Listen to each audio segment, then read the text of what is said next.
In the 63rd year of Konoha, within the land of fire, a weary young man, clad in the garb of a Konoha, Chunin opened the door to his room. Upon entering, he collapsed onto his bed like a boneless squid. His name was Araki Nobuhiko, a traveler from another world. A month prior to his arrival in this ninja realm, he was filled with excitement, having watched the anime numerous times and read countless fan novels. He was not only familiar with the world, but also well-versed in most of its narratives. To traverse into this universe felt as natural to him as a fish in water. With his foresight, he believed he could ascend to the pinnacle of life. However, just as he was brimming with enthusiasm, envisioning a grand future in the world of Naruto, misfortune struck. The Chunin Mizuki attempted to steal the Book of Seals and Defect from Konoha, only to be apprehended by Araki Nobuhiko and Naruto Uzumaki. Upon hearing this news, he nearly coughed up blood. The plot of the Naruto world had commenced, and it was too late for him to stir up trouble at this juncture. Soon, Orochimaru would initiate his plan to bring Konoha to ruin at that point.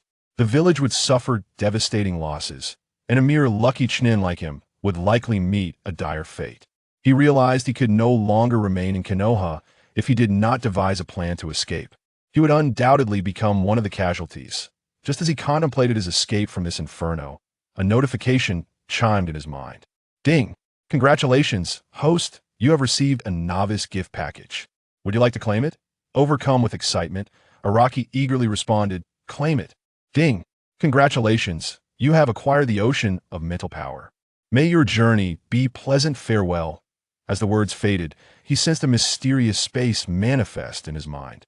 Delving into this realm, he discovered an infinite sea of mental energy solidified into a liquid state, flowing within this expanse. Incredible. With this, am I not invincible? He hastily returned to the physical world, attempting to harness the mental energy within his mind. Instantly, his consciousness surged beyond his corporeal form, expanding outward. He felt as though he had transformed into formless air, spreading throughout the ninja realm. Ultimately, he enveloped the entire ninja world, as if he were a deity presiding over it. This is astonishing. Am I not invincible? With such power, what have I to fear from Orochimaru? Not even the sage of six paths could stand against me.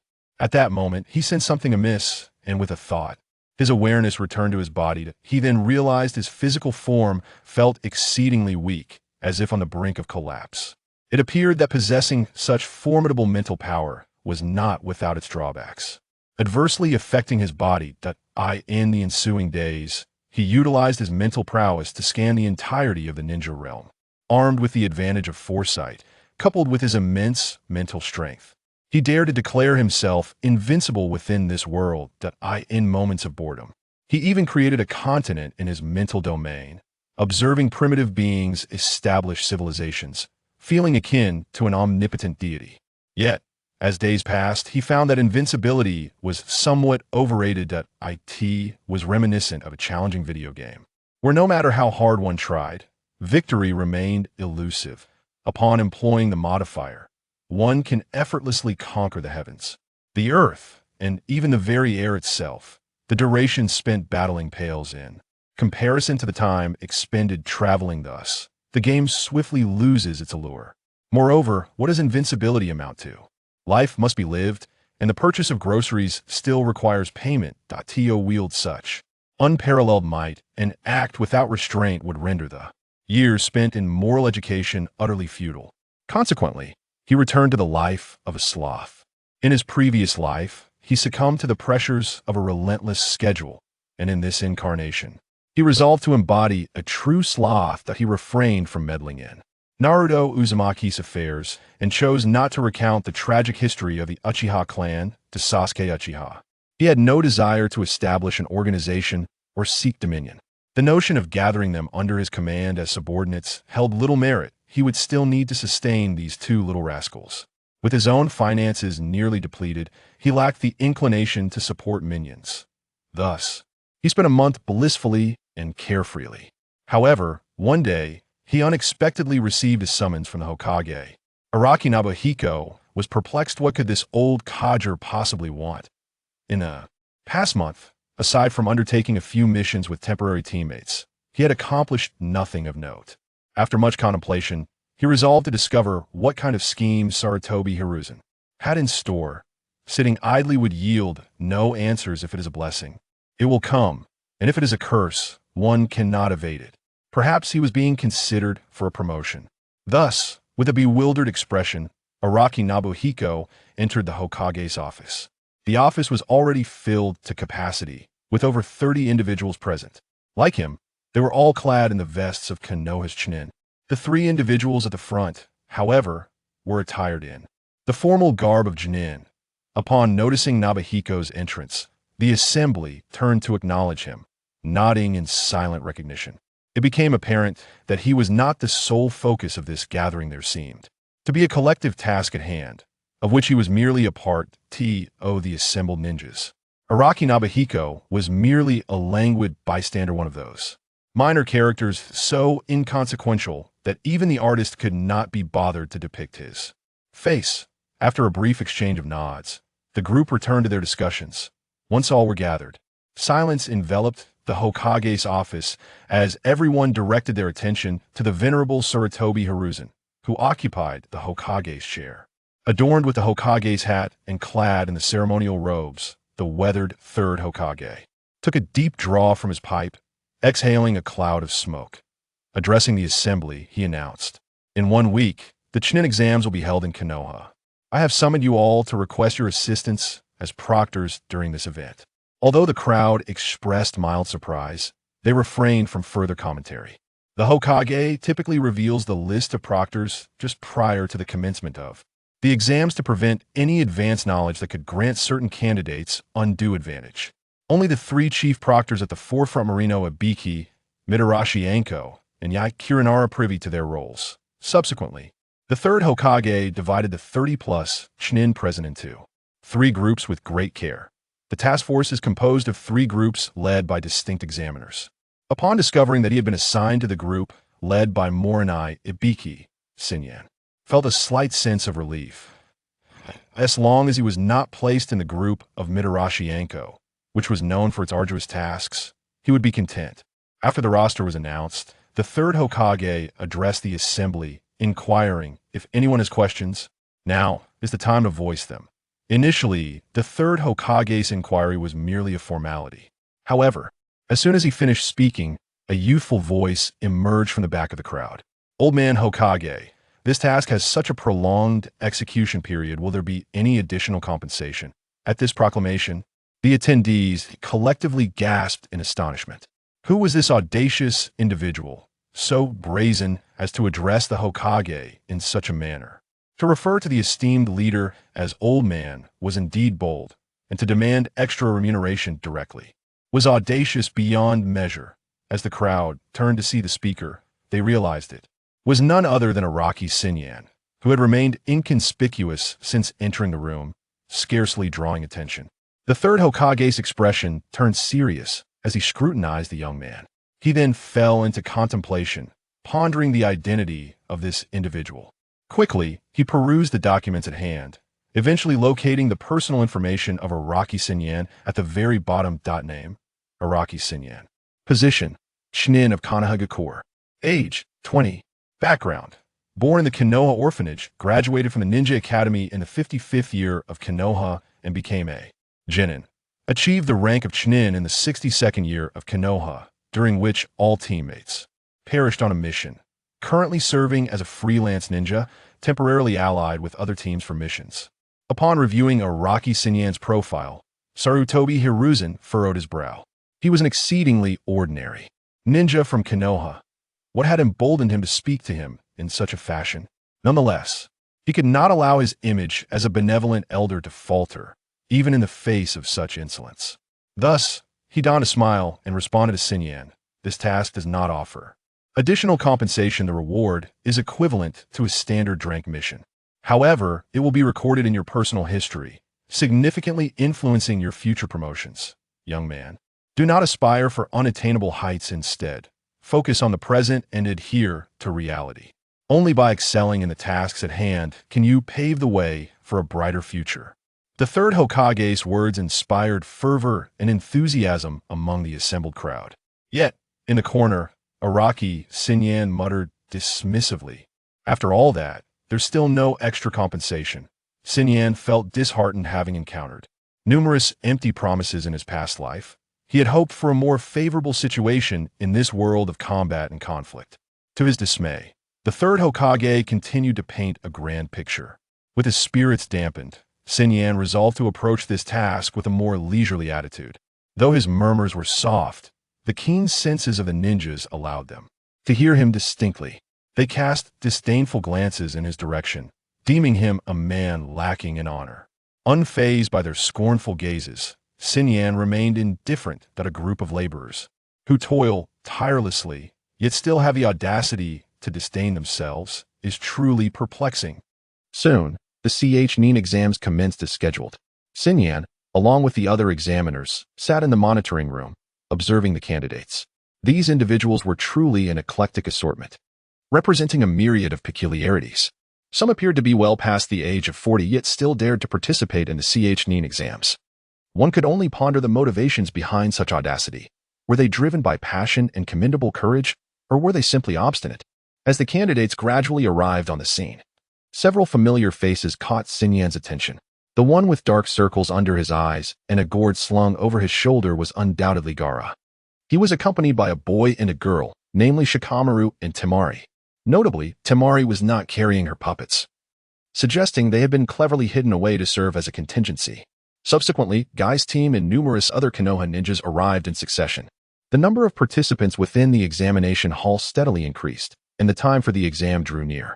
Casting a glance at the clock, Marino Ibiki, the chief examiner, rose and addressed the gathering. "The time is nigh. We shall impart a lesson to these genin." Upon hearing this, the other examiners displayed palpable excitement, seemingly relishing the opportunity to mentor the newcomers. A line of individuals proceeded to exit the monitoring room, and Sinyan, being the last, cast a final glance at the screens. The trio from Team Kakashi pushed open the door and entered the examination arena. A subtle smile graced Sinyan's lips as he witnessed the protagonists of Destiny step into the fray. The narrative had begun. It seemed time to engage with these young aspirants. "Cease your actions at once. Should you continue, I will revoke your qualifications for this examination." The resonant voice of Marino Ibiki echoed throughout the arena as the smoke began to dissipate. Moments prior, a heated altercation had ensued between TES from the Sound Village and Kabuto from Konoha, culminating in a physical confrontation that left Kabuto sprawled on the ground, retching. Upon the arrival of the examiners, TES shot a glare at the Konoha ninjas before turning away.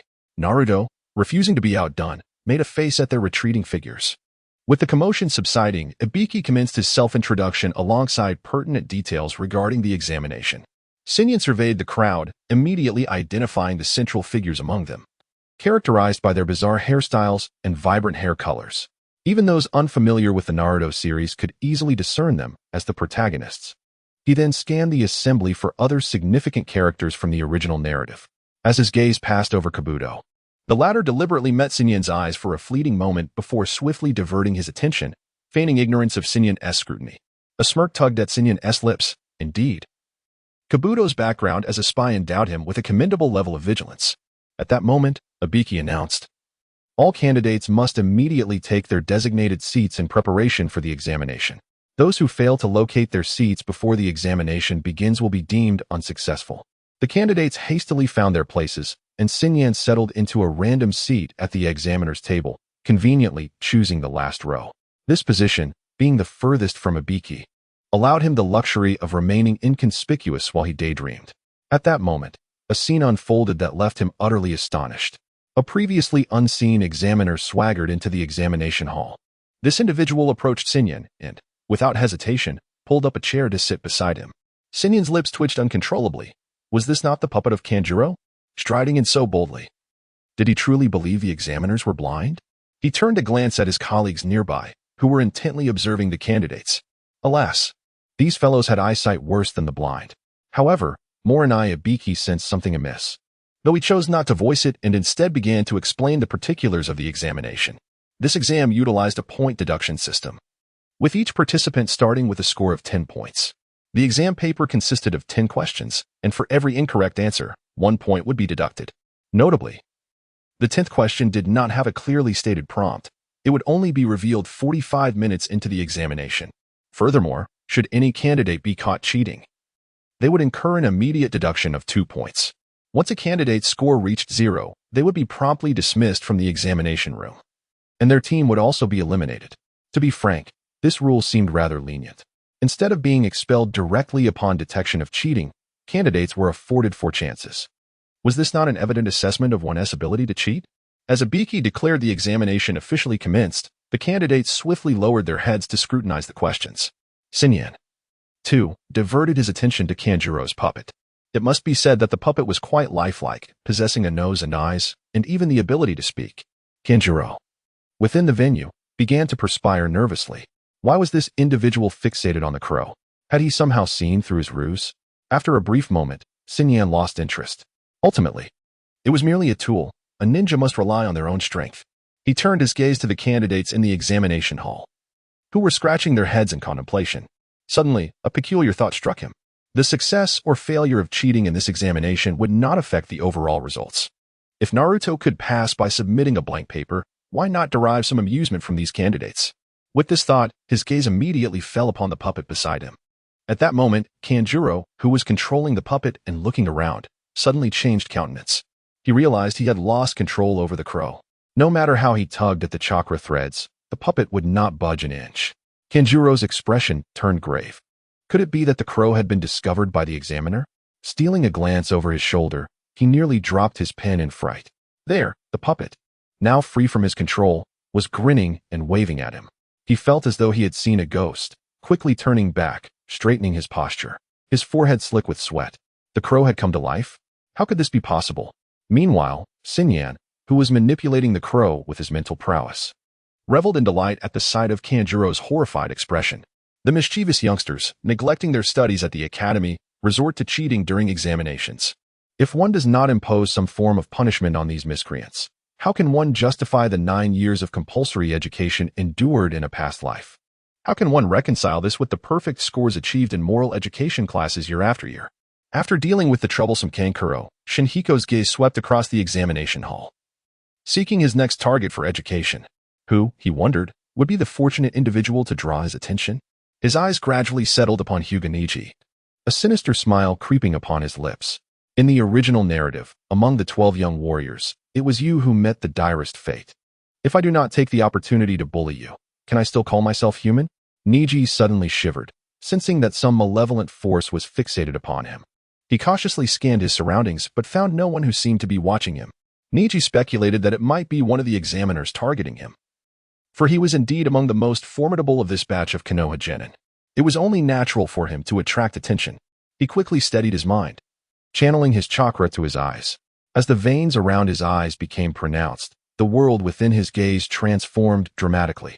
He gained an almost 360-degree field of vision, with the ability to see through solid objects. This was the Byakugan, the esteemed bloodline limit of the Hyuga clan. For Neji, cheating during the exam was as effortless as eating or drinking. His gaze penetrated the examination hall, finally landing on the paper of a student whose pen moved with remarkable speed.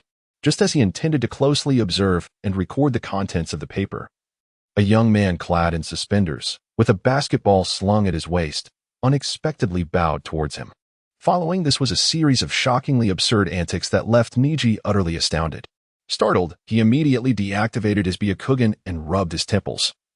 Realizing he may have overexerted himself in recent training, even experiencing hallucinations through his Byakugan, it was clear he needed to take a proper rest. Focusing once more, he activated his Byakugan and directed his gaze back to the student's paper. Fortunately, this time no hallucination occurred. The suspenders-clad youth had vanished. Neji meticulously recorded the contents of the paper and transferred them onto his own. Once he had transcribed all 9 questions, he finally exhaled a sigh of relief. Now, he simply awaited the 10th question. Just as Neji deactivated his Byakugan to admire his handiwork, he was stunned into disbelief upon examining his own paper. In the spaces meant for answers, he had inadvertently drawn 9 illustrations, capturing the entire sequence of the suspenders-clad youth bowing, dribbling the basketball, and ultimately tossing it aside to dance with his back to the audience. Neji clenched his fists, his jaw tightening. Who could have done this to him? This paper was now rendered useless, and he was likely to be eliminated from the examination. He had initially hoped to seize this opportunity during the Chunin exams to make a name for himself, to strike a blow against the clan's expectations. only to find himself in such a predicament. To be frank, Neji's composure was beginning to unravel.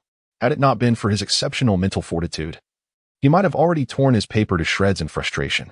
Seated in the back of the classroom, Xinyan nearly burst into laughter. The addition of another capable ally to the ranks of the Kuroko army was indeed a cause for celebration. He cast his gaze across the room once more, this time fixating on the back of Gaara's head. How should he deal with this stoic figure? Suddenly, a spark of inspiration struck him.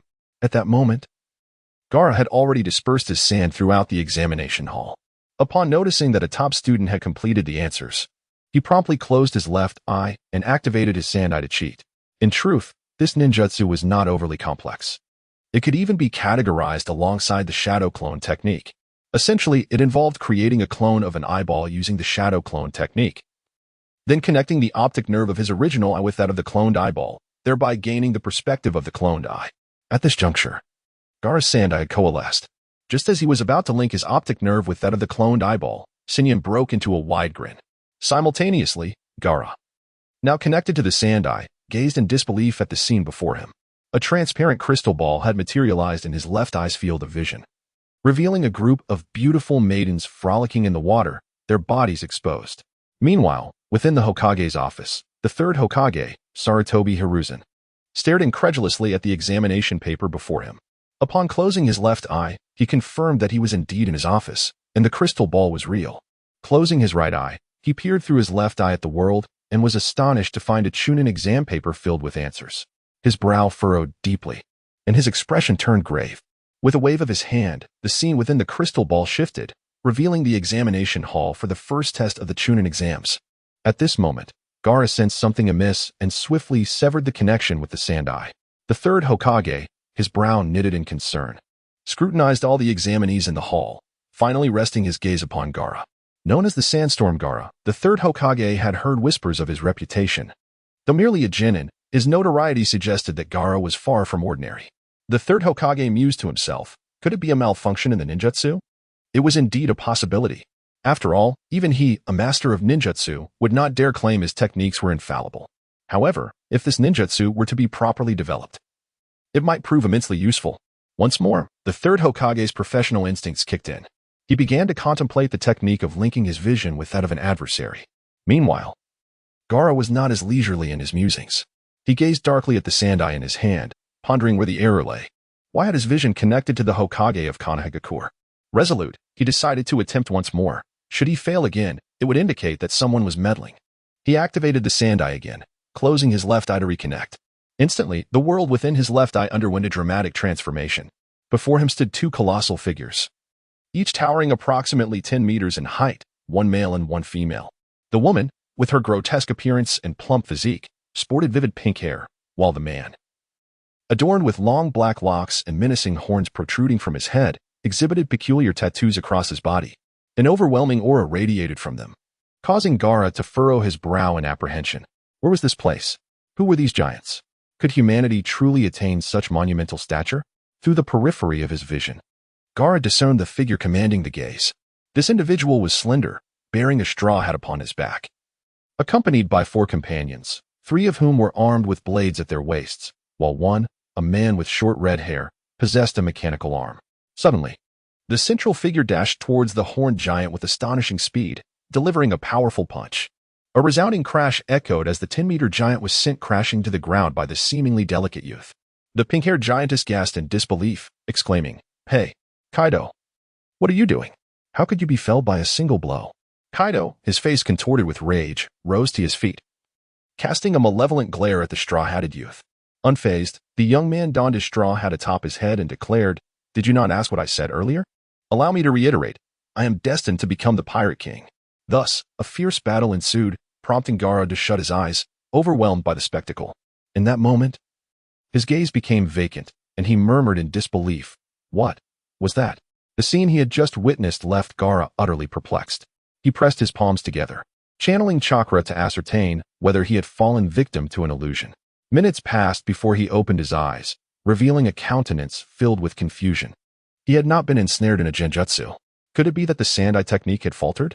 Resolute, he decided to attempt it once more. Gathering another sand-eye nearby, he gently closed his left eye, focusing intently, fearful of missing any detail. Piccolo, why do you hesitate? Strike now. Kakarot, are you mad? You'll perish too. Goku clung tightly to his brother Raditz, prepared to face annihilation alongside him.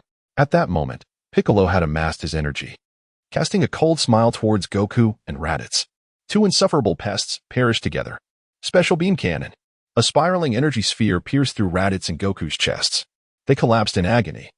And in his final moments, Goku's heart brimmed with a sense of release, while Gaara's eyes were clouded with bewilderment. Once again, he found himself in this bewildering scenario. What had transpired? The green-faced creature had slain the two dark-haired youths. What on earth was occurring? Subsequently, Gaara closed the sand eye once more and reconnected. Return Rukia to me. I am Saitama, a hero driven by mere interest. Because we are fairy tale. Demacia. Gaara found himself engulfed in a profound haze of self-doubt. What was all this he was witnessing? Meanwhile, the instigator of this chaos was reveling in mirth, his body trembling with laughter. Shinhiko thought to himself, I must not laugh. I am still on duty. Laughter is utterly inappropriate. Yet, Gaara's bewildered expression was simply too amusing. The laughter escaped him uncontrollably. At that moment, the candidates were diligently engaged in their deceitful endeavors, each one tense with anxiety. Suddenly, laughter erupted from the back of the examination hall, causing their hands to tremble in shock. Regaining their composure, the examinees turned to glare furiously at Shinhiko. Ibiki too was irked. What nonsense was this slacker engaging in during a mission? Araki, what are you laughing about? Shinhiko took several deep breaths, gradually suppressing his amusement. He explained to Ibiki, my apologies, Lord Marino. I was reminded of something quite humorous. Ibiki refrained from publicly reprimanding Shinhiko, recognizing him as the examiner and choosing to maintain decorum in front of the genin. However, he resolved to give this slacker under his command a stern lesson after the examination concluded. Meanwhile, Gaara and Neji Hyuga directed their gazes toward Shinhiko, though lacking evidence. Their instincts suggested that this individual was behind the peculiar occurrences they had experienced. Despite their anger, neither dared to accuse Shinhiko. In fact, a touch of apprehension began to brew within them towards him. They must have fallen victim to an illusion, to be ensnared so quietly by an illusion. This Chunin named Araki Shinhiko was indeed no ordinary adversary. Regrettably, their plans for cheating had been dashed. With no other recourse, they placed their hopes on the yet-to-be-revealed 10th question. Shinhiko, meanwhile, ceased his pranks on the others. In mere moments, the 10th question would be announced. At that point, the examination would conclude, and he would need to contemplate where to seek refuge in the event of a Leaf Village collapse. Fighting for the Leaf? Nonsense. With the meager rewards offered by the village, expecting him to risk his life was sheer folly. Soon, the time arrived for the announcement of the 10th question. All candidates were utterly focused, fearful of missing even the slightest detail. In contrast, Shinhiko reclined against the shoulder of his puppet crow, indulging in slumber. The subsequent events were no longer his concern. Surely, a brief moment of leisure was permissible? He lost track of time in his rejuvenating sleep. Suddenly, he felt someone shaking his shoulder. Groggily, he opened his eyes to find a youth adorned with face paint standing before him. Hey, you were the one causing trouble during the exam, weren't you? Kankuro exclaimed, furious to see his beloved puppet used as a pillow. This sensation was akin to being betrayed. Shinhiko rubbed his eyes and inquired, has the exam concluded? Kankuro, filled with indignation, retorted, of course it has. The candidates are nearly all gone. Is this how irresponsible you Leaf ninjas are? Sleeping in the midst of a mission? Sinyan glanced around the examination hall. Noting that only the 3 individuals from Shine Village remained, the others had already departed. With his task seemingly accomplished, it was time to return home for a meal. He waved dismissively at Kankuro, saying, youngster, you are still too inexperienced. When you reach my age, you will understand that idleness is the essence of life. Kankuro, uninterested in engaging with this lethargic uncle, swiftly reclaimed his puppet crow. After inspecting its body and finding all parts intact, he let out a sigh of relief. At that moment, Gaara, carrying a gourd on his back, approached Sinyan. His expression was fierce, and an aura of menace radiated uncontrollably from him. Puzzled, Sinyan inquired, young brother, do you require something? Gaara replied grimly, you are quite formidable. I find myself barely able to contain my emotions. Handed and Kankuro exchanged anxious glances, fearing Gaara might act out of line. After all, they were on the territory of Konoha, and if Gaara's identity as a Jinchuriki were to be revealed, the consequences could be dire. Gaara, please calm down. We are in Konoha. Do not let your emotions get the better of you, Sinyan urged. Indeed, Gaara, Maintain your composure. Kankuro added. After a lengthy pause, Gaara gradually regained his composure. He turned to Xinyan and stated, Araki Xinyan, I shall remember you. With that, he strode out of the classroom without a backward glance. Handed and Kankuro let out a sigh of relief before following Gaara out of the classroom. Xinyan intended to leave as well, but suddenly, a pair of strong hands grasped his shoulder. He turned to find Ibiki Marino. His scarred face contorted into a smile that was more unsettling than joyful. Araki Xinyan, you seem to have slept soundly. I wonder how many cheating students you caught during this task, Ibiki remarked, lifting Xinyan's writing board. His grin widened as he revealed a pristine sheet of paper. Then placed Naruto Uzumaki's exam in front of Xinyan, stating, You and this little brat are a perfect match. A student who submits a blank exam and an examiner who teaches blank exams. How should I punish you? Xinyan's lips twitched as he thought, as long as you don't deduct my pay, you may do as you please. The following day, at the Death Forest No. 44 training ground, dozens of candidates gathered outside the venue, accompanied by several examiners. If the first examination resembled a battle of wits, the second was a true combat challenge. The candidates were eager and ready for action, while the examiners observed them with a mix of amusement and anticipation. Among the lively group of examiners stood Xinyan, appearing rather languid. The previous day, Ibiki had taken him to the third Hokage to lodge a complaint. The old man had feigned criticism of Xinyan for a few moments before assigning him to continue as an examiner for the second round. Xinyan felt quite vexed. He had not yet received adequate payment for his role in the first examination, and now he was being asked to serve again in the second round. As if he were merely a free laborer. Xinyan had made up his mind as soon as the examination commenced. He would find a place to indulge in a deep slumber. The chief examiner for this test was Mitarashi Anko. If Anko inquired about his whereabouts, he would concoct a tale of having encountered Orochimaru along the way, subsequently trailing him, only to be ultimately shaken off. After all, neither the third Hokage nor Anko would have the means to verify such a story with Orochimaru. Xinyan cast a glance at a ninja from the village hidden in the grass nearby. Orochimaru's disguise seemed utterly lackluster, aside from a change of face. His attire had hardly altered. Was there truly no one among the Leaf Ninjas who found this suspicious? Surely, these individuals must have descended from the stars. As Anko concluded her explanation of the rules, the candidates were escorted by their respective examiners to different entrances. By an unfortunate twist of fate, Xinyan found himself assigned to a group led by Yakushi Kabuto. Kabuto, along with Chikage and Kimisumi, were all of the same generation as him. Yet these three had never attended a ninja academy, resulting in a lack of familiarity among them. While making their way to the entrance of the Forest of Death, they engaged in conversation. Kabuto, with an expression of admiration, exclaimed, Araki-senpai is truly remarkable. To achieve the rank of Chunin at such a young age. I aspire to learn from Araki-senpai. Chikage and Kimisumi exchanged glances filled with disdain. Kabuto's demeanor was utterly repugnant to them. Xinyan politely responded, I merely consider myself fortunate. He then glanced at the profiles of the three individuals in his possession, perplexed. Yakushi Kabuto, Chikage, Kimisumi. Are these truly not your code names? Upon hearing this, Chikage and Kimisumi tensed up, instinctively reaching for the ninja tool pouches at their waists. Noticing their unusual behavior, Kabuto swiftly shot them a glare. Startled by Kabuto's gaze, they promptly withdrew their hands, refraining from further movement. After warning his companions, Kabuto smiled and said, Araki-senpai, you jest. Our names are, of course, our real names. Why would you think they are code names? Xinyan handed the profiles to the three and remarked, Look, your name is Kabuto. One of them is called Kage, and the other has kin in his name. Together, your names perfectly form a suit of armor. Do not tell me this is merely a coincidence. The three exchanged glances. They had indeed never noticed this before. Upon his remark, they felt as though their names might have been intentionally fabricated. With a wry smile, they acknowledged that while they were spies, their names were indeed genuine. It was curious how coincidentally their names could form a suit of armor. As they conversed, the four of them arrived at their destination. Xinyan glanced at his watch and, upon the time arriving, opened the entrance gate, saying, Time's up, you may enter now. With a swish, the three of them darted into the Forest of Death, their forms fading into the shadows of the trees.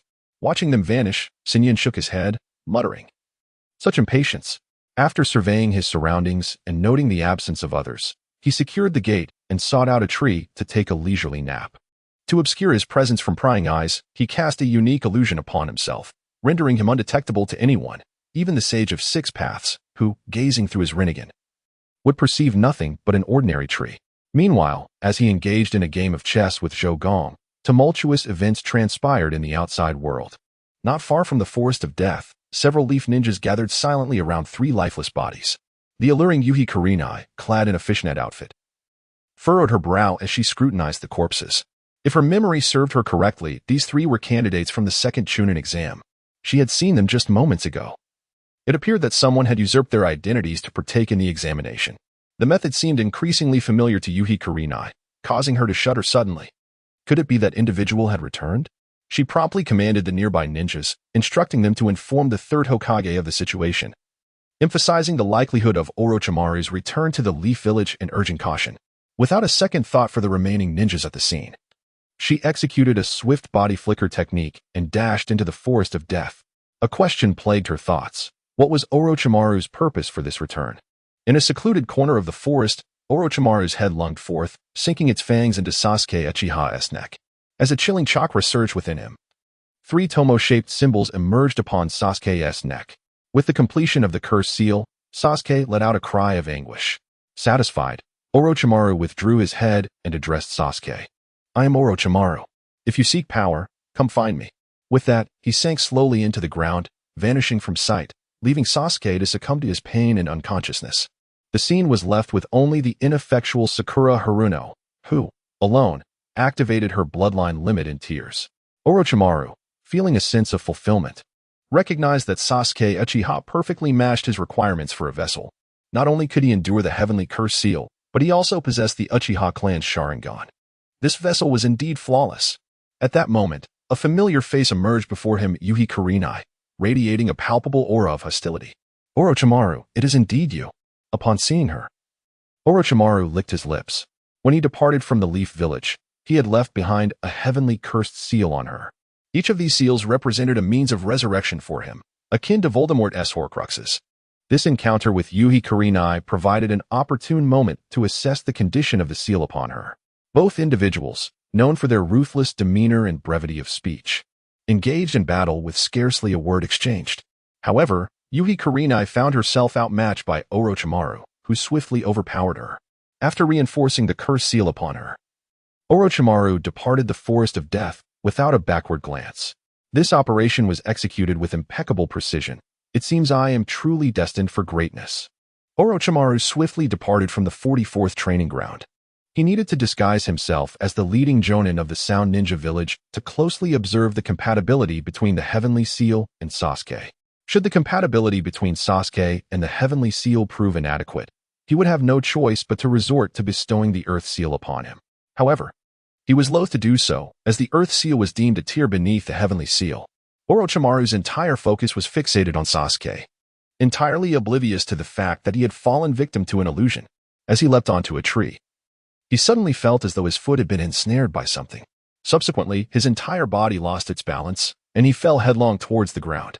Fortunately, his reflexes were swift. He immediately braced himself with his hands to cushion the fall, executing a backflip to land gracefully on his feet. Orochimaru was perplexed. Despite his momentary distraction, such a novice blunder as stepping into thin air seemed implausible. At that moment, a string of curses erupted from behind him. Which bastard stepped on my foot? If you don't need your eyes, just donate them to save on Corneus. Yoshihiko, rubbing his ankle, leapt down from the tree, eager to confront the individual who dared to tread upon his foot. Clearly, he had been roused from slumber and forgotten about the invisible illusion he had cast upon himself before dozing. Upon landing and locking eyes with Orochimaru, his consciousness abruptly sharpened. Wait, isn't that Orochimaru? What on earth is he doing here? Yoshihiko was astonished to see Orochimaru, unaware that the latter was even more taken aback. He had witnessed a solitary tree suddenly manifest a figure, who then descended while cursing. Well-versed in various arts, Orochimaru quickly discerned that this was an invisible illusionary formation. However, he was astonished that such a rudimentary illusion could ensnare him. It was known that after being bested by Itachi Uchiha's Genjutsu, he had taken extensive measures to guard against illusions. He had previously performed the reanimation jutsu, seizing control of another's body, thus containing within him 2 types of chakra, that of the original body's owner and his own.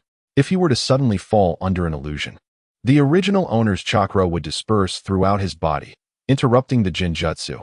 much like the perfect Jinchuriki's immunity to illusions. Yet, astonishingly, this contingency had failed today. Orochimaru immediately examined his body, and upon finding no abnormalities, his confusion deepened. Suddenly, a thought struck him. Could it be that both types of chakra within him had simultaneously succumbed to the illusion? The mere notion darkened his expression. If that were the case, he had narrowly escaped a perilous situation.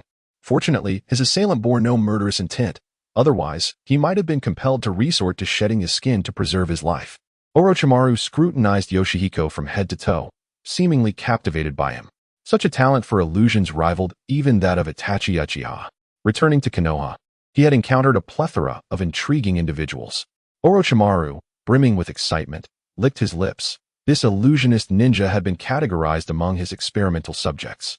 Suddenly, Orochimaru's neck elongated, his head launching forth towards Shinhiko's neck. Shinhiko, recovering from the shock of encountering Orochimaru, glared at him with fury. Regardless of who disturbed his sweet dreams, punishment was warranted. Shinhiko's mental energy wavered slightly, and the world around him transformed in eerie silence. Meanwhile, Orochimaru's fangs drew ever closer to Shinhiko's neck. Ultimately, Orochimaru sank his teeth into Shinhiko's flesh, his unique, chilling chakra coursing through the wound. The pain overwhelmed Shinhiko, causing him to collapse to the ground. 3 arrow-like patterns appearing upon his shoulder. The excruciating agony compelled him to cry out, before he ultimately succumbed to unconsciousness. Orochimaru approached Shinhiko's side, hoisting him onto his shoulder and vanishing in an instant. There were numerous tasks awaiting him, and this experimental subject would be temporarily confined until he could conduct further tests after the affairs in Konoha concluded. Just as he pondered how to manage Shinhiko, he felt an unexpected force trip him, causing him to tumble forward. He swiftly executed a somersault, landing gracefully. Just as confusion settled in, a figure leaped down from the tree, cursing loudly. "Which fool stepped on my foot? If your eyes aren't in use, donate them to prevent wasting corneas." Orochimaru stared in shock at the Shinhiko who had just descended from the tree. Hadn't he captured this individual? How could another appear? He glanced down at the Shinhiko draped over his shoulder, who lay unconscious, pale, and with closed eyes. Orochimaru checked for breath and pulse, confirming that this was indeed a living person, not a mere shadow clone. What was happening? Had he fallen victim to another illusion? He quickly channeled his chakra, attempting to break free from the illusion, only to discover that his chakra flowed normally, with no anomalies within his body. His expression grew increasingly grave as beads of sweat dripped from his brow. The sensation of being ensnared by an illusion was profoundly unsettling. Memories of Uchiha Itachi surged forth. He had once been trapped in a similar manner, ultimately losing an arm and being compelled to utilize the reanimation jutsu to swap bodies. To his dismay, the scene from his past was now unfolding once more.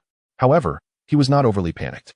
His true form had been transformed into that of a phosphorescent serpent. Merely having his head severed would not lead to his demise. Even if he were to falter and be slain, Orochimaru could resurrect himself through the heavenly curse mark. It was a pity, though, to potentially lose this body that allowed him to unleash his full power. In the realm of reality, Shinhiko was busily rummaging through Orochimaru's belongings. After a considerable time, he spat on the ground and exclaimed, "So much for the legendary Sannin Orochimaru. What a miser! He has not a single coin to his name. How can a ninja venture forth without any money? Is he incapable of planning?" However, Orochimaru's physique is remarkably supple. During the search, I could not resist the urge to squeeze, and the sensation was quite pleasant. With a sigh, Xinyan lamented the absence of any money. Had he labored in vain? This simply would not do. As a formidable warrior in the ninja realm, he could not allow himself to be trampled upon without consequence. It was far too humiliating. He directed his gaze towards Orochimaru's pallid visage and was suddenly struck by inspiration. He retrieved an oil-based pen from his pocket and deftly sketched a turtle on the left side of Orochimaru's face. Subsequently, he produced a flip phone from his pocket and pressed his face against Orochimaru's right side to capture a photograph. Xinyan glanced down at the image displayed on his phone, nodding in satisfaction. This photograph would serve as a treasured memento. Should Siyue ever dare to boast about his parents' greatness, he would brandish this photo to put him in his place. 10 minutes after Shinhiko's departure, the once dazed Orochimaru suddenly regained his composure, his eyes sparkling with the thrill of survival. Gasping for breath, he quickly examined his body, relieved to find no cursed seals or controlling jutsu had been placed upon him. That man had managed to subdue him and simply walked away without taking any further action? Who on earth was he? Why had there been no intelligence regarding this ninja before? It seemed that Kabuto's information network was severely lacking. Such a formidable genjutsu user. And yet Kabuto had never mentioned him to Orochimaru. As he prepared to execute his plan for the destruction of Konoha, intending to eliminate his former master, Hiruzen Sarutobi. The sudden emergence of a shadow-level powerhouse posed a significant threat to his scheme. Orochimaru found himself wavering.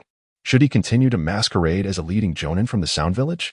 His identity had been compromised, and it was likely that his teacher, Hiruzen, would increase his vigilance. Moreover, the unexpected appearance of Araki Shinhiko left Orochimaru feeling uncertain. Ultimately, he decided to flee in the direction away from Konoha. A wise man does not place himself beneath a crumbling wall. Venturing forth recklessly could very well lead to his demise within Konoha. As Orochimaru distanced himself from Konoha, Shinhiko entered an inconspicuous small room. Upon entering, he was met by a few vigilant Konoha ninja, including two familiar faces, the gatekeepers of Konoha, Kamiki Izumo and Keizi Tetsu. Shinhiko quickly raised his hands in a gesture of peace, exclaiming, "Don't be alarmed. It's me, Araki Shinhiko." Upon seeing his face, the tension in the group eased slightly. Then, a sensory ninja from the Yamanaka clan approached and touched Shinhiko's shoulder to confirm his chakra signature. Only after the verification did the atmosphere in the room begin to relax. In confusion, Shinhiko inquired, "Why are you all so tense? What has happened?" Kamiki Izumo explained. Just now, the proctor, Akane, was injured at Training Ground 44. It has been confirmed that the assailant is likely Orochimaru, an S-rank rogue ninja and one of the legendary Sannin. The Hokage has ordered a full lockdown of the village. Everyone must undergo chakra verification to confirm their identities. As Izumo mentioned Orochimaru, the other proctors visibly shuddered, indicating the significant intimidation he held over Konoha's ninja. Merely invoking his name seemed enough to send shivers through these ordinary shinobi. If Shinhiko were to pull out his phone and display his gallery, would it send them into a faint? However, he only entertained the thought. He desired a peaceful life and did not wish to reveal his overwhelming power. After exchanging greetings with the others, he opened the trapdoor and descended within. This led to a subterranean passage approximately 4 meters wide and 3 meters high, designed specifically for proctors to access the central tower of Training Ground 44. After an hour's journey, Shinhiko finally arrived at the central tower. For the next few days, he resolved to take it easy in this central location. Sinyan remained oblivious to the fact that his figure had completely fallen within the gaze of a certain gourd child. As he emerged from the underground passage into the first floor of the tower, an overwhelming sense of crisis suddenly enveloped him. Instantly, Sinyan activated his mental barrier, securing himself within its protective confines. With vigilant eyes, he turned toward the source of his unease. Before him, a vast sea of sand surged ominously toward him. In an instant, the sand engulfed Sinyan entirely, leaving only a tempest of yellow dust in its wake. "Araki Sinyan, let me savor the taste of your blood." Gaara cackled from a distance, his expression twisted into a grotesque grin. Kanjiro, witnessing this scene, felt his pupils constrict sharply. He immediately positioned himself in front of Gaara and shouted, "Gaara, I command you to cease. Did you not hear me? That individual is an examiner. If you lay a hand on him, we shall face dire consequences. We may very well encounter the wrath of Konoha. Do you understand?" Kanjiro was incensed. Earlier, in the forest, Gaara had expressed a desire to annihilate that Konoha Genin team, which, it should be noted, included the future heirs of 3 prominent clans. Even he had heard of the esteemed Inuzuka and Yamanaka clans. Moreover, the Hyuga ninja lacked the caged bird seal, indicating he was of the main branch. Should Gaara slay those from the team, their escape from Konoha would be fraught with peril. After considerable effort, Kanjiro had managed to dissuade Gaara from attacking the 3. Only for this fiend to turn his aggression toward the examiner upon entering the central tower. Seeing Kanjiro obstruct him, Gaara furrowed his brow, and an aura of murderous intent enveloped Kanjiro. A chill coursed through Kanjiro's body as Gaara's menacing gaze sent shivers down his spine. "Step aside, or I shall make you my first victim," Gaara declared coldly. Temari, fearing Gaara's potential for violence, hurriedly interjected, "Gaara, do not be enraged. Kanjiro is merely looking out for your well-being. If that Konoha ninja is dead, Konoha will surely not spare us. We should leave this place at once." Gaara cast a disdainful sidelong glance at Temari, retorting, "Which of your eyes witnessed the death of that Konoha ninja?" Both Temari and Kanjiro gasped in astonishment, swiftly turning to the direction of the sandstorm. To their disbelief, amidst the swirling yellow sands, a transparent, circular barrier enveloped Sinyan as he soared out of the sand sea. heading straight for them. Temari and Kanjuro were incredulous. It was astonishing that anyone could breach Gaara's sand defense so directly. Upon seeing Xinyan emerge unscathed, Gaara's countenance grew increasingly grotesque, his murderous aura nearly tangible. Xinyan, suspended in midair, furrowed his brow. This gored child had been exceedingly arrogant before being pummeled by Naruto. His defiance of authority was irksome to Xinyan, who felt compelled to impart a lesson upon this arrogant child. Otherwise, he seemed to hold Xinyan in far too little regard. At that moment, a group of Konoha ninjas rushed in from a distance. Upon arriving at the scene, a Jonin inquired of the assembled individuals, "What has transpired here?" As Temari was about to step forward to explain, Shinhiko raised his index finger in a gesture for silence. The three from Sunagakure were perplexed, and the ensuing scene left even Gaara wide-eyed. The Jonin, with a grave expression, nodded a few times at the air before stating, "Do not use ninjutsu within the tower next time, or your qualifications for the competition will be revoked." After delivering this warning, the Jonin turned away with several accompanying ninjas, never once casting a glance at Shinhiko and the others. Temari and Kankuro trembled in fear, having deduced that these individuals had fallen victim to Shinhiko's genjutsu. The fact that those ensnared by the illusion remained utterly oblivious was terrifying. As the Konoha ninjas departed, Gaara excitedly licked his lips. "You are quite adept at using genjutsu. Was that the same technique you employed against me last time?" Shinhiko replied with a smile, "Indeed. However, using it on you is somewhat more complex than on others, considering the tailed beast within you. I must first sever its chakra before employing the illusion." Gaara responded, "Is that so? Then this time, you need not bother." Ninjutsu, false sleep technique. Gaara formed hand seals, and a tremendous surge of chakra erupted from within him. Temari and Kankuro's expressions shifted dramatically, and they immediately turned to flee, not daring to linger. As they ran, they cursed inwardly. Gaara has truly lost his mind. Daring to unleash Shukaku here. This mission is utterly doomed. Whether we can return to Sunagakure intact is now in question. Upon completing the seals, Gaara tilted his head and fell into a deep slumber. 3 seconds later, he reopened his eyes, which had transformed into beastly slits. "Haha, I am finally free. I will annihilate you all." His gourd morphed into sand that enveloped his body. As the sand accumulated, he grew larger and larger until it exploded the entire tower, revealing a gigantic tanuki soaring into the heart of the forest of death. Shinhiko stood in stunned silence, his gaze vacant as he stared at Shukaku. In disbelief, he murmured, "How is this possible? What is the matter? Are you rendered speechless by my presence?" Gaara boasted, "I shall send you on your way." Air bullet technique. 3 massive wind bullets shot towards Shinhiko with such speed that he could not evade them. The first bullet struck the barrier surrounding him, causing several cracks to appear. Yet it barely held.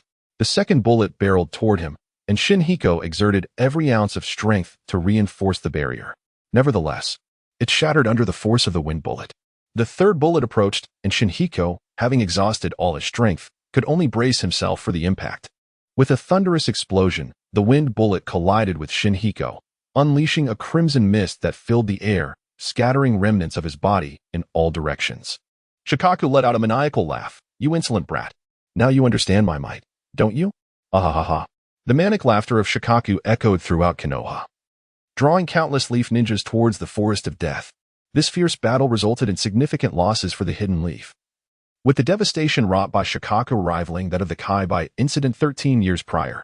History would come to refer to this conflict as the Shukaku disturbance. Little did many know, the catalyst for this turmoil was merely a prank played by an inconsequential Chunin. Nishiyama nodded with satisfaction, finding the narrative of this illusionary realm quite captivating. Surely, the gourd boy must be relishing the experience. In that moment, Gaara stood rigidly, his gaze vacuous. Nishiyama rested his right hand atop Gaara's head, refining the parameters of his journey through this illusionary world.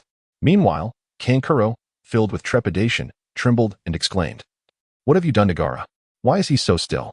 Nishiyama nearly blurted out that being motionless was akin to being a turtle, but his composure held firm. Wasn't it obvious? This gourd boy had fallen prey to an illusion. "That is impossible," Kankuro retorted. "You made no gestures, used no mediums. How could you possibly activate an illusion without a sound?" Kankuro's worldview was on the verge of shattering. Moments ago, Gaara had formed hand seals, intending to perform the sleep technique. Yet, upon completing the seals, he stood there, dazed. No amount of shouting, or even infusing chakra into him proved effective. Most alarmingly, Gaara was a jinchuriki. If the consciousness of the Jinchuriki fell into slumber, the tailed beast was expected to go berserk, yet Gaara remained calm, showing no signs of losing control. A chilling realization dawned upon Kankuro. It was possible that Shukaku within Gaara was also ensnared by the illusion. This thought sent shivers down his spine. The notion of simultaneously controlling both a Jinchuriki and a tailed beast was a feat spoken of only in the annals of history, attributed solely to the legendary figure Uchiha Madara.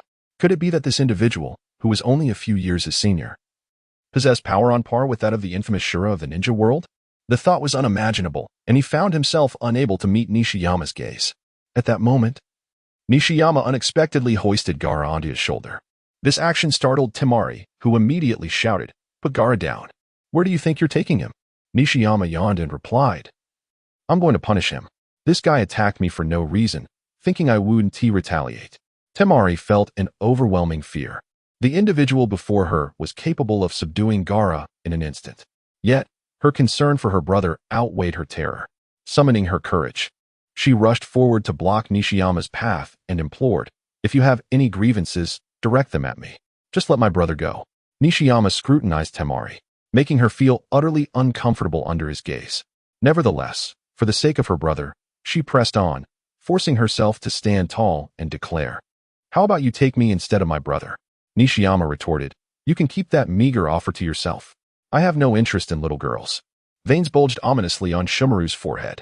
Before long, 5 days slipped by quietly. As the hour hand of the towering clock struck noon, Akatsuki announced loudly to the 7 teams that had arrived at the central tower, "Time is up. I declare the second round of the Chunin exam concluded. Your 7 teams have successfully passed the assessment and may proceed to the 3rd round." At the sound of his proclamation, the 21 participants collectively exhaled in relief.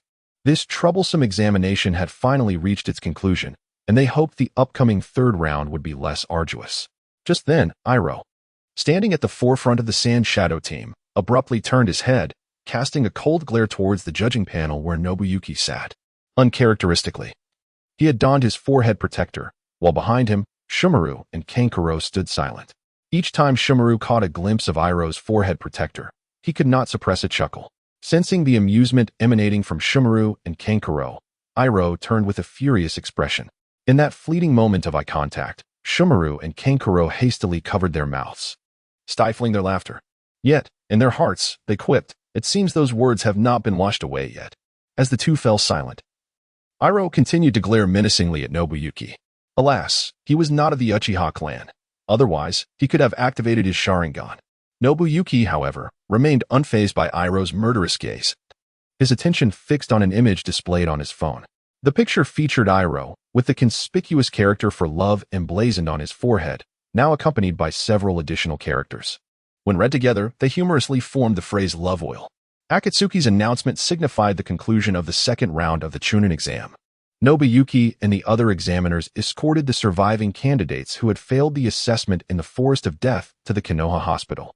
Afterward, the group proceeded to the Hokage's office. Sarutobi Hiruzen appeared pensive, likely contemplating the matters concerning Orochimaru. After signing his name on the task reports, he dismissed the assembly. Following their receipt of compensation from the finance department, everyone returned to their respective homes. Subsequently, Nobuyuki found himself back in the monotony of lying in bed, aimlessly passing the time. Occasionally, he pondered whether he should engage in some endeavor within the ninja world. However, causing trouble seemed exhausting. Establishing an organization would mean being approached for both trivial and significant matters. Dethroning the daimyo would only lead to the burden of creating a new order, which he was too lethargic to undertake. After much contemplation, he concluded that remaining a laid-back individual was preferable. Each day could be spent lying in bed, meditating and honing his mental prowess. Wasn't that far more relaxing than being a leader of an organization or an emperor? As Nobuyuki lay there like a fish out of water, no, more like a deceased fish, there was a knock at his door, dragging his weary body. He placed his right hand on the doorknob, summoning every ounce of strength to open it, and weakly inquired, "Who is it?" Upon opening the door, he was greeted by a long-haired boy clad in white, his pupils a stark white as well. Behind him stood a girl with adorably styled buns. Nobuyuki recognized them instantly. Isn't this just the most regrettable pairing in Naruto, Neji and Tenten? Outside, Neji looked upon Araki Nobuhiko's languid demeanor with disdain. Was he truly losing his mind? Seeking assistance from this individual? Nevertheless, he took a deep breath and said, "Araki Nobuhiko, I have a matter on which I wish to seek your help. May I enter to discuss it?" Nobuhiko, intrigued by Neji's request, did not decline and simply stepped aside, saying, "Come in." Though Neji held contempt for Nobuhiko's character, he still inclined his body slightly and offered a courteous bow. Tenten, following suit, chuckled and bowed as well before stepping into the Araki residence. Upon entering, the two were taken aback by the scene before them. The floor was littered with snack wrappers and empty drink bottles, while the bedding lay in disarray in the corner, the dim lighting reminiscent of a slum. Tenten's lips twitched. Was this truly the hidden powerhouse Neji had spoken of? This so-called strong individual seemed to be at the advanced stages of laziness. Nobuhiko felt somewhat embarrassed, realizing that his reputation was taking a hit. However, the awkwardness that accompanies adulthood is fleeting. Nonchalantly, he kicked his feet against the ground, nudging the plastic food bags and empty bottles aside to clear a path. "Please, make yourselves comfortable." Tenten almost wished to thrust a kunai into this useless elder's head. "Tell me, where exactly can we sit?" Neji maintained a stern expression and replied, "There is no need for that. I have come to seek your assistance and training." Nobuhiko furrowed his brow, thinking to himself, as expected, a remarkable individual. No matter how deeply they conceal themselves, cannot entirely hide the brilliance they exude. Clearly, Hyuga Neji was one who had been drawn in by that radiance. However, Nobuhiko was a carefree recluse, unwilling to engage with the mundanity of the world. "I apologize, young man. I lack the capability to assist you in your training. You should seek someone else." Upon hearing Nobuhiko's refusal, Neji refrained from further insistence. He was a person of pride and would not beg others. At that moment, Tenten interjected. "What a pity. I had prepared 1,000,000 ryo as your compensation for a month's worth of labor, and it seems that was in vain." The mention of 1,000,000 ryo instantly transformed Nobuhiko's languid demeanor. His entire being became tense and exceedingly serious. "Neji, I perceive you possess exceptional talent. You are a rare gem among warriors. Train with me, and I shall ensure you become one of the foremost powerhouses in the ninja world." Neji's brow furrowed as he interrupted, "Train? Aren't you a genjutsu user?" The reason Neji sought out Nobuhiko was to hone his Byakugan's ocular prowess through Nobuhiko's genjutsu. After being ensnared by Nobuhiko's illusion last time, he had noticed a slight enhancement in his Byakugan's capabilities. This astonished Neji, as elevating bloodline limits such as the Byakugan and Sharingan is notoriously challenging. The Sharingan at least has its triggers. The grief of losing a loved one can ignite its awakening and evolution. However, the Byakugan is purely reliant on innate talent and lineage, and thus far, no method has been discovered to enhance its ocular prowess. It is precisely for this reason that Neji was compelled to seek out Araki Nobuhiko. The elevation of a bloodline limit is of utmost importance to those of the bloodline ninja. He dared not publicize this matter, for if the main family were to learn of it, his plans to augment his Byakugan's power would be thwarted. The main family would never extend such an opportunity to the branch family members. Consequently, he had not even shared with Tenten that Nobuhiko's genjutsu could enhance the Byakugan's capabilities. Upon sensing Neji's skepticism, Nobuhiko clasped his hands behind his back, kicked a plastic bottle on the floor, and strolled towards the window. Once at the window, he pulled back the curtains at a 45-degree angle and gazed wistfully at the clear sky, speaking with a tone laden with melancholy. "Neji, you are truly Navi. Genjutsu is merely one of the inconspicuous means at my disposal. I possess many more abilities. It is just that you remain unaware of them." Both Neji and Tenten were expressions of disdain. Could this braggart not tidy up the room before boasting? Noticing their disbelief, Nobuhiko turned to address them. "Very well. I shall demonstrate my prowess to you. Let us gather at the village entrance tomorrow, and I will take you out to experience the world. Then you shall discern the veracity of my claims." Neji replied with a stoic demeanor. "Agreed. However, afterwards, you must assist me in my training with your genjutsu." The two reached a consensus, and Neji and Tenten promptly leapt out of the window, eager to escape the disheveled room. Watching their retreating figures, Nobuhiko tugged at his unshaven stubble. "Hinata Neji, Tenten, rest assured, in this lifetime, I shall ensure that you two become a couple." The following day, Neji and Tenten arrived at the entrance of Konoha early. Anticipating that their journey for training would be arduous, they packed an array of survival gear for the wilderness. As they grew increasingly impatient, they wondered if Araki Nobuhiko had overslept. Just then, Nobuhiko approached, yawning and rubbing his eyes. His hair was disheveled, and his gaze was vacant. Resembling someone who had indulged excessively, Neji raised an eyebrow, questioning how such a person could have become a Chunin. Had he merely coasted on his qualifications? After leaving Konoha, the trio journeyed south until they exited the Land of Fire, arriving at a remote island. Neji expressed his dissatisfaction. What purpose does it serve to bring us here? Is this truly your idea of exposing us to the world? Nobuhiko replied, Indeed. This place is seldom visited, allowing us to train without the fear of disturbances. Tenten complained, Could we not find a secluded mountain in the Land of Fire to train? Why must we venture to such a remote location? She felt deceived. After all, she had no intention of participating in the Chunin exams, so why endure this ordeal? Xinyan gazed sternly at Neji and Tenten, his previous nonchalance dissipating entirely. What I am about to impart to you is of utmost significance. It is a practice that delves directly into the essence of ninjutsu. The reason for bringing you here is to avoid drawing attention due to the commotion of our training. Xinyan's earnest declaration, however, did not garner the trust of Neji and Tenten. Instead, their expressions reflected a deeper disdain. This fellow was truly full of nonsense. A method that penetrates the very core of ninjutsu? Even the esteemed Third Hokage, known as the Doctor of Ninjutsu and wielding the title of the strongest Hokage, would never claim to have mastered the essence of ninjutsu. How audacious for this scruffy Chunin to assert such mastery. Even Tenten, typically patient, could no longer contain herself. She placed her hands on her hips and pouted. What evidence do you have to prove your claim of mastering the essence of ninjutsu? Show us. Xinyan chuckled lightly. Very well. As soon as he spoke, his body floated upward like a delicate cloud, soaring into the sky. Neji and Tenten's eyes widened in disbelief as they witnessed Xinyan ascend.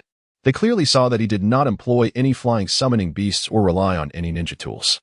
He was flying purely by his own power, a rare feat in the ninja world. Although astonished, they quickly regained their composure. After all, every ninja possesses unique skills. Flying, while impressive, fell far short of the essence of ninjutsu Xinyan claimed to grasp. Neji shouted at him, Is this what you call the essence of ninjutsu?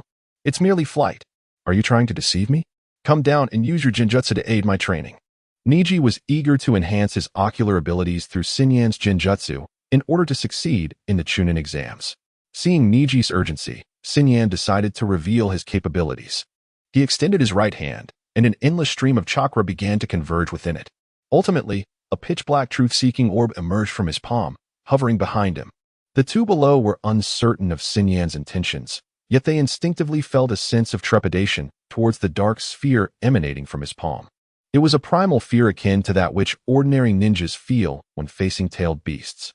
Although there were numerous summoning beasts of considerable size in the ninja world, ninjas do not typically experience fear in their presence, as their chakra is fundamentally similar to that of ordinary ninjas. Tailed beasts, however, are an entirely different matter. The chakra of a tailed beast is intrinsically distinct from that of regular ninjas. Naruto, wielding the power of four tails, may not possess more chakra than Hashirama Senju. Yet he can envelop his chakra around his body like armor, something Hashirama cannot achieve. This illustrates the difference between the quantity and quality of chakra. However, in terms of quality, a single truth-seeking orb is sufficient to overpower a nine-tailed beast. Xinyan did not pause. One by one, the questing orbs flew from his palm, ceasing only upon the emergence of the ninth. Neji immediately activated his Byakugan, his astonishment manifesting as cold sweat trickling down his brow. The dark spheres behind Xinyan were imbued with an unimaginable volume of chakra. Such immense chakra was effortlessly tossed about by Xinyan as if it were a mere pet. He swallowed hard, his voice trembling as he inquired, Is this what you refer to as the essence of chakra? It is indeed astonishing. Xinyan chuckled softly, replying, Is that all it takes to astonish you? The spectacle has only just begun. No sooner had he spoken than all the questing orbs behind him soared to the forefront. The 9 obsidian orbs gradually merged, ultimately forming a black energy sphere with a diameter of 1 meter. The expanding questing orb. Xinyan hurled the expanding questing orb towards a lifeless, desolate island in the distance. The orb sliced through the air with the precision of a blade cleaving the sky. Neji and Tenten gazed in awe as the dark sphere descended upon the island. Instantly, the sphere expanded, voraciously consuming everything in its vicinity like a black hole. The entire island, along with the surrounding waters, was obliterated as if it had been erased from existence. There were no explosions, no billowing smoke, only an endless void of darkness. After a prolonged silence, the questing orb burst like a balloon, dissipating into the air. Neji and Tenten, their hearts finally at ease, had been genuinely concerned that the black sphere would perpetually devour its surroundings. Their fears were not unfounded. The expanding questing orb possessed the capability to annihilate the shinobi world. Had Xinyan not dispelled it, the orb would have continued to expand indefinitely, ultimately leading to the destruction of the shinobi realm. Slowly descending from the heavens, Xinyan positioned himself before Neji and Tenten. The casual demeanor they once held had vanished, replaced by a profound respect after witnessing his formidable prowess. They felt fortunate to be able to train under him. With his hands clasped behind his back, Xinyan addressed them with the air of a seasoned master. Do you see? This is the essence of chakra. Chakra embodies the dual forces of destruction and creation. It can obliterate everything in existence, yet it can also bring forth anything you wish to create. With that, he raised his hand, and from the barren ground of the island, a 4-story villa sprang forth as if summoned by magic. Neji and Tenten were now somewhat desensitized to the miraculous events unfolding before them. Xinyan smiled and declared, "From this day forth, I shall conduct an intensive training regimen for you over the course of 1 month. During this time, I will impart my understanding of chakra without reservation. The extent of your learning will ultimately depend on your own efforts." Instantly, Neji and Tenten became solemn, recognizing the significance of this training. The seemingly disheveled Chunin before them was a master whose strength surpassed even that of the Hokage. Training under such an individual was certain to yield remarkable growth in their abilities. Eagerly, Neji exclaimed, "Senior Araki, let us commence our training." Unbeknownst to him, he had unconsciously adopted a respectful form of address towards Xinyan. With a gentle smile, Xinyan replied, "There is no need to rush. Let us first partake in our meal, after which I shall elucidate my cultivation path to you." Once we have finished our lunch, Ningji and Tian sat upright in their chairs. Xinyan commenced to share the unique cultivation method he had devised. In his previous life, Xinyan had been rather well-versed, having consumed countless films, television series, novels, and animations. However, regardless of the diverse cultivation systems, the essence remains unchanged. Xinyan distilled his insights into 3 distinct cultivation paths: the mental, the physical, and the energetic. For instance, martial artists focus on the physical aspect, honing their bodies into the mightiest weapons known to the world, embodying both offense and defense. Conversely, mages tend to gravitate towards the energetic path. While there is some interaction with the mental realm, the majority of mages predominantly rely on magical energy. Even the enigmatic Cthulhu entities can be categorized within the mental domain, as the so-called indescribable beings merely disrupt the minds of others, concealing their true forms. No matter which path one pursues to its utmost, formidable and unfathomable powers will inevitably manifest. The hierarchy among cultivation paths does not pertain to superiority or inferiority, but rather the strength of the cultivator. For instance, Xinyan himself is a formidable practitioner of the mental path. Strangely, after his transition to this world, his mental prowess soared to astonishing heights. With mere thought, he could obliterate all beings within the ninja realm. His apparent nonchalance stems from a deep-seated fear that should he become earnest, uncontrolled emotions might lead to unnecessary casualties. Thus, while outsiders perceive him as lazy, he views himself as a guardian of peace within the ninja world. Indeed, he has even managed to evoke a sense of self-admiration.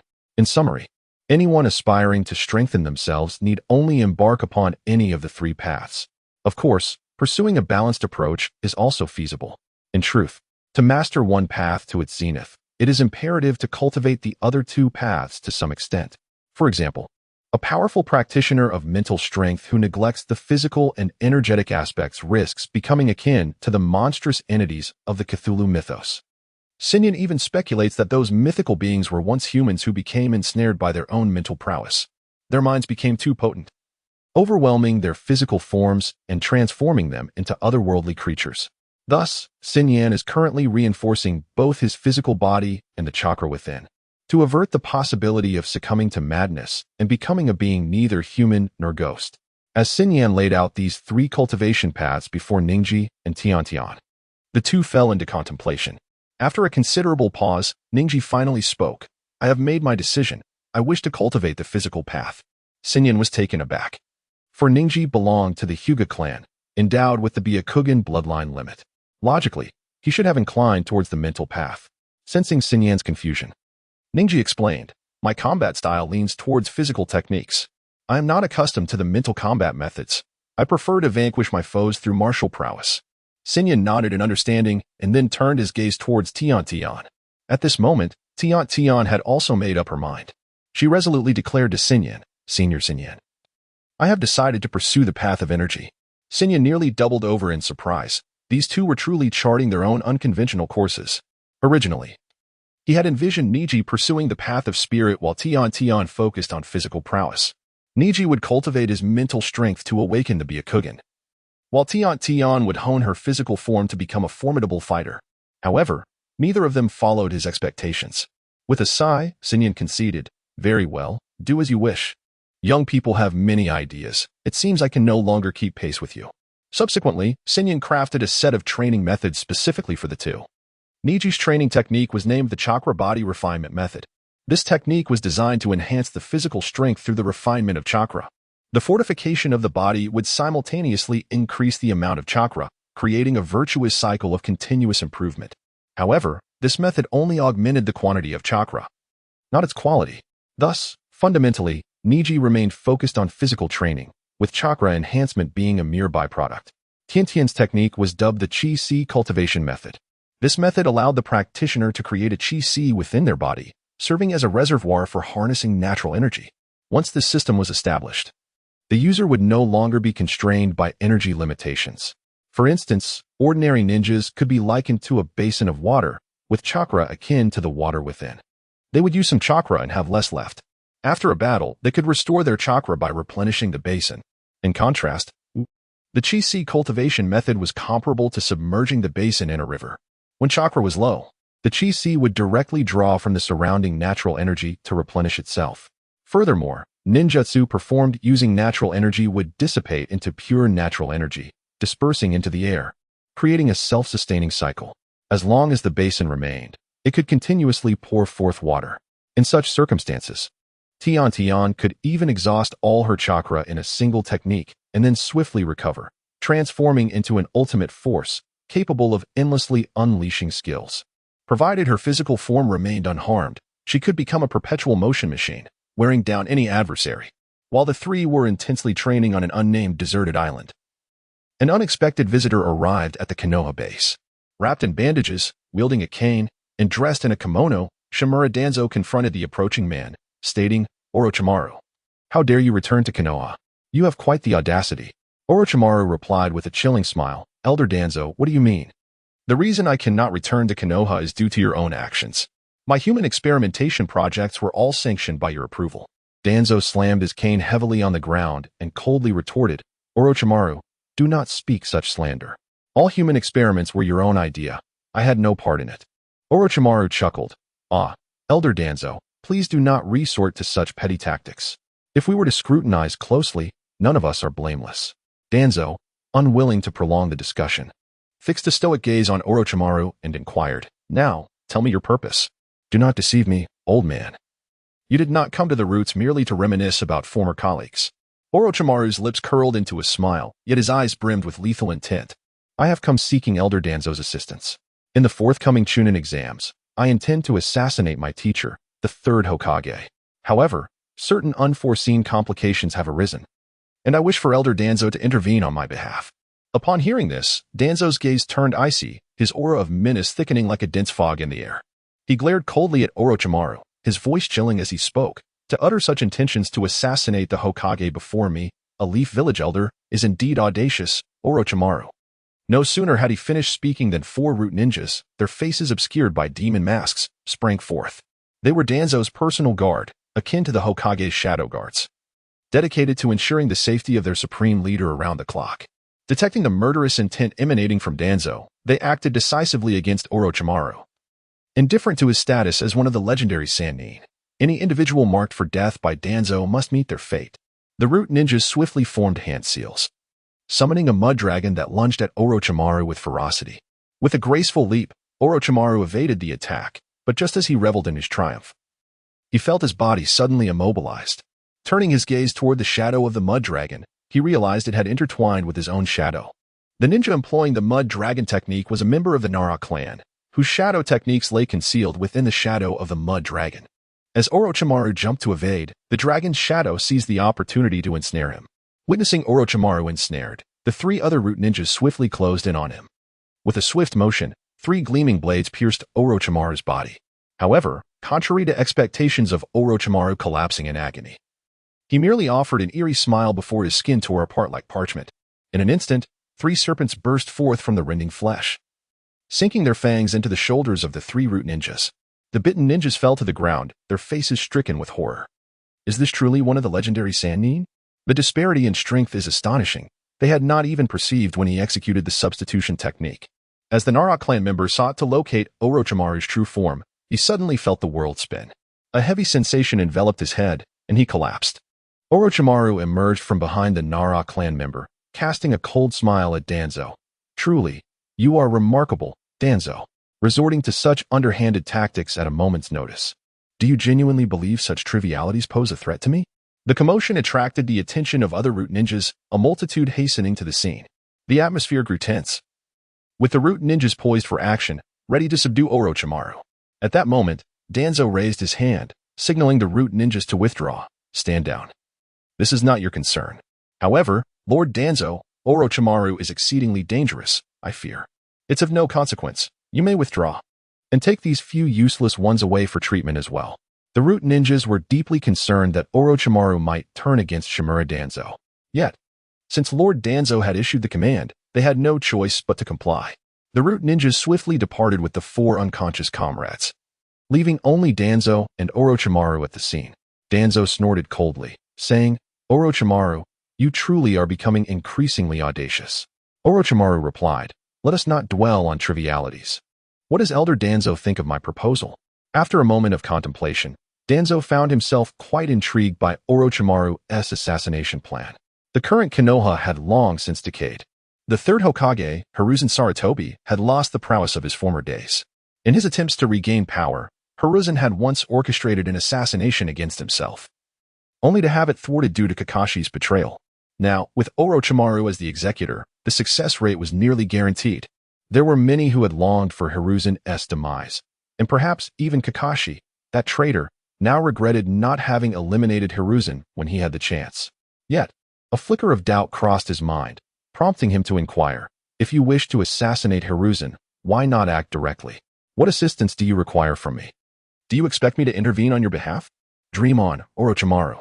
I assure you that my non-interference is already a concession based on our years of collaboration. Do not overreach. Orochimaru replied, it is not about having you help me kill teacher Hiruzen. Rather, I need you to obstruct one individual. A certain Chunin named Araki Nobuhiko from Konoha. Upon mentioning Nobuhiko, Orochimaru's expression soured. After his Genjutsu had automatically lifted that day, he had hastened to inquire about Nobuhiko's whereabouts from Kabuto. However, upon encountering Kabuto, the latter's demeanor was quite unnatural. After persistent questioning, Kabuto produced a mirror, revealing that Orochimaru's face had been drawn with a turtle. From that moment on, Orochimaru resolved to eliminate that Araki Nobuhiko to restore his honor. Danzo, with a perplexed countenance, remarked, Orochimaru, are you jesting? A mere Chunin warrants the attention of my root. Orochimaru, maintaining a serious expression, replied, Elder Danzo, your intelligence operations are woefully inadequate. That Araki Nobuhiko is undoubtedly a Genjutsu ninja of shadow-level prowess. Underestimating him would lead to significant repercussions. Hearing Orochimaru's words, Danzo's expression turned grave. Shadow-level Genjutsu ninjas were indeed a rare resource within the ninja world. Even he, an elder of Konoha for many years, had only encountered one such ninja, Shursui. As for Itachi, when he left the village, his Genjutsu was certainly not as formidable as Shursui's. Danzo, uncertain of Itachi's current capabilities, asked Orochimaru seriously, is what you say truly the case? Indeed, that fellow, Araki Nobuhiko, fought me to a standstill. The strength displayed has long surpassed the realm of a Nin, having ascended into the ranks of a Kage. Orochimaru, reluctant to admit that he had been swiftly defeated by Araki Nobuhiko, clung to his pride. Shimura Danzo failed to notice the subtle unease on Orochimaru's face. He pondered whether this individual named Araki Nobuhiko was worthy of his employing the Kodo Amatsukami technique. Should Orochimaru's scheme come to fruition, a successor for the position of the fifth Hokage would be imperative after Hiruzen's demise. The candidates most likely to ascend to this esteemed role were Jiraiya, Tsunade, and himself. With the assistance of Araki Nobuhiko, coupled with the might of his root organization, he could undoubtedly overpower the other 2 Sannin. At that juncture, the Hokage title would be within his grasp.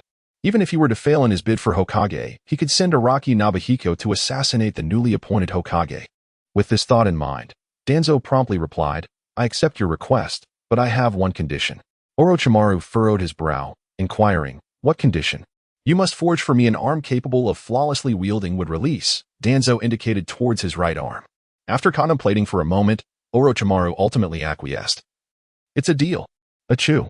Far away, Araki Nobuhiko unexpectedly sneezed. Who is it? Who's cursing me? He grumbled as he leapt out of bed. Then staggered to the dining table on the first floor of the villa. Is dinner ready? I'm starving. Neji and Tenten gazed at him in astonishment. What is going on? Has this guy changed his ways? Over the past few days, their initial respect for Nobuhiko had dissipated. His laziness had utterly shattered Neji and Tenten's worldview. Once, they had prepared a meal, eagerly awaiting his descent. To their surprise, he couldn't even be bothered to come down the stairs. Instead, he lay in bed and summoned the food to his mouth with a wave of his hand. After finishing, he merely returned to slumber, never even opening his eyes. Today, however, he actually deigned to come down for a meal, much to Neji and Tenten's astonishment. After lunch, the group made their way to the sandy beach by the shore. Nobuhiko addressed the two. How has your training progressed? Show me the fruits of your labor. Neji and Tenten exchanged glances, and then Neji, like a flash of lightning, dashed towards Nobuhiko. During this period, he had been honing his physique and attempting to channel his chakra onto his skin for combat, akin to a Jinchuriki. Thus, Neji's taijutsu now exhibited both technique and explosive power. Arriving before Nobuhiko, Neji executed a series of movements, launching the 8 trigrams 64 palms with fluid grace towards him. This level of attack could be effortlessly countered by Nobuhiko with a mental barrier, yet he chose not to do so, instead evading with his physical prowess. This sparring session served not only to assess Neji's strength, but also to allow Nobuhiko to discern his own deficiencies in taijutsu. In terms of physical capability, Nobuhiko was hardly inferior to the 4th Hokage, yet his mastery of martial techniques was limited to the rudimentary Wangbakwan. Thus, he sought to learn some martial techniques through sparring with Neji. The practice lasted for a full 2 hours, leaving Chunin's arms numb and his vision filled with stars. Neji's prowess in martial arts was truly formidable. With his enhanced physical condition, his chakra reserves had significantly increased. Each punch he delivered possessed the ferocity of a steel fist, while simultaneously allowing for the internal destruction characteristic of gentle fist techniques. He could unleash the 8 trigrams 64 palms up close and the 8 trigrams air palm from a distance, rendering him a versatile ninja. Were it not for his strong physical attributes, he would undoubtedly have been thoroughly outmatched by Neji during their sparring session. No more fighting. You all hurry and prepare dinner. I desire sweet and sour pork tonight. I'll leave the ingredients and cooking instructions in the kitchen. Just follow the steps one by one. I'm exhausted and will retreat upstairs to sleep. After uttering these words, Chunin turned to leave, but Tian called out to him. Hey, wait. You haven't assessed my training progress yet. In an instant, Chunin dissipated like smoke, leaving Neji and Tian staring at each other in astonishment. This fellow has indeed run off again. With such a lazy demeanor, it's a mystery how he has trained himself to such strength.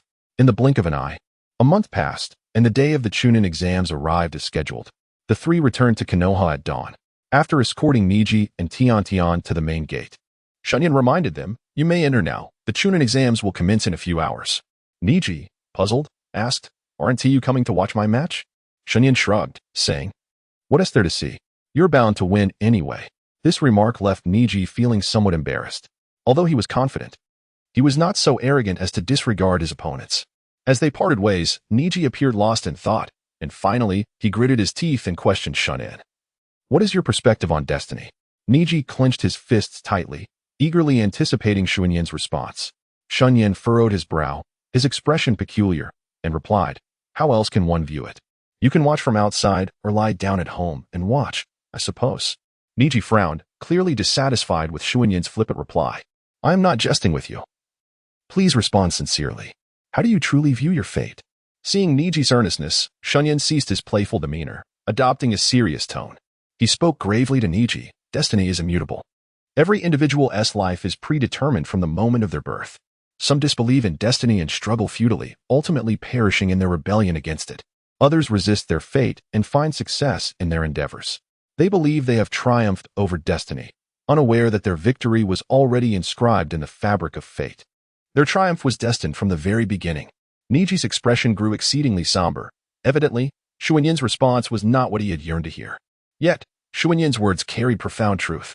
Those who conquered their fate did not succeed merely through rebellion. Rather, their victories were predestined from the outset. Was his own destiny truly that of a caged bird? As he succumbed to self-doubt, the gentle touch of faith graced his forehead. In an instant, Neji felt a surge of energy coursing through his brow. Subsequently, a sound reminiscent of something shattering echoed in his mind, so crisp and melodious. He discerned the origin of that sound. Neji gazed intently at Shinhiko. As if seeking the answer he longed to find within the depths of his eyes. Yet, he hesitated to inquire, fearful of confirming his suspicions. He dreaded that it might all be an illusion crafted by Shinhiko, a mere jest. It was not until Tenten lightly shook his shoulder that Neji returned to his senses. With wide eyes, he directed his question at Shinhiko. What? What did you just do? Shinhiko chuckled. Is that even a question? Naturally. I used a jinjutsu to let you hear that sound. Did you think I was liberating you from your confines? The two exchanged glances, and moments later, they burst into laughter, leaving Tenten utterly perplexed. She mused inwardly. Boy's sense of humor is truly inscrutable. After their laughter subsided, Shinhiko turned to Neji with a serious expression. Indeed, a person's fate is predetermined, unalterable by anyone. Yet it is precisely due to the unpredictability of fate that the future becomes vibrant. I cherish the saying, do your utmost and leave the rest to destiny. Strive for excellence in what you can do, and as for whether you will ultimately succeed, let it be. Neji smiled, a genuine smile from the heart. As he and Tenten approached the gates of Konoha, Shinhiko strode in the opposite direction. Having dispensed his dose of motivational wisdom, it was time for him to take his leave. A great battle was imminent in Konoha. Returning now would only invite unnecessary trouble. He intended to retreat to a distant locale, awaiting the conclusion of Konoha's impending chaos before returning. Meanwhile, within the root base, a reconnaissance ninja reported to Danzo. Lord Danzo, the individual you wish to investigate, Araki Shinhiko, has just returned to the main gate of Konoha. After escorting the Jin and Hyuga Neji and Tenten back, he departed once more. Danzo furrowed his brow and inquired, in which direction did he head? The reconnaissance ninja pondered briefly and replied, it appears he is heading towards Mount Kiku. After dismissing the reconnaissance ninja, Danzo fell into deep contemplation. Why would he leave Konoha after arriving? Could it be that he sensed something amiss and deliberately distanced himself from the conflict? Contemplating this, Danzo tightened his grip on his cane. Possessing such formidable strength yet harboring a fear of war, unwilling to contribute to Konoha's cause, and merely seeking to survive, such a mindset was unworthy of his power. This individual required thorough guidance. Reflecting on this, Danzo touched his right eye, the Sharingan of Uchiha Shursui. With the ability to permanently alter one's will through the most potent genjutsu, Kodo Amatsukami, he could control Araki Shinhiko. In doing so, he could transform him into Konoha's sharpest weapon. With such a weapon at his disposal, Danzo was certain he could ascend to the position of Hokage.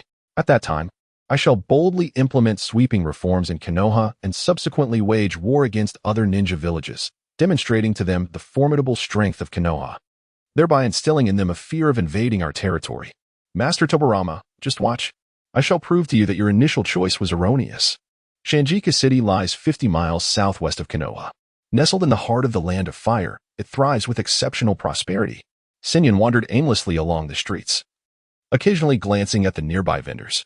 A dazzling array of trinkets and souvenirs adorned the stalls, yet Sinyan held no interest in such baubles. His sole desire was to endure in Shanjika City until the plans for Konoha's downfall came to fruition. Upon arriving at a ramen shop, he ordered a large bowl of chashu ramen and began to eat. The cuisine in this world tends to be rather bland. Thus he also ordered a bowl of miso soup to replenish his salt intake. As he savored his meal, a middle-aged man with yellow hair entered the ramen shop, instantly capturing Sinyan's attention. The man donned a black robe and wore ninja sandals, devoid of a forehead protector, making it impossible to discern his village affiliation. Without ordering any food, the middle-aged man sat beside Sinyan, maintaining an expressionless demeanor. Sinyan sighed, recognizing that whether fortune or misfortune, he could not escape his fate. The man coldly instructed, finish your meal and come with me. Following this, he sat beside Sinyan, monitoring his every bite. This made Sinyan exceedingly uncomfortable. He barely relished the flavors of the chashu ramen as he hastily swallowed it. Placing the money on the table, Sinyan turned to the middle-aged man and said, let us go.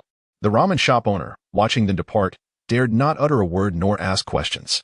Just as he prepared to clear the dishes, a black-clad ninja wearing a ghost mask suddenly appeared before him. Before he could react, the masked ninja cast a genjutsu. erasing all memories related to Sinyan and the middle-aged man from his mind. When the ramen shop owner regained his senses, he stared vacantly at the money in his hand, bewildered about its origin. Sinyan followed the middle-aged man out of the ramen shop, weaving through turns until they arrived at a deserted alley. As they ventured deeper into the alley, more than a dozen ninjas wearing ghost masks sprang from the shadows. Observing them, Sinyan deduced that they must be Root ninjas. But why would Root target him? He had always maintained a low profile. Why was Shimura Danzo fixated on him? At that moment, wrapped in bandages, Shimura Danzo emerged from the depths of the alley and halted a short distance from Sinyan. Araki Sinyan, you are a disgrace to Konoha, Danzo declared, immediately casting a shadow of shame upon Sinyan. This incensed Sinyan, compelling him to retort, how have I become a disgrace to Konoha? Old man, I know who you are. You are none other than the elder Shimura Danzo, right? If you do not clarify your words today, I shall not hold back. Danzo, unfazed by Sinyan's recognition, remained composed. In the world of shinobi, who among the powerful lacked an intelligence network? It is hardly surprising to learn of one's identity. With a somber expression, Shimura Danzo remarked, at this moment, Konoha is in dire need of personnel. Instead of dedicating yourself to your duties here, you have chosen to leave the village of your own accord. Such actions could easily lead me to classify you as a rogue ninja. However, considering your youth, I shall grant you an opportunity. If you join my Root organization, I can overlook your defection. After speaking, Danzo cast a condescending gaze upon Shinichi, prepared to employ the Kodo Amatsukami technique to control him. Yet, to his astonishment, Shinichi merely chuckled and said, farewell. What? In an instant, Shinichi's form dissipated like mist in the air, leaving no trace behind. It soon dawned on everyone that they had merely surrounded an illusion created by Shinichi. The members of Root clenched their fists in frustration. They had been outmaneuvered by a mere Chunin. Danzo, seething with anger, barked, what are you waiting for? Quickly search for that scoundrel's whereabouts. Yes. The group dispersed, with sensory ninjas scouring the area of Yamaki Castle thoroughly. Before long, they discovered Shinichi outside of Tamari Castle, lying on a spacious patch of land, patiently awaiting Danzo's arrival. The crowded streets of Yamaki Castle posed a risk of collateral damage to innocent civilians during a confrontation, so Shinichi had lured Danzo and his men to this open space, intending to resolve matters here. With a flurry of movement, over a dozen Root ninjas accompanied Danzo to the clearing. Upon witnessing Shinichi's demeanor, Danzo felt even more disdain. To fear harming civilians, what a pitifully weak individual, akin to Naidame. Such a character required rigorous discipline, otherwise, he would inevitably perish due to his own naivety. He promptly commanded the nearby Root ninjas, all of you, attack simultaneously and buy me some time. Following his orders, the Root ninjas surged forward while Danzo began to unseal his own powers. Aware of Shinichi's formidable genjutsu, the Root ninjas prepared to suppress him with long-range ninjutsu. Wind release, fire release, lightning release. A torrent of ninjutsu descended upon Shinichi like an overwhelming tide. Unfazed, Shinichi summoned a mental barrier. Just as the barrier emerged, the ninjutsu reached him. In an instant, thick smoke billowed, and the flames and lightning enveloped his figure. The sheer force of the ensuing ninjutsu caused the ground to tremble, instilling panic among the countless wandering ninjas within Yamaki Castle. Such a cacophony of battle. Could it signify the outbreak of war? Which great nation could inflict chaos so deep within the land of fire? What were the Konoha ninjas doing? Some audacious souls attempted to stealthily approach to ascertain the situation. However, before they could reach the scene, they were swiftly dispatched by a few Root ninjas tasked with guarding the rear. After several inquisitive individuals fell, the wandering ninjas within Yamaki Castle dared not meddle further. The bombardment of ninjutsu persisted for 5 minutes before the Root ninjas ceased their assault, gasping for breath. Upon witnessing the billowing smoke rising in the distance, the Root ninjas remained vigilant. According to Orochimaru's intelligence, their adversary was a shadow-level powerhouse. Such formidable beings invariably possess means of self-preservation. As anticipated, when the smoke dissipated, Yoshihiko was seen levitating in midair, enveloped by a transparent circular barrier, his form completely unscathed. The Root ninjas retrieved several soldier pills from their ninja tool pouches and prepared for the next round of jutsu attacks. At that moment, Shimura Danzo approached the group and coldly commanded, stand down, allow me to handle this. Observing that Danzo had unsealed his own restraints, the Root ninjas promptly retreated to a safe distance, ready to support him. Yoshihiko scrutinized Danzo's current state, his brow furrowing with concern. The right side of Danzo's body appeared as pale as that of a corpse, adorned with a multitude of Tomo Sharingan on his right arm. Moreover, Danzo's right eye manifested a triangular pinwheel shape, presumably the Tenshin of Shursui. Now unsealed, Danzo brimmed with confidence. Wielding the ultimate powers of both the Uchiha and Senju clans, would release and the Mangeki Sharingan. At this juncture, claiming to be the strongest in the ninja world would be no exaggeration. He looked disdainfully at the airborne Yoshihiko and said coldly, "Araki Yoshihiko, I offer you another chance. Submit to me, and once I become Hokage, your strength could easily earn you the position of elder advisor in Konoha." Yoshihiko, scratching his ear, replied, "I have no desire to be an elder advisor. Could you perhaps arrange for my retirement instead?" Danzo's expression darkened, his eyes gleaming with cold fury. This fellow was truly a lost cause, fixated on idleness. Thus, he resolved to seize the opportunity to control him with Tenshin. Such a feeble will was better off discarded. With that thought, Danzo raised his right hand, a kunai materializing in his grasp. He then surged forward, charging toward Yoshihiko. Yoshihiko raised an eyebrow, bemused that such a high-level battle still relied on kunai. Was he stuck in a bygone era? He summoned his right hand. Concentrating his mental energy within his palm, and a massive fly swatter appeared before him. The fly swatter measured approximately 1.8 meters in length, with a square head measuring 50 centimeters per side, studded with iron nails of finger width, exuding a chilling aura. With a swift motion, Yoshihiko tested its weight, and, with a sinister smile directed at Danzo, brought the fly swatter down, smashing Danzo into the ground. The entire sequence unfolded with astonishing speed, leaving Danzo no time to react before he was reduced to a puddle of flesh. The nearby root ninjas gazed in horror. And just as they were about to rush forward to check on Danzo's safety, his body began to vanish. Almost immediately, behind Yoshihiko, the unscathed Danzo formed hand seals and unleashed a wind release technique. Wind style, vacuum wave. The wind blade sliced through the air, striking Yoshihiko squarely in the back, instantaneously cleaving him in two. With a piercing scream, Nobuhiko's lifeless body fell to the ground, devoid of any signs of life. Shimura Danzo gazed contemptuously at Nobuhiko's corpse, incredulous that such a level of strength could render Orochimaru utterly impotent. It seemed that Orochimaru had made no progress over the years. Just as he contemplated turning away, a root ninja nearby suddenly exclaimed, "Lord Danzo, beware behind you." Before Danzo could react, a colossal fly swatter descended from above, reducing him to a mere pulp. The root ninja stood in shock, staring at the unharmed Araki Nobuhiko and the ground where Danzo had just been obliterated once more. They could not fathom the bizarre sequence of events that had just unfolded. It was as if the two were entwined in a cycle of death and revival, endlessly repeating itself. Nobuhiko picked up the fly swatter, repulsed by the remnants of Danzo that clung to it. He promptly utilized water release to cleanse the swatter, feeling somewhat better afterward. At that moment, he heard Danzo's voice behind him. "Your illusion techniques are indeed remarkable, even one as seasoned as I, with my transplanted Sharingan, can be deceived." Nobuhiko smirked, retorting, "With that transplanted Sharingan of yours, you can't even muster a third of Uchiha Shursui's power. How tragic it is for such eyes to be wasted in your sockets." Danzo, unfazed, allowed a faint smile to tug at the corners of his mouth. The opportunity he had been waiting for had finally arrived. In an instant, as their eyes locked, Danzo activated the Kodo Amatsukami. Nobuhiko's expression grew vacant, his consciousness drifting into a stupor. Within his mental realm, an elite battalion armed with bolt-action rifles disembarked upon the shores. "Commander, we have successfully landed. Please provide your orders." The commander contemplated momentarily before pointing toward a distant town. "From this city onward, let the will of the Empire permeate this land." "Yes, sir." Before long, the townspeople were entirely subdued by this battalion. The gray-haired mayor gritted his teeth, addressing the soldiers, "You barbaric scoundrels, release us at once." The commander scoffed, "Old man, you must understand. We are gentlemen of the Empire, representing modern civilization.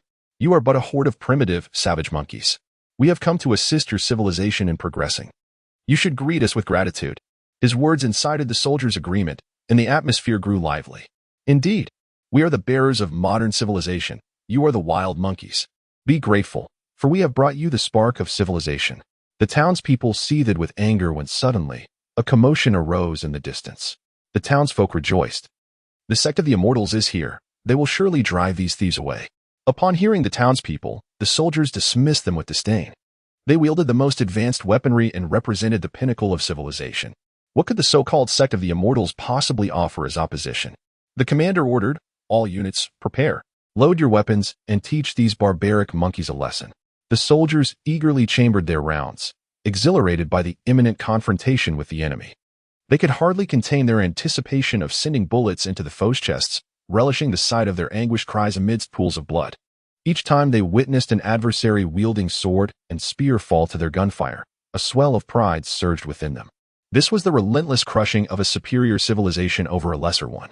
At that moment, a group of young men and women clad in ancient garb appeared on the distant hillside. Upon seeing the weapons they bore, the imperial troops sighed in relief, even displaying expressions of disdain. These individuals, in their eyes, were not even worthy of being called irregular soldiers.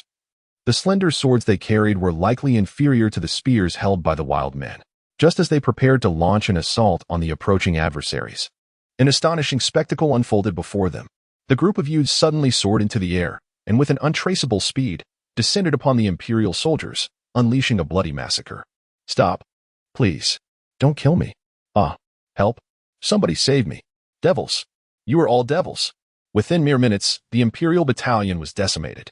The townsfolk prepared to warmly welcome these celestial beings, yet the celestial figures declared that they had urgent matters to attend to, and thus did not linger. A young girl turned to the leading youth and inquired, "Brotherly, will the elder who claims to be the creator truly bestow upon us opportunities?" The other brothers gazed at Brotherly with eager anticipation.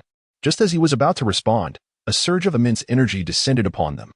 All members of the Celestial Slayer sect felt a rush of heat within their bodies, ultimately breaking through their limits. After all was said and done, Xinyan observed the Celestial Slayer disciples kneeling on the ground, reverently worshipping the heavens. He stroked his chin thoughtfully, pondering the fragility of the Baitian divine troops. They fell with such ease, rendering the encounter rather dull. An ingenious idea struck him. Was Shimura Danzo intent on controlling him? He would oblige, playing along with him. This world was his mental domain, which he named the Celestial Domain, Shinyu, Continent. It resembled a realm akin to that of cultivation, with differing temporal ratios for both parties. Typically, Xinyan adjusted the time in this world to equate one day in the ninja realm to a year in this world. Whenever boredom struck, he would accelerate or decelerate time. He propagated cultivation techniques throughout this realm. However, due to the recentness of this creation, the strongest beings in this world were merely at the transformation stage. Yet, their strength was inconsequential to Xinyan, as none could surpass him. The creation of the Shinyu continent was merely a precaution against ambushes by illusionists. Just as with the recent incursion of the Baitian divine forces, they were discovered and dealt with by the natives of the Shinyu continent. Having concluded matters concerning the Shinyu continent, Xinyan's consciousness returned to his true form. Upon his return, he immediately heard Shimura Danzo's command. "Araki Xinyan, from this day forth, you shall be my loyal subordinate, to faithfully execute my commands. There must be no errors." Shimura Danzo fixed his piercing gaze upon Shinhiko, uncertain if the influence of the heavenly gods had taken effect. Shinhiko knelt on one knee, bowing his head to Danzo, and declared, "As you command, Lord Danzo." Witnessing Shinhiko's response, a satisfied smirk appeared on Danzo's lips. Ever since Ryoma perished on a mission, no one of elite caliber had emerged from the root. Now, with the addition of Shinhiko, the void left by the absence of top-tier warriors en route was finally filled. If Orochimaru's plan succeeded today, that old scoundrel Hiruzen would surely meet his demise. Furthermore, if they returned swiftly, they might apprehend Orochimaru in the act. At that moment, with Shinhiko and Root joining forces to capture or eliminate Orochimaru, Danzo's position as Hokage would be virtually assured. With such thoughts, Shimura Danzo felt rejuvenated, recalling the spirited vigor of his youth. "All units, heed my command. Return to Konoha at full speed. As you command, Lord Danzo." An hour earlier, the third round of the Chunin exams commenced. This event attracted dignitaries and affluent merchants from various nations, all eager to witness the prowess of the new generation of Konoha ninjas. The audience buzzed with excitement, and the arena was alive with energy. Suddenly, Uzumaki Naruto slid into the arena in a rather unconventional manner. The judges and other competitors stared in astonishment at Naruto's peculiar entrance, reminiscent of a comedic faceplant. After a brief recovery, the officiating judge, Nara Shukaku, announced the beginning of the first match, Uzumaki Naruto vs. Hyuga Neji. As the match commenced, the two competitors wasted no time. They charged into battle. Naruto lunged at Neji like a wild beast, swinging his right fist directly at Neji's face. Observing Naruto's clumsy taijutsu, Neji couldn't help but chuckle ruefully. How could this guy be so foolish? Knowing well that Neji excelled in close combat, he still chose to engage.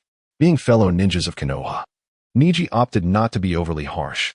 Thus, he restrained his strength to a mere 10% and delivered a single punch towards Naruto. With a resounding thud, Naruto was propelled like a cannonball, crashing into the wall of the arena. The spectators were left speechless, and even the third Hokage, seated in the stands, had his pupils constrict in astonishment. To the untrained eye, it may have seemed a mere spectacle, but to an expert like Sarutobi Hiruzen, who was adept in taijutsu himself, having once sent the Nine Tails flying with a single strike, Neji's punch, though delivered with minimal force, revealed a remarkable technique. It possessed the ferocity of a steel fist combined with the internal devastation of a soft fist, a harmonious blend of strength and grace. Naruto's defeat was indeed well-deserved. The audience erupted in exclamations. That long-haired fellow is incredible. He knocked that blonde kid down with one punch. That damn fox should be treated this way. The fervor in the crowd was palpable. A curious foreign merchant asked a nearby villager from Konoha, "That blonde-haired young man is also one of you, isn't he? You seem to harbor quite a dislike for him." The villager glanced around cautiously before whispering, "I'll let you in on a secret, but don't tell anyone. In truth, he is." The commotion around them did not affect Neji Hyuga, who was intensely focused on the crater created by Naruto. For reasons unknown, he felt an unsettling sensation emanating from the dust-filled pit. Meanwhile, Gaara, with a grim expression, began to emanate an intense chakra disturbance. Kanjiro and Temari quickly attempted to soothe him, but their efforts proved futile. Gaara's chakra surged violently, as if provoked by some unseen force. Neji activated his Byakugan and peered into the pit, his brow furrowing in concern. Naruto was engulfed by an overwhelming chakra, his tail swaying ominously in the wind. However, something seemed amiss. He grimaced and shook his head while muttering, "Damn it. Get out of my head." Ultimately, his primal instincts overpowered his reason, and he lunged at Neji like a ferocious beast. The moment Naruto burst forth from the smoke, the third Hokage's expression changed dramatically. This was not Naruto's consciousness. He had succumbed to the control of the Nine Tails. He quickly rose to his feet and shouted to everyone, "The Chunin exams are hereby concluded. Hawk, Silver Fox, prepare to seal the Demon Fox." Yes, just as the third Hokage and the Umbu were preparing to subdue Naruto, the fourth Kazekage swiftly brandished a kunai against Sarutobi Hiruzen's neck. He and 4 accompanying Wind Village guards leapt onto the rooftops, taking the Hokage hostage. This sudden turn of events caught everyone off guard, yet the shinobi from Sunagakure and Otogakure quickly regrouped. Several ninjas in the crowd cast illusions, putting all the ordinary people present into a deep slumber. A great battle was on the verge of erupting. Sarutobi Hiruzen urged, "Kazekage, I advise you to act rationally. War would bring no benefit to either of our villages." To his surprise, the fourth Kazekage coldly chuckled in response, "Teacher Sarutobi, have you grown so old that you can no longer perceive such trivial tricks?" Hearing this voice, Hiruzen's pupils constricted. At that moment, the 4 wind guards removed their disguises and executed the 4 purple flames formation. The Kazekage tore away the mask from his face, revealing the pale visage of Orochimaru. "Long time no see, Teacher Sarutobi. It's you?" Orochimaru. Neji observed the battle unfolding atop the building between Orochimaru and the third Hokage. He glanced around with his Byakugan, taking note of the signs of conflict scattered throughout Konoha. The village was in utter chaos. What on earth had transpired? Just then, the tailed beast-formed Naruto approached Neji, resembling a rampaging monster as he extended his claws toward Neji's throat. Neji deftly evaded Naruto's claws, perplexed by the inexplicable transformation his friend had undergone, thus refraining from delivering a fatal blow. As Neji became entangled with Naruto, Gaara could no longer withstand the overwhelming chakra of Shukaku.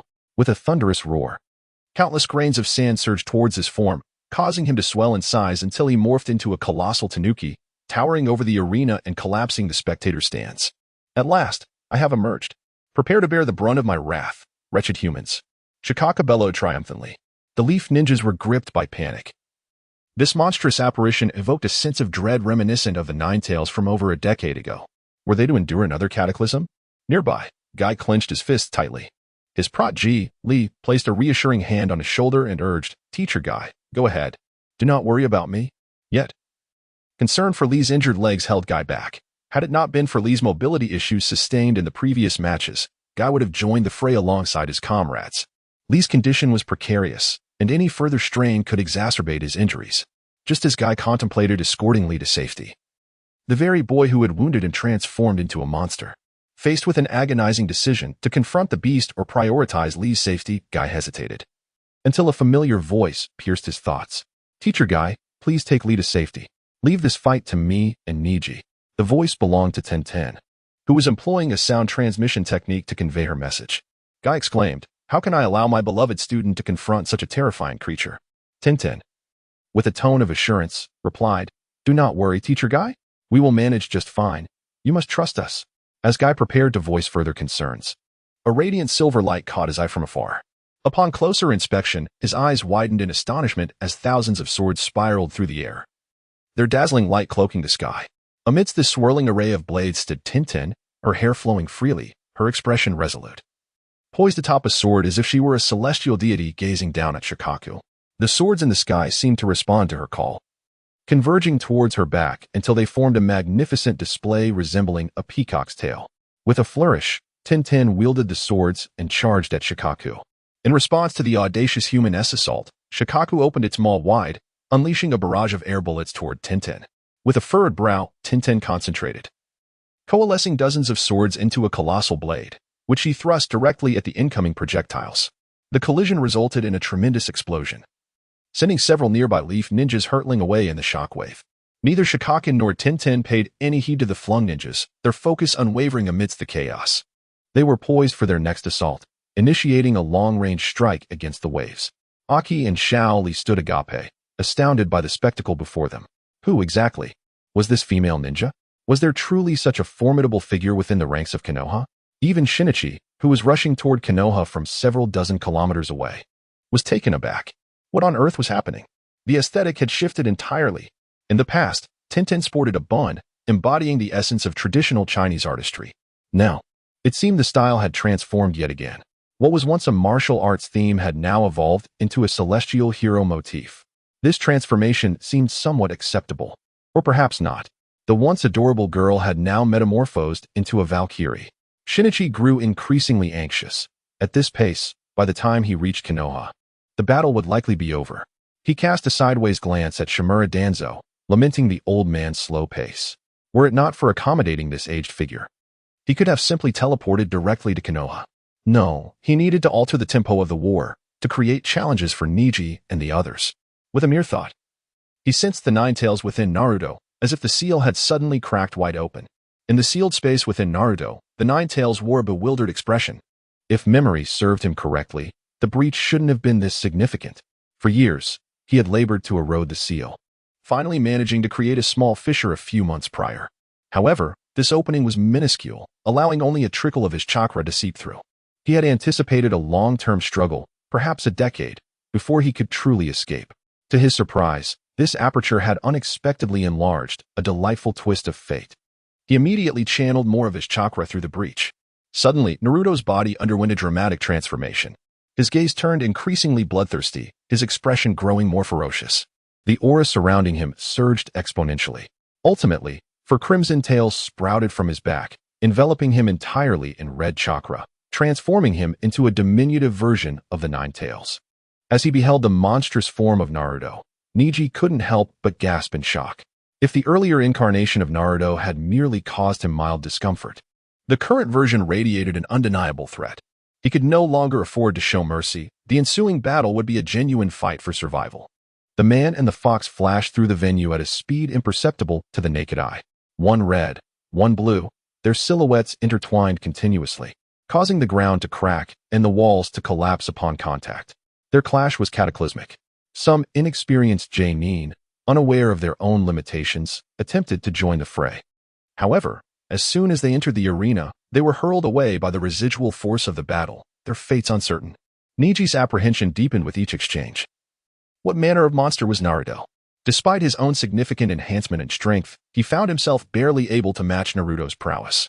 The latter's abilities exceeded all imagination, particularly that crimson chakra enveloping his form. The chakra layer is exceedingly robust, rendering Naruto's gentle fist utterly incapable of breaching his opponent's defenses. At that moment, a colossal red toad descended from the heavens, landing squarely atop Naruto's head, pinning him firmly to the ground. Perched atop the toad was a white-haired man clad in a crimson coat and wooden clogs, flamboyantly tossing his hair as he exuberantly proclaimed, "The Sage of Toads, Jiraiya, has arrived. Young man, you have performed admirably. However, the next phase is now entrusted to me." With that, Jiraiya glanced down at Naruto, who was still fervently struggling beneath the weight of the toad. Sighing, he mused, Minato, it seems your son has a long journey ahead of him." Contemplating this, Jiraiya leapt down from the toad's head and approached Naruto slowly. As Jiraiya advanced, Neji remained on high alert. He was well aware of the legendary name of Jiraiya, one of the legendary three ninjas. Thus, he refrained from obstructing Jiraiya's approach but did not rush forward either. Observing Neji's demeanor, Jiraiya smiled faintly.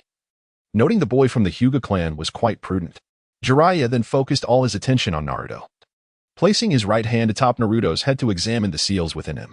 As he did so, his expression grew increasingly grim. The last time he had checked on Naruto's seals, the fissures had not been nearly as pronounced. In the span of just 3 days, why had the cracks suddenly widened? Could it be that his previous inebriation had hindered his careful observation? He pondered, but could never have suspected that the cunning Shinji had been secretly undermining the seals. Ultimately, he suppressed his doubts, retrieving a talisman, biting his finger, and inscribing the necessary technique. Encased within the tailed beast's exterior, Naruto seemed to sense the impending threat, his body twisting violently while he emitted a low, guttural roar. Seeing the nine tails on the verge of breaking free, the toad urged, "Jiraiya, you are taking far too long. This creature is becoming increasingly difficult to contain. If you do not hasten, he will escape."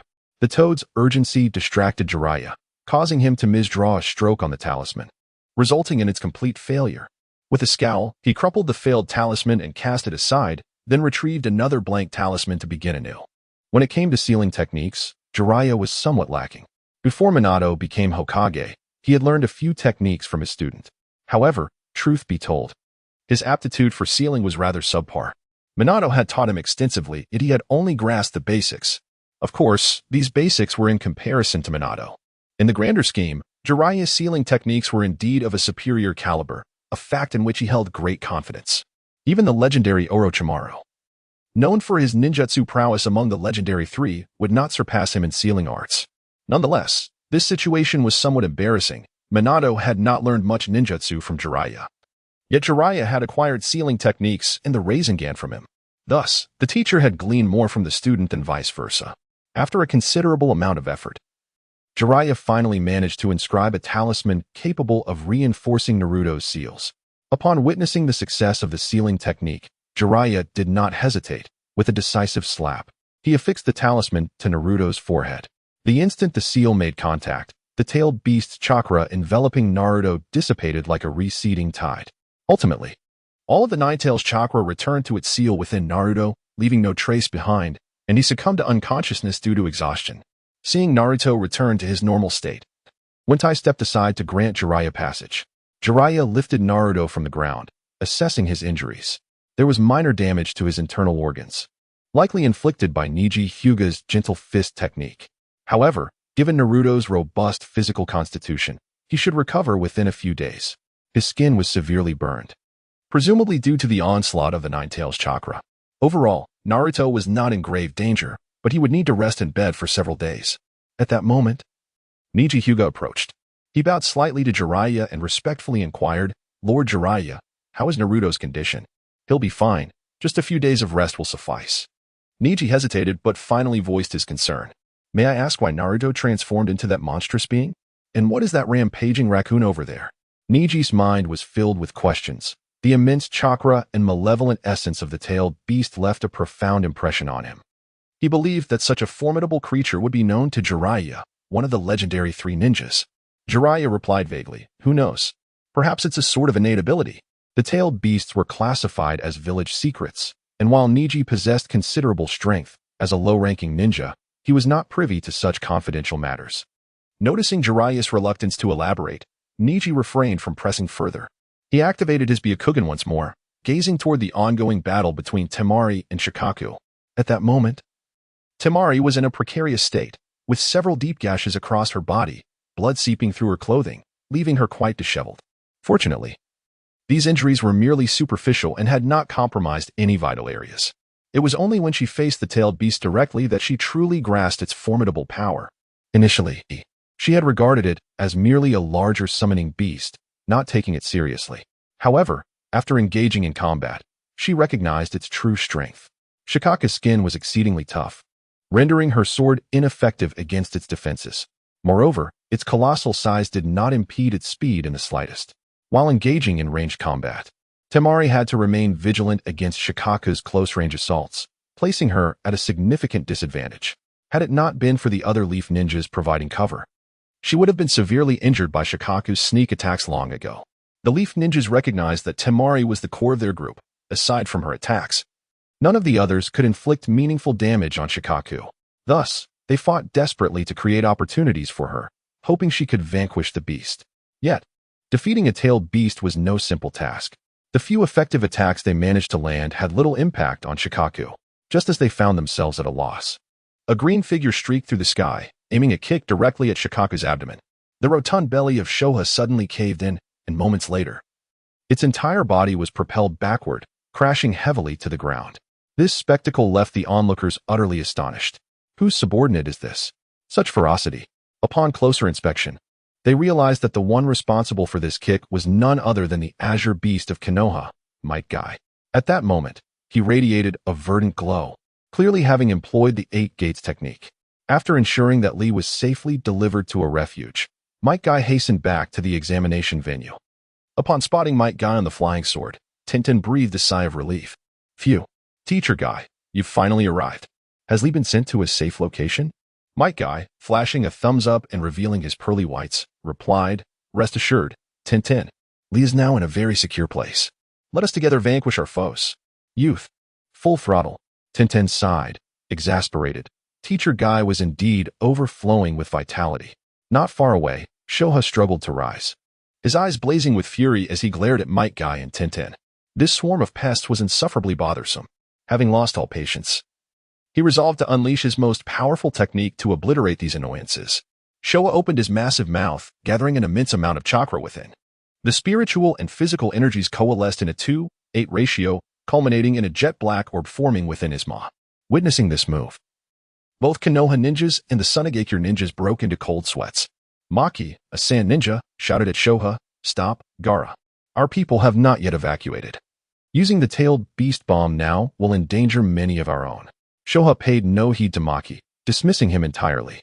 He was the mightiest tailed beast, Shoha. The tailed beast bomb was primed to launch, sending the ninjas below into a state of panic. Both Konoha and Sunagakure ninjas felt a profound terror seeping into their souls. Such a colossal amount of chakra, such a terrifying technique. If the tailed beast bomb were to descend, over 90% of those present would perish instantly.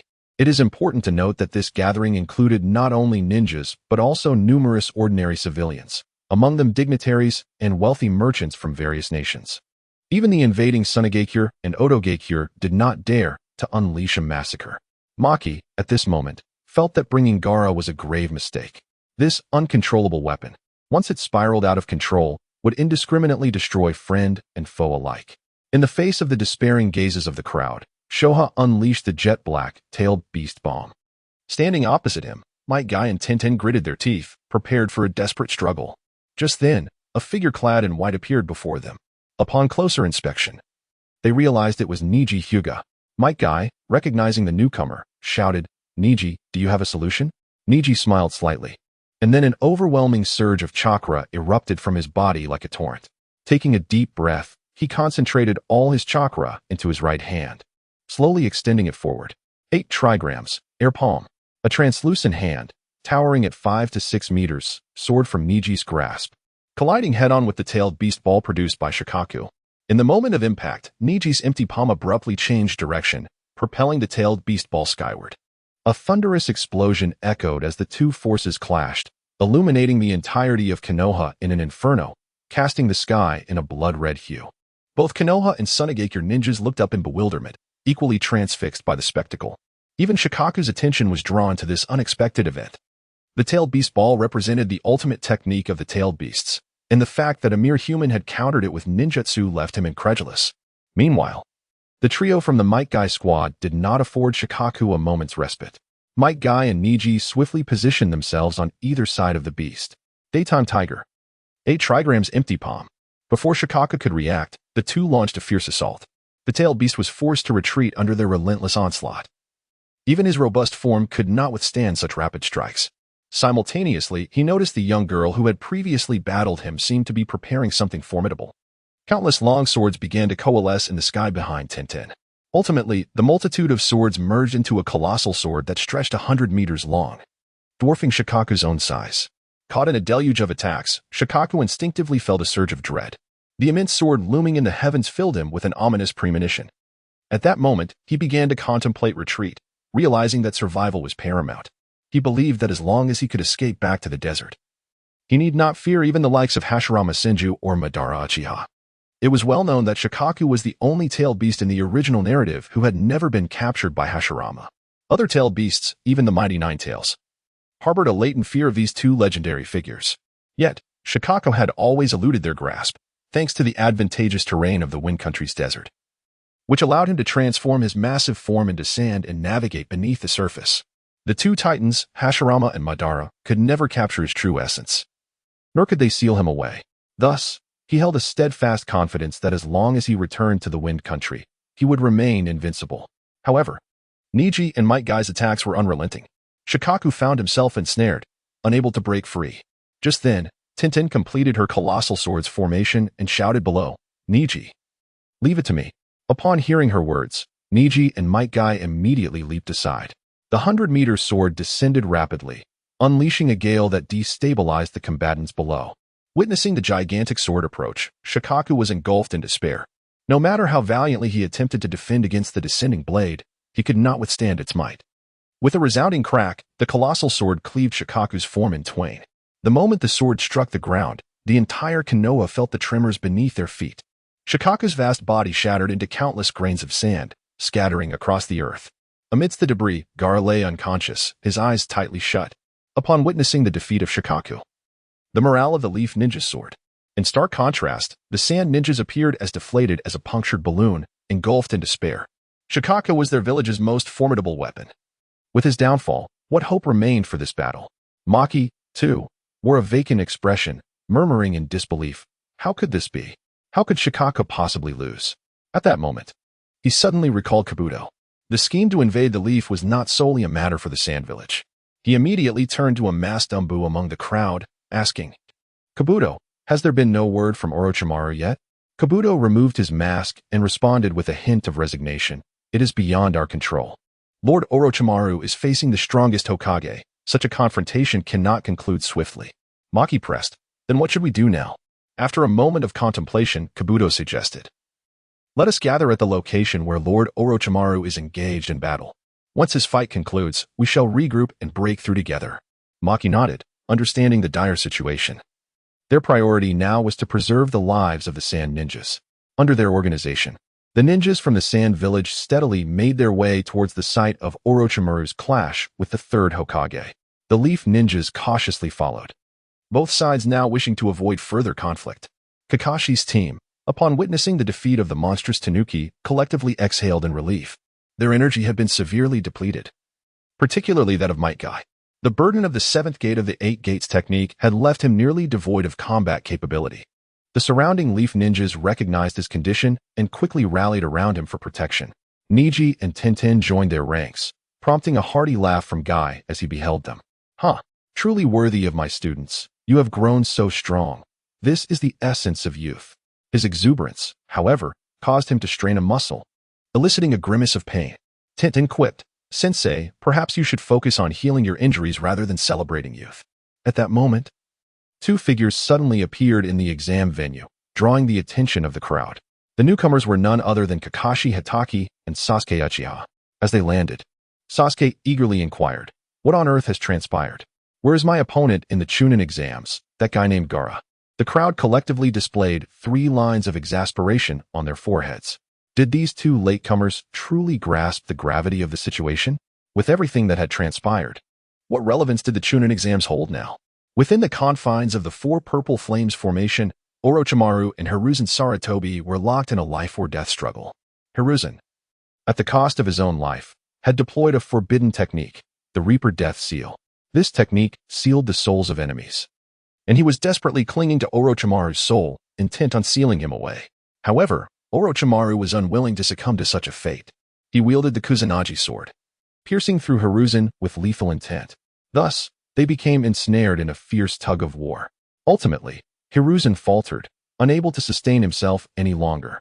Yet, in his final moments, he mustered all his strength to seal Orochimaru's hands. As the venomous curses of Orochimaru echoed, he slowly closed his eyes. With the death of Hiruzen Sarutobi, the Four Purple Flames formation naturally lost its purpose. The quartet of Sound Ninja dismantled the formation and approached Orochimaru. One of them inquired, "Lord Orochimaru, what shall we do next?" Weakened, Orochimaru replied, "The third Hokage has been eliminated. It is time to retreat." Without further ado, they hoisted Orochimaru and attempted to escape. Just then, a myriad of figures surrounded them. Upon seeing their attire, Orochimaru's expression darkened. The encircling figures were all members of Root. What scheme did Danzo Shimura have in mind? After surrounding Orochimaru, the Root members parted to allow Danzo and Shinjutsu to step forward. Upon seeing Danzo, Orochimaru was not surprised. However, when Shinjutsu appeared, Orochimaru's countenance changed drastically. This individual had left a profound impression on him. In his mind, this ninja was even more formidable than Itachi Uchiha in restraining him. Noticing Orochimaru's grim expression, Danzo smirked disdainfully. He glanced at the corpse of Hiruzen Sarutobi nearby, and a smile crept upon his lips. Everything was unfolding according to his plan. All that remained was to capture or eliminate Orochimaru before the eyes of the gathered crowd, and he would undoubtedly secure the position of Hokage. Danzo was not in a hurry to act. He intended to wait until all the Leaf Ninja had assembled before publicly defeating Orochimaru. Meanwhile, Orochimaru was also waiting, anticipating that Kabuto would bring reinforcements. Thus, the two sides remained in an eerie stalemate, while Shinjutsu trembled in anticipation. Finally, they had arrived. He had endured the journey, holding back his excitement. Once everyone was present, he could set his plan into motion. At that moment, Kabuto led the Sound Ninja to the scene. Orochimaru and his quartet swiftly broke through to Kabuto's side. Observing Orochimaru's condition, Kabuto asked with concern, "Lord Orochimaru, are you all right?" Orochimaru feigned composure, stating, "There have been minor complications. If battle ensues, you will need to perform the hand seals for me and summon." Kabuto instinctively glanced at Orochimaru's hands and, realizing something, was drenched in cold sweat. Shortly thereafter, the Sand Ninja and Leaf Ninja arrived, leading to a tense standoff where neither side dared to make the first move. Upon seeing the corpse of Hiruzen Sarutobi, the Leaf Ninja seethed with rage. Their village's leader had been slain in full view, and even a semblance of anger had to be displayed. At that moment, Danzo sensed his opportunity. He stepped forward, addressing the gathered Leaf Ninja with a booming voice. "I am Danzo Shimura, the elder advisor of the Leaf Village. Just now, my comrade, the third Hokage Hiruzen Sarutobi, was slain by the traitorous ninja Orochimaru. But fear not, even in the face of Sarutobi's sacrifice, I shall continue to protect the Leaf Village in his stead. Henceforth, I shall lead the route to eradicate the despicable Orochimaru and safeguard the tranquility of Konoha." Upon uttering these words, the young ninjas, oblivious to Shimura Danzo's true character, were fervently inspired. In contrast, those acquainted with the route and Danzo wore expressions of disdain. Orochimaru and Kabuto scoffed at the display, deeming it far inferior to the cunning of Sarutobi Hiruzen. This fervor would wane quickly. Such manipulative rhetoric lacks longevity. True indoctrination, akin to Sarutobi's subtle infiltration, is the enduring strategy. Orochimaru soon redirected his focus from Danzo's farcical antics to Shinichi. He noticed that Araki Shinichi appeared to be poised for action. He exchanged a knowing glance with Kabuto, who understood the implication. The moment Shinichi made his move, Kabuto would swiftly form hand seals to summon the serpent. At that juncture, Shinichi finally seized the opportunity he had awaited. With a swift motion, he materialized behind Shimura Danzo. Shinichi's speed was astonishing, leaving both Orochimaru and Kabuto momentarily stunned. Danzo sensed peril and instinctively reached for the sealing device at his side, attempting to break the seal. However, it was too late. Shinichi's eyes glinted with cold intent, and he grasped the edges of Danzo's trousers with both hands, exerting all his strength to pull downwards. In that instant, the atmosphere fell silent. On that day, the winds howled. As the gentle breeze swept through, Danzo swayed side to side, utterly exposed. Orochimaru was bewildered. Kabuto was bewildered. The Root Ninjas were bewildered. The Sand Ninjas were bewildered. The Sound Ninjas were bewildered. Most importantly, the Konoha Ninjas were bewildered. Danzo felt a chilling sensation below, yet he instinctively refused to believe it. unable to bring himself to look down and confirm.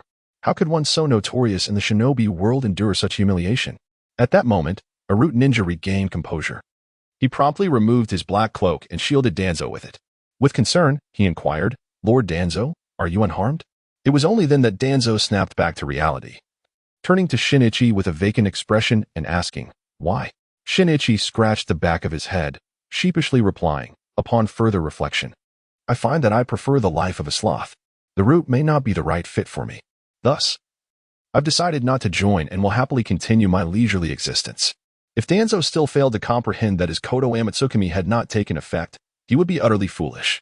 Now consumed by rage and humiliation, he seethed, vowing to silence this insolent Shinichi. He bent down to adjust his trousers and commanded the root ninjas, all root ninjas. "Heed my command. At all costs, eliminate Araki Shinichi." Without awaiting their response, he unsheathed a kunai and lunged it toward Shinichi. At this point, he could no longer concern himself with Orochimaru. This insolent Araki Shinichi shall perish today. Seeing Danzo charging like a rabid dog, Nobuhiko swiftly turned to flee. As he ran, he called back, "Is this really necessary, Elder Danzo? I was merely jesting. Don't take it to heart."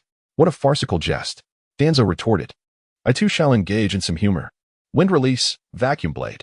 Instantly, wind chakra enveloped his kunai, transforming it into a long blade composed of chakra. "Unless I reduce you to mincemeat today, I shall not be deemed a man." It was only then that the root ninjas reacted, drawing their weapons to pursue Nobuhiko. After their departure, the leaf ninjas fell into a brief stupor. Kakashi exchanged a glance with Might Guy, relief washing over them. Thankfully, they had left their students behind. Had they witnessed the earlier scene, the psychological trauma would have been immeasurable. Not only the students, but even they felt a shadow cast upon their minds. Kakashi stealthily glanced at Guy's small acorn, mentally comparing it. At that moment, Orochimaru and the Sound Ninjas broke through, hastily making their way outside of the Leaf Village. The Sand Ninjas, led by Maki, also reacted, retreating in another direction. Naturally, the Leaf would not allow these individuals to escape unscathed. Kakashi and Guy each led their respective teams in pursuit, albeit with restraint, refraining from driving their foes to desperation. Ultimately, they managed to expel the Sound and Sand Ninjas from the Leaf's territory before halting their chase. In this battle, many buildings within the Leaf were damaged. Yet the losses among the ninjas were minimal and within acceptable bounds. At this juncture, the two esteemed advisors, Mito Gate-in and T.G. Koharu, appeared before the crowd, orchestrating the rescue efforts. Meanwhile, Danzo was far from amicable in his pursuit of Nobuhiko. A horde of menacing root ninjas relentlessly chased him, leaving Nobuhiko in a state of disarray. With resignation, he implored, "Elder Danzo, isn't this enough? We are all Leaf Ninjas. Your actions lack purpose. Let us both take a step back and return to the Leaf as if nothing has transpired, shall we?" Danzo, enraged, shot back, "You have thwarted my plans. How dare you mention being a Leaf Ninja? Unless I grind you to dust today, how can I possibly continue in the Leaf?" Nobuhiko, feeling helpless, could only continue his flight. Eventually, the root ninjas cornered him at the edge of a cliff. With a dark expression, Danzo advanced towards Nobuhiko, blade in hand. "Araki Nobuhiko, it is time for you to perish." With that, Danzo raised his weapon to strike. Witnessing Danzo's menacing stance, Nobuhiko raised his hands helplessly, then transformed into a wisp of wind, vanishing into thin air. Illusion? When did this happen? The root ninjas gasped in disbelief, realizing they had unwittingly fallen victim to a group illusion. It is worth noting that they were seasoned warriors, and casting such a subtle illusion upon them was no easy feat. Moreover, one must not overlook the fact that the adversary wielded a collective illusion technique, a truly astonishing talent. At this moment, Danzo's body trembled with fury. He had been outmaneuvered, and for the second time at that. He vowed that Araki Nobuhiko would meet his demise. Meanwhile, in a nondescript corner of Konohagakure, Nobuhiko returned to his modest wooden abode. There is no place like home. Having endured a month of hardship outdoors, despite residing in a grand villa, he found little comfort in sleep. His humble dwelling provided a sense of solace. Far removed from the mundane troubles of the world, a veritable sanctuary. Thus, peace descended once more upon Konohagakure. Shortly thereafter, news arrived that Sunagakure had declared an unconditional surrender, claiming victimhood in the process. Even the fourth Kazekage had fallen to the treachery of Orochimaru, thus aligning their interests with Konohagakure. In response to the shamelessness of Sunagakure, Nobuhiko merely scoffed. How could Maki, a close confidant of the fourth Kazekage, failed to notice his replacement. If it were Orochimaru masquerading as the Kazekage, it might be somewhat excusable that Maki was oblivious. Yet for a period, it had been Kabuto impersonating the Kazekage. If Maki couldn't discern this, it would be akin to reducing one's intellect to the ground. It is likely that the higher-ups of Sunagakure were aware of Rosh's substitution but chose to feign ignorance. After all, with the Kazekage deceased, revealing the truth would jeopardize their collaboration with Orochimaru. It was perhaps more prudent to let the deception persist. Hoping to seize a substantial advantage from Konohagakure, rendering Rosh's death not entirely in vain. However, these matters were of no concern to Nobuhiko. They could proceed as they wished. He was merely a passive player, indifferent to the unfolding drama. In the days that followed, Konohagakure fervently engaged in reconstruction efforts. Numerous invitations were extended to Nobuhiko to join the rebuilding team, all of which he graciously declined, citing an affliction, a peculiar illness that would spell his end should he exert himself too much. If the higher-ups of Konohagakure believed such an excuse, it would be sheer folly. Nonetheless, they dared not confront him. Through the accounts of Shimura Danzo and the subtle inquiries from Jiraiya, it became increasingly evident that Nobuhiko was a formidable illusionist, his prowess rivaling that of the Kage. Such a ninja, one would think, should enjoy certain privileges, especially in a time when Konohagakure found itself in a transitional phase. Offending Nobuhiko over trivial matters would be a foolish miscalculation. Thus, Nobuhiko led a languid existence at home, much to Shimura Danzo's chagrin. Who was he, after all? A figure of the shadows within the ninja world. Who could dare to best him? Yet here he was, stumbling twice at the hands of a mere illusionist. A humiliation he could scarcely endure. Consequently, the Root organization initiated a protracted campaign of assassination against Nobuhiko. Time and again, ninjas would storm into his wooden cabin, intent on delivering a lethal assault. Yet, without exception, they fell prey to his illusions, landing in distant thickets. Eventually, growing weary of these incessant attempts, Nobuhiko erected an illusionary barrier. Anyone marked by the curse of the tongue who entered this domain would instantly succumb to his illusions. But would such a minor obstacle deter Shimura Danzo? Clearly, that was not a possibility. Thus, a scene of enchantment unfurled, centered around the abode of Araki Nobuhiko. Within a radius of 50 meters, numerous root ninjas would recline each day. These individuals would remain in repose from dawn until dusk, only to be escorted back to their base by their companions under the cover of night, marking the conclusion of their daily endeavors.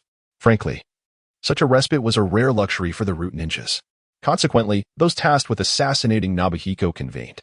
They decided that whoever bore the heaviest burden of assignments could opt to eliminate Araki Nobuhiko, subsequently indulging in a day of unashamed slumber in the vicinity of his residence, refreshed for the following day's missions.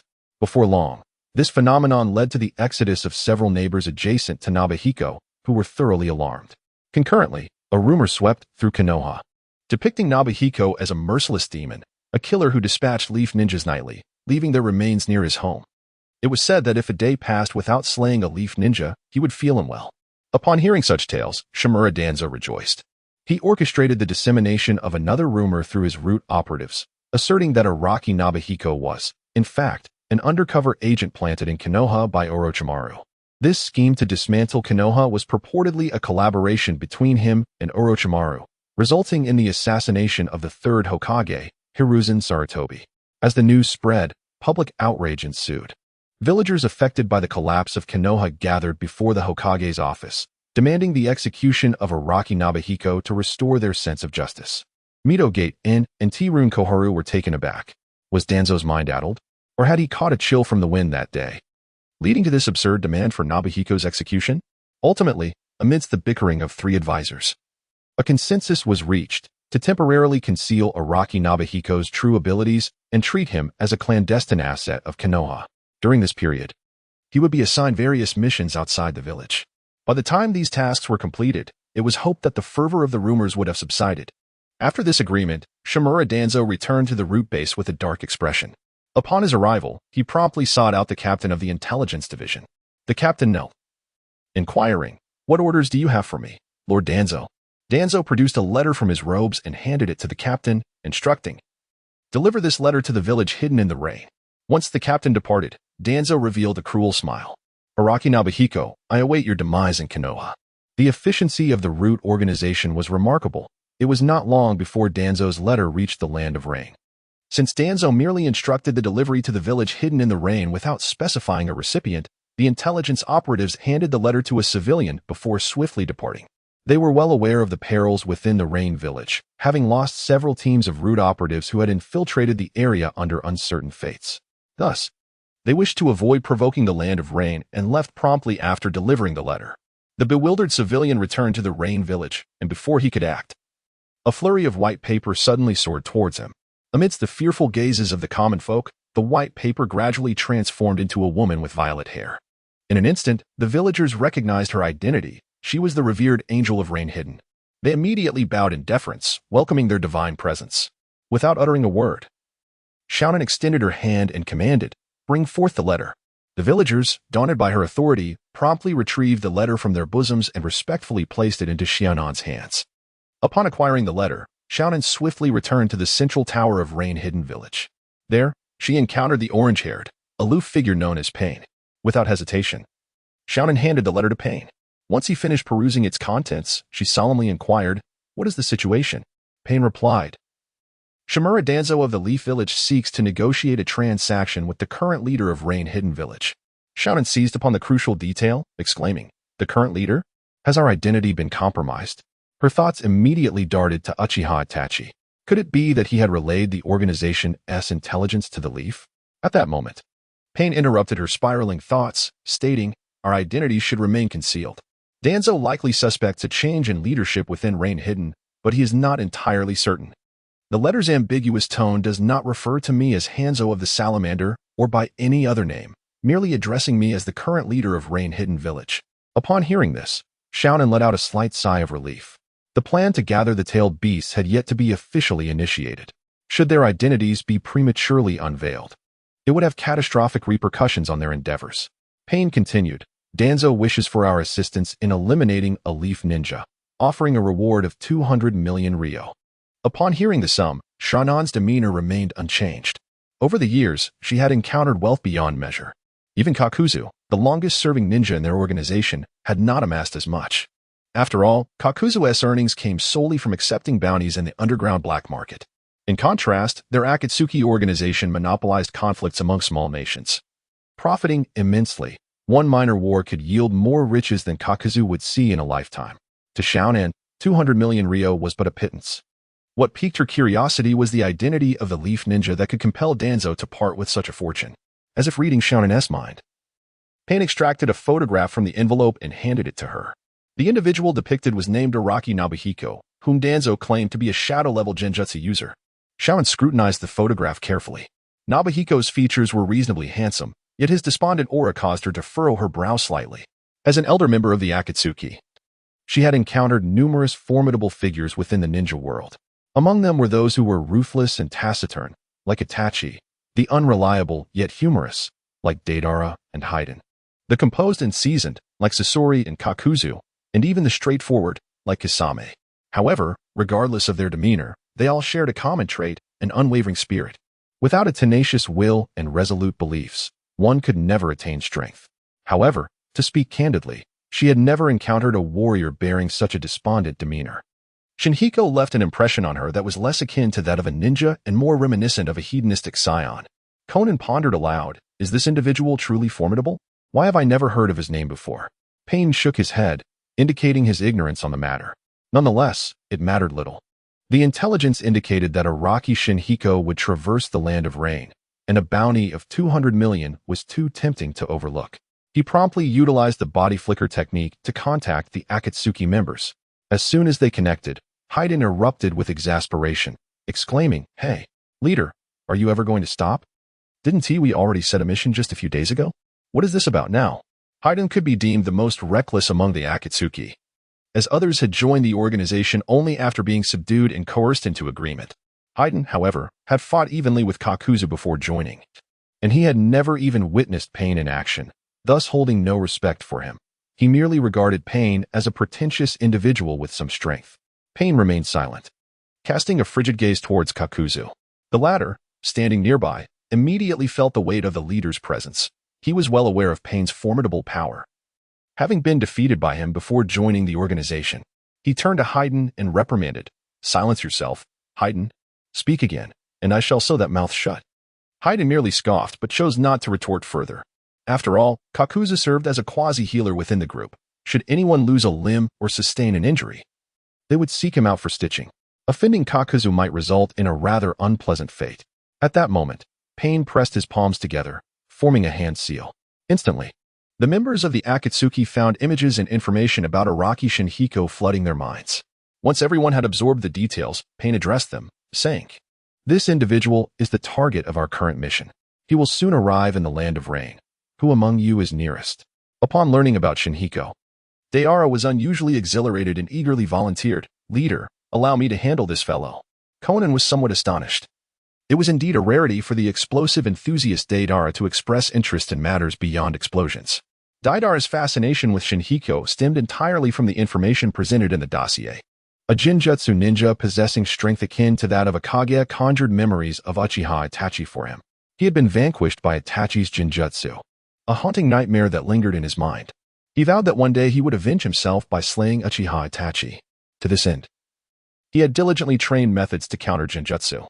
If he could face Araki Shinhiko, a similarly skilled practitioner, prior to his confrontation with Uchiha Itachi, he would accumulate invaluable combat experience, significantly increasing his odds of victory. This thought thrilled Gaara immensely. After discussing Shinhiko's matters, Pain promptly closed the body flicker technique. Throughout the entire exchange, Uchiha Itachi had remained silent, choosing to disregard even Gaara's provocations. At this moment, a singular thought occupied his mind. Return to Konoha, warn the higher-ups, and check on his younger brother, Sasuke Uchiha. Outside the Hokage building in Konoha, Araki Yumino emerged from the office, burdened with concern. During this period of manpower shortages in Konoha, even he, a mere administrative ninja school teacher, had been summoned to perform temporary duties. Nevertheless, he bore no resentment. Contributing to Konoha was a privilege he cherished dearly. He had been commissioned by the advisor Mitarashi Anko to locate Araki Nobuhiko, who seemed to be entrusted with a certain mission. Naturally, he agreed without hesitation, eager to see how his former classmates from the Ninja Academy were faring. Back in school, Nobuhiko's academic performance was rather lackluster. However, he was known for his diligence and unwavering spirit, embodying the will of fire. After all these years, Araki pondered what had become of him. Following the address provided, he meandered through the winding streets until he reached a secluded corner of Konoha. This area belonged to the outskirts of the village, frequented by few. Rumors had circulated about this place, suggesting that Nobuhiko had harmed fellow villagers and even acted as an accomplice to Orochimaru. In Araka's view, such claims were utter nonsense. He remembered Nobuhiko as a steadfast ally. Suddenly, Araki stumbled over something and fell to the ground. Who has such little regard for public decency to litter? He muttered as he rose, only to discover that he had tripped over a person. Clad in a black cloak and wearing an umbu mask, this individual appeared to be a member of the umbu. However, Araka's limited experience led him to misidentify the figure. He was, in fact, a root ninja. Araka's expression changed as he quickly knelt to assess the root ninja's condition. Noticing he seemed to be under a genjutsu, he immediately infused chakra into the ninja to break the illusion, but no matter how much chakra he channeled, the ninja showed no signs of awakening. Ultimately, with no other option, he hoisted the root ninja onto his back and began sprinting towards the Konoha hospital, internally urging him to hold on. However, just as he had run less than 20 meters, Araki felt a pat on his shoulder. Startled, he turned to find the root ninja had already regained consciousness. He hastily set him down and inquired, "Who cast a genjutsu on you? Is Orochimaru attacking Konoha again?" The root ninja's expression was dark and tense, burdened by the weight of recent missions. He had intended to assassinate Araki Nobuhiko to unwind, but was frustrated that Araki had interrupted his respite. With a scowl, he retorted, "Mind your own business and get out of my way." He then shoved Araki aside and resumed his path towards Nobuhiko's residence. Araki, bewildered, had no choice but to follow the root ninja, as his destination was also Nobuhiko's home. As he walked, burdened by his thoughts, a sudden thud echoed before him. Araki looked up, startled, and saw the masked ninja sprawled on the ground once more, in the same spot. Araki was taken aback, utterly bewildered. What was happening? A new sleeping posture, perhaps? Just then, a nearby woman, returning from her grocery shopping, caught his attention. Araki hurriedly called out to her, inquiring about the peculiar situation. She waved her hand dismissively, saying, "Don't mind them. These ninjas seem to have lost their minds, dropping down to sleep here at random. This has been going on for quite some time. There's no need to pay it any heed." With that, she sashayed away towards the market, leaving Irika in a state of confusion, struggling to comprehend the absurdity before him. Ultimately, he abandoned his attempts to understand and made his way to Shinyan's house, hoping to gather some insights. Upon arriving at Shinyan's place, he knocked on the door, standing rigidly at the entrance. It had been years since he last saw his old classmate, and the unexpected reunion made him feel somewhat awkward. He wondered how Shinyan had fared over the years. He had heard that Shinyan had become a nin, though serving as a mission-oriented ninja. Did this diminish his own status as a nin instructor in front of him? Before long, grumbling voices emanated from within. Who is it? It's the middle of the afternoon. Can't a person get some decent sleep? When Shinyan opened the door, Irika immediately bowed deeply, exclaiming, "Shinyan, it's been so long." Observing the ponytailed man bowing at a 90-degree angle, he rummaged through the memories of his predecessor. This figure seemed somewhat familiar, reminiscent of a fellow student from the Ninja Academy. However, after so many years, his recollection was hazy. Even Shinyan's name eluded him. Consequently, he shut off the memories of his predecessor and tapped into his own recollections. Suddenly, Shinyan's features aligned with a figure from his mind, Uchiha Shinyan, the first spiritual guide of the destined hero, Naruto Uzumaki. What could this individual want from him? Although they were classmates, they had not been in contact for over a decade. Shinyan, with a deadpan expression, remarked, "Ah, it's Irika. What brings you here?" Irika replied, "Actually, I'm here to inform you that the village has assigned you a mission, and you are to report to the Hokage's office within an hour to receive the details." Shinyan furrowed his brow, asking, "Is the mission assigned to me alone?" Irika shook his head. "It seems you are to team up with others temporarily. I'm not sure of the specifics." Shinyan nodded. "Understood. Thank you for coming all this way." After discussing the matter at hand, Irika inquired, "By the way, what's the deal with those Umbu ninjas outside? Why are they lying there asleep?" Shinyan glanced at the nearby root ninjas, who lay motionless on the ground, resembling dead fish, their breathing barely perceptible. This is a unique sleeping posture practiced by ninjas, designed to minimize the likelihood of being discovered. It is no wonder that some have reported that Shinyan has committed murder and disposed of a body.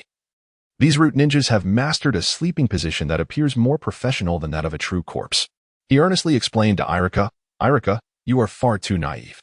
Irika, perplexed, inquired, "What does that mean?" Shinyan replied with an enigmatic smile, "Do you think these individuals are merely sleeping? How superficial." Irika swallowed hard and asked, "Then what exactly are these people doing?" As Shinyan's expression grew increasingly mysterious, beads of cold sweat began to form on Irika's forehead. He sensed that he was about to hear a monumental secret. With a casual utterance, Shinyan revealed 2 words, "fishing." Zenhiko leisurely entered the Hokage building. During this period, Konoha was exceptionally busy, with a multitude of ninjas dispatched on missions. The Hokage building, typically bustling with activity, felt quite desolate today, lacking its usual vibrancy. Navigating with familiarity to the mission hall, he arrived at the task assignment area. To his surprise, the individual responsible for issuing tasks today was none other than the esteemed Konoha advisor, Mito Gaiden. In his recollection, task assignments were generally handled by a mere administrative Chunin, not by a figure of such high stature. Frowning slightly, Zenhiko sensed that something was amiss. Mito Gaiden, noticing Zenhiko, fixed him with a stern expression and remarked, "You have arrived too late. Your teammates have been waiting for over an hour." With a gesture towards the nearby resting area, 3 individuals approached, 2 men and a woman. Mito Gaiden indicated the trio and stated, "These are your temporary teammates. I have already briefed the details to Jonin Okawa. You may inquire with him later. If there are no further matters, you are free to leave." It appeared that Mito Gaiden was not particularly fond of conversing with Zenhiko, exhibiting a hint of disdain. Fortunately, Zenhiko also held a low opinion of the old man. Otherwise, he might have been subjected to his condescension. Once outside the Hokage office, the group found a balcony to conduct brief introductions. The team leader was a 40-year-old man named Okawa Shiyu, a Jonin. The other 2 teammates were a male named Yamashita Daisuke and a female named Chiyo Sumi, both Chunin. After exchanging names, they began discussing the mission details. The assignment was classified as an A-rank task, which involved escorting the eldest son of the daimyo of the Land of Tea from the Land of Stone back to the Land of Tea. Upon hearing this, Sumi and Daisuke expressed their excitement. A-rank missions were not common for Chunin, making this assignment a rare opportunity for them. Zenhiko, however, felt somewhat disinterested. A-rank tasks inevitably involve combat with other ninjas, which he loathed. He pondered why they couldn't simply sit down together, share a drink. and enjoy some skewers instead of resorting to fighting. After observing the expressions of his companions, Okawa Shiyu cast a lingering glance at Zenhiko. The group then agreed to meet at the village entrance in 2 hours. Sumi exclaimed, "Are we in such a hurry? Can't we have a bit more time to prepare?" To which Captain Okawa replied sternly, "Time waits for no one. The client is eager to return to the land of tea to inherit his title. We must act swiftly, with no other option." The group hurried home to pack their belongings. 2 hours later, they departed from Konoha, heading towards the land of stone. As they exited the village, Zenhiko sensed an unusual atmosphere within the team. Apart from himself, the remaining 3 appeared somewhat shy, not particularly inclined to speak. However, Zenhiko found this ambience agreeable. He was not one to revel in noise, and a mutual understanding to avoid conflict was preferable. Just as they left Konoha, a thick fog began to rise from the forest. Kazuhi Chizuki and Daisuke Yamashita felt no particular affinity towards one another, while Captain Okawa and Nobuhiko immediately sensed something amiss. This dense fog had been conjured through ninjutsu, and within it lingered a faint trace of chakra. This chakra was exceedingly weak, imperceptible unless one was astutely aware. Okawa Shiyu's nerves were taut, yet he refrained from alerting the other 3, seemingly harboring some ulterior motive.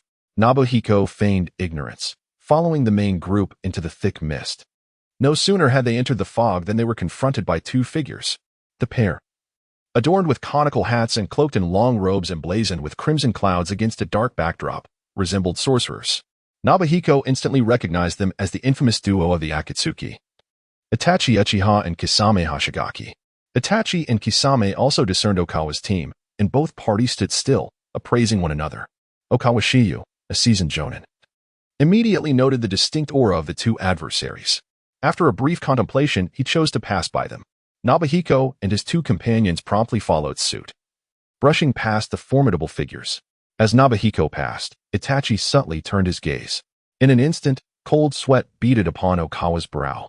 He had recognized Itachi's identity, the very man responsible for the annihilation of the Uchiha clan 5 years prior.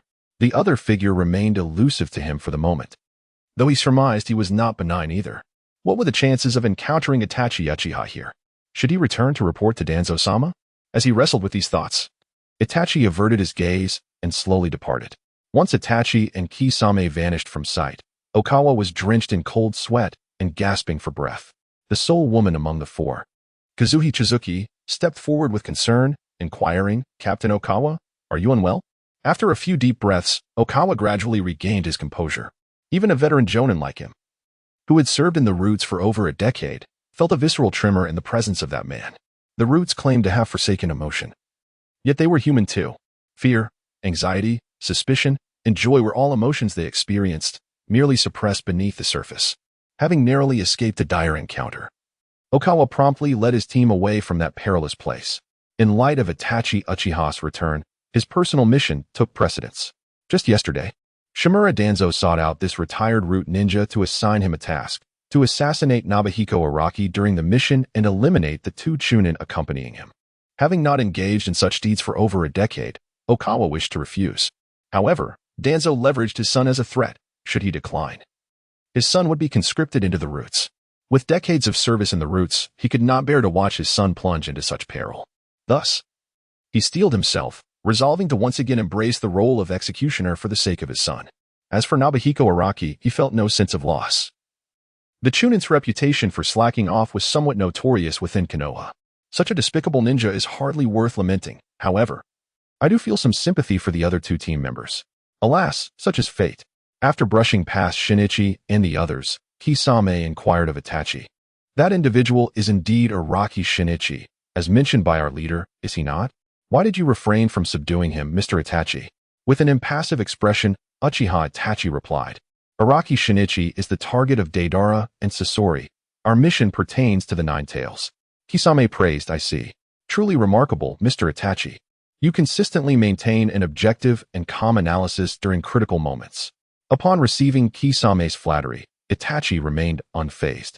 He deemed Araki Shinichi unworthy of his time. His sole focus was to reunite with his brother, Sasuke. Everything else was of little significance. The Okawa team moved swiftly, traversing from the land of fire to the land of stone in a mere 2 days, where they convened with their employer, the young lord of the land of teeth, Kawabata Keisei, sat haughtily in the palanquin carried by the four. With a cold gaze, he looked disdainfully at the leaf ninjas. Your efficiency is woefully inadequate. It has been almost a week since I issued this task, and only now do you arrive. Does the leaf village look down upon my land of teeth? At this, Shinichi nearly erupted with laughter. Was this young lord truly dim-witted? That insignificant little nation could easily be obliterated by merely dispatching a jonin. How dare he scowl at the leaf ninjas? Even if he were the true lord of the land of teeth, he would not dare speak so to the ninjas of the leaf. At that moment, a white-haired retainer stepped forward to defuse the tension. My lord, you have misunderstood. We dispatched individuals to the leaf a week ago to issue the task, but the journey took 4 to 5 days. The actual task was only published 2 days ago. Thus, the leaf's esteemed ninjas are not late. It is merely that our people moved too slowly. Kawabata Keisei raised his chin, his expression impassive as he retorted. What a bunch of useless fools. Execute those who went to the leaf to issue the task. Their incompetence has wasted my time. With a dismissive wave, he addressed the leaf ninjas. I am fatigued. You may leave. Chizu and Yamashita Daisuke were incensed. This individual held the leaf ninjas in such contempt that it was intolerable to let such insolence pass without consequence. Just then, Captain Okawa shook his head at the two, signaling them not to act rashly. Clenching their fists, Chizu and Daisuke contemplated before gradually relaxing. Captain Okawa sighed in relief. Any altercation with the employer during the mission would surely tarnish the reputation of the leaf ninjas. In these trying times for the village, it was imperative to avoid trouble. Suddenly, Kawabata Keisei leaped from his palanquin. To the astonishment of all, he sprawled on the ground, barking like a dog and running about wildly. The elderly retainer immediately shouted at the attendants, "What are you still doing? Hurry up and restrain the young lord." After this incident, the foolish young master became considerably more subdued. However, his gaze towards the Konoha ninjas seemed to harbor a touch of hostility. Oikawa Shiyu also admonished Nobuhiko not to employ ninjutsu against ordinary people, particularly their employer. While picking his ears, Nobuhiko acknowledged his mistake, much to Oikawa's dismay, as it was evident that the words fell on deaf ears. This individual exhibited no semblance of the will of fire, acting without regard for the village, which explained why Lord Danzo sought to eliminate him. For everyone else, this was merely a minor episode. Once the ninjas arrived, the convoy set forth towards the land of Gaara, journeying from morning until dusk. The day was tranquil, devoid of any ninja assaults. As evening approached, the weary convoy decided to establish camp in an open plain. Once the tents were erected, the accompanying chefs began to prepare dinner. In no time, sumptuous dishes were presented in Oikawa's tent. Upon seeing the delectable feast before him, Nobuhiko was overjoyed, for missions seldom afforded ninjas the luxury of such cooked meals. Typically, they subsisted on soldier pills 3 times a day, making do as best they could. Occasionally, they might catch a fish in the river or shoot a bird with a shuriken for a meager addition to their rations. Thus, opportunities for such indulgence were rare. Just as Nobuhiko was about to relish the meal, Oikawa called out to him. "Nobuhiko, please hold on. I have something to discuss." Stopping in his tracks, Nobuhiko replied impatiently.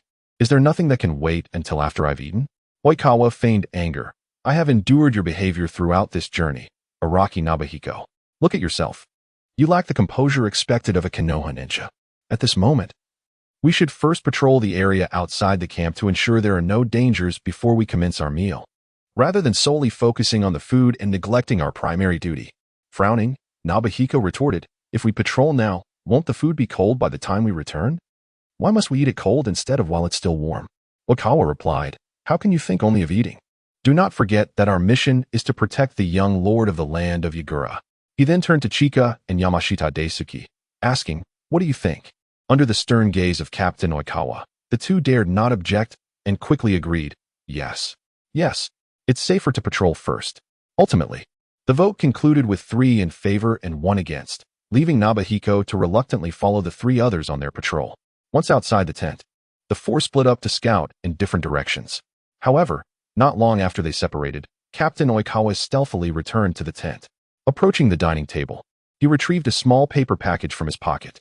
This was the poison personally handed to him by Shimura Danzo, extremely lethal, capable of taking down even a ninja in under 3 minutes.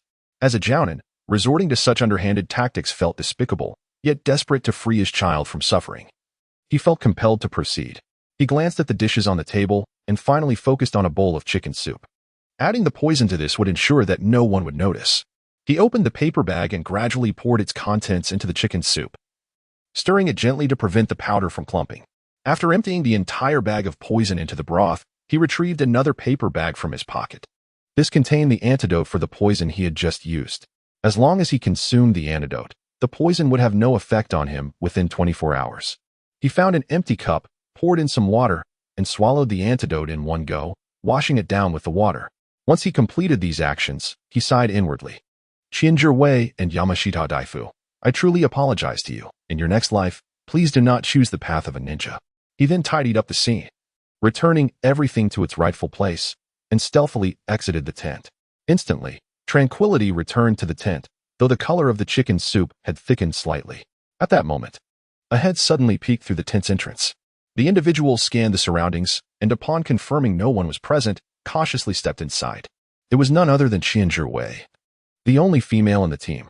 The night before leaving Konoha, the village elder Shimura Danzo had made a deal with her.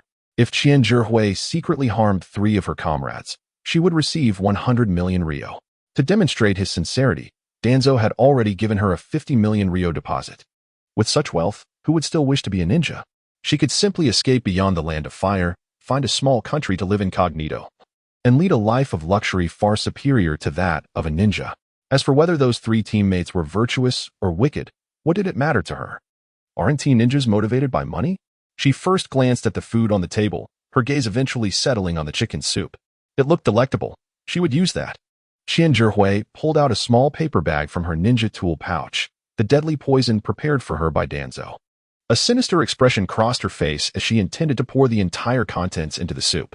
Just then, a thought struck her, and she quickly turned the paper bag over to read the inscription. It clearly stated antidote in neat handwriting. Upon seeing this, her expression changed dramatically, and she hurriedly rummaged through her tool pouch again. She soon produced another paper bag, which bore the inscription poison, and her heart finally settled. Thankfully, she had labeled the bags in advance, otherwise, it would have been quite embarrassing to mix them up. She promptly added the entire package of poison into the chicken soup and stirred it with a pair of chopsticks, which had previously been used by Okawa Shiyu to mix the soup. Observing the now thickened broth, she frowned. The chicken soup resembled porridge. What if someone discovered it? Ultimately, she abandoned her worries, reasoning that who would mindlessly stare at the soup? Perhaps she was overthinking it. After poisoning the soup, she followed Okawa Shiyu's example, poured herself a glass of water, and quietly slipped out of the tin after consuming the antidote. Just as she was about to exit safely, she collided with someone running towards her, the two crashing into each other. Ouch. That hurt. Who was there? The one who had been knocked into was none other than Yamashita Daifu, who was now rubbing his forehead while muttering curses. Hui bore the pain on her forehead with remarkable fortitude, offering an earnest apology to Daibutsu. I am truly sorry, Daibutsu-kun. It was my fault for not looking where I was going. Please forgive me. Witnessing Hui's sincere contrition, Daibutsu felt a twinge of embarrassment at the thought of reproaching her. He decided to change the subject, inquiring, What brings you here? Have you completed your patrol? Hui, feeling a flutter of anxiety, stammered, Not yet. I'm just about to head out now. Please rest for a moment, Daibutsu-kun, and I will return as soon as my patrol is finished. With that, she hurriedly dashed out, leaving Daibutsu enveloped in confusion. However, he did not dwell on it, for he had a significant task at hand. Cautiously glancing around, he noticed that Hui had wandered far off, allowing him to exhale in relief. He then approached the dining table, reaching into his breast pocket to retrieve a paper bag identical to those of Okawa Shiyu and Hui. The sight of the bag ignited a surge of excitement within Yamashita Daibutsu. The night prior, he had received a prophetic dream from the deceased third Hokage, Sarutobi Hiruzen, who revealed that his demise was a result of betrayal from within Konoha. The Hokage implored him to eliminate 3 traitors who would be assigned to a mission with him the next day, beseeching him to safeguard the peace of Konoha. Should he succeed in eradicating these 3 conspirators, he would be granted the title of Fifth Hokage. Upon awakening the following morning, he discovered a package of poison and an antidote on the table, which stirred immense exhilaration within him. Becoming Hokage had always been his lifelong aspiration, and he was prepared to sacrifice everything for this dream. His resolve hardened. Even if his hands were stained with blood, he would protect the peace of Konoha and ascend as its Hokage. He contemplated which dish to taint with the poison. After scanning the table, he settled on the chicken soup, feeling an inexplicable affinity for it. He swiftly tore open the paper bag and emptied its contents into the soup. Observing the thick, almost paste-like consistency of the broth, he frowned. It did not appear particularly appetizing. Would it go unnoticed? He grabbed the distinguished chopsticks from earlier and stirred the soup vigorously. The more he stirred, the stickier it became, to the point where the chopsticks could stand upright in the mixture. Furrowing his brow, Yamashita Daibutsu pondered if anyone would dare to consume this concoction. Just then, a noise at the entrance startled him, and in a flurry, he withdrew the chopsticks from the soup and impulsively placed them in his mouth. Instantly, he felt the hairs on his body stand on end, cold sweat trickling down his forehead. What now? How foolish of him to habitually put the chopsticks in his mouth. In that moment, a glimmer of hope struck him as he remembered the antidote he possessed. He promptly retrieved it and tore the package open with fervor. With a swift motion, the paper bag split in two, scattering the antidote across the floor. Daibutsu grimaced, realizing he had used too much force. As the footsteps drew ever closer, he clenched his teeth, steeled his resolve, and crouched down to begin licking the antidote off the ground. Hashiyuki hummed a tune as he entered the tent, only to be met with a scene that left him utterly speechless. Down the mountain, Dafu lay on the ground like a stray dog, licking the floor with fervor. Even when Shinhiko entered the tent, he did not cease his actions, as if the ground were adorned with delectable treats. Shinhiko quietly withdrew from the tent, rubbing his eyes, pondering whether he had indulged too much in illusions, leading him to experience hallucinations himself. Taking a deep breath, he re-entered the tent. By then, Dafu had licked the antidote from the ground clean and was contentedly seated, a satisfied smile gracing his lips. Upon noticing Shinhiko, he waved and greeted, "Hey, is the patrol over? Everything all right?" Shinhiko, with a peculiar expression, replied, "There is something unusual. I sense a disturbance in your spirit. Do you require my assistance and treatment?" Dafu chuckled awkwardly a few times, then laughed it off to evade suspicion. Shortly thereafter, Captain Okawa and Chizuki returned from their patrol, and the four gathered around the table, the atmosphere growing somewhat strange. As the captain, Okawa Shiyu took the initiative to break the awkward silence. "We've all been busy today. Everyone must be tired. These dishes look splendid, so let us dig in before they cool down." Just as he reached for the food, an awkward thought struck him. Which chopsticks had he used to stir the soup? He discreetly glanced at the chopsticks in his hand, then at those of the other three. They all looked quite similar. Never mind, he thought. After all, he had already consumed the antidote. Even if he drank the soup, it wouldn't tea. At that moment, his gaze fell upon the chicken soup on the table, and his jaw dropped in astonishment. Was this truly chicken soup? It resembled ice cream. This was utterly unreliable. How could the poison solidify in the soup so rapidly? Who would dare to drink it? No, who would dare to eat it? Beside him, Shizuki and Dafu also frowned in disbelief. The soup's appearance was highly abstract. Anyone who dared to consume it would surely be a fool. Just then, a delicate, fair hand reached for a spoon from the table. Amidst the astonished looks of the others, it proceeded to scoop into the chicken soup. Drinking soup is a delightful endeavor. Don't let me be the only one. Shinhiko, eager to partake, attempted to ladle a spoonful of the soup, only to find it remarkably solid, making it impossible to scoop with one hand. Quickly stabilizing the bowl with one hand, he dug in with the other, reminiscent of scooping ice cream, and miraculously filled his bowl with the soup. The three stared in disbelief as Shinhiko managed to fill his bowl with the sticky substance resembling ice cream. He then took bite after bite, savoring it, and finally licked his lips, exclaiming, "It's neither too salty nor too bland. It's absolutely delightful." Witnessing this scene, the three could hardly contain their thoughts. How could this fellow consume such a concoction? Had he never tasted chicken soup in his life? After finishing the bowl, Shinhiko licked the corners of his mouth and curiously asked the three, "This chicken soup is so delicious. Why aren't you eating?" At that moment, his expression suddenly took on a peculiar twist as he jested. "Are you not eating because there is poison in this chicken soup?"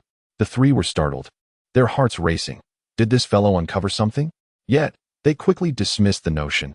If Araki Nobuhiko had indeed discovered it, he would never be the first to drink from the poisoned soup.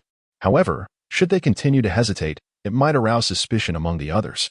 Ogawa Shiya chuckled and said, "Haha, Nobuhiko, you truly have a knack for humor. How could such delightful chicken soup possibly be poisoned?" He then served himself a bowl, grinning. "Well then, allow me to sample this soup and see just how good it truly is." Seeing their captain take the lead, Chikushisue and Yamashita Daisuke forced smiles and poured themselves a bowl as well. At this juncture, failing to partake would certainly reveal their unease. With a guilty conscience, They reluctantly followed suit. The three grimaced, suppressing their discomfort as they brought a spoonful of soup to their lips. Initially, they had prepared themselves for a repulsive taste. Yet, to their astonishment, the soup proved remarkably delightful upon tasting. The exquisite flavor of the chicken broth solidified into a texture akin to indulging in ice cream made of chicken soup. Soon, they could not resist and began to devour it ravenously, finishing every last drop and licking their bowls clean. Unexpectedly, this chicken soup was delicious. Indeed, while its appearance was somewhat odd, the taste was undeniably superb. As one bowl was consumed, the atmosphere at the table began to brighten. Nobuhiko furrowed his brow. Observing the other three, why had the previously somber mood suddenly transformed into such liveliness? In truth, the reason behind Ogawa Shiyu and his companion's shift in demeanor lay in their belief that there was no need for pretense among those they perceived as lifeless. After all, they were unaware of the poisoning. In their eyes, everyone else in the room was dead. However, as time passed, their eyelids grew heavier, and their vision began to blur. Panic ensued among the three. Could they have been poisoned? Yet, at that moment, they had no opportunity to verify their fears. Thud, thud, thud. The three collapsed in terror, lifeless on the floor. Nobuhiko displayed an expression of vindication. His bowl remained untouched, pristine, and devoid of any sheen, clearly indicating he had not partaken of the chicken soup. This was inevitable. Only a fool would consume such strange broth. Nobuhiko had aimed to test these three, to ascertain whether they harbored guilty consciences. To his surprise, they had not hesitated in the slightest and consumed the soup outright. This left him perplexed, who had administered the poison. Afterward, Nobuhiko examined the bodies of the three and utilized his mental prowess to probe the chicken soup, piecing together the entire scenario. Indeed, the trio had ingested an antidote prior to the poisoning. Logically, as long as the antidote remained effective, they should not have succumbed to any poison, no matter the quantity. However, the dilemma lay in the fact that their antidote could only neutralize the specific poison they had administered themselves.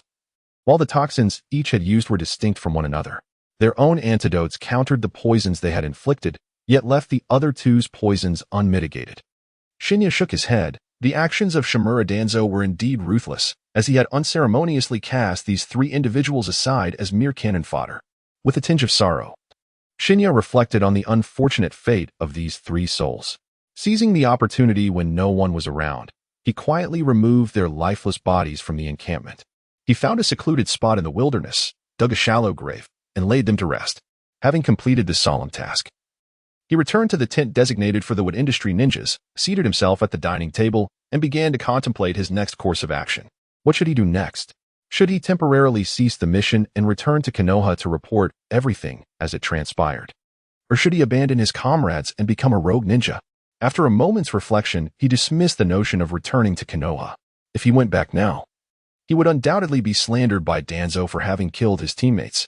That would mark the end of his once leisurely existence, with imprisonment looming on the horizon. Even if he avoided incarceration, life in Konoha would become exceedingly difficult. The days of idly passing time would be over. To be candid, the idea of defecting was quite appealing. He could easily find refuge in a small nation as a guardian deity. Once the Fourth Great Ninja War concluded, he could return to Konoha to clarify the circumstances. By then, Danzo would be dead, and Konoha would have no reason to pursue him for the sake of a deceased individual. The more he pondered, the more sense it made. And he could not help but rise from the table in determination. What folly was Konoha? He thought. Why should he remain a ninja? The following day, the attendants from the Land of Teeth completed the folding of the tents. The group readied themselves for departure, awaiting the assembly of the Konoha ninjas before setting off. Kawakami Yazunari, his face clouded with displeasure, turned to his old retainer and inquired, "Have the Konoha ninjas not yet emerged?" The aged vassal, beads of cold sweat dotting his brow, replied, "I shall urge them forth immediately." Kawakami Yazunari continued, "Inform those Konoha ninjas that my patience is not boundless. If they do not appear soon, we shall proceed without them." The old retainer, alarmed, quickly interjected, "My lord, do not act in haste. On our journey back to the Land of Teeth, the second son will surely send assassins. Without the protection of ninjas, we would be in grave peril."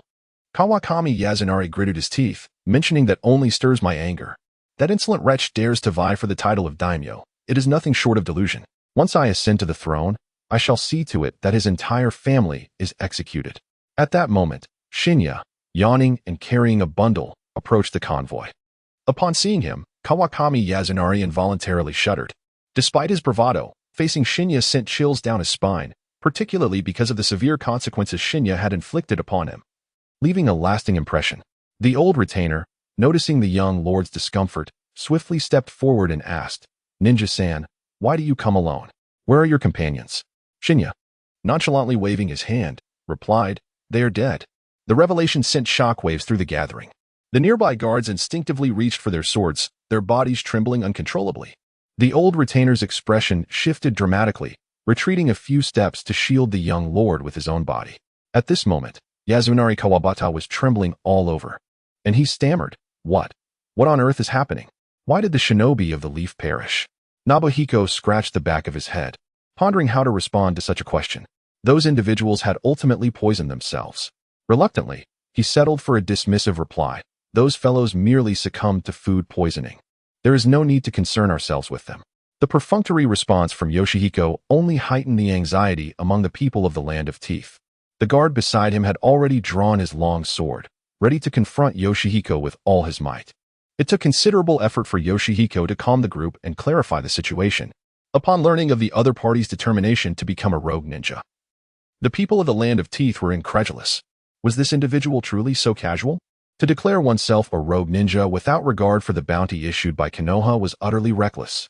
Ultimately, both parties reached a consensus to terminate the employment contract with Konoha.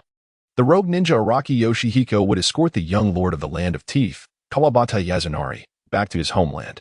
Upon completion of the task, Kawabata Yasunari would reward Yoshihiko with 700,000 ryo. After both parties signed and sealed the agreement, the contract was formally established. As he signed, Kawabata Yasunari was overwhelmed with emotion, tears streaming down his face. How gentle of Araki Yoshihiko, a rogue ninja, not only to refrain from direct robbery but also to ensure my safety. Meanwhile, the artistic duo from the Akatsuki organization was patrolling the borders of the Land of Rain. Gaara grumbled, "Is the leader truly reliable? Can we really wait here for him?" Hiding within the scorpion's puppet, Sasori rebuked, "Enough with the idle chatter. The leader's intelligence is never wrong."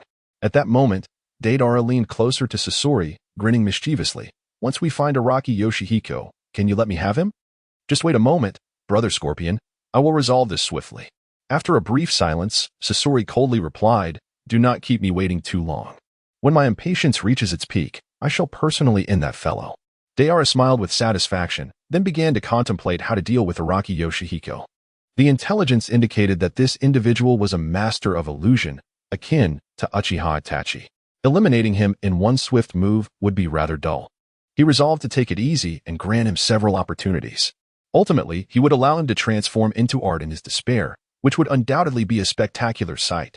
2 days later, Yoshihiko sat in the noble's carriage, reclining with his legs crossed, while Kawabata Yasunari curled up beside him like a scorned spouse. In truth, Yoshihiko did not intend to bully this scion of privilege. He merely believed that protecting him was the more prudent course of action. He had no intention of hitching a ride on the noble's carriage. Kawabata Yasunari pleaded, "Brother, as long as you don't kill me, we can discuss anything." The convoy soon arrived within the borders of the Land of Rain. True to its name, the Land of Rain offered no glimpse of sunlight since their entry. The skies were perpetually overcast, with incessant drizzle, which greatly dampened Yoshihiko's spirits. He had loathed rain since childhood. The sound of raindrops hitting the ground was irksome to him. Helplessly, he munched on the grapes in Kawabata Yasunari's possession while cursing the wretched weather. Kawabata Yasunari seethed silently, daring to be angry yet unwilling to voice his frustration. Ignoring him entirely, Yoshihiko continued to relish the grapes. Just as he was enjoying his idle moments, 2 formidable presences emerged within Yoshihiko's perceptive range. His brow furrowed, and he hastily leaped from the carriage to investigate the situation above. 2 unexpected guests hovered atop a majestic white bird, circling the skies as if in search of something elusive. Soon, their attention fixated on Shinhiko and his entourage, and they dove from the heavens. Their intentions appeared ominous. Were they here to assassinate this foolish young master? Shinhiko waved his hand, signaling the convoy to halt. Although the others were perplexed, they complied with the formidable presence of Araki Shinhiko, bringing everything to a standstill. An elderly retainer approached Shinhiko with trembling steps. After casting a wary glance at the eldest son beside him and noticing the absence of any visible injuries, he exhaled in relief. He then bowed and inquired, My lord Araki, may I ask what transpired? Shinhiko gazed skyward and replied, ninjas are attacking. Do not engage in chaos. The mention of an assault sent a wave of tension through the convoy. Just then, the white bird appeared in the sky, circling a few times before gracefully descending to a height of several dozen meters above the convoy. Kawabata Yazunari and his followers went pale with fear. The two adversaries were evidently formidable. On the white bird, Deidara and Sasori of the Red Sands surveyed the convoy. Upon spotting Araki Shinhiko, a smile crept across Deidara's lips. The intelligence from their leader proved accurate. Merely waiting on the borders of the land of rain would lead them to this individual. Shinhiko also recognized their identities. They were the artistic duo of the Akatsuki organization, Sasori and Deidara. Was it indeed the Akatsuki that sought to assassinate this foolish young master? This was troublesome. Deidara scrutinized Araki Shinhiko. The man appeared disheveled and exuded an air of nonchalance, hardly resembling a skilled fighter. Deidara felt a sense of disappointment. This individual seemed devoid of any artistic sensibility. It appeared he need not exert his full strength against such an opponent. Perhaps he would allow himself to hold back a little, for a swift conclusion would lack intrigue. He turned to Sasori and said, Brother Sasori, I shall take it from here. Sasori replied in a low voice, Make haste, do not keep me waiting.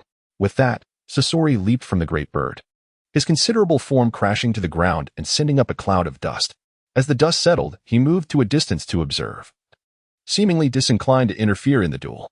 Shinhiko stroked his chin, pondering whether reconciliation with the adversaries might be feasible.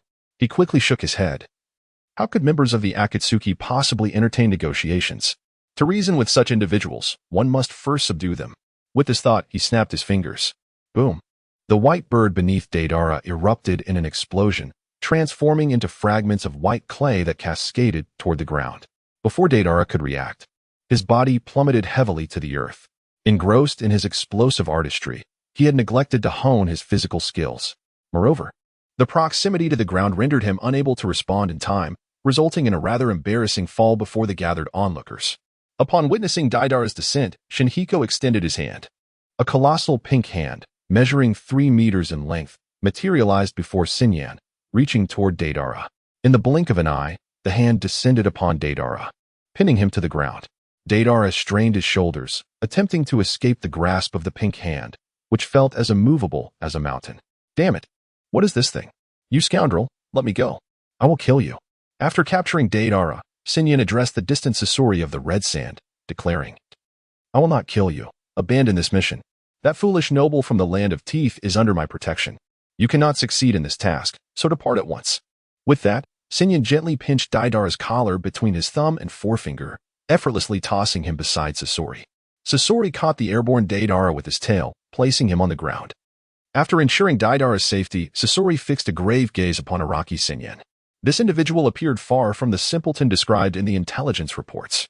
The speed at which he had acted moments ago had even caught Sasori off guard. However, it seemed Sinyan had misunderstood their intentions, thinking they were after mere civilians, unaware that their true target was none other than Araki Sinyan himself. The mission of the Akatsuki was non-negotiable, leaving no room for discussion.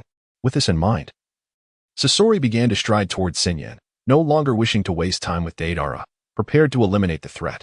Just then, Deidara slowly rose to his feet. His expression dark and his teeth clenched, exuding an aura of lethal intent. He addressed Sasori, saying, Brother Sasori, step aside. I shall handle this man myself. Sasori paid no heed to Deidara's words, continuing his deliberate advance, calmly replying, Forget it. This man is exceptionally strong. If we fail the mission because he escapes, I will face punishment alongside you. At that moment, a white puppet obstructed Sasori's path. Having partnered with Deidara for several years, Sasori immediately recognized the puppet for what it was, Deidara's C3 explosive puppet, known for its immense power. Sasori estimated that at this distance, if it were to detonate, even his Hiriko would struggle to withstand the force of the explosion. He turned back, maintaining a steady tone, and inquired, Deidara, what do you mean by this? Deidara, filled with indignation, retorted, This man must die by my hand. The tension between the two escalated, and ultimately, Sasori relented, stating as he walked away, I will grant you 1 hour. Deidara smiled, replying, An hour is more than sufficient. With that, he extended his hands, and the visage of a human mouth manifested in his palms. He then reached into his tool pouch, taking a sizable bite of explosive clay. As he chewed, the clay morphed into shape, and two massive white clay dragons erupted from his hands, hurtling towards Sinyan with ferocity. Upon witnessing this scene, Sinyan helplessly scratched his head. Why were these individuals so obstinate? He promptly conjured a psychic barrier, enveloping all the members of the Land of Teeth within its protective embrace. Stay within the barrier and do not move. This barrier will safeguard your safety. Once I have dealt with these two, we shall proceed. Hearing Sinyan's words, the members of the Land of Teeth felt a slight sense of relief. They were well aware of the terrifying nature of battles among ninjas. With the protection of this barrier, they could watch the confrontation with peace of mind. After completing this, Sinyan gazed at the two enormous white dragons charging towards him. If his memory served him right, Deidara was known to be a long-range combatant. The most effective strategy against such an opponent would be to close the distance and deliver a decisive blow. However, today he desired to engage differently. He too wished to embody the essence of a long-range fighter, concentrating his psychic energy between his hands. A brilliant light flickered as his previously calm energy surged into a ferocious tempest. The psychic force transformed into two bolts of lightning, pulsating in his hands like twin thunderbolts. Sinyan looked at the lightning in his grasp and laughed heartily. Behold the true magic, Deidara. With his palms facing the oncoming dragons, he unleashed the lightning, sending it hurtling towards them. Thunder rumbled as the lightning pierced through the approaching dragon as if it were butter, then continued its trajectory towards Deidara. What? How is this possible? Deidara exclaimed in disbelief, unable to fathom how his C2 dragon could be so swiftly vanquished. However, he reacted swiftly, evading the oncoming lightning with a deft sidestep. A tremendous explosion ensued, leaving a crater 10 meters wide where he had just stood. Had he not been quick enough, he would surely have suffered grave injuries. Observing Deidara, who was gasping for breath after narrowly escaping, Sinyan felt a sense of satisfaction. The lightning in his hands grew increasingly radiant and powerful. With maniacal laughter, he declared, "Dance before the might of magic, Deidara." Bolts of lightning erupted from his hands, each with a diameter of nearly a meter, relentlessly striking towards Deidara. Deidara was forced to retreat repeatedly, ultimately utilizing his clay bird to ascend into the sky, evading Sinyan's electrical onslaught. Once airborne, Deidara exhaled a sigh of relief, gritting his teeth in frustration. Damn it, what is this guy's deal? Wasn't he supposed to be an illusionist? How can his lightning style be so formidable? Earlier, he had boasted that he could handle Sinyan alone, believing it would be an easy victory, yet he found himself in such a dire predicament. He glanced at Scorpion, who stood calmly on a distant hillside, observing the clash. Clenching his fists, his teeth ground together in agitation. If word of this incident were to spread, how could he ever maintain his standing within the organization? The members of the organization were notorious for their ruthlessness. If news of his current disgrace were to leak, it would surely lead to his ridicule. It is imperative that I personally eliminate Araki Nobuhiko today. Otherwise, he will have no face left to associate with the Akatsuki. With this thought in mind, he reached into the pouch at his waist and retrieved a substantial amount of explosive clay. After a considerable time molding it, he ultimately expelled a small effigy that bore a striking resemblance to himself. This palm-sized figure appeared quite adorable in his hand. At this moment, Deidara was fully committed, as this technique had been specifically developed to counter Uchiha Itachi. To utilize it prematurely today was a clear deviation from his original plan. However, he was exceedingly confident in this maneuver. Once unleashed, none could withstand its might. Araki Nobuhiko, behold my art. C4 Garuda. Deidara hurled the Garuda into the air and then ascended on his white bird, soaring higher into the sky. This technique was an indiscriminate attack. If he did not escape the blast radius, he too would fall victim to its effects. The Garuda, upon release, expanded dramatically in the wind, ultimately transforming into a colossal version of Deidara, towering several dozen meters high. Witnessing this scene, the inhabitants of the Land of Tooth within the barrier turned pale with fear, some even fainting at the sight. The earlier spectacle of thunder penetrating the giant dragon had already been astounding, and now, the emergence of a giant was truly staggering. Was this the essence of a ninja?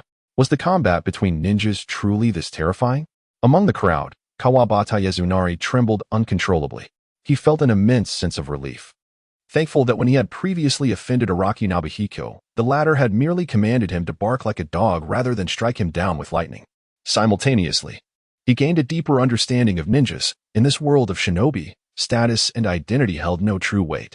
Should one provoke a ninja, there existed countless methods for them to meet their demise. These ninjas were akin to deities walking among mortals. Deidara, riding his white bird, circled at nearly a kilometer above. gazing down upon Araki Nobuhiko, who appeared insignificant as an ant.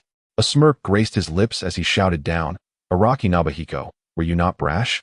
I am eager to see how you will confront my ultimate attack." No sooner had he spoken than the immense Gaara clone took colossal strides toward Nobuhiko. Each footfall reverberated through the ground, instilling terror in the ordinary people within the barrier, who pressed against it, frantically attempting to escape. A few were so frightened that they fainted, foul odors emanating from beneath them. Kawabata Yasunari pounded on the barrier, crying out, "Open the barrier, quickly. I am still young. I do not wish to die." He was genuinely terrified. Having been sheltered in luxury since childhood, he had never encountered such a scene. He did not believe that this flimsy barrier could withstand such a colossal creature. If he did not flee, he would surely be captured like a turtle in a jar by that giant. Nobuhiko, somewhat exasperated by his incessant clamor, cast a genjutsu that rendered the foolish scion unconscious. Instantly, the world fell silent. Nobuhiko turned back to confront Gaara's C4, a smile creeping onto his lips. He understood precisely what Gaara's C4 entailed. The immense size was merely a ruse to instill fear. With a swift motion, Nobuhiko summoned a black orb into his palm. The ultimate creation of chakra known as the truth-seeking ball. The moment this enigmatic sphere appeared, the eyes of Gaara, watching from a distance, narrowed in alarm. What was this object? Why did it instill such an overwhelming sense of danger? As a puppeteer who had completely transformed himself into a puppet, Gaara possessed a heightened sensitivity to chakra far exceeding that of ordinary ninjas. He acutely sensed the terrifying power concealed within the truth-seeking ball. A force so formidable that it surpassed even the secret weapon of the Sand Village, the one-tailed Shukaku. It was truly astonishing that Araki Nobuhiko wielded such a fearsome ninjutsu. Gaara cast a glance at the hovering form of his ally, pondering that if his ultimate technique could not defeat Nobuhiko, he would have to intervene. Suddenly, he noticed the peculiar black sphere materializing from Nobuhiko's hand, which then enveloped him entirely like liquid. A black orb, measuring 2.5 meters in diameter, manifested before him. Although Gaara was unaware of the exact nature of the truth-seeking ball, he instinctively recognized it as a defensive ninjutsu. He erupted into raucous laughter from his aerial vantage point, exclaiming, "Nobuhiko, you are truly naive to think such an odd technique could withstand my C4. Prepare to witness the true power of C4." As his words echoed, the immense C4 Garuda disintegrated in midair, scattering countless minuscule particles throughout the atmosphere. All living beings within several kilometers were swiftly infiltrated by these minute particles. The inhabitants of the Land of Iron, witnessing the giant's sudden collapse, displayed expressions of relief, exclaiming, "That was close. I thought we were done for." Indeed, they were blissfully unaware that the area had transformed into a hellish landscape, as all life within the vicinity had instantly turned to ash, vanishing without a trace. Gaara, having retreated several kilometers away, remained unharmed. Yet his expression grew grave as he scrutinized the unfolding battle. What is happening? Why didn't Gaara's bomb detonate? Could it be that this technique does not rely on explosions to inflict harm? True to his reputation as a knowledgeable and astute ninja, Gaara recognized the uniqueness of C4. The C4 explosives did not rely on traditional explosions. Instead, they transformed into countless bomb-sized bacteria that invaded the human body, ultimately triggering an internal explosion that reduced the victim to mere ashes, dissipating into the air. This technique could silently eliminate foes, rendering it an insurmountable secret weapon. Had the original narrative not dictated otherwise, Gaara would have certainly evaded a premature demise, having encountered the formidable Uchiha Sasuke. However, just as Gaara, brimming with confidence, prepared to detonate the bomb within Nobuhiko, he suddenly sensed an anomaly. All C4 particles that approached the truth-seeking ball had been eradicated, leaving no trace behind. What could this mean? Could this peculiar black orb be a technique of lightning release? Why does my C4 explosive lose connection upon contact with that black sphere? As he pondered these questions, the black orb on the ground suddenly began to levitate. Ultimately, it transformed into a dark radiance and hurtled towards Gaara. Realizing that C4 had become ineffective, Gaara piloted his flying bird to evade the impending collision with the truth-seeking orb. Just then, the orb unexpectedly opened a breach, unleashing a swift pink wave of light. The velocity of this wave was astonishing, and Gaara, caught unawares, found himself ensnared by the pink luminescence. Subsequently, the wave clung to him like chewed gum, rendering him incapable of escape. "You bastard, release me. What on earth is this?" Gaara shouted in panic. He was utterly flustered, having discovered that this pink chakra was suppressing his own chakra completely. This technique possessed the ability to seal chakra. Did it not imply that he had been captured by his foe? How could he endure such a predicament? He had boldly proclaimed that he would eliminate Araki Yoshihiko within an hour, and yet, in mere minutes, he found himself apprehended. How would he maintain his standing within the organization? Most infuriatingly, he was now sealed and unable to self-detonate. Yoshihiko stood atop the platform formed by the truth-seeking orb, playfully tossing Deidara about as if he were a mere yoel. Deidara, upon being flung, vomited forth a cascade of yellow and white, which fell from the sky like raindrops upon the ground. After regaining composure, Deidara yelled furiously at Yoshihiko, "You bastard, cease this at once. Once I escape, I will tear you to shreds." Yoshihiko, nonchalantly picking his nose, flicked a black particle onto Deidara's forehead and said, "Oh dear, I'm so frightened. When I get scared, my hands tremble. Just look at this height. What if I lose grip on you in my excitement?" Enraged, Deidara retorted, "You scoundrel, stop with your cryptic nonsense. You are more detestable than that Uchiha Itachi." Yoshihiko shrugged and replied, "It matters not. There are plenty who despise me. I want to miss just one more." Then, Yoshihiko shifted his tone, stating, "Deidara, I offer you a chance at survival. I wonder if you will cherish it." Deidara defiantly replied, "Do not waste your breath. I will never betray the organization. Just kill me." Yoshihiko. Sinyan was somewhat taken aback. Deidara was certainly not adhering to the expected conventions. In his previous life, he had perused numerous fanfictions of Naruto. Under such circumstances, Deidara should have pledged allegiance to him and become his subordinate. Whether in the original work or in the novels, defeating one's adversaries and subsequently extending a hand of friendship would inevitably secure their loyalty. Why was the situation so different in his case? Gripping Deidara, Sinyan swung him through the air, causing Deidara to become dizzy. Once again, he brought Deidara before him and inquired, "You must think carefully. If you perish at my hands, you will no longer be able to showcase your art to others." Deidara, catching his breath, retorted with a hint of mockery, "How could someone like you ever comprehend my art?" Seeing that Deidara was obstinately resistant, Sinyan swiftly enveloped him in a pink, viscous energy, encasing him like a ball. This energy form, inspired by Mage and Boo's body, was something he had created. He named it Pink Energy. It not only immobilized foes but also suppressed their internal energies.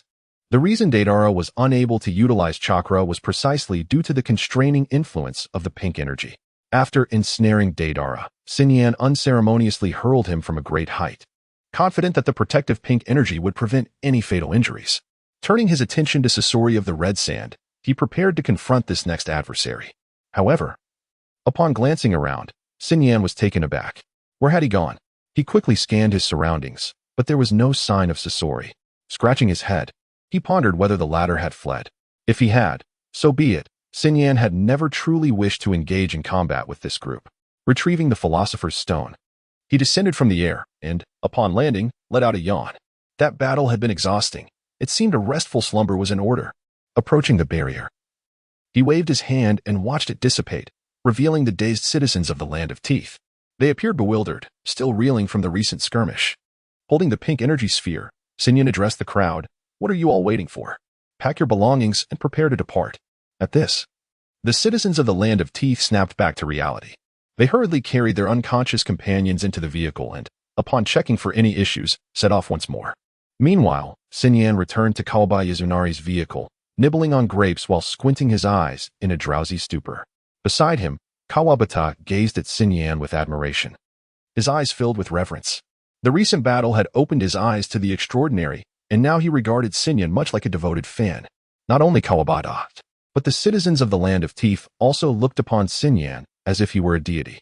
The sights and sounds of the day would be forever etched in their memories, and the name Araki Sinyan would be indelibly imprinted in their minds. The convoy gradually advanced towards the Land of Teeth, and for the next few days, no one impeded their journey. They traversed the Land of Rain without incident, as if the earlier battle had never occurred. Trailing behind their vehicle was a pink energy balloon, gently swaying in the breeze as it floated through the air. When the winds pick up, one can witness an energy sphere performing a tempestuous dance in the sky, obliterating the parking lot below. If one approaches the sphere, the sound of curses can be distinctly heard within. "Damn you, Araki Nobuhiko. Once I am free, I shall twist your head from your shoulders." The barrage of expletives had persisted for several days, yet the convoy had gradually acclimated to it. Occasionally, Nobuhiko would toss some food into the pink energy sphere to prevent Deidara from starving. This individual was of great utility. Whether it be for the land of Earth or the Akatsuki, he could potentially fetch a handsome sum. Just as Nobuhiko was contemplating the monetary value of Deidara, a group of Awagakure ninjas on a nearby hillside set their sights on the convoy. The leader, named Meigon, was a formidable J-nin from Awagakure, flanked by two younger ch-nin, the eldest of whom could not have been more than 16.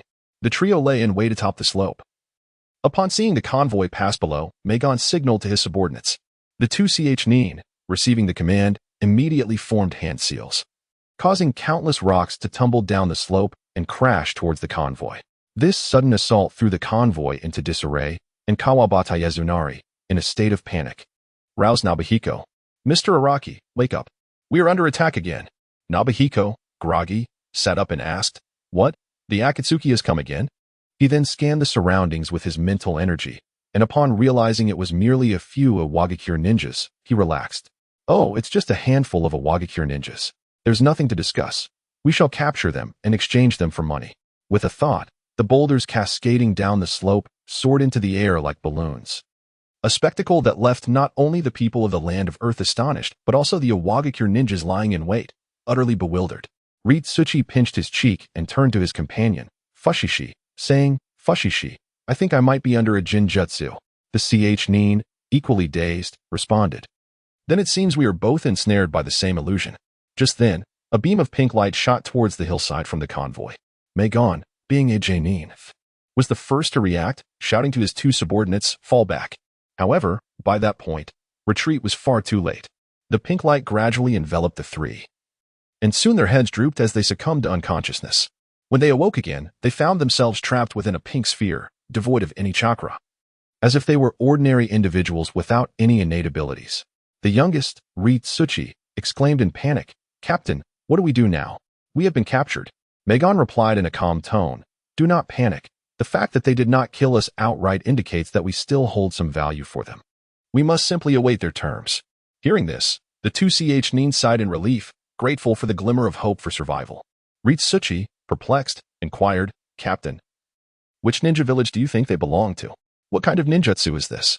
Mingen shook his head and replied, "I do not know, but the intelligence suggests they are ninjas from the Hidden Leaf.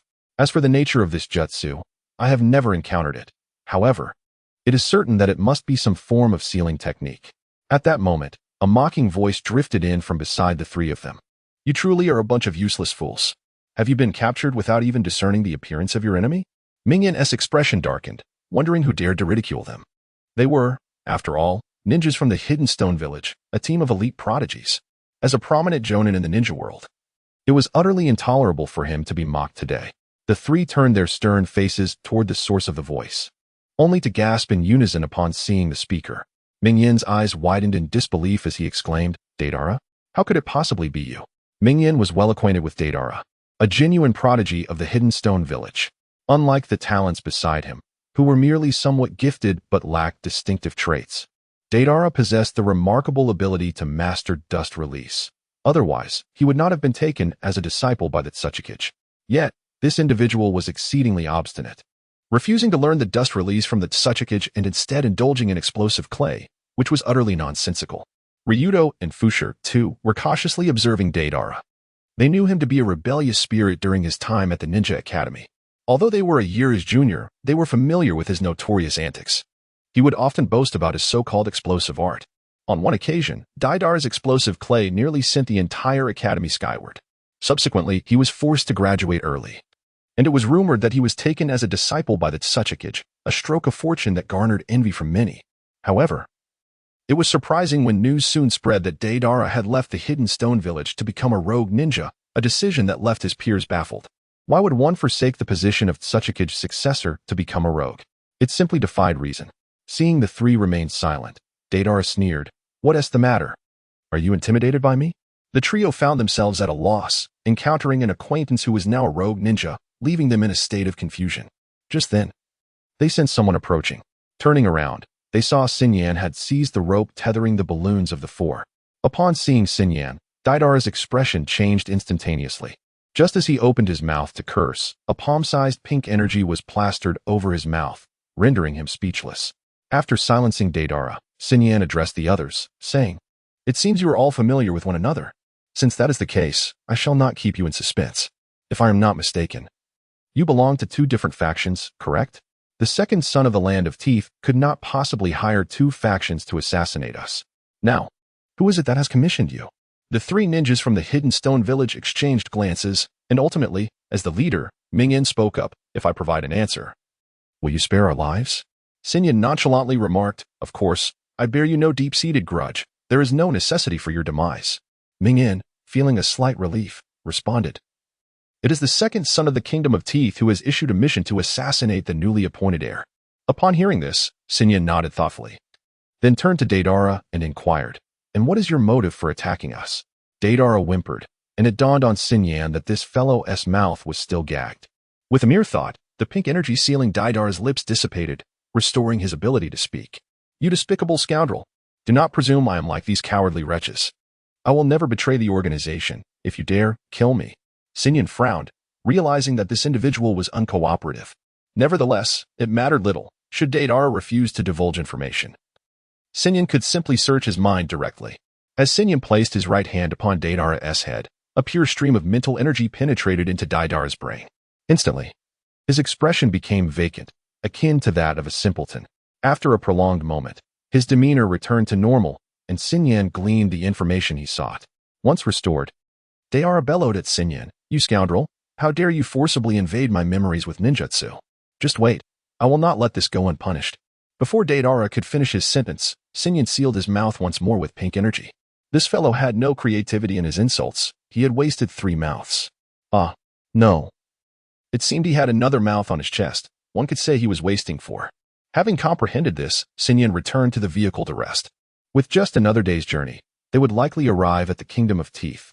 Once he delivered this foolish noble back to his homeland, he would need to consider his own path forward.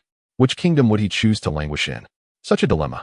Meanwhile, in a bustling little town, Naruto was seated in an inn, practicing diligently. He concentrated his chakra at the tip of his right index finger.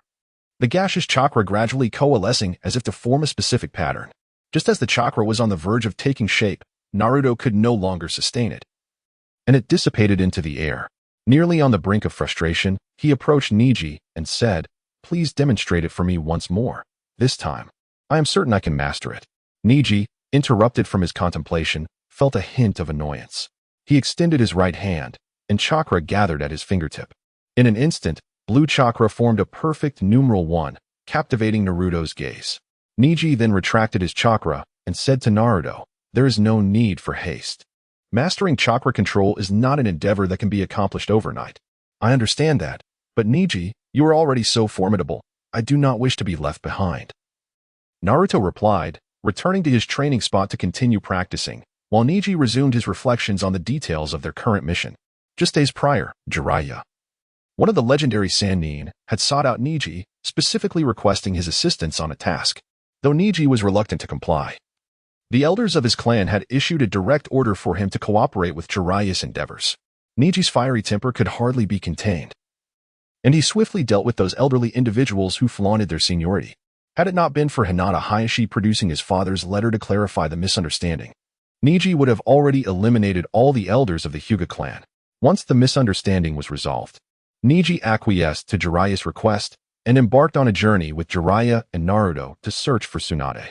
Along the way, Naruto endeavored to bond with Neji, eager to uncover the secret behind his formidable strength. Such behavior was frowned upon in the ninja world, as a ninja's training methods were rarely shared with others unless they were close confidants. However, Jiraiya himself was intrigued by Neji's prowess and refrained from cautioning Naruto, wishing to observe Neji's reaction. If he could extract information, that would be splendid. If not, he could always smooth things over later. It must be said that Jiraiya truly inherited the essence of the third Hokage, adept at sharing benefits, while deftly shifting responsibility onto others. Neji, unlike the Na'vi Naruto, refrained from revealing his true techniques, merely stating that he possessed some unique training methods. Subsequently, Naruto persistently pestered him to learn these techniques. Unable to withstand Naruto's relentless inquiries, Neji eventually imparted some basic skills related to chakra control. Moreover, there was no prohibition from Hinata on sharing these techniques, provided they did not disrupt his leisurely pursuits. At that moment, a sudden knock echoed from the entrance. Just as Neji intended to answer the door, Naruto darted in front of him, declaring, "It must be the perverted sage. Let me see if he has brought any souvenirs." Neji's lips twitched in response. What souvenirs could Jiraiya possibly bring back? Perhaps a small umbrella? With his hand gripping the doorknob, Naruto twisted it forcefully and the door creaked open. To Naruto's astonishment, the figure that greeted him was not the wrinkled face of Jiraiya, but a remarkably handsome young man. In that instant, Naruto was rendered speechless. The individual bore an uncanny resemblance to Sasuke. Aside from the 2 tear marks on his face, he was essentially an adult version of Sasuke several years hence. What astonished Naruto even more was the crimson Sharingan gleaming in the stranger's eyes. Naturally, he was familiar with the Sharingan, as 2 members of his own team possessed it. Having fought alongside them on various missions, he was well aware of its distinctive appearance. Yet, why did the Sasuke lookalike also possess the Sharingan? More importantly, the young man exuded an aura of danger. Though Naruto often appeared carefree, he was acutely sensitive to the emotions of others. The indifference and coldness emanating from Itachi Uchiha profoundly unsettled him, rendering him hesitant to act rashly. Just then, Itachi spoke softly. "May I come outside?" Nervously, Naruto stepped through the doorway, beads of cold sweat forming on his brow, his heart racing with apprehension. At that moment, Kisame, standing nearby, remarked, "Itachi-san, if he runs amok, it could become quite troublesome. Perhaps we should consider severing a leg?" Kisame placed his hand upon the shark-like skin on his back, seemingly intent on swiftly incapacitating Naruto Uzumaki. At that moment, Neji emerged slowly from the room, standing beside Naruto and inquiring, "Who are you? Why do you wish to abduct Naruto?" Neji had also sensed the distinct presence of the 2 strangers. The aura emanating from Itachi Uchiha was formidable enough to instill a sense of trepidation within him. He had prepared himself, ready to flee with Naruto should they decide to engage in combat. Upon seeing a mere child step forward, both Itachi and Kisame initially dismissed him. But their attention was piqued when they caught sight of Neji's eyes. Kisame remarked to Itachi, "Is this the Byakugan, which is said to rival the Sharingan of the Uchiha?" Itachi replied impassively, "Indeed. However, he appears to be from the branch family, marked with a curse seal capable of destroying the Byakugan." Kisame expressed his disappointment. What a pity. Suddenly, Itachi spoke unexpectedly, "Long time no see, Sasuke." All eyes turned toward the end of the corridor, where Sasuke Uchiha stood, his face darkened, fixated on Itachi's back with a fierce glare. "Itachi Uchiha." Sasuke's voice dripped with murderous intent. Neji's pupils constricted. He had certainly heard the infamous name of the clan exterminator, a dangerous figure who had slaughtered his entire family. Kisame noticed Sasuke's Sharingan and inquired of Itachi, "Does this young boy also possess the Sharingan? Is he of the Uchiha clan?" Itachi replied emotionlessly, "He is my brother." Both Naruto and Neji were taken aback. Naruto was astonished to learn that Sasuke had an elder brother, while Neji was shocked that Sasuke's brother was the notorious Itachi. Sasuke assumed a fighting stance, and a tempestuous lightning chakra surged from his hand. "Just as you said, I despise you. I loathe you. It is solely for the purpose of killing you that I have lived until now." With his Chidori in hand, Sasuke charged at Itachi like a drawn sword. To Naruto, Sasuke's movements appeared exceedingly swift, yet to the other 3, Sasuke's speed seemed akin to that of a snail. Neji thought to himself that the situation had taken a turn for the worse. Already burdened by Naruto's presence, now a reckless Sasuke had appeared, complicating matters further. Such a flawed taijutsu from Sasuke was practically an invitation to defeat in front of Itachi. As anticipated, when Sasuke closed in within a meter of Itachi, Itachi effortlessly seized Sasuke's wrist. The violent thunder of Sasuke's lightning was as if it were held by the nape of its neck, utterly powerless to advance. Attempting to break free from Itachi's grip, Sasuke instinctively struggled, only to discover that Itachi's strength far surpassed his own.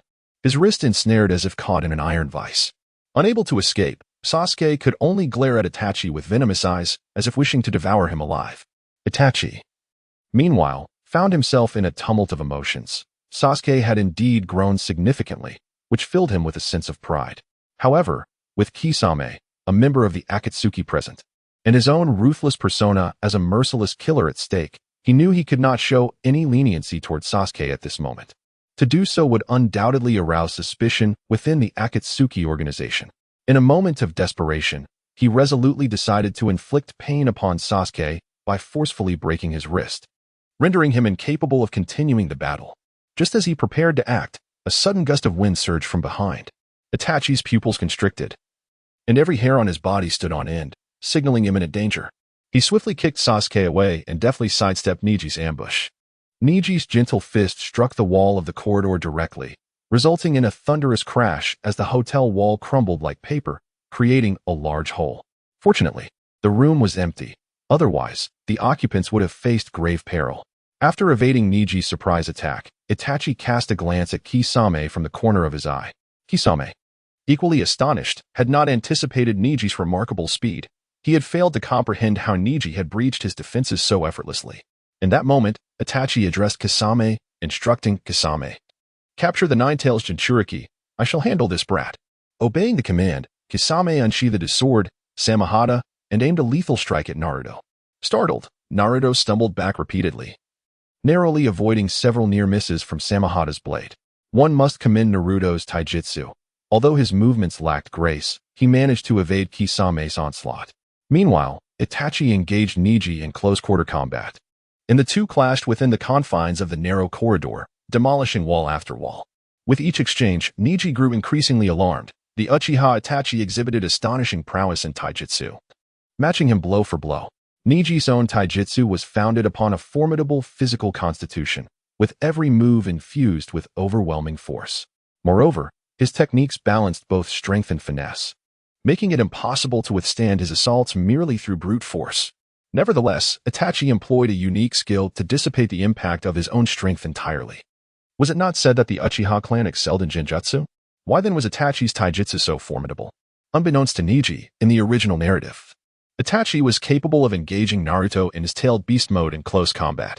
At that time, Naruto's taijutsu was formidable enough to rival the Raikage. Even so, Itachi's ability to contend with him in a physical confrontation spoke volumes about his exceptional prowess. As Neji and Itachi continued their fierce duel, Sasuke gradually regained his senses.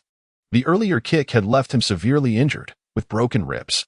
Struggling to maintain his composure, he gazed in shock at the battle between Neji and Itachi.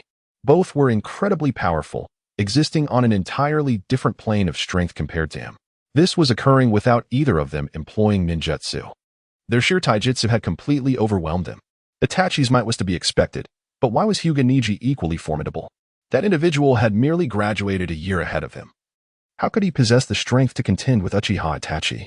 Moreover, during their encounter in the Forest of Death, Neji had been far from this strong, barely matching Sasuke's own abilities. Yet now, he exhibited the power to engage Itachi. What could possibly account for this transformation? He clenched his fists tightly, his heart brimming with anger and resentment. When would this feeble self ever acquire the means for vengeance? Unbeknownst to him, the heavenly curse mark left by Orochimaru was gradually spreading across his body. Meanwhile, Uchiha Itachi, engaged in combat with Neji Hyuga, was engulfed in profound astonishment. In his recollection, the taijutsu of the Hyuga clan was indeed formidable, yet it had never reached such exaggerated heights. The opponent appeared to be merely 13 or 14 years old, comparable in age to Sasuke. To possess such strength at this tender age was a testament to a truly terrifying talent. Itachi himself had been heralded as a genius since childhood. Few in the Uchiha clan, or indeed throughout the entire shinobi world, could rival his innate ability. At a mere 18 years of age, he had honed his skills in ninjutsu, taijutsu, and jinjutsu to the limits of a ninja. He was confident that even the legendary shinobi god, Hashirama Senju, and Madara Uchiha would not surpass him at his age. Yet today, he encountered Neji Hyuga, a prodigy younger than himself, whose talent was even more remarkable. To be candid, Itachi held a profound admiration for Neji. He was a person who revered strength. As evidenced by his past actions, his choice to side with the village over his clan was not born from a belief in the rightness of the village's cause, but rather from a simple acknowledgement of Konoha's greater might. The actions of the strong must possess their own rationale, while the weak ought to submit. This sentiment was further reflected in his conduct after joining the Akatsuki organization. With his prowess, he should have comprehended all the intelligence regarding the Akatsuki members. However, Konoha possessed not a shred of information about the organization, necessitating that Jiraiya, a pillar of strength, personally venture into the land of rain for reconnaissance. This was not due to Itachi's inability to relay information, but rather his complete unwillingness to do so. At this juncture, Itachi had unequivocally betrayed Konoha, aligning himself with the Akatsuki. The rationale behind his choice was straightforward. Pain was the strongest individual he had ever encountered. Pain's strength far exceeded that of Konoha's Hokage. and the peace plan proposed by such a powerful entity was far more feasible than Konoha's own. Thus, between Konoha and the Akatsuki, he opted for the latter. Consequently, upon seeing Neji Hyuga, he could not help but feel a sense of kinship. It was precisely for this reason that Itachi refrained from exerting his full strength, instead engaging Neji in a battle of taijutsu with a degree of nonchalance. Neji, noticing his opponent's reluctance to prolong the fight, cast a sidelong glance at Naruto, who was being relentlessly pursued by Kisame. At that moment, Naruto was in a dire state, his body riddled with countless wounds inflicted by the razor-sharp scales of the shark's skin. While the injuries were minor, the real concern was that a significant portion of Naruto's chakra had been absorbed by Kisame. He felt lightheaded as he stumbled forward.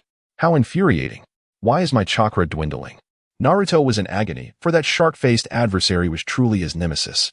The chakra he once took pride in now seemed utterly inconsequential before his opponent. That peculiar weapon of Kisame's continuously siphoned his chakra. If this continued, defeat was inevitable. The more anxious one becomes, the greater the likelihood of making mistakes. After narrowly dodging an attack, Naruto suddenly lost his footing and fell to the ground. With a grin, Kisame seized the opportunity and swung his blade down with astonishing speed, the immense force behind it instilling terror in Naruto's heart. Just at that critical moment, a plume of white smoke erupted before Naruto. An orange toad appeared, intercepting the blow. Upon seeing the toad, Naruto let out a long sigh of relief. Although the situation remained unclear, he had at least preserved his life. Observing the toad, Kisame cautiously distanced himself to avoid any surprise attacks. At that moment, Jiraiya, clad in a red garment and wearing wooden sandals, leaped onto the toad's back. To think a mere beauty trap could lure me, the sage of the toads, Jiraiya, what a delusion. Jiraiya struck a rather ungraceful pose atop the toad, prompting Naruto and Neji to begin mocking him from an unknown vantage point. Seeing Jiraiya, Itachi swiftly extricated himself from Neji's grasp and approached Kisame. Jiraiya has returned. The operation to capture the Ninetales has failed. We must retreat immediately. Upon receiving the command, Kisame followed Itachi as they hurried down the corridor. At the corridor's end, another awaited them, Uchiha Sasuke, who had just regained his composure after being kicked away by Itachi. Itachi, I will not allow you to escape, Sasuke declared, forming hand seals as a Chidori materialized in his right hand. He charged towards Itachi with a fierce cry. Observing this, Kisame brandished his sword, ready to strike Sasuke. Itachi quickly intervened, commanding, retract the Samahata, I will handle Sasuke. Following this, Itachi's Crimson Sharingan underwent a transformation. The three Tomo gradually connected, forming the shape of a triangular pinwheel, his Manjiki Sharingan. In that fleeting moment of eye contact with Sasuke, Itachi activated his Manjiki Genjutsu, Tsukuyami. A powerful mental force surged from Sasuke's eyes into his brain. He felt the world around him shift dramatically, transporting him back to that unforgettable night 5 years ago. The crimson moon hung overhead, surrounded by corpses. His father and mother lay lifeless on the ground, while their elder brother, Itachi, stood behind them, a bloodied blade in hand. Sasuke cried out in despair, his eyes rolling back as he collapsed. Itachi and Kisame swiftly stepped over Sasuke's body, vanishing around the corner of the corridor. By the time Jiraiya and Neji reached the corridor's bend, the two had completely disappeared. Neji furrowed his brow, questioning, are these two after the Ninetales within Naruto?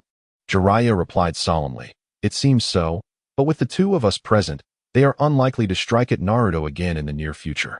Just then, Naruto shook Sasuke's shoulders vigorously, imploring, hey, Sasuke, don't die. Pull yourself together. Sasuke. Jiraiya and Neji exchanged exasperated glances. If Naruto continued this way, Sasuke might truly perish. After interrupting Naruto, who was still tormenting Sasuke, Jiraiya examined Sasuke's injuries.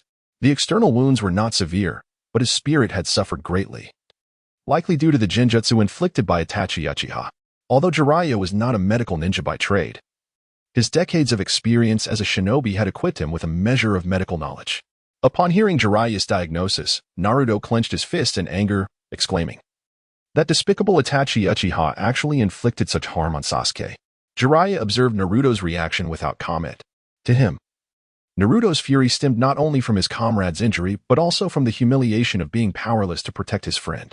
He then turned his gaze to Neji Hyuga, who remained silent, vigilantly scanning their surroundings with his Byakugan, wary of the two rogue ninjas potentially returning.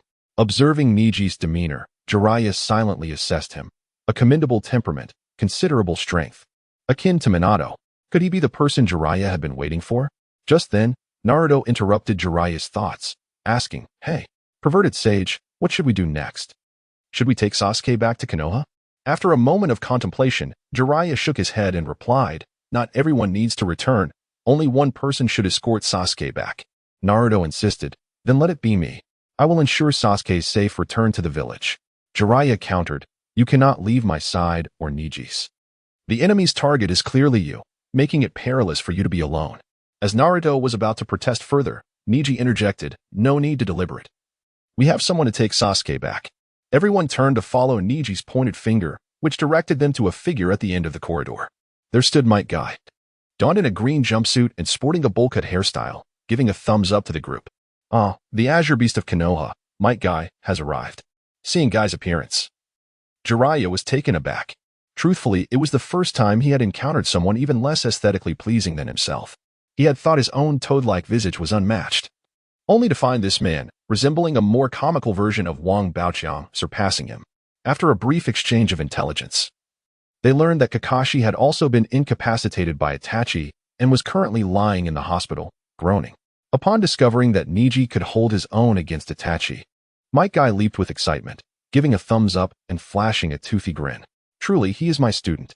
This is the essence of youth." Neji, feeling somewhat exasperated, glanced at Guy and then at Naruto, who was gazing at Guy with starry eyes. He couldn't help but recall Jiraiya, one of the legendary Sannin, who matched Guy in terms of comedic antics. Neji felt a sense of disconnect with their exuberance due to his own more serious demeanor. After exchanging information, Might Guy hoisted Sasuke onto his back and headed toward Konoha. Before departing, Neji, with a bemused expression, cautioned Guy to walk normally and not to carry Sasuke upside down. After bidding farewell to Might Guy, the trio continued their journey. Meanwhile, in a distant forest, Itachi Uchiha and Kisame Hoshigaki took a moment to recuperate. Kisame wrapped white cloth around his sword, the Samahata, which was particularly vexing due to the necessity of rewrapping it after every skirmish. Only those with patience could wield this blade effectively. As he secured the bandages, Kisame glanced over at Itachi, recruited into the Akatsuki by the masked man, Obito Uchiha. Kisame's covert mission was to surveil Itachi. Having encountered Konoha ninjas several times that day, he pondered whether Itachi had divulged any information about the organization. From his observations, Itachi's behavior throughout the day had appeared entirely normal. He had not conveyed any messages to the Konoha ninjas, nor had he utilized any hand signals or coded gestures. If information were to be transmitted, it could only be through genjutsu. Two individuals had fallen victim to Itachi's illusion that day, Kakashi Hitaki and his brother, Sasuke Uchiha. Although both had succumbed to the jutsu and suffered mental disarray, the possibility that Itachi had communicated information to them through the genjutsu could not be dismissed. It seemed prudent to report this matter to Obito, who would ultimately discern the specifics. Itachi had also sensed Kisame's furtive glances, but remained indifferent. He had not transmitted any information to the Konoha ninjas. With a clear conscience, he was untroubled by the masked man's perceptions. At that moment, a surge of chakra emanated from the rings they bore. This was a signal from the organization, indicating that a mission was about to be assigned. Without delay, Kisame swiftly created several water clones to patrol the perimeter. The two of them settled into a meditative posture, immersing their consciousness within the rings. The technique of the shadow clone jutsu was activated. In an instant, projections of Itachi and Kisame appeared on the unnamed fingers of the outer path's Gedomazo. Once their minds stabilized, they immediately surveyed their surroundings. To their surprise, the leader had summoned only the two of them. Upon their arrival, Pain wasted no time and stated plainly, Deidara has been captured and his fate is currently unknown. Kisame's eyes widened in astonishment. Deidara's prowess was well recognized among the Akatsuki, and his capture indicated formidable adversaries. Itachi, however, displayed little reaction, viewing Deidara merely as a defeated subordinate. He believed that if he wished, he could capture Deidara himself. Observing their responses, Pain continued. He was apprehended by Araki Nobuhiko and is en route to the land of Fong. Your mission is to proceed to the land of Fong immediately. If possible, attempt to rescue Deidara. If you cannot, retrieve the ring from him. The straightforward Kisame remained silent, directing his gaze towards Itachi. In this team, Itachi was the captain, and their course of action would depend on his guidance. Itachi inquired, "What is to be done about Araki Nobuhiko? Shall we proceed with an assassination?" Pain shook his head and replied, The operation to assassinate Araki Nobuhiko is to be suspended for the time being. His strength surpasses our imagination. The previous employer's offer was far too low, rendering the business unprofitable. Upon receiving instructions from Pain, Itachi comprehended the subsequent course of action. There was no need to confront Araki Nobuhiko. Retrieving Gaara or the ring in his possession would suffice. Subsequently, Pain imparted to the two a narrative regarding the intelligence Scorpion had gathered about Araki Nobuhiko's ninjutsu. Armed with this information, Itachi and Kisame regained awareness of their physical forms. Kisame, rising to stretch his limbs, remarked, "I never anticipated that Gaara would fall into someone's grasp. His agility is unparalleled within the Akatsuki organization." Itachi adjusted his attire then. With an impassive expression, addressed Kisame, "Let us depart." After enduring a taxing fortnight of travel, the caravan from the Land of Teeth triumphantly entered its capital, signifying the successful completion of Nobuhiko's mission. Kawabata Yazunari promptly compensated Nobuhiko for his task and extended an invitation. With a peculiar expression, Nobuhiko inquired, "What do you wish to invite me for?" Standing upright, Kawabata respectfully replied, "I would like to formally invite you, in my capacity as the daimyo of the Land of Teeth, to become the guardian king of our nation. Henceforth, your standing shall be equal to mine." Nobuhiko scratched his ear. The title Guardian King struck him as rather awkward. If his memory served him correctly, that title belonged to Kaido. How could a rogue ninja be likened to that pirate? Yet, after a moment of contemplation, he acquiesced. He was indeed in need of a place to establish himself. Whether he spent his days in obscurity mattered little. However, he had previously negotiated with Kawabata that his responsibilities would be limited to ensuring the safety of the capital, with all other matters being of no concern to him. Kawabata eagerly awaited this affirmation. As long as Nobuhiko could guarantee his personal safety, he would disregard everything else. The two reached a harmonious accord, and thus, Nobuhiko's identity as the Guardian King was officially proclaimed within the Land of Teeth, in a display of generosity. Upon Nobuhiko's acceptance of the title, Kawabata immediately gifted him a lavish estate and several dozen servants as a token of appreciation. Additionally, an annual stipend of 100 million ryo would be allocated as Nobuhiko's remuneration. However, he declined the mansion and servants, opting instead for a modest residence in the capital. He yearned for a tranquil existence, rather than one of corruption. Nonetheless, he did not refuse the substantial stipend, as it constituted his rightful payment for services rendered. Thus, the Land of Teeth gained a Guardian King, a figure whose presence was as elusive as a dragon. Once stability was restored in the Land of Teeth, Nobuhiko did not hasten to inform the Akatsuki or Iwagakure regarding the ransom. He wished to enjoy a peaceful life before they came knocking. Yet, while he remained unhurried, others were not. Gaara, ensnared by ropes and pink balloons, hung precariously from a pine tree in the courtyard, enduring a wretched existence. He now fervently hoped for a savior, even if it meant the arrival of the ancient third Shukaku. As long as he can be rescued from his suffering, he would willingly return to the hidden rock village as its Shukaku, or even act as a grandson to that old codger.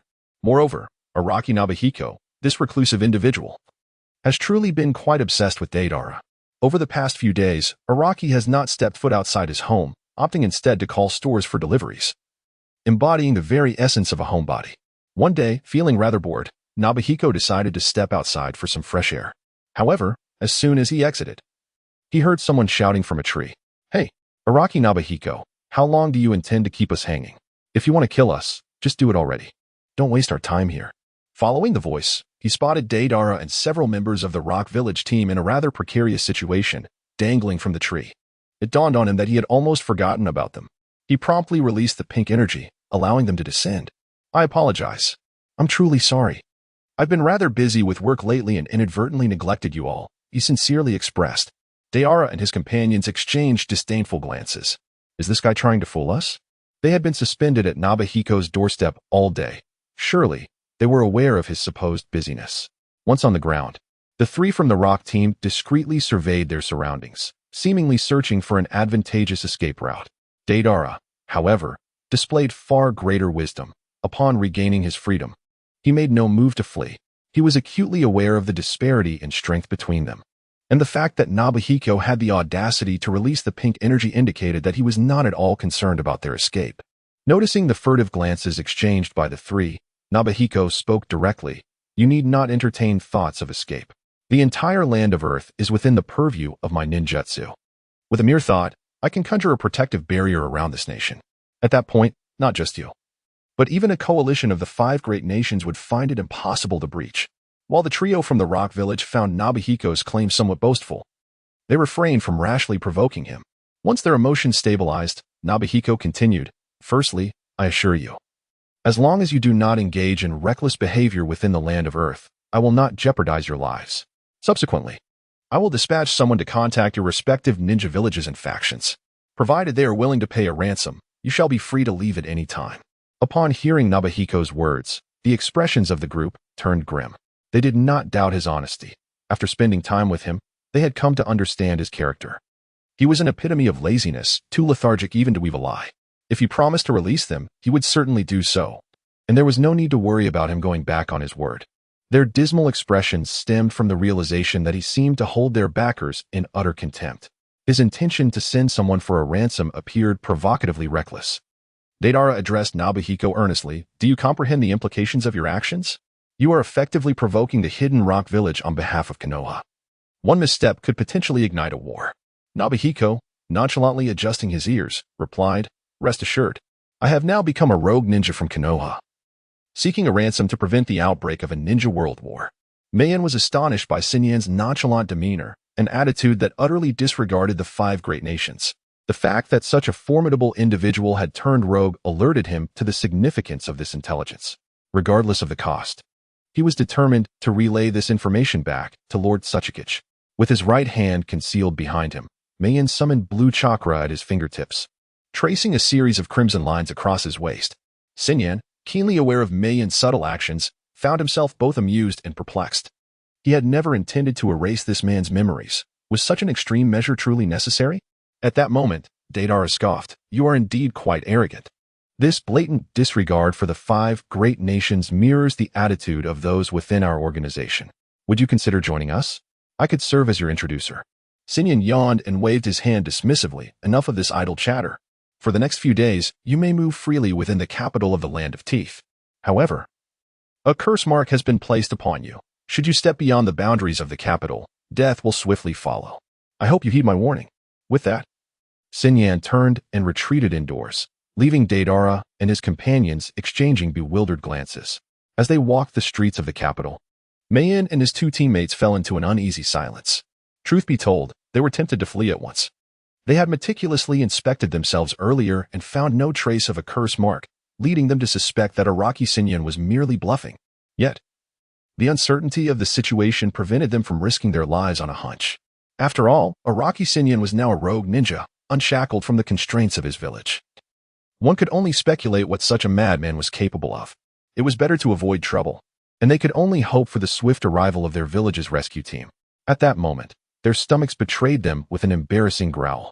Liu and Fushir turned to their captain, Mayan, who instinctively reached for his pocket, only to remember that his wallet had long been pilfered by that scoundrel Araki Sinyan. This man was truly avaricious, even going so far as to embezzle from captives. How shameless. Achoo. At that moment, Sinyan, who was lifting 2 mountains as makeshift weights to build muscle, could not suppress a sneeze. "Who dares to insult me while I am at leisure?" he grumbled. Though his hands continued their relentless exercise, the mountains soared above his head repeatedly, sweat cascading down like a waterfall, soaking his shoes. Recently, Sinyan had noticed his body growing weaker. Drawing from his extensive experience with online literature, he surmised that his excessive mental exertion had drained his physical form. Henceforth, he could not focus solely on cultivating his mental prowess. A balanced regimen of strength training was essential to ensure the harmony of his spirit and body. After all, should the day come when they could no longer coexist, what fate awaited this solitary soul? As he continued his workout, Sinyan suddenly furrowed his brow. His shadow left in the ninja world detected 2 powerful chakra signatures entering the Land of Teeth, clad in the black and red cloud cloaks of the Akatsuki. Itachi and Kisame strode purposefully towards the capital. The 2 walked with heads held high, devoid of the furtive demeanor typical of ordinary rogue ninjas. Itachi Uchiha advanced with a stoic expression, his mood seemingly rather grim. Beside him, Kisame chattered incessantly about the intelligence they had gathered. "Mr. Itachi, according to the intel received moments ago, this Araki Nobuhiko has no intention of returning to Konoha after completing his mission. Moreover, rumors suggest that he has seized control of the Land of Teeth, proclaiming himself the Guardian King. To this end, he has eliminated several fellow Konoha ninjas during his mission. It appears he has resolutely chosen to become a rogue ninja, officially severing ties with Konoha. Truly, he is no ordinary defector from Konoha. Kisame's words were laced with a hint of derision, yet Itachi remained unfazed. Although Kisame usually displayed great respect towards him, it was evident to any discerning observer that he was there to keep an eye on him. Surely, such sardonic remarks were not typical of this seemingly straightforward individual. Was it Uchiha Madara who had sent Kisame to test him? Given his recent interactions with Konoha ninjas, it was only natural for Madara to harbor suspicions. However, let them doubt. After all, he had relayed no information to Konoha, and they could never uncover evidence of his betrayal against the organization. As for Araki Nobuhiko, a glimmer of cold light flickered in Itachi's eyes. To kill one's comrades was utterly unforgivable. He had betrayed his entire clan to ensure that Sasuke could live on as a Konoha ninja, sending them to their doom with his own hands. Yet this Araki Nobuhiko had betrayed Konoha and slain his comrades for the mere title of Guardian King. He was akin to Orochimaru, a being that posed a tremendous threat to Konoha. Such a person should not exist in this world. Eradicating him would be the best course of action for Konoha. Itachi then synthesized the intelligence regarding Araki Nobuhiko. He excelled in genjutsu and wielded a ninjutsu capable of shape-shifting at will. According to Sasori's description, Araki had conjured a hand from chakra, remarkably agile and swift. The more Itachi pondered, the more an unsettling thought crept into his mind. How was it that Araki Nobuhiko's abilities bore such striking resemblance to his own Manjiki Sharingan? Both excelled in genjutsu and employed a chakra form akin to Susanoo. Could it be that he had encountered some ancient text detailing Susanoo and developed his ninjutsu from that? The more he considered it, the more plausible it seemed, which only intensified his disdain for Araki Nobuhiko. No wonder he could easily defeat Deidara. It turned out he was merely a diminished version of himself. Araki should consider himself fortunate that the organization's mission was to retrieve Deidara and the ring he possessed, rather than to pursue Araki Nobuhiko. Otherwise, this imitation would undoubtedly be ruthlessly crushed by the authentic version of himself. Merely a buffoon, he is but an audacious insect attempting to thwart a moving vehicle, utterly oblivious to his own limitations. Should his adversary choose to halt at the precipice, he guarantees a safe return. However, if the opponent remains obstinately unyielding, he shall ensure their descent into an abyss of suffering. Today, the inhabitants of the Land of Teeth beheld a remarkable spectacle. A vast, towering mist, reminiscent of surging ocean waves, engulfed the capital entirely. Visibility plummeted to less than a meter, rendering the surroundings indistinguishable. Kisame maintained a hand-signing posture and turned to Itachi with a grin, stating, "Mr. Itachi, the preparations are complete. Now we shall infiltrate. No one will perceive our presence." Itachi nodded in agreement, evidently in favor of Kisame's approach. The method of sneaking in under the cover of darkness bore too many drawbacks. It was far more prudent to enter shrouded by the dense fog. The two thus boldly made their way into the capital, arriving at a secluded corner by the street. Their next objective was to locate the residence of Araki Nobuhiko and seek him out. Yet, both were lacking in tracking ninjutsu skills, and reluctantly they decided to interrogate a passerby. With his round, glistening eyes, Kisame scanned the crowd until he fixed his gaze upon a young man, approximately 20 years of age. He approached and swiftly knocked the individual unconscious, dragging him into a nearby alley. Itachi had been waiting patiently, and, upon seeing Kisame bring the man in, promptly instructed, "Revive him. I shall take it from here." As he spoke, Itachi activated his Sharingan, while Kisame smiled slightly, preparing to awaken the young man with his water jutsu. Just as Kisame was about to unleash his technique, a sound of flowing water emerged from the depths of the alley. Both Itachi and Kisame turned in confusion to behold a man clad in a black robe adorned with red clouds, sporting a golden ponytail, who had his back turned to them, relieving himself in the alley. "I thought I was going to burst. Luckily, my kidneys are in good shape, or these past few days would have ruined them." At that moment, Deidara, having recognized the presence behind him, slowly adjusted his trousers, turning with a scowl to exclaim, "Who dares to spy on me while I relieve myself? Do you believe I won't gouge your eyes out for this insolence?" As he turned, he was met with the sight of Itachi, his crimson Sharingan glaring, alongside the wide-eyed Kisame. The encounter was particularly awkward, as neither Itachi nor Kisame had anticipated running into Deidara. Hadn't he been captured? How was he still so lively? Perhaps he had escaped from Araki Nobuhiko's grasp? The possibility seemed plausible. At that moment, the young thug captured by Kisame began to stir back to consciousness. Itachi, Kisame, and Deidara swiftly exited the alley. With Deidara already found, there was no further need to question the young thug. Dazed, he meandered a few circles within the alley before rubbing his head and stumbling out. Throughout the entire episode, he had failed to catch even a glimpse of Kisame, merely assuming he had indulged too much and fallen asleep in the alley. The members of the Akatsuki organization arrived at a dango shop, where they ordered several skewers of three-colored dumplings. Deidara proceeded to share information about Araki Nobuhiko with Itachi and Kisame. Upon hearing that Araki dared to demand a ransom from both the Akatsuki and the Rock Village, Kisame's lips curled into a sinister smile. What an audacious character. It was the first time he encountered such a brazen rogue ninja. In the realm of renegade ninjas, perhaps only Uchiha Madara could rival Araki's level of arrogance. Deep in thought, Itachi showed no interest in spending money to ransom Deidara. Instead, he contemplated whether Araki's actions might provoke the Rock Village into war against Konoha. The situation in the shinobi world had grown increasingly precarious, with the other four great nations eyeing Konoha with ill intent. The Sand Village of the Wind Country had already initiated action, which, although ultimately unsuccessful, revealed Konoha's vulnerability to the other great nations. If Araki were to provoke the Rock Village in such a contemptuous manner, it would undoubtedly ignite their wrath. If the ire of the Rock Village were to be directed solely at Araki, it might be manageable. However, should that fury spill over onto Konoha, it would result in widespread devastation. With this thought in mind, Itachi resolved silently. He turned to Deidara and inquired, "Did Araki mention how much he would demand for your ransom?" Deidara shook his head, replying, "No, he never mentioned it, and I couldn't be bothered to ask." Upon hearing this, Itachi maintained his stoic demeanor and said, "Take us to find Araki. I wish to speak with him." Deidara's face contorted with displeasure. This individual was far too pretentious, speaking as if he were one of Araki's subordinates. Nevertheless, he did not refuse, for escaping his predicament was paramount. A part of him relished the prospect of a confrontation, as he held disdain for both Uchiha Itachi and Araki Nobuhiko. If the two were to clash and one were to fall, it would be perfect. He could step in and deliver a final blow, bringing a sense of completion to the world. Deidara led the duo through a labyrinth of twists and turns until they reached an unassuming courtyard. The walls of the courtyard stood 2 meters high, obscuring the view from the outside. Upon arriving at the entrance, Kisame was about to cleave the door open with a single stroke when Itachi stopped him.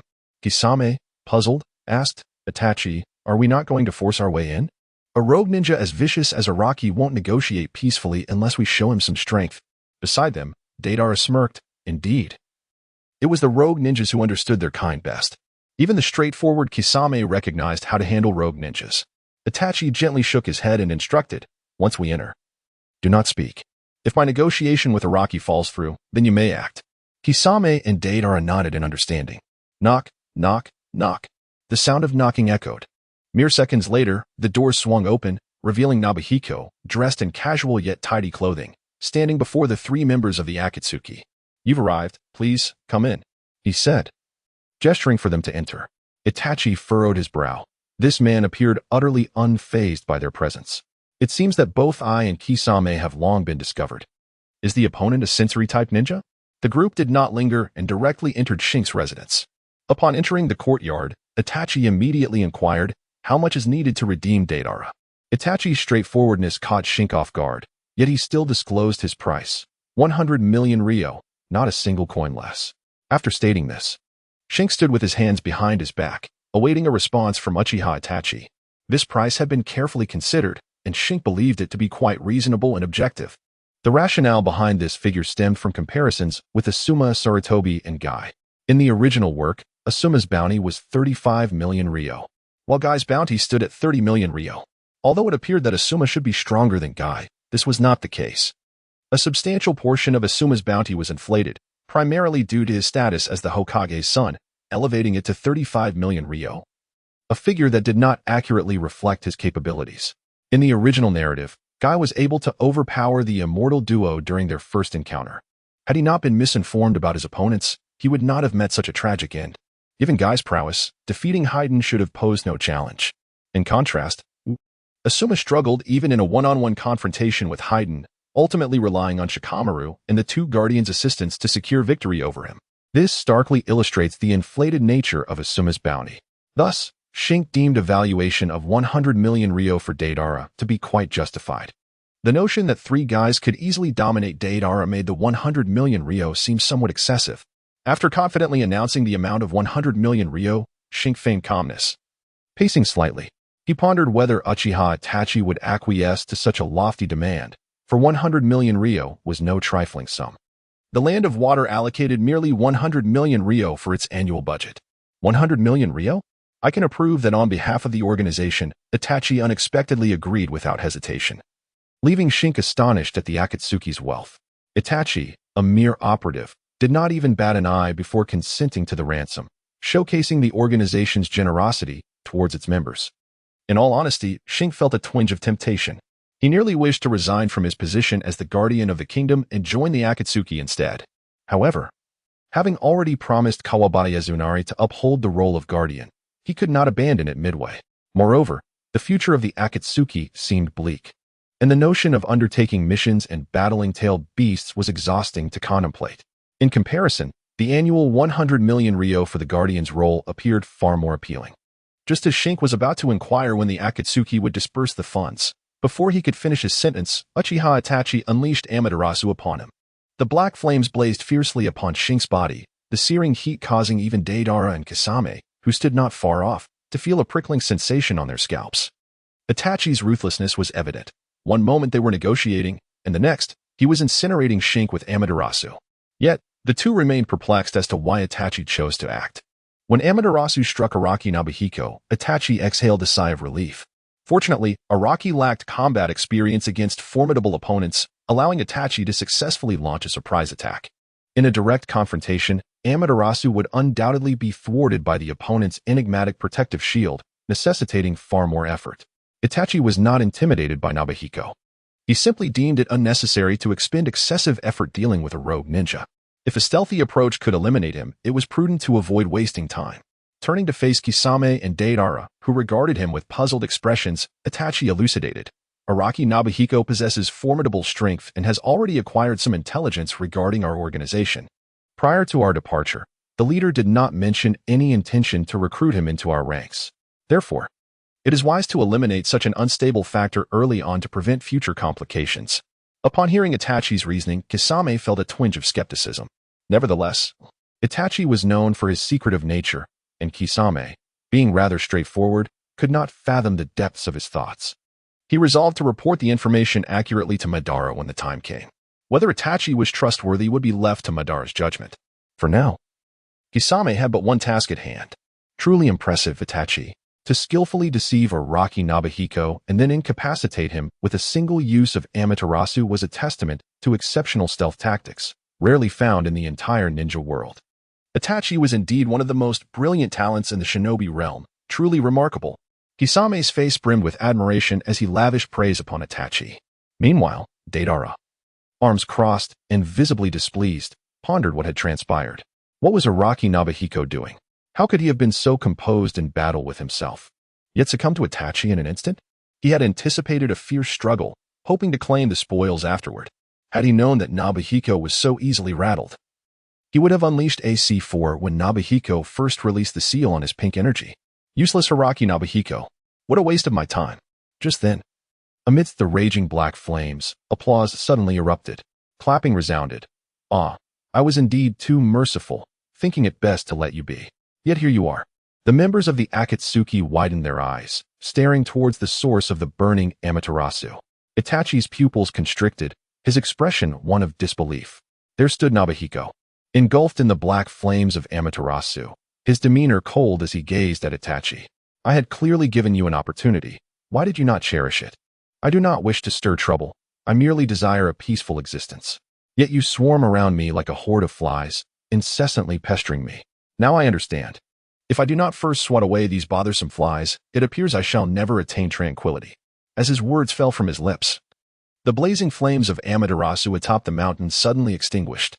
Aside from a lingering warmth in the air, there was no trace left of the flames. Witnessing this, Kisame and Gaara exchanged glances, both momentarily taken aback. Gaara had heard of Itachi's Amaterasu, a flame said to burn eternally, yet today it appeared to be nothing extraordinary. Kisame was merely taken aback momentarily, but at that moment, Uchiha Itachi's defenses were breached.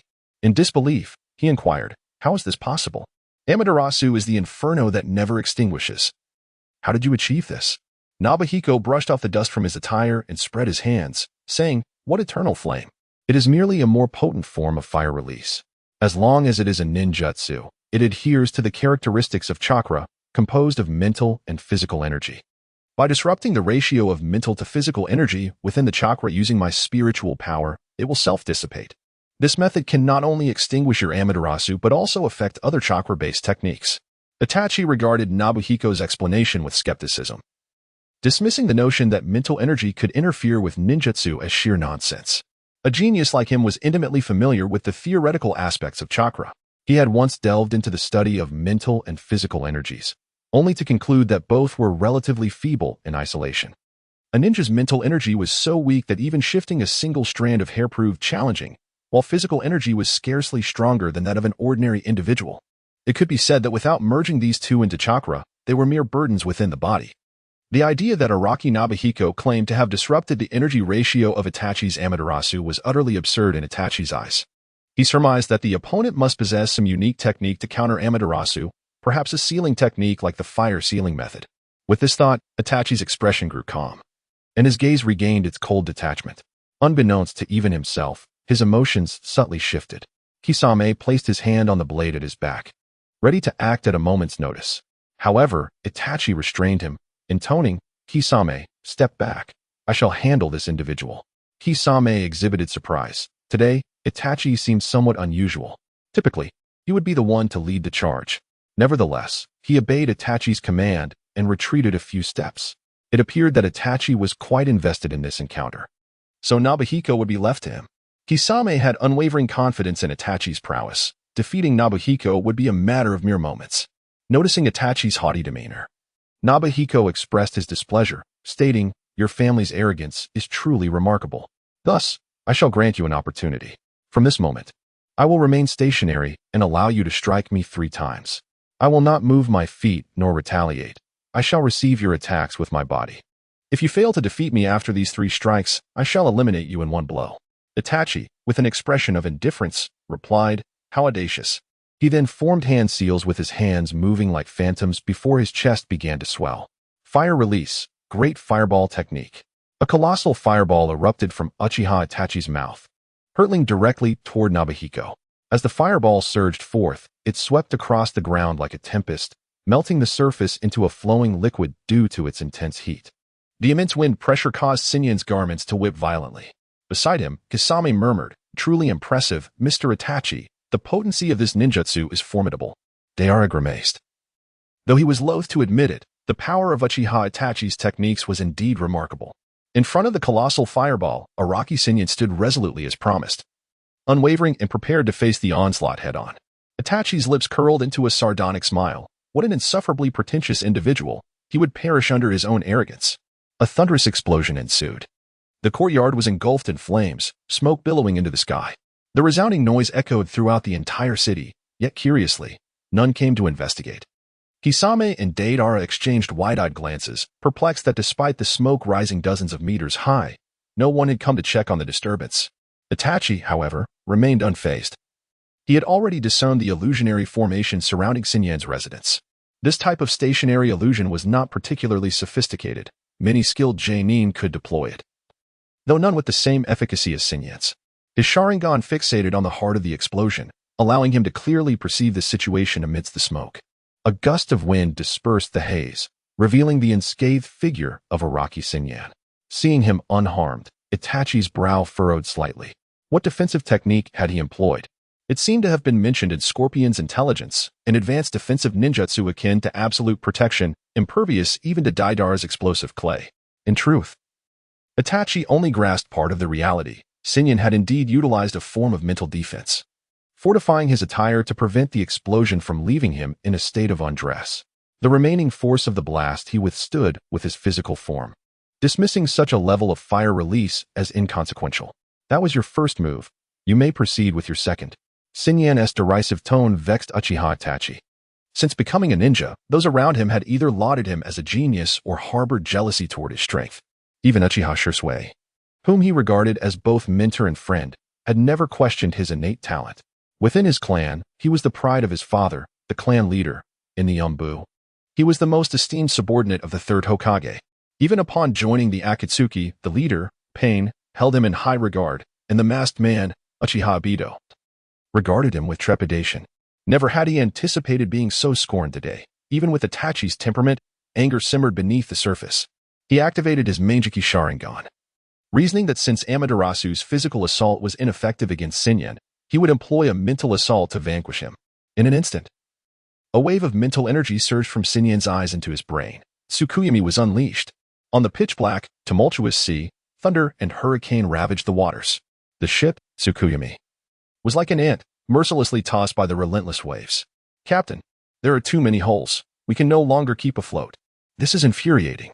Is the Empire's colonization plan doomed to perish in this storm? I refuse to accept this. Captain, we must abandon ship at once. If we do not escape now, it will be too late. At that moment, a piercing sound echoed, and the entire moon-reading vessel was shattered into countless fragments that scattered across the sea. Xian Yin observed this scene with a furrowed brow from above the salty fish continent. This moon-reading ship was utterly worthless.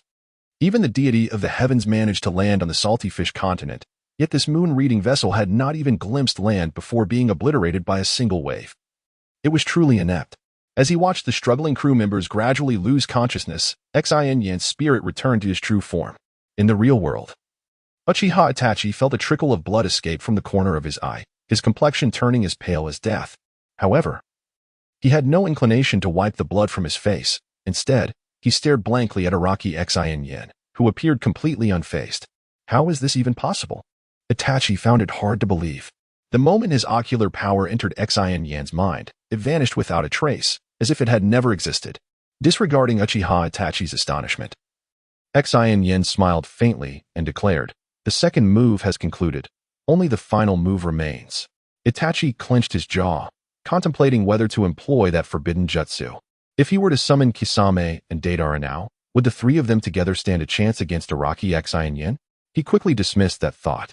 It was he who had initially instructed Kisame and Deidara to refrain from intervening. To contradict himself now would be a disgrace he could not afford. Standing tall once more, Itachi regained his composure and spoke with an appreciative tone. "You are formidable. You are the first to push me, a common ninja without a bloodline limit, to this extent. However, it ends here. You shall witness the ultimate power of the Uchiha." As Itachi's words sank in, crimson chakra suddenly erupted around his form, and a skeletal structure materialized, enveloping him entirely. Subsequently, red flesh and blood sprouted from the skeleton, culminating in the emergence of a towering red giant, standing at least 20 to 30 meters high. Before the onlookers, Kisame and Deidara were taken aback by this spectacle. Was this truly the ultimate power of the Uchiha? Kisame mused inwardly. The intensity of this chakra is astonishing. My own chakra might not be lacking, but I can never match the quality of this chakra. Deidara also marveled at Itachi's might, while a flicker of doubt crept into his conviction that he could defeat Uchiha Itachi. Could his art truly conquer this red giant? Upon activating Susanoo, Uchiha Itachi drew the Totsuka blade. He had discovered this weapon at a burial site of Uchiha ancestors, possessing the ability to seal his enemies. Since Araki Xian Yin had boldly declared his intent to stand still for 3 moves, Itachi resolved to let him experience the power of the Totsuka blade. Without further ado, he swung the sword downward in a vertical strike aimed directly at Xian Yin's head. The immense wind pressure generated by the Totsuka blade caused the ground beneath Xian Yin to crack, sending sand and stones flying outward. From Xian Yin's perspective, it felt as though the world was being cleaved in two by the colossal sword. A slight smile graced his lips. Such an attack was hardly worthy of evasion. He relinquished all defenses and opened his arms wide, embracing the impending strike of the giant sword. With a thunderous crash, the clash reverberated through the air. The colossal sword descended with tremendous force, cleaving the ground and creating a chasm several hundred meters wide. The enormous fissure extended across the domain of the Araki family, spreading into the neighboring properties and ultimately reaching the street. The violent energy reverberated, causing the ground to tremble, and several nearby houses were toppled by the immense shockwave. Observing from a distance, Kisame and Deidara watched in trepidation at the devastating strike. Had they been in his place, they would likely have been reduced to mere pulp by such a sword. Kisame, with an intense gaze, remarked, "Surely, Araki Shinhiko must be dead now." Deidara replied stiffly, "Is that even a question? If he survives this strike, I shall blow myself up to entertain you." At that moment, Both noticed some movement amidst the swirling dust beneath the sword. Clad in tattered garments and covered in dust, Shinhiko emerged slowly, dragging the Ten Kusanagi sword with his right hand. This sight left Kisame and Deidara in utter disbelief. They found it hard to fathom that Araki Shinhiko could withstand such a terrifying blow with his mere flesh. Even the once-renowned Third Raikage, celebrated as the mightiest shield, likely did not possess such formidable resilience. Shinhiko smiled at Uchiha Itachi and said, "3 strikes have passed. It is my turn to counter." In response, Itachi smirked disdainfully, saying, "No need for that. Sealing." As soon as Itachi's words left his lips, the Ten Kusanagi melted away like ice cream, transforming into a semi-liquid state.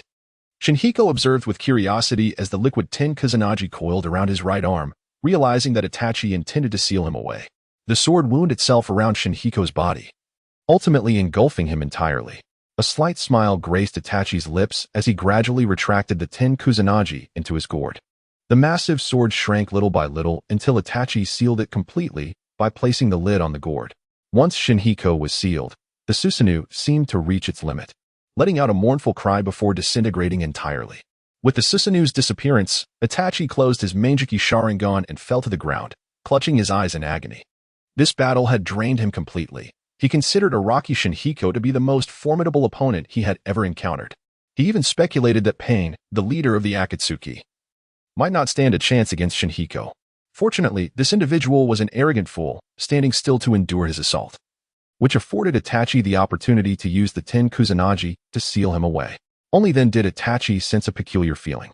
His emotions felt off today. He had been provoked by Shinhiko's mere words into activating Susanoo and fighting desperately. It was crucial to note that he had been diagnosed with a terminal illness, and wielding a powerful technique like Susanoo placed a significant burden on his body. Under normal circumstances, after failing the ambush with Amaterasu, he should have swiftly retreated with Kisame or negotiated for a higher price to resolve the incident peacefully. Yet today, he had inexplicably chosen to engage fiercely with his opponent. What was going on? Realizing something was amiss, Itachi slowly closed his eyes and utilized his chakra to scan his condition. Upon careful examination, he indeed discovered some irregularities within his mind. In his mind, there existed an exceedingly faint chakra that was subtly influencing his thoughts. His expression turned grave as he realized that he had indeed fallen victim to an illusion. Araki Nobuhiko had managed to cast this illusion upon him without his knowledge. Such a talent for illusion was something that even he, a master of illusions, found somewhat daunting. This level of aptitude could likely only be rivaled by Shursui. With a mere thought, he shattered the faint chakra entirely, and Uchiha Itachi instantly felt a degree of clarity return to his mind. Simultaneously, he discerned the true nature of this chakra. It was not intended to manipulate his thoughts, but merely to amplify the emotions within him. The contemptuous expression Araki had worn earlier had caused a slight discomfort in his heart. This chakra had keenly sensed his emotions and inflated them to an overwhelming degree. A faint smile crept across his face as he acknowledged the audacity of Araki Nobuhiko, who had resorted to such means to provoke him into unleashing his full power. Yet, Araki's overconfidence in his own strength revealed a certain underestimation of Itachi. In the realm of ninja combat, victory and defeat can hinge upon a fleeting moment. It was astonishing that this individual had allowed the situation to escalate to such an extent, revealing a lack of composure. Fortunately, his arrogance was a double-edged sword. Otherwise, even their trio might not stand a chance against him. At that moment, Kisame and Deidara arrived by Itachi's side. Observing Uchiha Itachi, who knelt on one knee, gasping for breath, they refrained from mocking him. The power of the Uchiha clan exceeded their expectations. The recent display of Susanoo and the sealing sword had left a profound impression on them. Such formidable jutsu naturally came with certain drawbacks. Kisame stepped forward, assisting Itachi to his feet, and inquired with concern, "How are you feeling, Itachi-san?" Itachi smiled faintly and replied, "I can still manage. Thank you, Kisame." Witnessing their camaraderie nearly made Deidara retch. He envisioned the image of the scorpion of the red sand, his puppet, smiling and thanking him, and found it utterly repugnant. At that juncture, Itachi turned to Deidara and asked, "With that individual sealed, has the jutsu he cast upon you been lifted?" Deidara shrugged and said, "I have no idea. I never felt any curse mark within me. I suspect he may have been deceiving me." After a moment of contemplation, Itachi stated, "Regardless, we must leave this place for now. If necessary, we can inform the leader, possessing the Rinnegan. He should be able to ascertain the location of any curse mark within you." Reluctantly, Deidara agreed. as the three stood and prepared to depart. A sudden rift materialized in the space behind them. Startled, they immediately assumed a defensive posture. The crack widened, and ultimately, a pair of slender hands emerged from the rift, pushing apart its edges. Amidst the astonished expressions of the Akatsuki trio, the unscathed Araki Nobuhiko emerged slowly from the crack, murmuring, "This place is rather entertaining. I shall return when I have the time. Transforming it into a sanctuary for criminals would not be amiss." Uchiha Itachi, his eyes wide with disbelief, confronted Nobuhiko with a grave inquiry. "How did you manage to escape from the seal? Was it merely your shadow clone that was ensnared?" Nobuhiko scratched his head and replied, "Isn't it just a sealing technique? The seal connects to a space filled with the remnants of numerous deceased bodies, likely those who were sealed by the Totsuka blade in the past. I took a stroll within, then opened the spatial passage and emerged. It was quite simple." The onlookers were left in utter shock. The sealing technique was widely regarded as one of the most inscrutable jutsu in the ninja world.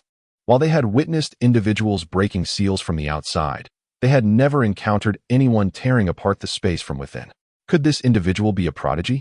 At that moment, Uchiha Itachi felt a wave of helplessness. The power of the man before him far exceeded his imagination. Even his most formidable technique, the Totsuka blade, was rendered ineffective, leaving him in a state of despair. At that juncture, Nobuhiko addressed Uchiha Itachi, stating, "Your 3 moves have concluded. Now it is my turn to strike."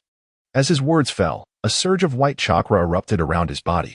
The concentration of chakra was extraordinarily high, and from within this chakra, a colossal human spine began to manifest. The spine grew larger until a complete human skeleton stood upon the ground. The Akatsuki trio was utterly astounded. The skeletal figure bore an uncanny resemblance to Susanoo. As the skeletal structure took form, white flesh and sinew began to grow upon the bones, culminating in the emergence of a heavy armor that adorned the giant. Amidst the astonished expressions of the Akatsuki members, a white Susanoo towering over 100 meters stood majestically between heaven and earth. The white Susanoo wielded an enormous white fly swatter and leaned down to Uchiha Itachi, grinning.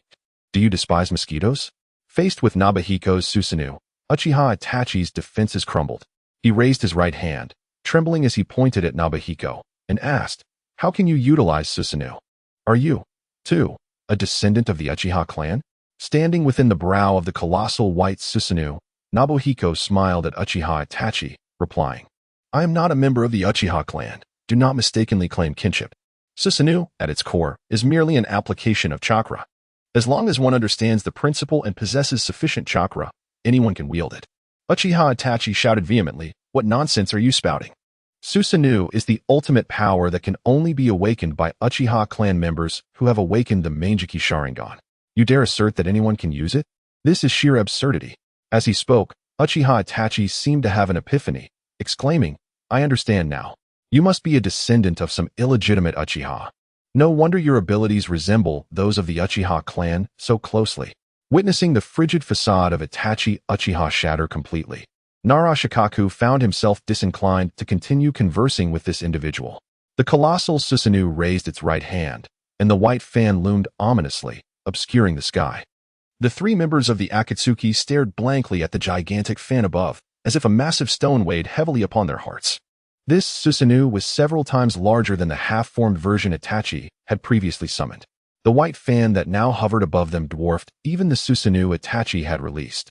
With a fixed gaze upon the fan that veiled the heavens, Itachi gritted his teeth. He had unfinished business. Sasuke had yet to awaken the Manjiki Sharingan and lacked the means to protect himself in the ninja world. At this moment, he could not afford to perish. With this thought in mind, Itachi dipped his right thumb into the blood on his cheek. Summoning technique. Bang! A plume of white smoke erupted, revealing a plump orange cat over a meter tall, licking its paw before the crowd. "Meow, how peculiar. You actually summoned me, Itachi? Didn't I mention I don't engage in battle?" Itachi, lacking the patience to explain, activated his Manjiki Sharingan and locked eyes with the orange cat. The cat, previously squinting and appearing languid, suddenly wore a vacant expression, akin to a marionette. In the moment of stunned silence, the orange cat transformed back into white smoke, vanishing from sight. Deidara, observing this spectacle, inquired with confusion, "What are you doing? Why did you release the summoning technique?" He received no response from Itachi and instead watched as Itachi dissipated into a wisp of white smoke. Realizing the situation, Gaara erupted in anger towards the spot where Itachi had vanished. You scoundrel, how could you be so ungrateful? I thought that Orange Cat was a powerful summoning beast capable of defeating Araki Shukaku. Instead, you intended to employ reverse summoning to escape? How shameless, Itachi Uchiha. After venting his ire at Itachi, Gaara turned to Kisame, saying, Kisame, what now? However, upon turning, he found only himself and Shukaku remaining, with Kisame nowhere to be seen. Damn it, is there no one in the ninja world with a sense of loyalty? Gaara was thoroughly disgusted. The usually unassuming Kisame could escape with speed rivaling that of Itachi. These veterans of the ninja world had imparted a lesson to Gaara that he would never forget. Clenching his fists, he resolved not to endure the humiliation of capture again. Today, he would unleash his most exquisite art at the cost of his life. In the meantime, Shukaku had also regained his composure, having nearly lost his soul moments before. The orange cat was simply too adorable from the moment Itachi summoned it. His gaze had not strayed from the feline. What was the name of that charming orange cat? What did it enjoy eating? How infuriating. Such a delightful orange cat was not a summoning beast. It was truly a waste. Yoshihiko resolved firmly to obtain it. Upon regaining his senses, he glanced down in astonishment, realizing that Gaara was, quite shockingly, removing his shirt. What on earth was this fellow thinking? Was he planning to run naked in his final moments? Gaara, with his upper body bared, revealed a colossal mouth emblazoned over his heart. Behold closely, Araki Yoshihiko. You shall witness my ultimate art. He began to stuff all the bubbling clay from his body into the mouth on his chest, gradually rendering his form ethereal. Tendrils of chakra turned dark and robust, as his flesh and bones transformed into pure black chakra, flowing into the core of his chest. Remember, art is explosion. Bang! Yoshihiko swiftly swatted down with a fly swatter, dispersing the energy that Gaara had accumulated at the cost of his life before it had the chance to detonate. With a hand on his forehead, he sighed in resignation. Alas, 100 million ryo just vanished. What a pity. He then released his Susanoo and surveyed the wreckage of the house. Having only recently moved in, it was already laid waste by those scoundrels from the Akatsuki. This matter could not be overlooked. He intended to demand compensation from the Akatsuki. However, before that, he needed to arrange for a new residence through Kawabaya Yazunari. Otherwise, he would be left to fend for himself come nightfall. Outside the borders of the land of tea, a pitcher plant, 2 to 3 meters tall, emerged from a tree trunk. The pitcher plant slowly opened, revealing a half-black, half-white being within. Kuro spoke to Shiro. Is the clone you placed on Kisame meant to assist him here? Shiro chuckled. Indeed. His tone suggests urgency. Something dreadful must be unfolding. Just then, a white figure emerged not far away, which was Shiro's clone, holding Kisame as Samahata and greeting the original. Hey, you all are surprisingly swift. Kuro did not allow these two Shiro clones to indulge in small talk and directly inquired, what exactly is happening? Where are Kisame and Itachi? At that moment, the bandages wrapped around Samahata suddenly unraveled, and the pallid figure of Kisame emerged, collapsing onto the ground, gasping for breath, which caused Kuro's brow to furrow in concern. Once he regained his composure, Kisame addressed Kuro. Where is Lord Madara? Take me to him. What business do you have with Madara? Kuro asked. I have discovered a powerful individual possessing Uchiha blood in the land of tea. Kuro narrowed his eyes. What proof do you have to substantiate that they possess Uchiha blood? Have you seen them activate their Sharingan? Kisame shook his head. I did not witness them activate their Sharingan, but I did observe them manifesting Susanoo. Kawabata Yazunari stared in shock at the utterly transformed street. Supported by his attendants, his body trembled slightly, beads of sweat dotting his forehead.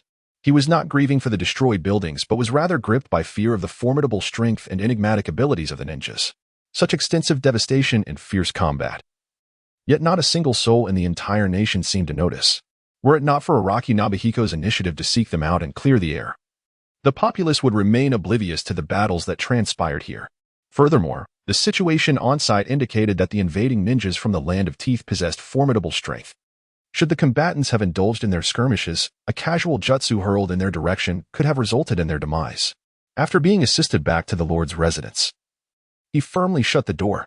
The terror of ninjas was overwhelming. Perhaps he should retreat into the comfort of his home and embrace the life of a recluse. Meanwhile, Nobuhiko, now settled in his new abode, lay glumly upon his bed. Whenever he closed his eyes, the adorable visage of that orange cat danced in his mind. Its gentle, squinting eyes, soft fur, plump body, and languid demeanor captivated him. For reasons unknown, Nobuhiko felt an undeniable affinity with that feline. In the subsequent days, he found himself unable to eat or sleep, consumed by thoughts of wishing to see that orange cat once more. He recalled that the Uchiha clan maintained a long-standing partnership with a spirit beast clan known as the Land of Cats. That orange cat must surely belong to the spirit beasts of Catland.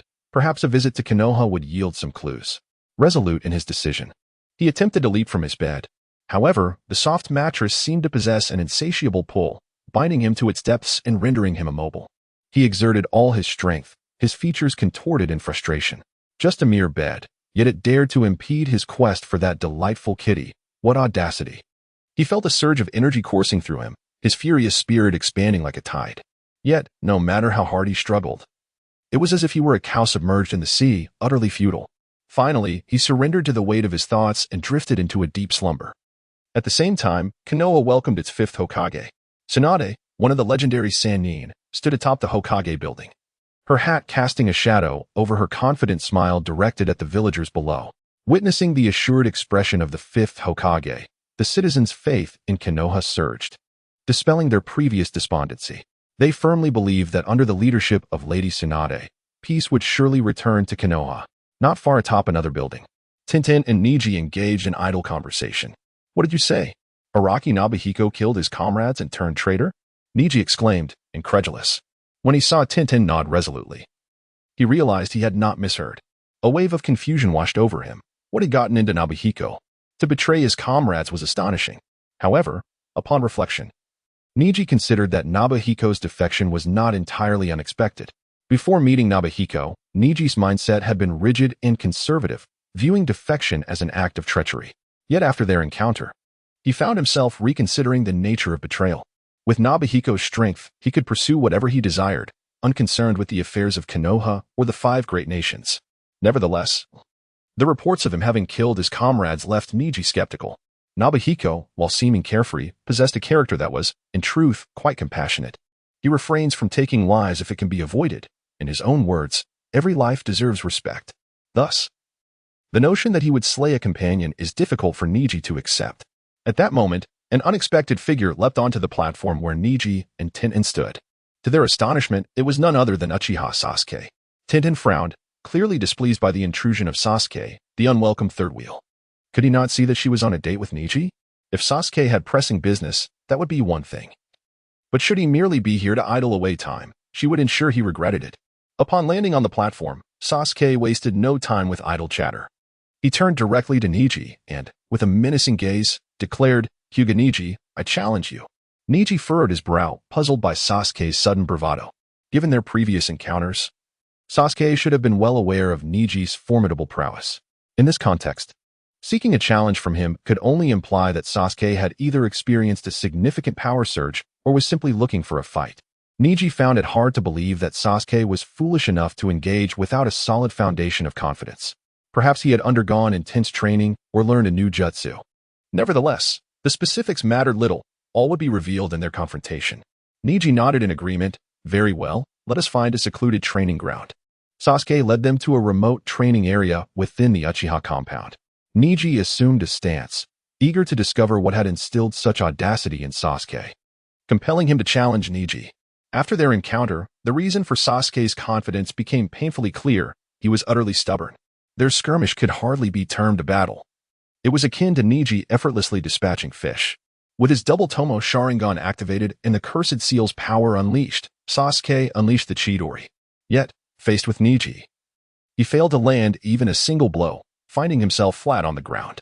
In that moment, Sasuke lay there, filled with frustrations, unable to comprehend the vast disparity in their strengths. Neji, though only a year his senior, could engage with an opponent of formidable caliber, while he, a seeker of vengeance, could not even withstand a single attack from his nemesis. The chasm between their abilities was staggering. If memory served him correctly, during their last encounter in the Forest of Death, Neji's strength had not been so pronounced. Back then, emboldened by the cursed seal's power, he had felt confident in his ability to contend with Neji. Yet, in the mere span of 2 or 3 months, Neji had grown so powerful that Sasuke could scarcely keep up. What had transpired? How had Hyuga Neji surged to such heights? "Hyuga Neji, when we last met in the Forest of Death, your strength was not so formidable. What has happened to you?" How have you become so powerful? Frustration compelled Sasuke to voice his inquiries.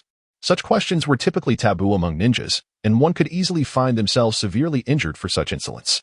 Yet, at that moment, Uchiha Sasuke was beyond caring.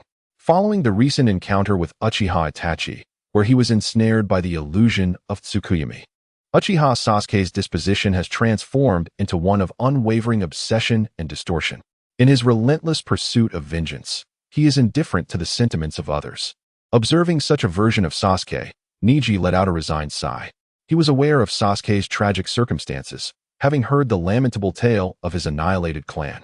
Ultimately, Neji's heart softened. As he turned to depart, he murmured, "In the eve of the third round of the Chunin exams, I trained alongside Araki Nobuhiko for a month." With that, he left without looking back, leaving Sasuke in a state of fervent anticipation. Neji and Tenten turned away, leaving behind an exhilarated Sasuke. Neji's words had been cryptic, revealing only the name Araki Nobuhiko to Sasuke. Yet, for a ninja, a mere name holds immense significance. Sasuke's excitement surged. This Araki Nobuhiko must be a concealed master of unparalleled skill. Merely a month of training had elevated Neji to such formidable heights. Sasuke envisioned the possibilities. If he could train with this individual for a year and a half, his own power would burgeon. He would undoubtedly be able to vanquish Uchiha Itachi and restore the Uchiha clan to its former glory.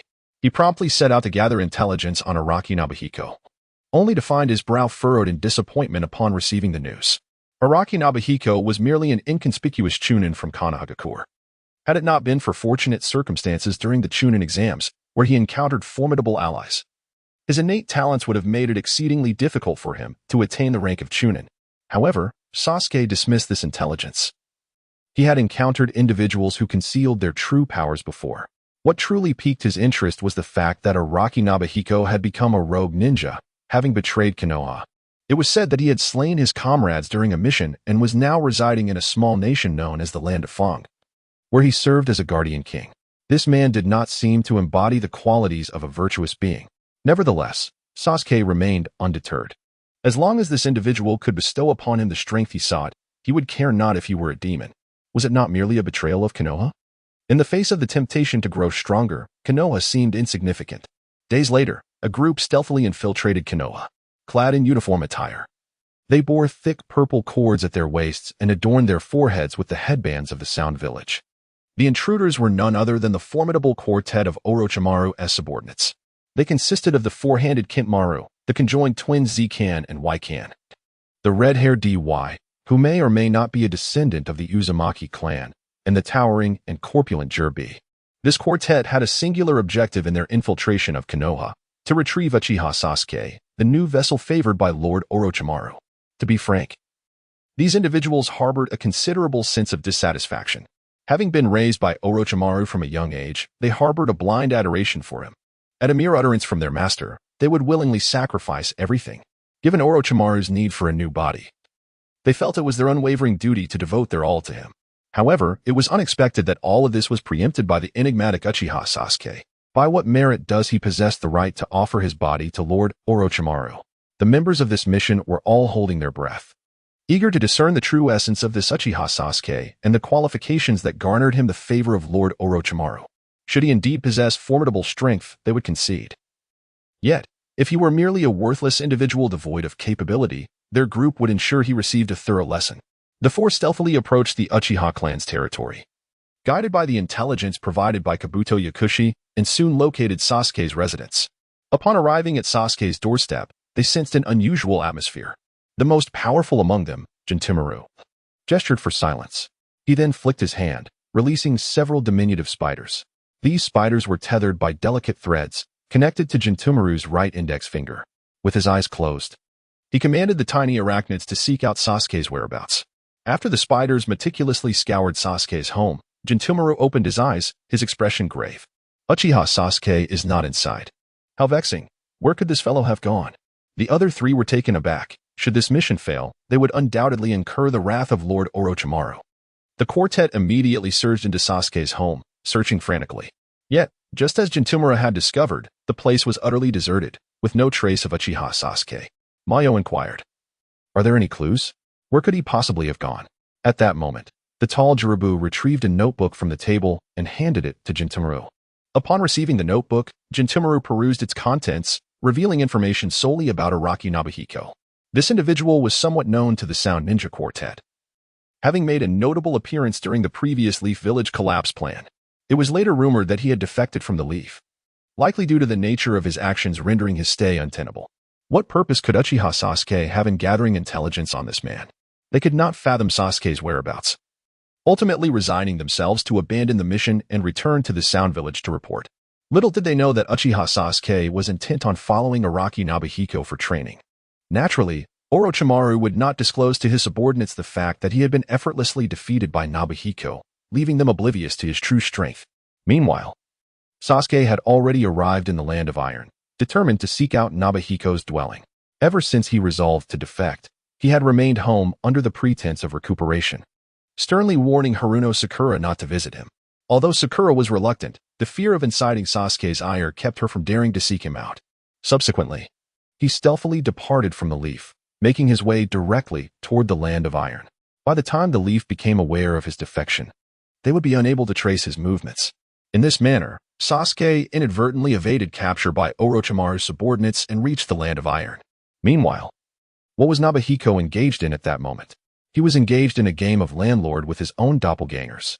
These two avatars were utterly shameless, leveraging their numerical advantage to mercilessly annoy his true self. Regardless of whether he claimed the landlord position or abstained, they consistently teamed up against him. On several occasions, he found himself thwarted by his so-called allies, unable to escape with a mere 3 cards in hand. Frustrated, Sinyan cast his cards onto the table and exclaimed, "I'm done. You two pathetic little pests are utterly unworthy of playing with me." Humph. Just then, a knock echoed at the door. Sinyan, utilizing his mental prowess, unlocked the door and called out, "Come in." Creaking open, the door revealed Uchiha Sasuke, who, with his crimson Sharingan gleaming, gazed at Sinyan with a covetous look. Ever since Sasuke had crossed into the borders of the Land of Teeth, Sinyan had noticed him. Curiosity had initially struck him regarding Sasuke's purpose in the Land of Teeth, but he never anticipated that he had come in search of him. Without further ado, Sasuke entered the room and declared, "Hurry and grant me power." Sinyan furrowed his brow, extending his hand to retrieve a can of Red Bull from a spatial rift, tossing it to Sasuke. "Here is your power. Make sure to drink it quickly, and then scram." Sasuke caught the Red Bull, momentarily bewildered. As he regained his composure, he inhaled deeply, opened the can, and drank it in one go. He then discarded the empty can onto the floor and reached into his pocket, producing several banknotes. These were part of the Uchiha clan's inheritance that Sasuke had liquidated a few days prior, amounting to 500 million liang. His gathered intelligence indicated that Araki Sinyan possessed a voracious appetite for wealth. Thus, he had prepared this sum as tuition for his apprenticeship. Initially, Sinyan sat nonchalantly at the table, dismissing Uchiha Sasuke entirely. However, upon glancing at the banknotes in Sasuke's hand, his eyes widened with intrigue. Before Sasuke could utter a word, Sinyan sprang to his feet and approached him. "Ah, you must be Uchiha Sasuke. I have long heard tales of your strikingly handsome visage and extraordinary demeanor. Seeing you in person, it is indeed exceptional." Sasuke was taken aback. How could this fellow exude no semblance of a strong persona? It was merely 500 million liang. Yet he seemed as if he had encountered his long-lost father. Interrupting Sinyan's flattery, Sasuke waved the banknotes and stated, "I heard from Hyuga that after a month of training with you, his strength surged tremendously. Here is 500 million liang. If you can grant me sufficient power for revenge, this money is yours." Sinyan burst into laughter at his words. "A trivial matter. As long as you hand over the entire sum, I assure you, you could even vanquish the Sage of 6 Paths. However, you must pay me first. Otherwise, once you acquire your skills, you may flee without settling the debt, and I would have no recourse to reclaim my dues." Sasuke pondered for a moment. Dividing the 500 million liang into 2 portions, he presented 300 million liang to Sinyan while tucking the remaining 200 million liang into his pocket. This 300 million liang serves as a deposit. The remaining 200 million will be paid upon my completion of the training. Sinyan cautiously tucked the banknotes away and then smiled at Sasuke. "What would you like to learn, little brother Sasuke?" Sasuke, with an impassive expression, replied, "Teach me all the ninjutsu you know." This left Sinyan in a quandary, for all the ninjutsu he possessed had been unleashed through his formidable mental strength forcefully applied. He had never researched chakra flow or hand seal techniques. The training methods he imparted to Tenten and Neji were merely straightforward approaches to enhance basic power. He found himself at a loss on how to teach someone like Uchiha Sasuke, who sought to learn ninjutsu in a more conventional manner. Just as despair began to take hold, a flash of inspiration struck him. In the original story, the Sage of Six Paths directly infused the power of creation into Naruto and Sasuke, causing their strength to surge to Six Paths level, transforming them into formidable beings. He could replicate this method by directly infusing Sasuke with the power of creation, thereby resolving the challenges of upgrading Uchiha Sasuke's Sharingan once and for all, embodying the principle that strength is revered in the ninja world. Oh, I digress. Without further ado, he instructed Sasuke, "Extend your hand, palm facing me." Sasuke, perplexed yet eager to grow stronger, complied. Standing upright, he extended his right hand towards Sinyan. Sinyan mirrored his gesture, pressing his left hand firmly against Sasuke's. At that moment, their slender, porcelain hands were intimately aligned, the air thick with an ambiguous tension. This situation made Sinyan feel somewhat uneasy, prompting him to recall martial arts novels where the male and female leads exchanged skills. In his youth, he had perceived it differently, but now it resembled the male protagonist imparting power to the female lead. Zhang Wuji, a paragon among protagonists, often had to strip the female character to pass on his abilities, while healing male characters typically involved draping them in layers of thick clothing. What a petty notion, he scoffed. Casting aside such distractions, he focused intently on channeling the power of creation. Sasuke, initially expressionless and confused, suddenly felt a surge of potent chakra coursing through him. He shuddered involuntarily, soon experiencing a sharp pain in his eyes. At first, the sensation was mild and sporadic, but it soon intensified. Simultaneously, his body grew warm, and the pain radiated from his eyes throughout his entire being. What have you done to me?"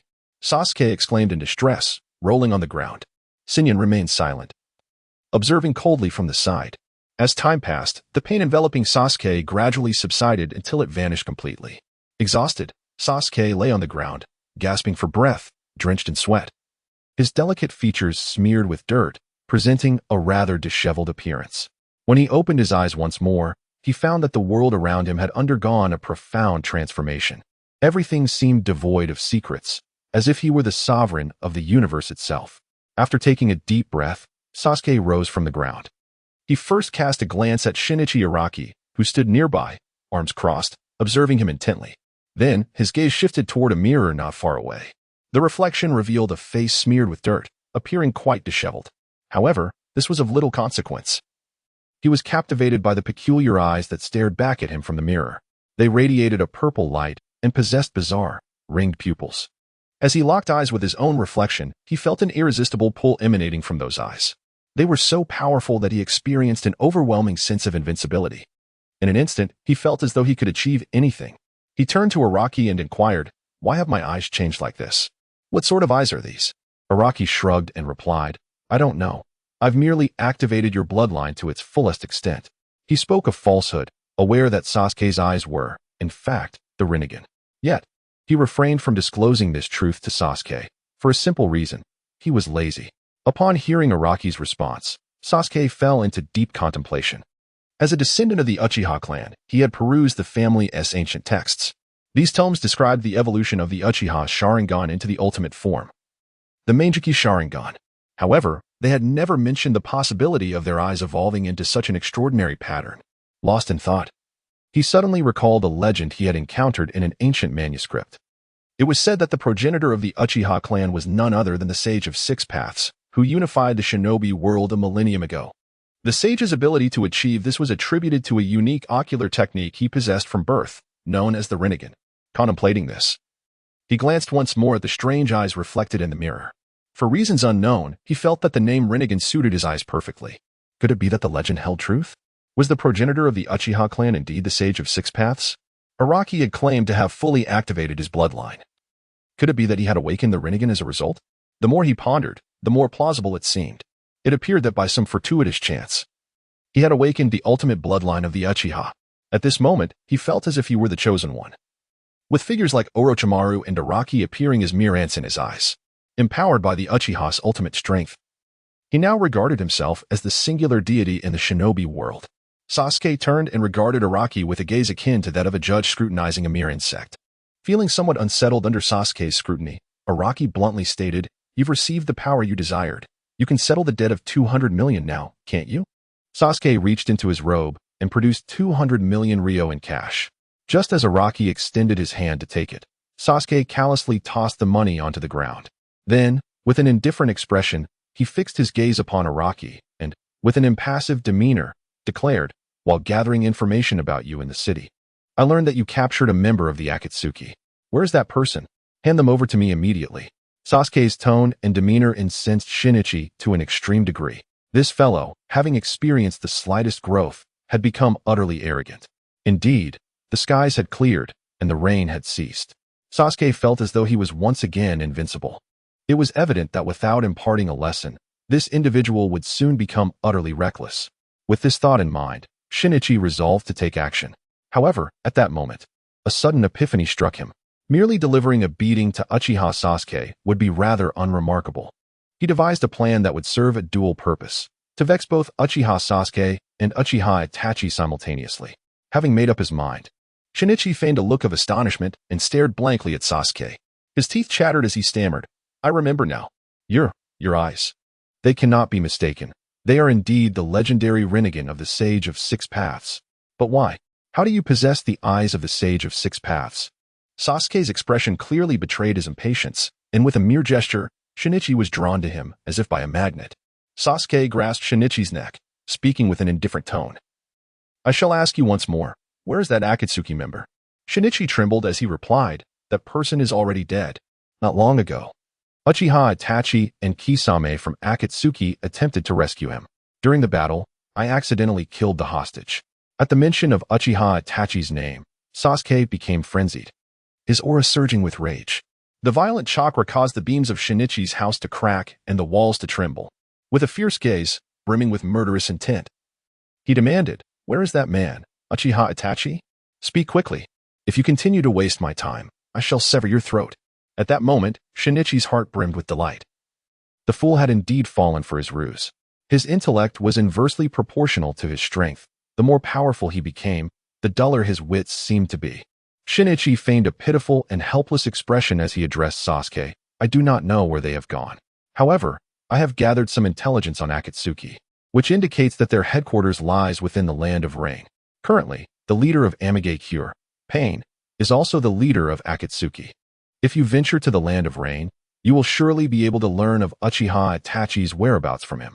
Upon hearing this, Sasuke flung his arm, and Shinichi was cast aside like a discarded sack, landing in the corner of the room. Subsequently, Sasuke ascended into the air, crashing through the roof and soaring towards the Land of Rain. "Uchiha Itachi, wait for me. I shall soon offer your blood as a tribute to the Uchiha clan." Once Sasuke had departed, Shinichi rose and dusted himself off. That fool truly deserved a beating. He would relish the opportunity to deal with him later. He then glanced up at the gaping hole in the ceiling. Damn it, could he not have exited through the front door? Yet, he had no inclination to repair the breach at that moment. With a wave of his hand, he summoned a golden screen that coalesced in the air. At its center was Uchiha Sasuke, flying at high speed through the sky. Shinichi fetched a small stool and prepared fruits, beverages, and sausages, ready to enjoy the spectacle of Sasuke's ostentation. The Land of Rain is not too distant from the Land of Earth, and within half an hour, Sasuke arrived at the borders of the Rain Country, having exerted himself fully on his journey.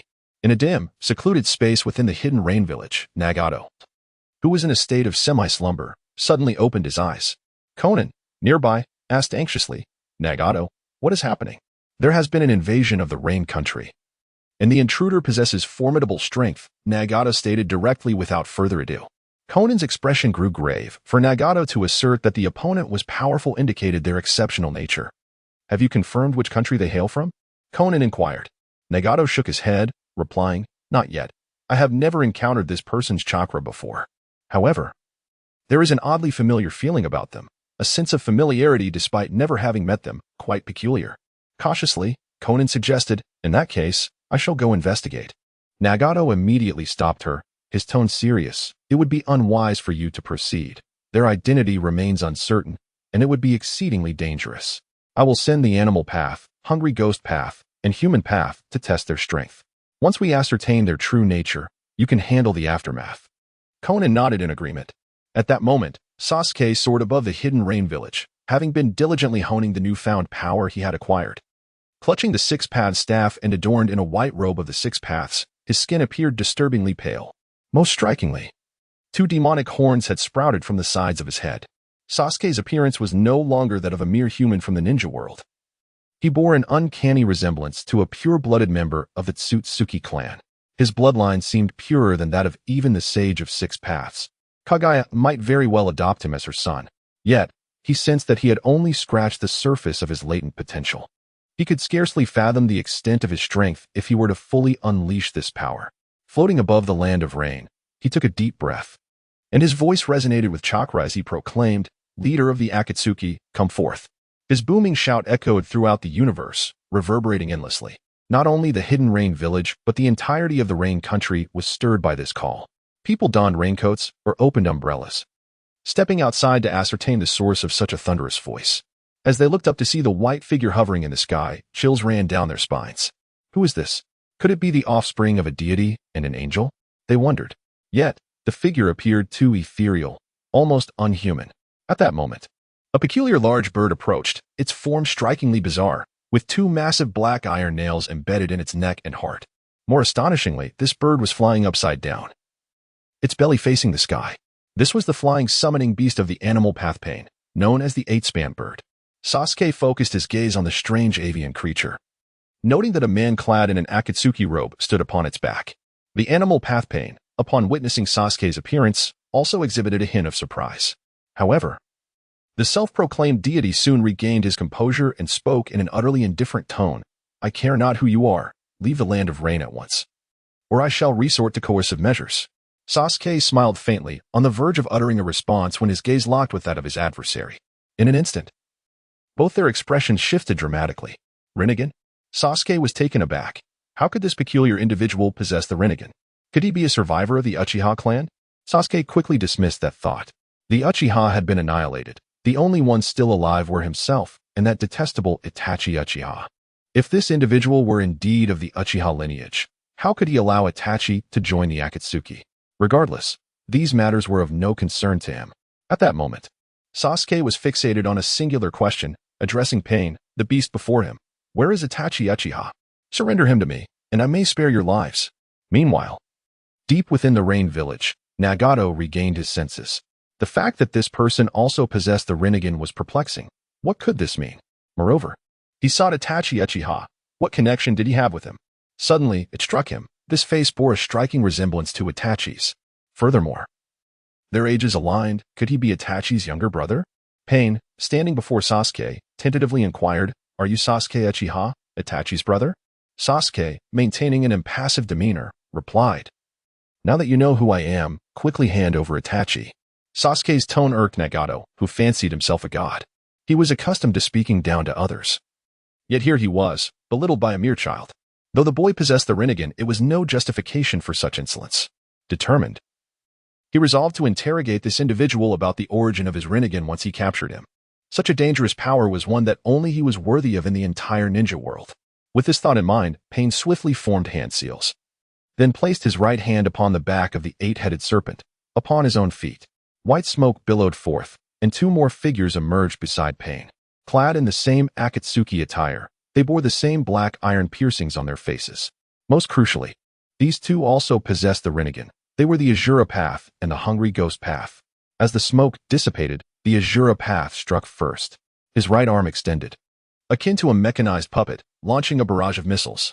7 or 8 missiles shot forth, trailing long plumes of smoke as they hurtled towards Sasuke Uchiha. Although surprised by the emergence of these two Rinnegan wielders, Sasuke quickly regained his composure to defend himself.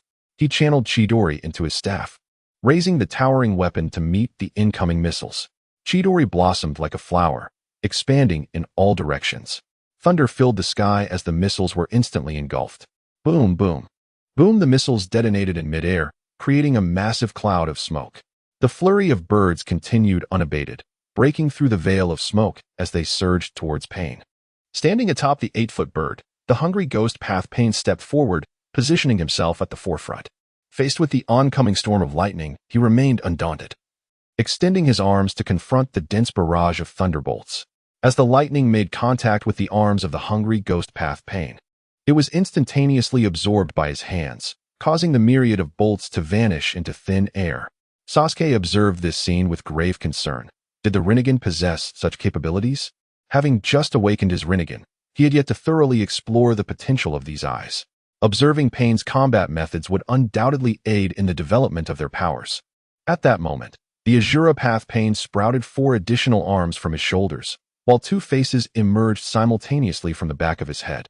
He bore a striking resemblance to Neza from myth, possessing 3 heads and 6 arms. Additionally, a serrated tail, glimmering ominously and exceedingly sharp, grew from his back. After completing this transformation, the Azura Path leaped towards Sasuke with astonishing speed. Caught off guard, Sasuke found himself ensnared by his adversary. The Azura Path's grip was like iron, clutching Sasuke's shoulder and arm with formidable strength. Despite Sasuke's desperate struggles, he realized the futility of his efforts against such immense power. In that perilous moment, the serrated tail of the Azura Path lunged towards Sasuke's chest. A hit would surely spell his demise. Just as the situation reached a critical juncture, a flash of purple light emanated from Sasuke's eyes. An explosive force erupted from his body. Shinra Tensei. The Azura Path was abruptly blasted away, crashing heavily to the ground in a shattering impact. Sasuke exhaled a sigh of relief. Fortunately, he had awakened the power of the Rinnegan, or he would have been in grave danger. Cautiously, he surveyed his surroundings, only to realize that the other 2 possessing Rinnegan had mysteriously vanished. Sasuke widened his Rinnegan, diligently scanning the area. Suddenly, he noticed an anomaly on the ground, a distortion in the light of a certain space. Such a distortion would have gone unnoticed by ordinary eyes. But Sasuke's Rinnegan could not be deceived by such a shallow disguise. He immediately descended from the air, heading straight for Pain's hidden location. The Animal Path and Hungry Ghost Path, since they had been discovered, and promptly launched their assault on Sasuke. The Animal Path first summoned the Stone Panda, known for its formidable defense, to obstruct Sasuke's line of sight. Following this, it conjured a massive hellhound that lunged towards Sasuke with ferocity. Infuriated by the interference of the Stone Panda, Sasuke found himself vexed that such a cowardly individual could rise to the rank of leader within the organization, especially one who could command Itachi Uchiha. Confronted by the approaching hellhound, Sasuke aimed his staff directly at it. The hellhound was instantly reduced to a pile of bloody remnants by the staff strike, yet this was precisely what Nagato intended. The hellhound, upon being attacked, would merely split apart, multiplying like cockroaches with each assault.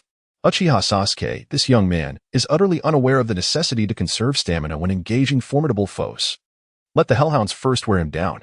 Once he is utterly exhausted, I shall summon all the pain to eliminate him together.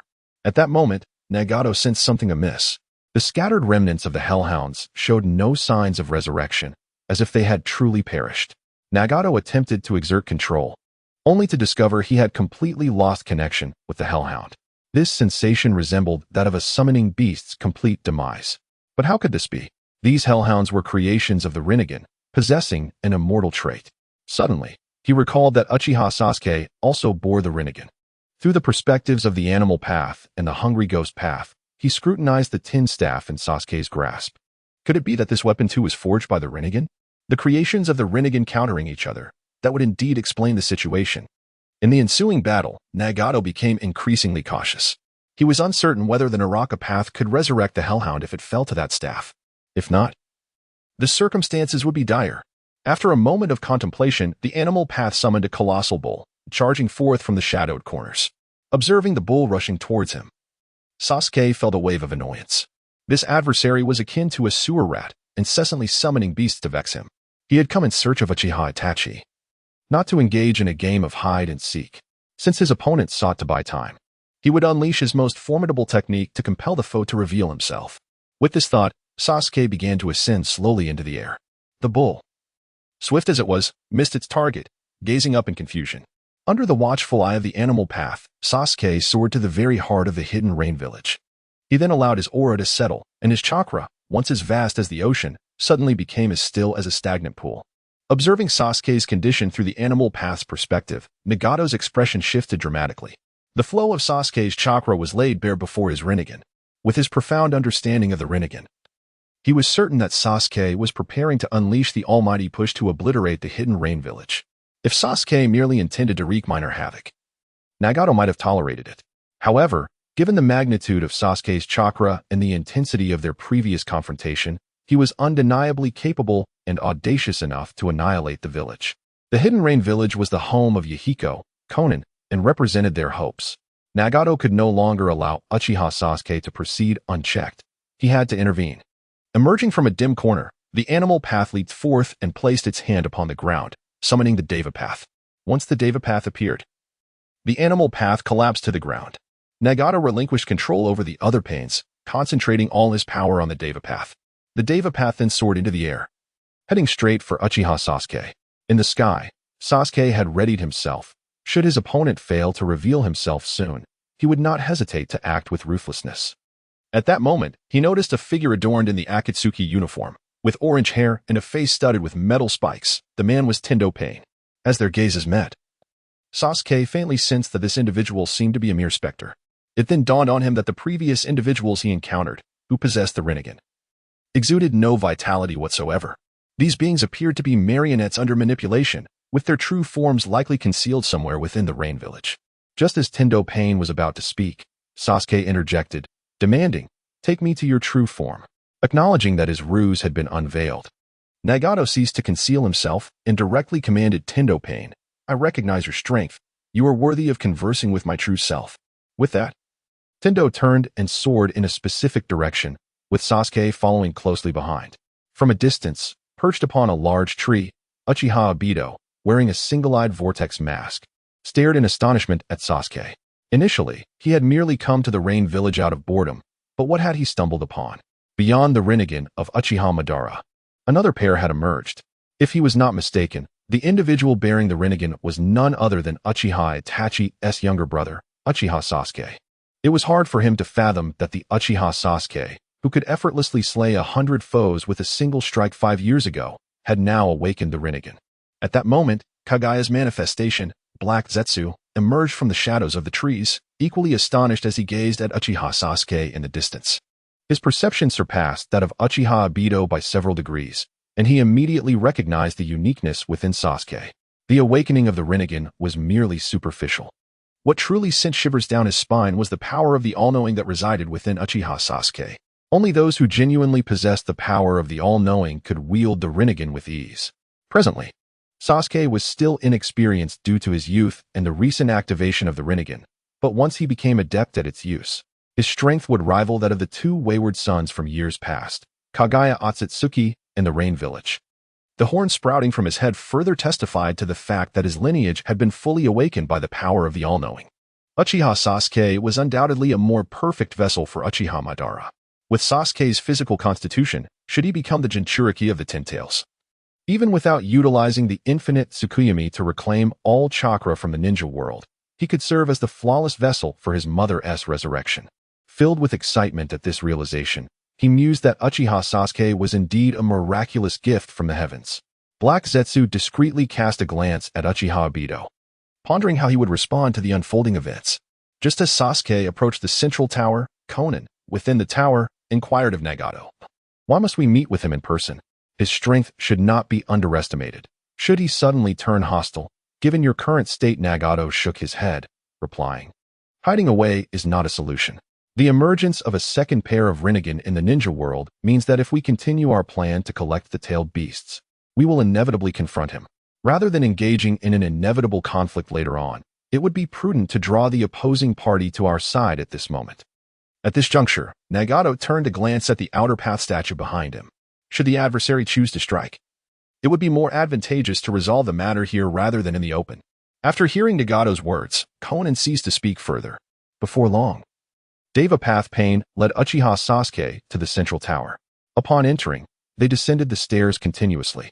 Ultimately, in the depths of the underground chamber, Sasuke encountered the gaunt figure of Nagato. As they faced each other, both scrutinized one another.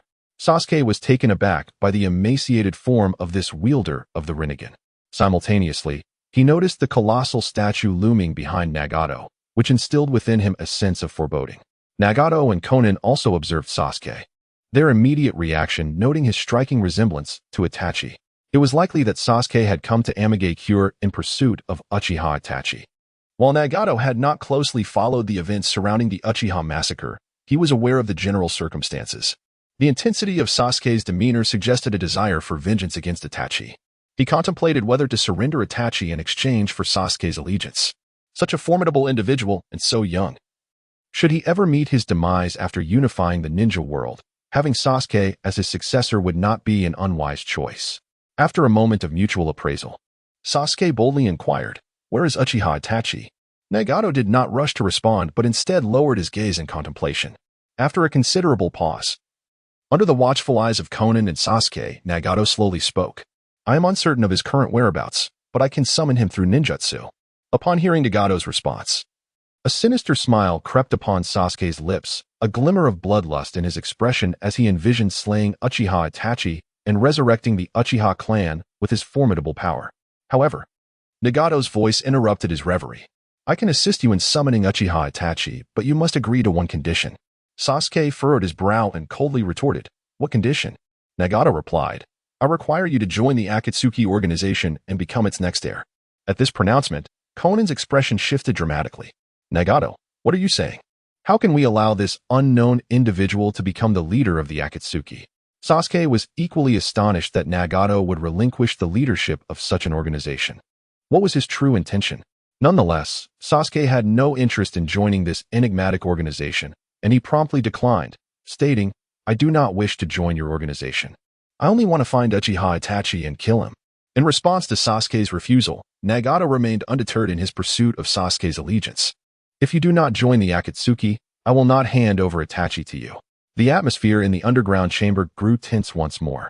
A palpable aura of menace seeped through the air as Chunin stealthily relocated the explosive tags concealed in the river outside Amigakure closer to their position. Once the negotiations collapsed, she would immediately retreat with Nagato, detonating the explosive tags. Sasuke clenched his fists, casting a menacing glance at Nagato. He then shifted his gaze towards the ominous outer path statue looming behind Nagato, a palpable sense of threat emanating from it. After much contemplation, he acquiesced. The foremost priority was to eliminate Itachi Uchiha, rather than engage in a futile battle with this peculiar individual. Sasuke declared, "I am willing to join your organization, but you must first hand over Itachi to me."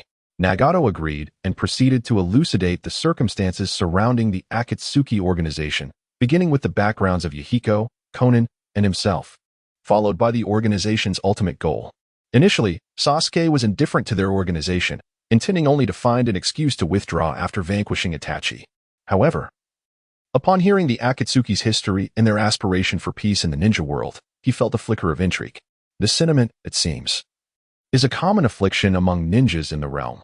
They all bear the weight of the world on their shoulders, believing that failing to achieve peace in the ninja realm renders their lives meaningless. Ironically, they seldom acknowledge that they themselves are often the source of turmoil within the ninja world. Consider the recent skirmish between Sasuke and Nagato. How many innocent citizens of Amigakure were caught in the crossfire? Yet, neither Sasuke nor Nagato cared. In their eyes, these casualties were merely the necessary sacrifices for their ambitions. They had never pondered the lives of these civilians, as their own endeavors seemed paramount. As for the common folk, they would just have to endure their plight. The so-called peace these individuals sought was never intended for the masses, nor for the ordinary citizens of the ninja world. It was simply a means to indulge their own delusions. Witnessing all of this unfold on the screen, Shinhiko scoffed at these ninjas. How could a group trained from childhood to kill and burn ever bring about peace? Even if the world were to be coerced into a semblance of tranquility under one person's tyranny, what difference would it make? Sooner or later, ninjas would once again wield their blades against the innocent. It is not only these bloodthirsty ninjas. Even among ordinary people, conflicts over interests arise. With a history spanning 5,000 years, the Celestial Empire has weathered countless storms. No one understands human nature and the concept of peace more than its people. Wherever humanity exists, so too do grievances. And where grievances exist, conflicts inevitably follow. Conflict is ingrained in the very marrow of humanity. Unless every human is eradicated, no one can eliminate this intrinsic nature. Thus, Shinhiko has never aspired to bring peace to the ninja world, fully aware of its impracticality. Even the tongue and teeth, over time, engage in conflict. How much more so among living beings? Therefore, he advocates for a more relaxed perspective. Enjoy life, consume and drink without burdening the heart with trivial matters. As for those who aspire to bring peace to the ninja world, Shinhiko chooses to keep his distance. However, Sasuke was not as pragmatic as Shinhiko. Upon hearing Nagato's vision of a glorious future, he was suddenly overwhelmed by a sense of responsibility, still caught in the fervor of youth. I can join the Akatsuki. And after eliminating Uchiha Itachi, I will also strive to bring peace to the ninja world. After Sasuke finished speaking, he casually found a place to sit. Nagato nodded upon hearing this and subsequently activated the technique of the shadow clone. Far away in the land of vegetables, Uchiha Itachi suddenly sensed a fluctuation of chakra emanating from the ring in his hand. At that moment, he was alone, lodging at an inn. Ever since he had escaped using the reverse summoning technique, he had been hiding in the land of vegetables, not revealing himself. He did not believe that Kasame had the capability to escape from the hands of Araki Nobuhiko.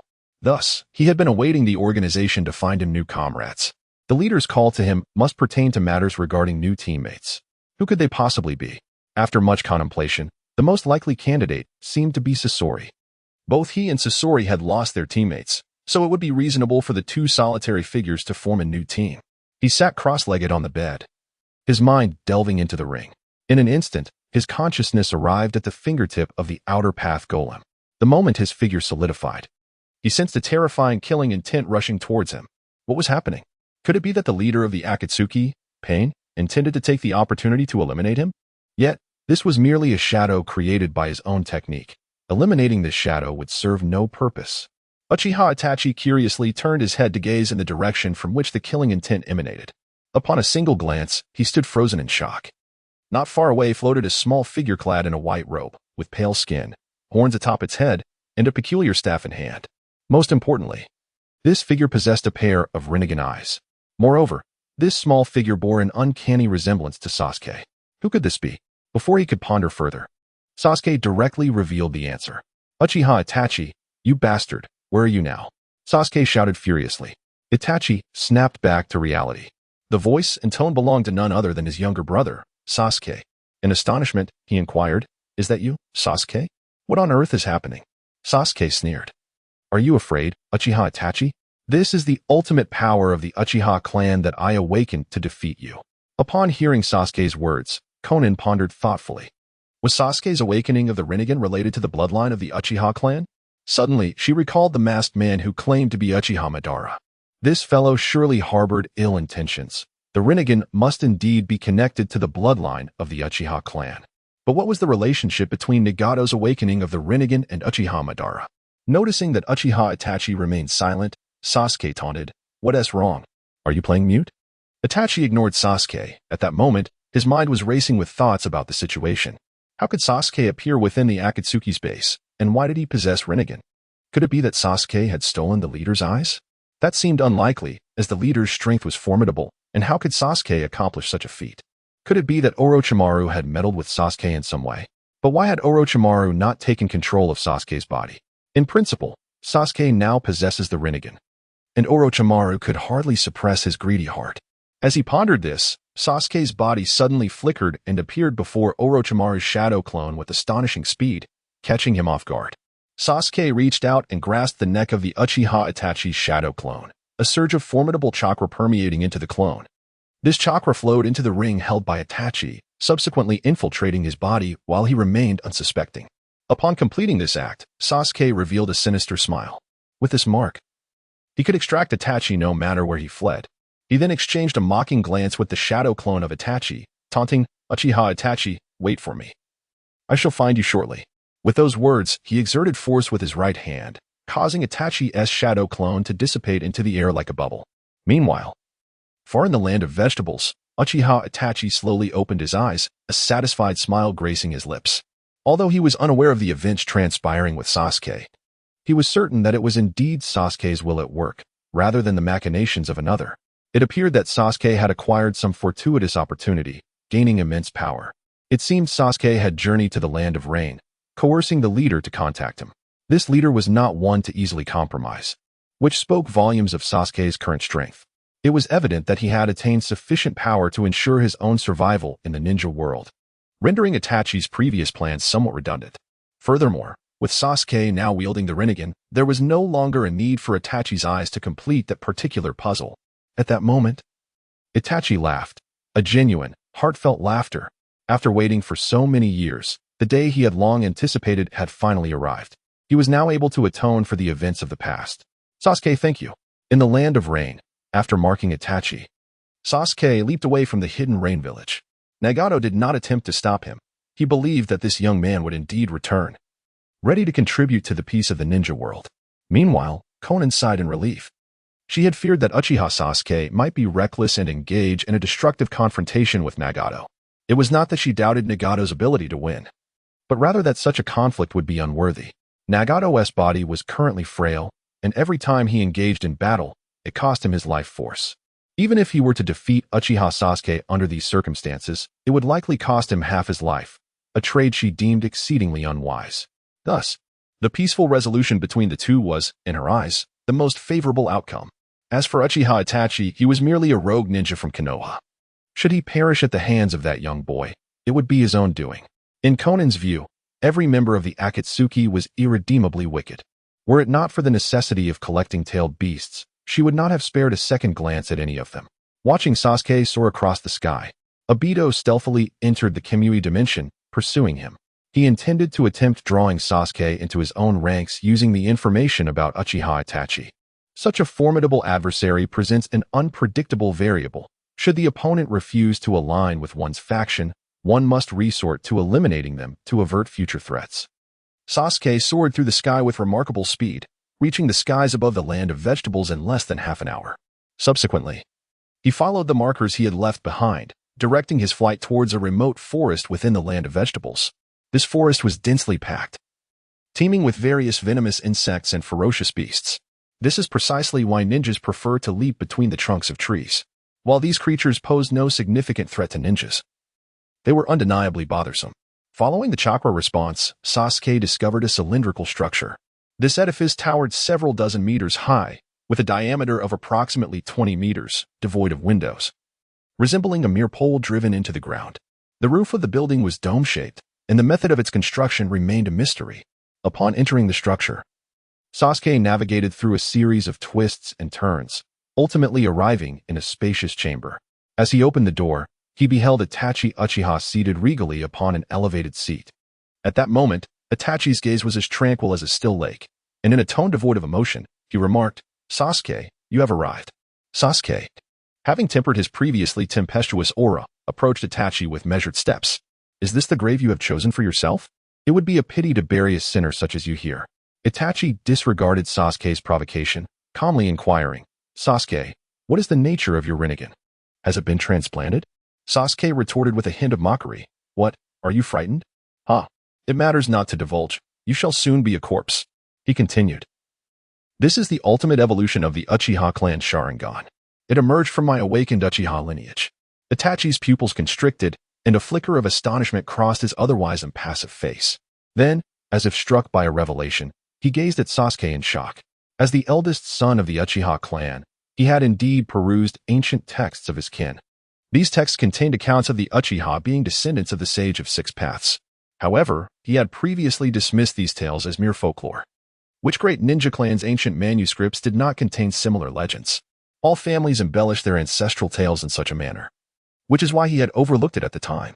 Yet, in light of recent revelations, it seemed that these stories were not without merit. Perhaps the Uchiha truly were the progeny of the Sage of Six Paths.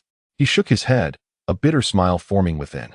The Uchiha clan had perished 5 years prior. What difference did it make whether they were descendants of the sage? It appeared that this power had indeed awakened within Sasuke on its own, rather than being manipulated by any external force. It seems my concerns were indeed excessive. Knowing this, I can depart with ease. With this thought in mind, he rose abruptly, his hands moving in a fluid motion to perform a hand seal. Fire release, Phoenix fire technique. Dozens of fist-sized fireballs erupted from Itachi's mouth, hurtling towards Sasuke from all directions. Though these fireballs were small, their potency was undeniable. A direct hit would mean certain death or, at the very least, grievous injury. Itachi yearned to gauge Sasuke's current strength, thus he unleashed his jutsu with unwavering resolve, withholding no effort. As the Phoenix fire technique soared towards him, a scornful smile graced Sasuke's lips. Such trivial tactics could easily be wielded by Uchiha Itachi. How underestimated he was. Unperturbed, Sasuke raised his right hand, aiming at the oncoming flames. At the very moment the Phoenix fire approached, Sasuke's hand resembled a black hole, absorbing the fiery assault entirely into his palm. Itachi's eyes widened in astonishment. Was this the power of the Rinnegan? Indeed, it was formidable. He marveled sincerely at Sasuke's prowess. Upon hearing Itachi's praise, Sasuke remained unflustered. With a swift formation of hand seals, he executed the same jutsu towards Itachi. Fire style, Phoenix Fire technique. A fireball, identical to Itachi's, erupted from Sasuke's mouth.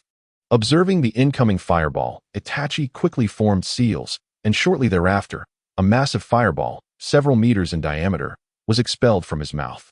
Fire style, Great Fireball technique. This was the first jutsu Itachi had mastered. Although its rank was modest, its power was immense. He intended to engulf Sasuke's Phoenix Fire with his own. However, upon collision, the towering Great Fireball was shredded into fragments by the Phoenix Fire. The remnants of Sasuke's jutsu surged forward, undeterred, towards Itachi. Realizing his Great Fireball had not achieved the desired effect, Itachi swiftly evaded, moving with the grace of a swallow, akin to a butterfly flitting through flowers, avoiding all the Phoenix Fire. Seizing the opportunity, Sasuke blinked and appeared before Itachi, sweeping his staff towards Itachi's chest. Itachi produced a kunai from his pocket, ready to parry the strike. Yet, at the moment of impact, the kunai disintegrated into powder, dissipating into the air. Startled, Itachi swiftly retreated, narrowly escaping this lethal blow. Sasuke, sensing his advantage, relentlessly wielded the six-pad staff, launching a barrage of attacks at Itachi. Itachi found himself steadily retreating, overwhelmed and on the defensive. As time progressed, Itachi's stamina waned, while Sasuke grew increasingly formidable. No, more accurately, Sasuke's mastery over his own strength became ever more precise. While he had previously possessed considerable power, he had wielded it like a child brandishing a sharp blade, capable of causing harm, yet unable to fully express his potential. However, through his battle with Itachi, Sasuke began to acclimate to his own abilities. Conversely, Itachi struggled more with each passing moment, his physical condition deteriorating due to illness. He had recently been forced to use Susanoo against Shinhiko, leaving him even more weakened. Yet, within him blossomed a growing joy. Sasuke's strength surpassed all his expectations. With such prowess, Sasuke had attained a level of self-defense within the ninja world. Once, it had been his brother who caused him the greatest concern. Now, Sasuke's strength has far surpassed his own, leaving him with no lingering attachments.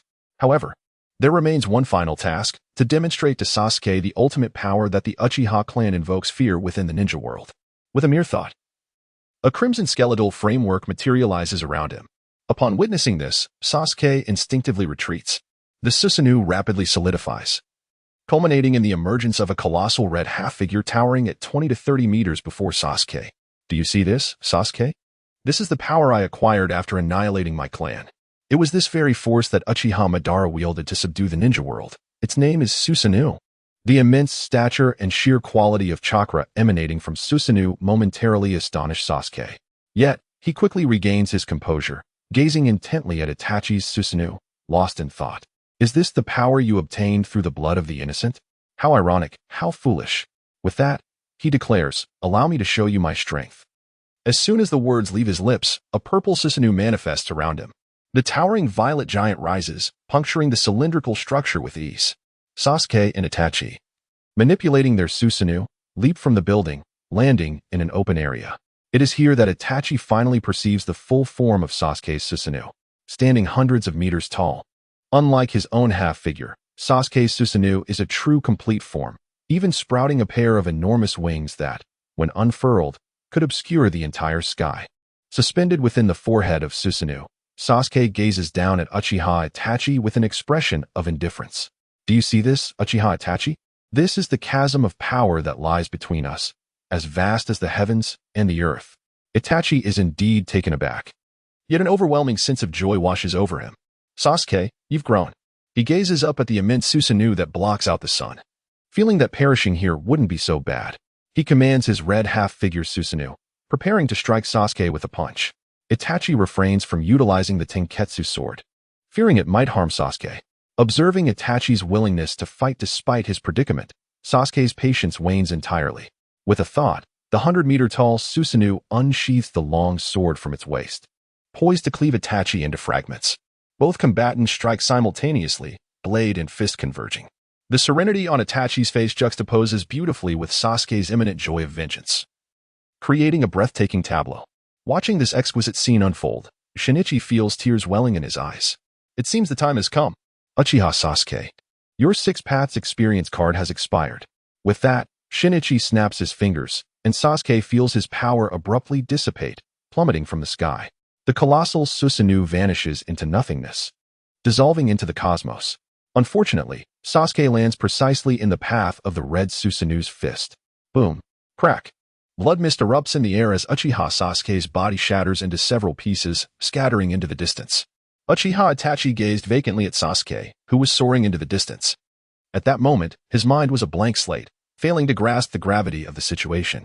What had transpired with Sasuke? Why had he suddenly dispelled his Susanoo? And what compelled him to strike his own fist? As he beheld the grotesquely mangled corpse lying far away, Itachi's capacity for thought dissipated. Meanwhile, Shinhiko, who was spectating the battle, inadvertently sprayed his soda onto the screen. What was happening with Sasuke? The position was far too fortuitous, wasn't it? He had merely intended to reclaim Sasuke's power at the pinnacle of his triumph to surprise him. Yet, this pretentious brat had bestowed a surprise upon himself by meeting his end. Itachi's punch had been delivered without restraint, for he believed that Sasuke possessed the strength to withstand it unscathed. After all, this was the Susanoo capable of crushing Danzo into mere pulp. A full-force strike could likely incapacitate even the third Raikage, let alone delicate Sasuke. Shinhiko hastily shut off the screen, feigning ignorance. Who was Uchiha Sasuke? I have no recollection of him. After what felt like an eternity, Itachi suddenly regained his senses. Sasuke, had he truly killed his own brother with a single blow? An overwhelming surge of rage and regret flooded his heart. He stumbled towards Sasuke's lifeless body, his features contorted, his expression frenzied, utterly devoid of his former composure. He could scarcely believe that his beloved younger brother was gone. That was the brother he had cherished, who had awakened the Rinnegan and surpassed him in strength. How could he have perished so easily? Approaching Sasuke, Itachi meticulously examined the remains. The body was shattered into several pieces, strewn about like a grotesque puzzle, utterly unrecognizable. There was no breath escaping the nostrils, and the heart had ceased to beat. The agony was excruciating for Itachi. Sasuke was dead. His sole source of solace had vanished. He collapsed to the ground, tears streaming down his face. He was at a loss for what to do next. In that moment, no sorrow surpassed the death of hope. Just then, Sasuke's corpse twitched slightly. The movement was exceedingly subtle, imperceptible to an ordinary person. However, Itachi, as a seasoned ninja, immediately sensed something amiss. A flicker of hope ignited within him, and he rushed to Sasuke's side. Just as he was about to inspect Sasuke's condition, he witnessed Sasuke's mouth suddenly stretch open to an exaggerated extent. Realizing the implication, Itachi instinctively recoiled a few steps. Then, an eerily pale hand emerged from Sasuke's mouth, followed by a shoulder and a head. Ultimately, a complete figure wriggled free from Sasuke's gaping maw, drenched in a viscous, wet substance. Upon its emergence, Sasuke's corpse resembled a lifeless husk, crumpled upon the ground. Itachi's eyes widened in astonishment as he beheld this individual, who bore an uncanny resemblance to Sasuke, yet radiated an entirely different aura. The figure was enveloped in a chilling, sinister chakra, with golden serpent-like eyes and purple shadowing, unmistakably revealing its true identity.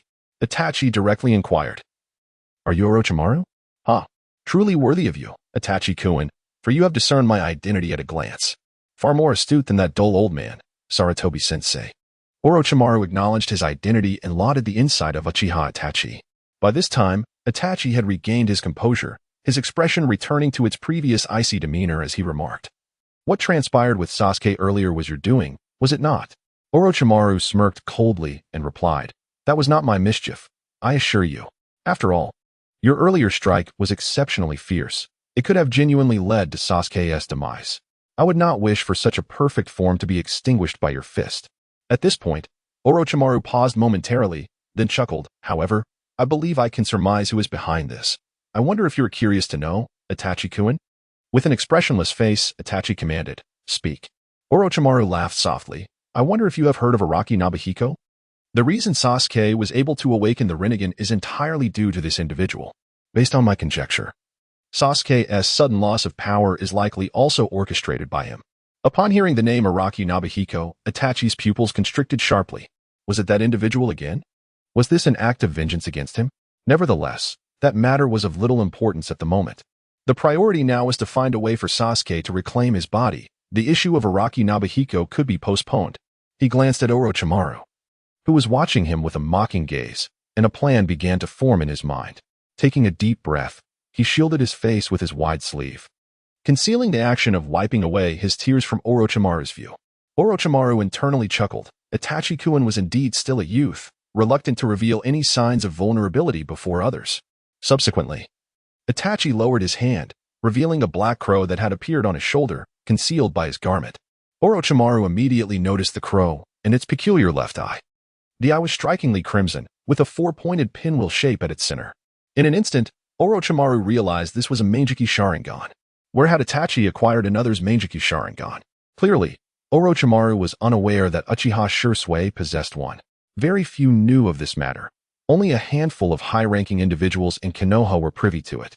The ninja world only recognized Uchiha Shursui as a formidable Uchiha shinobi, oblivious to the fact that he had awakened the Mangekyou Sharingan.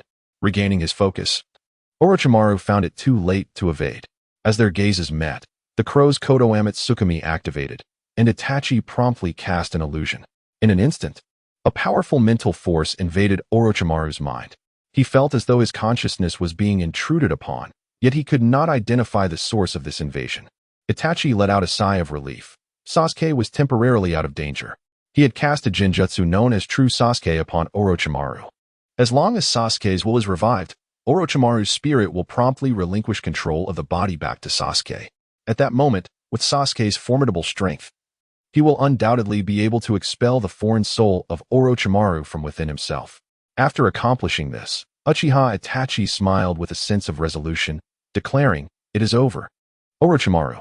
Observing Itachi's self-assured demeanor, Orochimaru mockingly responded, "Itachi, have you perhaps rejoiced too soon?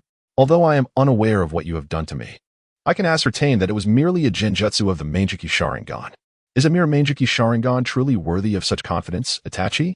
Upon hearing this, Itachi's pupils constricted, as he witnessed the sudden transformation of Orochimaru's golden serpent-like eyes. A pair of eyes radiating an eerie purple light, the Rinnegan, emerged within Orochimaru's gaze. In an instant, Uchiha Itachi realized that the Kodo Amatsukami had been undone by Orochimaru. So this genjutsu is called Kodo Amatsukami? The ability to alter a person's thoughts so silently is indeed a terrifying jutsu. Yet, regrettably, no matter how powerful this genjutsu may be, it is still merely an application of the Mangekyou Sharingan. Before my Rinnegan, it appears laughably trivial. Orochimaru laughed arrogantly. Uchiha Itachi gritted his teeth at this moment. He found himself unable to contend with Orochimaru. Meanwhile, Orochimaru sensed that Sasuke's body was exceedingly weakened. Shinhiko had retracted the power of the Shinjutsu. Without the enhancement of the Shinjutsu, the burden of the Rinnegan on its user is quite severe. Orochimaru mused, "It seems I must study the cells of Hashirama further." While the Rinnegan is undoubtedly powerful, its consumption of chakra is excessively intense. It is no wonder that Nagato, the leader of the Akatsuki, appeared so frail. If Sasuke does not quickly enhance his physical condition, he may not be able to endure much longer. At this juncture, Orochimaru began to contemplate retreat. He had achieved the perfect vessel he desired, which left him thoroughly satisfied. Initially, he sought only a youthful body endowed with Uchiha blood, and unexpectedly, he also acquired a pair of Rinnegan. Truly, the results surpassed all expectations. At this moment, he saw no reason to linger in battle. Once he had completed the transplant of Hashirama's cells, he could return to deal with Uchiha Itachi at a later time. With this thought, Orochimaru's body gradually sank into the earth. Itachi, expressionless, gazed in the direction of Orochimaru's descent, refraining from any forceful intervention. He understood well that his body had reached its limits, and any reckless attempt to act would yield no assurance of victory. The only course of action was to heal his wounds and devise a plan more gradually. As he watched Orochimaru depart, Uchiha Itachi turned and vanished from the spot. At this moment, a notion began to take shape in his mind, though he was unsure of its success. After the two departed, the once tumultuous battlefield fell into a profound silence. Suddenly, a spatial vortex materialized, and Uchiha Obito emerged from within it. He contemplated the direction in which Orochimaru had vanished. At that moment, a carnivorous plant, the pitcher plant, surfaced from the ground, none other than Kuro and Shiro. In the pitch-black void, Kurizetsu spoke. "Madara, how much truth do you believe there is in Orochimaru's words?" Naturally, Kurozetsu referred to Araki Yoshihiko, whose ability to awaken the Rinnegan in Uchiha Sasuke seemed utterly preposterous. With Kurozetsu's millennia of experience lurking within the shinobi world, only his mother, Kagaya Otsutsuki, and the Sage of Six Paths, Hagoromo Otsutsuki, who once became the Ten-Tails Jinchuriki, could achieve such feats. Even the Otsutsuki clan member, Kinshiki, with similar Six Paths level power, could not accomplish it. Could it be that Araki Yoshihiko was on par with his mother and Hagoromo? Kurozetsu shook his head, dismissing the notion. How could a mere native of the shinobi world compare to someone of celestial origin like his mother? While he was lost in thought, Obito interjected, regardless of the truth in his claims, we must keep a close watch on this Araki Yoshihiko. A non-Uchiha capable of utilizing the void technique must harbor some secrets. If possible, it would be prudent to eliminate such an unstable element. Kurozetsu replied. Leave Araki Yoshihiko to me. For now, focus on Nagato, and ensure he remains unaware of the Rinnegan's secrets. Obito's eyes narrowed in displeasure. The will of Uchiha Madara had spoken to him in an authoritative tone. It was he who was the true puppeteer in the shadows of the shinobi world, not the dormant Uchiha Madara. Ignoring Kurozetsu, Obito activated his Kamui and departed. Kurozetsu felt a twinge of resentment at Obito's demeanor. Why had Uchiha Madara chosen such an insufferable individual? After all these years, Obito showed no inclination to revive Madara. It seemed he had resolved to pursue his own agenda, leaving Madara's resurrection to the winds of fate. Truth be told, Kurozetsu held little faith in Obito's capabilities. The prospect of reviving Uchiha Madara appeared increasingly bleak. With that, Kurozetsu turned away, seeking means to counter Araki Yoshihiko. Though he may not rival the powers of Hagoromo or Kinshiki, his millennia of experience was not without merit. He had already conceived a method to ensure Araki Yoshihiko's disappearance from the shinobi realm, and now he needed to assess the feasibility of this plan. Meanwhile, in the land of rice, Orochimaru suddenly shuddered, an expression of disbelief crossing his face. Having waited far too long for Sasuke's body, he had ultimately grown impatient and procured a suitable specimen to transfer his consciousness. Just as he completed the body swap, the soul fragment of the heavenly curse mark, which had remained within Sasuke, unexpectedly revived. Originally, his plan entailed using the corpse rebirth technique to seize Sasuke's body himself. However, in a twist of fate, at the brink of Sasuke's life, this soul fragment had autonomously resurrected. As if that were not enough of a misfortune, the fragment had acquired the very Uchiha Sasuke that Orochimaru had long coveted. Moreover, this Sasuke surpassed all his expectations, having awakened the Rinnegan, what Orochimaru had desperately yearned for. His own fragment had obtained instantaneously upon revival. How cruelly unjust the heavens had been to him. At this moment, a grave thought suddenly struck him. His doppelganger did not possess a strict master-servant distinction from his original self. In other words, the doppelganger had been intended to serve as a replacement after the demise of the original. Currently, he found himself with hands that were mere remnants of his soul, inhabiting a makeshift body. In stark contrast, his doppelganger was occupying the body of Sasuke Uchiha, who had awakened the Rinnegan. Strangely, the doppelganger's hands appeared unblemished, showing no signs of having been sealed. Orochimaru twitched his lips. Strictly speaking, it seemed as if I have become the doppelganger. Just then, Kabuto approached Orochimaru.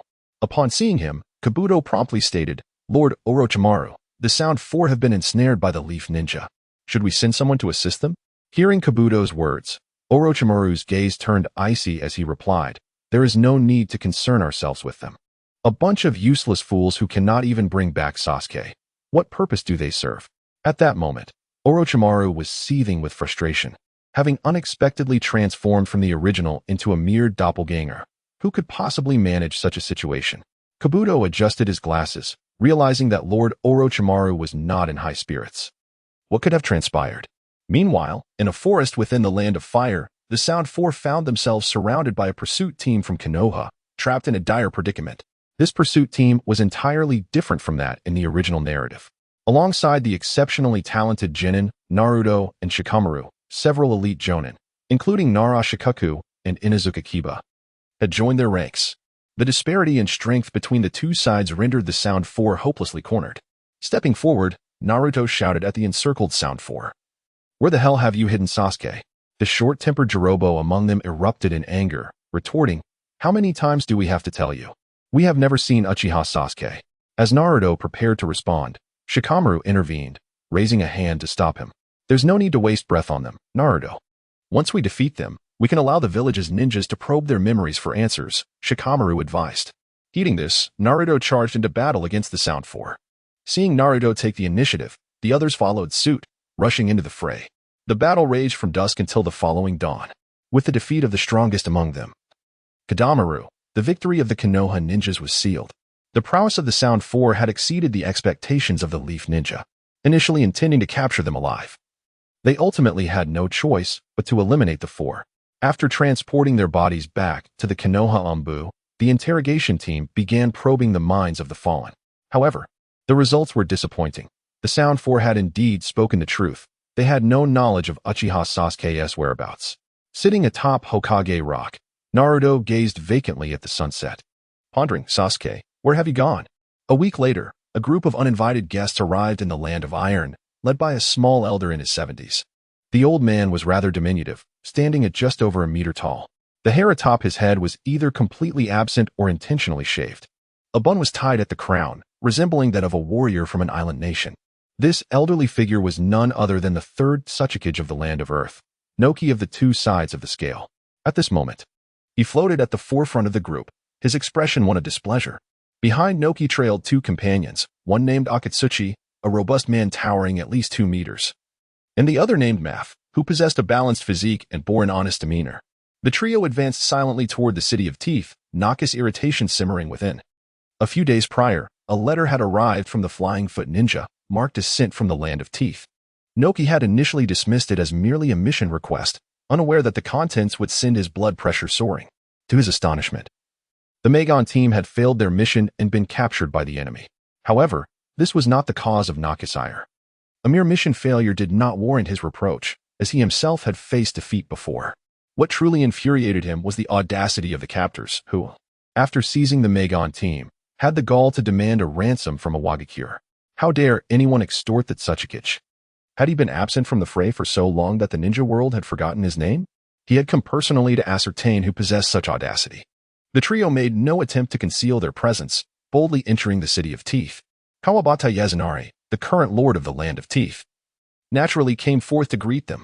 As soon as they met, Noki derided, truly a case of the fledgling bull fearing not the tiger. Who would have thought that the mere Land of Teeth would dare to provoke the 5 great nations? Yasunari, upon hearing this, quickly offered a nervous smile. What does Lord Tsuchikage mean?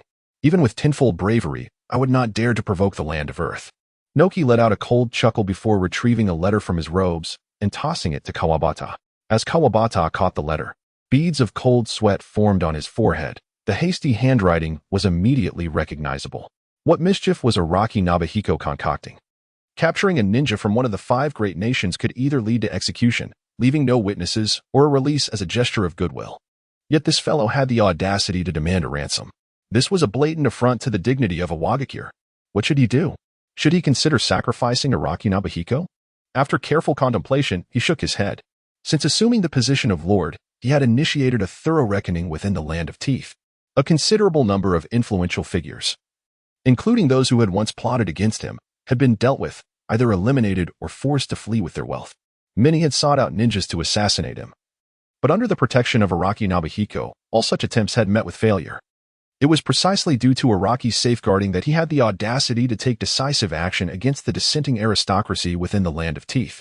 If Araki Nobuhiko were to fall from grace now, he would undoubtedly face dire consequences. He would either be eliminated by the collusion of domestic elites or become the target of an assassination plot. In any case, Araki Nobuhiko must not be allowed to falter. With this thought in mind, he began to contemplate strategies, and suddenly an idea illuminated his mind. The group of Awagakure ninjas had been apprehended for attempting to assassinate him. As a prominent lord, it would not be unreasonable for him to seek compensation for emotional distress due to an assassination attempt. Resolute in his decision, Kawabata Yasunari feigned an expression of indignation and said, Lord Tsuchikage, even if you do not come to me, I intend to discuss this matter with you. Are you aware that ninjas from Awagakure attempted to ambush me? On hearing this, Naka's expression darkened. He was indeed aware of the situation, for he had assigned this task to the Magon squad. This was a rather unethical affair, as major ninja villages typically refrain from accepting assassination missions targeting political figures of other nations. Such actions could severely disrupt the political balance within the ninja world. The 5 great nations also have their own lords, and they fear that these ninjas might go on a rampage and eliminate them as well. Therefore, a consensus was reached among the 5 great nations to avoid openly accepting assassination missions against high-ranking officials of other countries. However, there are still some covert operations, as the 5 great nations must also sustain themselves. This time, Iwagakure had indeed encountered a debacle. Not only did the assassination attempt fail, but they also captured a live target. If this matter were to become public, it would undoubtedly tarnish Iwagakure's reputation. However, Noki is no ordinary figure. A seasoned ninja who has navigated the ninja world for decades, his resilience is far thicker than the walls of a fortress. He certainly possesses his own methods to deal with these small nations that refuse to be subjugated yet continue to meddle. A surge of formidable chakra emanated from Naka's body, and the soldiers of the Land of Iron suddenly felt a heavy pressure bearing down upon them. One by one, they collapsed to the ground, unable to rise. Kawabata Yasunari was so frightened that his complexion drained of color, and he stumbled back 2 steps before falling to the ground. The accompanying McGuff quietly asked Akatsuchi, "Isn't this a bit excessive? After all, he is a lord of a nation." Akatsuchi replied softly, "It's fine. Our actions are ultimately for their own good. It is beneficial for the peace and unity of the ninja world to occasionally remind these small nations of their place." Observing Kawabata Yasunari's disheveled state, Noki felt quite satisfied. This was the demeanor expected of a small nation. Surely, after this incident, the newly appointed Lord of the Land of Iron would yield to Iwagakure. Noki withdrew his overwhelming presence, floating above and looking down at Kawabata Yasunari, who sat on the ground. In an authoritative tone, he commanded, "Take me to see that rogue ninja. I wish to see what kind of individual dares to provoke Iwagakure." Upon hearing this, Kawabata Yasunari dared not utter a word of dissent. With the assistance of his attendants, he tremblingly rose to his feet and led Noki and his company toward the direction of the Araki residence.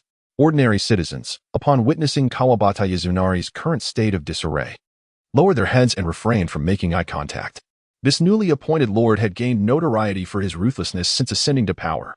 The entire nobility of the Land of Teeth has been decimated under his reign, earning Kawabata Yasunari the infamous title of tyrant in hushed whispers. Observing the expressions of the common folk along the way, Naka's suspicions grew increasingly solidified. That traitor from Konoha, Araki Nobuhiko, has allied himself with this tyrant. Together, they have brutally suppressed this nation, colluding in their malevolence. Truly, Konoha has rotted from within, allowing such audacious renegades to flourish without sending anyone to eradicate them. It seems that Konoha is indeed in a dismal state. However, upon further reflection, he sighed. While he derided Konoha's decay, how different was Iwagakure? The village now faces a generational gap, with a new wave of ninjas unable to bear the weight of responsibility. It is a lamentable fate that at 70 years of age, he must still toil for Iwagakure's sake. Just as these thoughts swirled in his mind, Kawabata Yasunari halted before a courtyard. Taking a deep breath, he approached the door and knocked. The sound echoed, but no reply came from within, evidently. Araki Nobuhiko was still ensconced in slumber. The quality of his sleep was remarkable, even surpassing that of swine. Just as he prepared to knock again, Noki signaled to Akatsuchi, who promptly stepped forward and pulled Kawabata aside. The sudden motion nearly caused Kawabata to stumble, yet he swallowed his words, for he knew that he must yield to the circumstances. Akatsuchi, with a swift motion, struck the wooden door with a powerful punch, shattering it into a cascade of splinters. Meanwhile, within the realm of dreams, Nobuhiko was undergoing a trial. A girl in a black secretary outfit sat upon his lap, playfully tracing her fingers across his chest. "Please, help me, would you? I'm feeling a bit ticklish," she cooed, her voice sweet as honey, as she rubbed against his thigh. Nobuhiko was struggling to maintain his composure. The dream was far too vivid and provocative.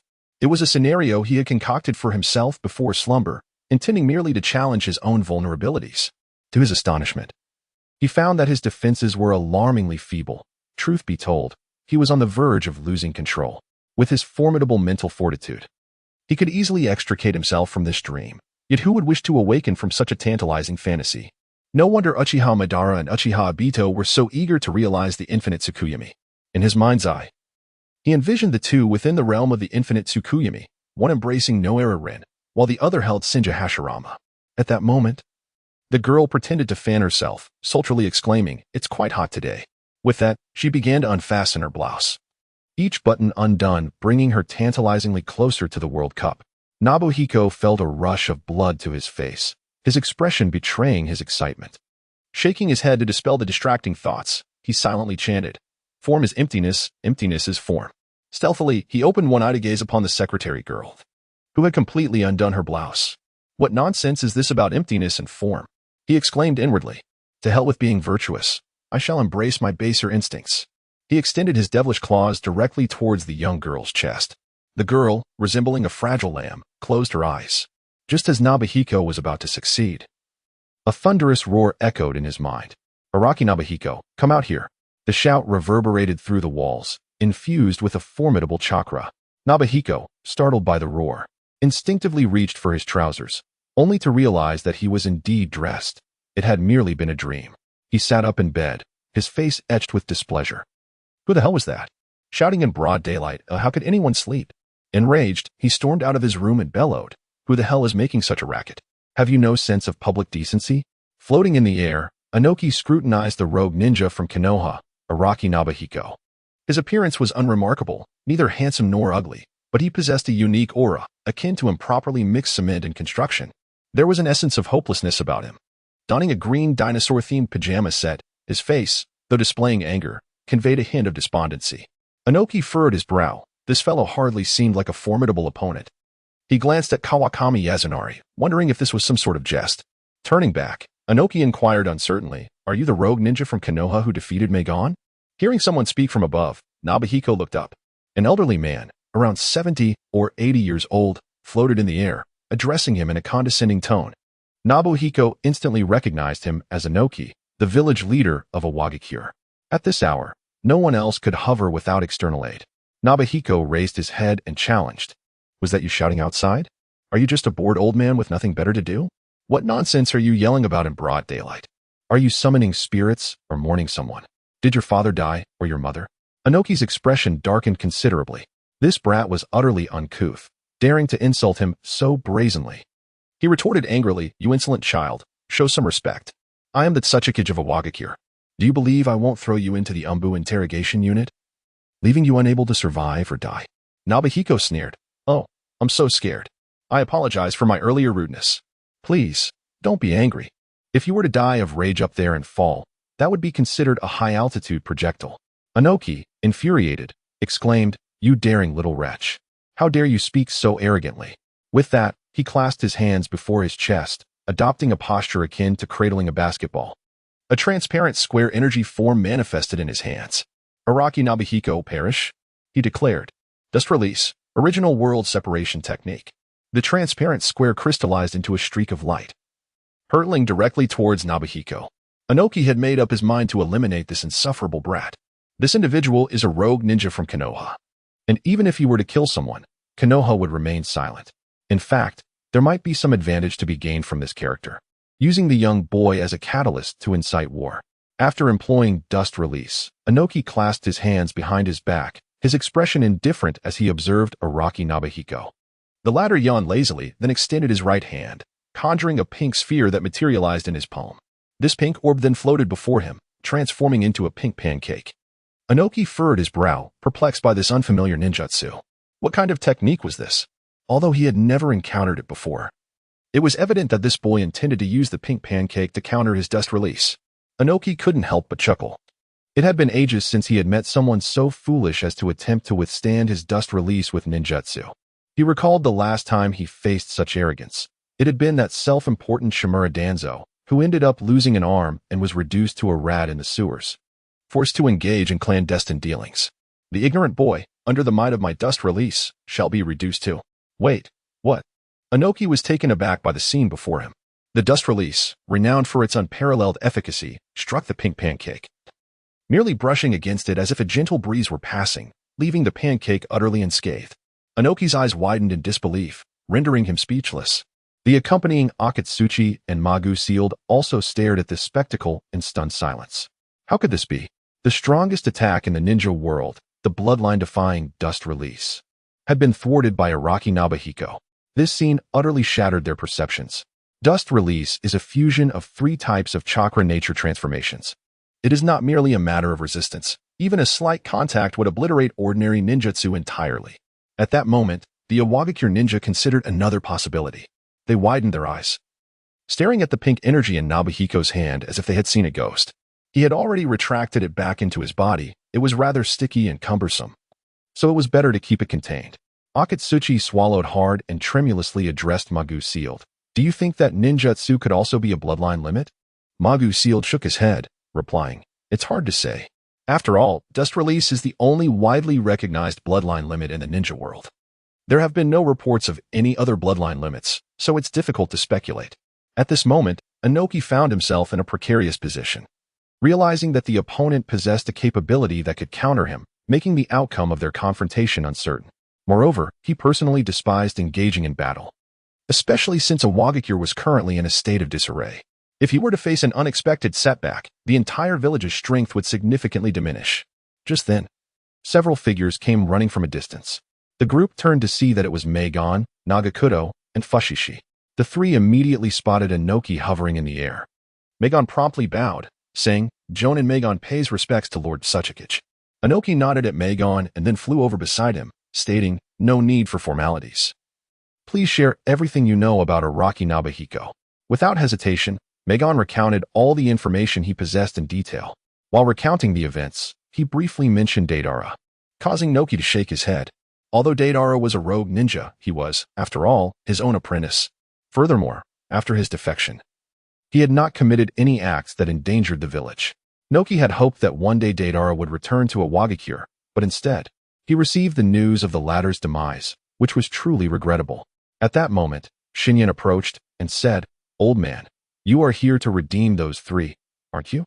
The price for these three individuals had already been set. The J Nin was 30 million, and each of the two CH Nin was 10 million. The total amounted to 50 million Ryo, cash only, no card payments accepted. After speaking, Shinyan extended his hand, mimicking the gesture of receiving money. Noki was both amused and exasperated. The audacity of this young boy to think of money at such a time was remarkable. He ignored Shinyan's outstretched hand and signaled to the skilled sealing master, who promptly began to examine the physical condition of the three from the underworld. Noticing that no one was addressing him, Shinyan awkwardly withdrew his hand and crossed his arms, awaiting a response. 20 minutes later, the sealing master, with a peculiar expression, addressed Noki, Lord Sasuke, something peculiar has arisen. The three from the underworld broke out in a cold sweat upon hearing this. Ridu forced a smile and said, Master Sealing, please don't jest. What could possibly be wrong with us? Noki inquired with a serious tone, what do you mean by strange? Is the seal difficult to break? The sealing master shook his head and replied, it is not a question of the difficulty of breaking the seal. It is that they bear no seals within them at all. The atmosphere turned awkward in an instant, and Ridu's temper flared. He pointed an accusatory finger at Shinyan and shouted, you scoundrel. Previously, you confidently claimed to have placed a cursed seal on us, stating that we would explode if we left the capital. It turns out you never used a cursed seal at all. You absolute fool. Shinyan scratched his ear and retorted, I didn't lie to you. If you don't believe me, try leaving the capital.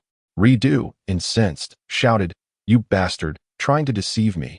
Today Noki interrupted Ridu's tirade, his expression grave as he turned to Shinyan. I intend to take them away, he stated solemnly. Shinyan shrugged nonchalantly, do as you wish. However, I must warn you, if you take them out of the capital without payment, they will surely perish.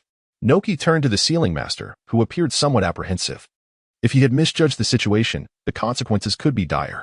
He hurriedly re-examined the three from the underworld, meticulously checking once more. Ultimately, he concluded that there were indeed no traces of sealing techniques or curse seals on them. This time, he was utterly convinced of his assessment. Even the once-renowned Uzumaki clan, masters of sealing techniques, could not create seals without leaving a single trace. He found it hard to believe that the opponent's sealing prowess could surpass that of the Uzumaki clan. Noki then instructed, you three go ahead.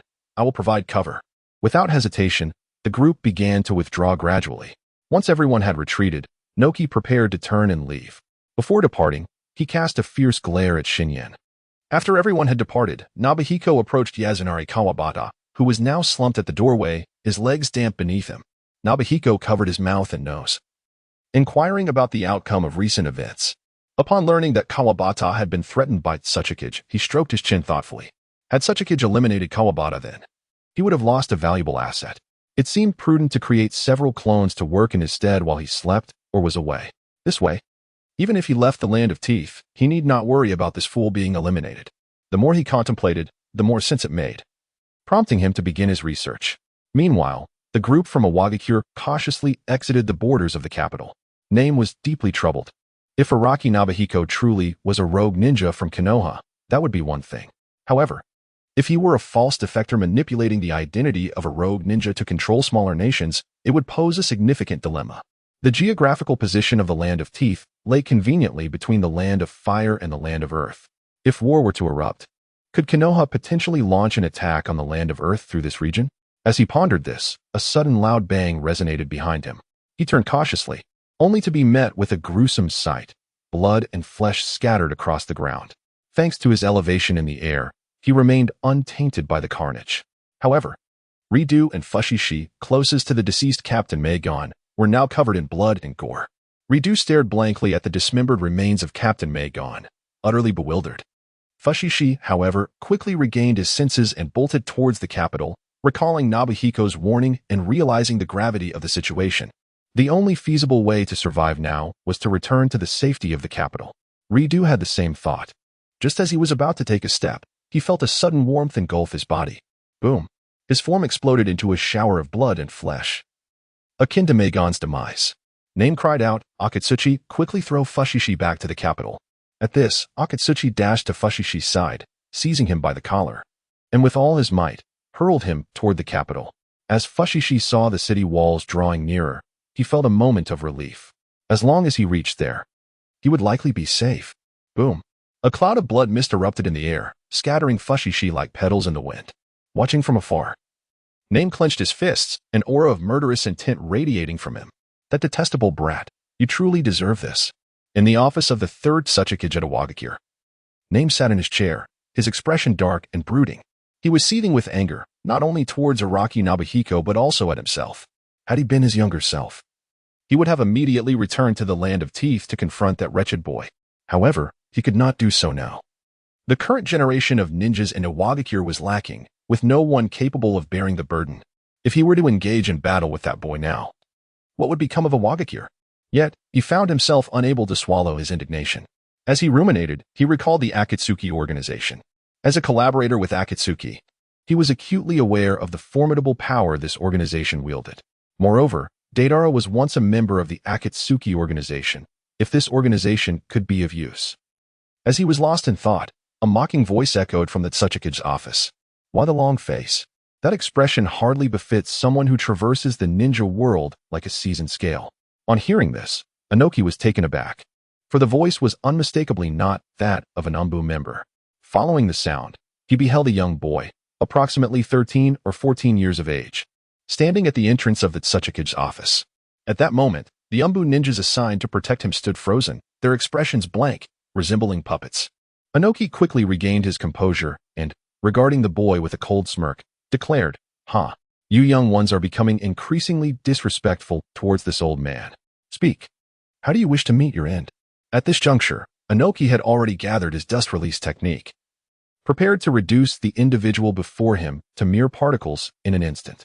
I am quite aware of your strength, which is precisely why I have been conserving my energy before coming to see you. The mysterious figure raised his head, revealing the Rinnegan within his eye sockets. In an instant, Inoki felt his resistance crumble, and the dust release in his hands dissipated swiftly.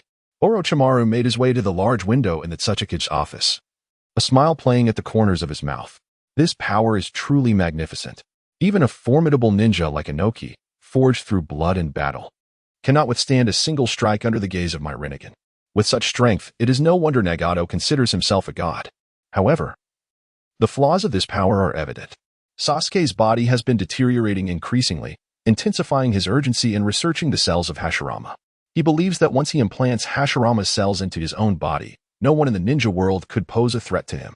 Yet, there remains one individual who could still threaten him. While sifting through Sasuke's memories, Orochimaru noted the presence of Araki Nobuhiko. Unlike the arrogant boy Uchiha Sasuke, he keenly sensed the terror that Araki Nobuhiko embodied. How should he deal with this danger? Orochimaru fell into deep contemplation. Meanwhile, Uchiha Itachi and Nobuhiko sat across from one another. Itachi glanced around the dimly lit, squalid room of Araki Nobuhiko. Clothes and bedding lay haphazardly strewn across the bed, while several half-open snack packages cluttered the nightstand. At the entrance stood a trash bin taller than a person, overflowing with various refuse. Looking down at the bowl in his hands, filled with soda, Nobuhiko smiled slightly and remarked, "I just moved in not long ago. I didn't expect a guest. So I have no cups available. You'll have to make do with a bowl for now." Itachi, maintaining a stoic expression, inquired, "Then how do you usually drink water? Do you not drink water at all?" Nobuhiko awkwardly chuckled. "I usually drink straight from the bottle." Itachi was left exasperated. Does this fellow only drink beverages? Even though Uchiha Itachi was accustomed to grand spectacles, he had never encountered such an eccentric individual. Taking a deep breath, he stated, "Such matters are of little consequence. I have come to entrust you with a task." Upon hearing this, Nobuhiko's expression immediately soured. Now, having achieved financial freedom, he has long surpassed the stage of fighting and struggling for money. Thus, when Uchiha Itachi approached him with a request, Xinyan promptly declined, stating, "Seek assistance elsewhere. I have withdrawn from the world of conflict." Itachi furrowed his brow, taken aback by Xinyan's unexpected response. He had presumed that Xinyan, being a man of avarice, would accept the task if he offered sufficient compensation. The abrupt refusal left his plans in disarray. Undeterred, Itachi insisted, "This task should pose no challenge for you. Your strength would enable you to accomplish it effortlessly. Moreover, I have prepared a substantial sum for you. Do you not desire it?" Xinyan waved his hand dismissively, replying, "I do not pursue wealth for the sake of money, but rather because I yearn for a life of tranquility. My current fortunes are sufficient to sustain me for a lifetime, and I receive an annual stipend of 100 million ryo from the land of tea.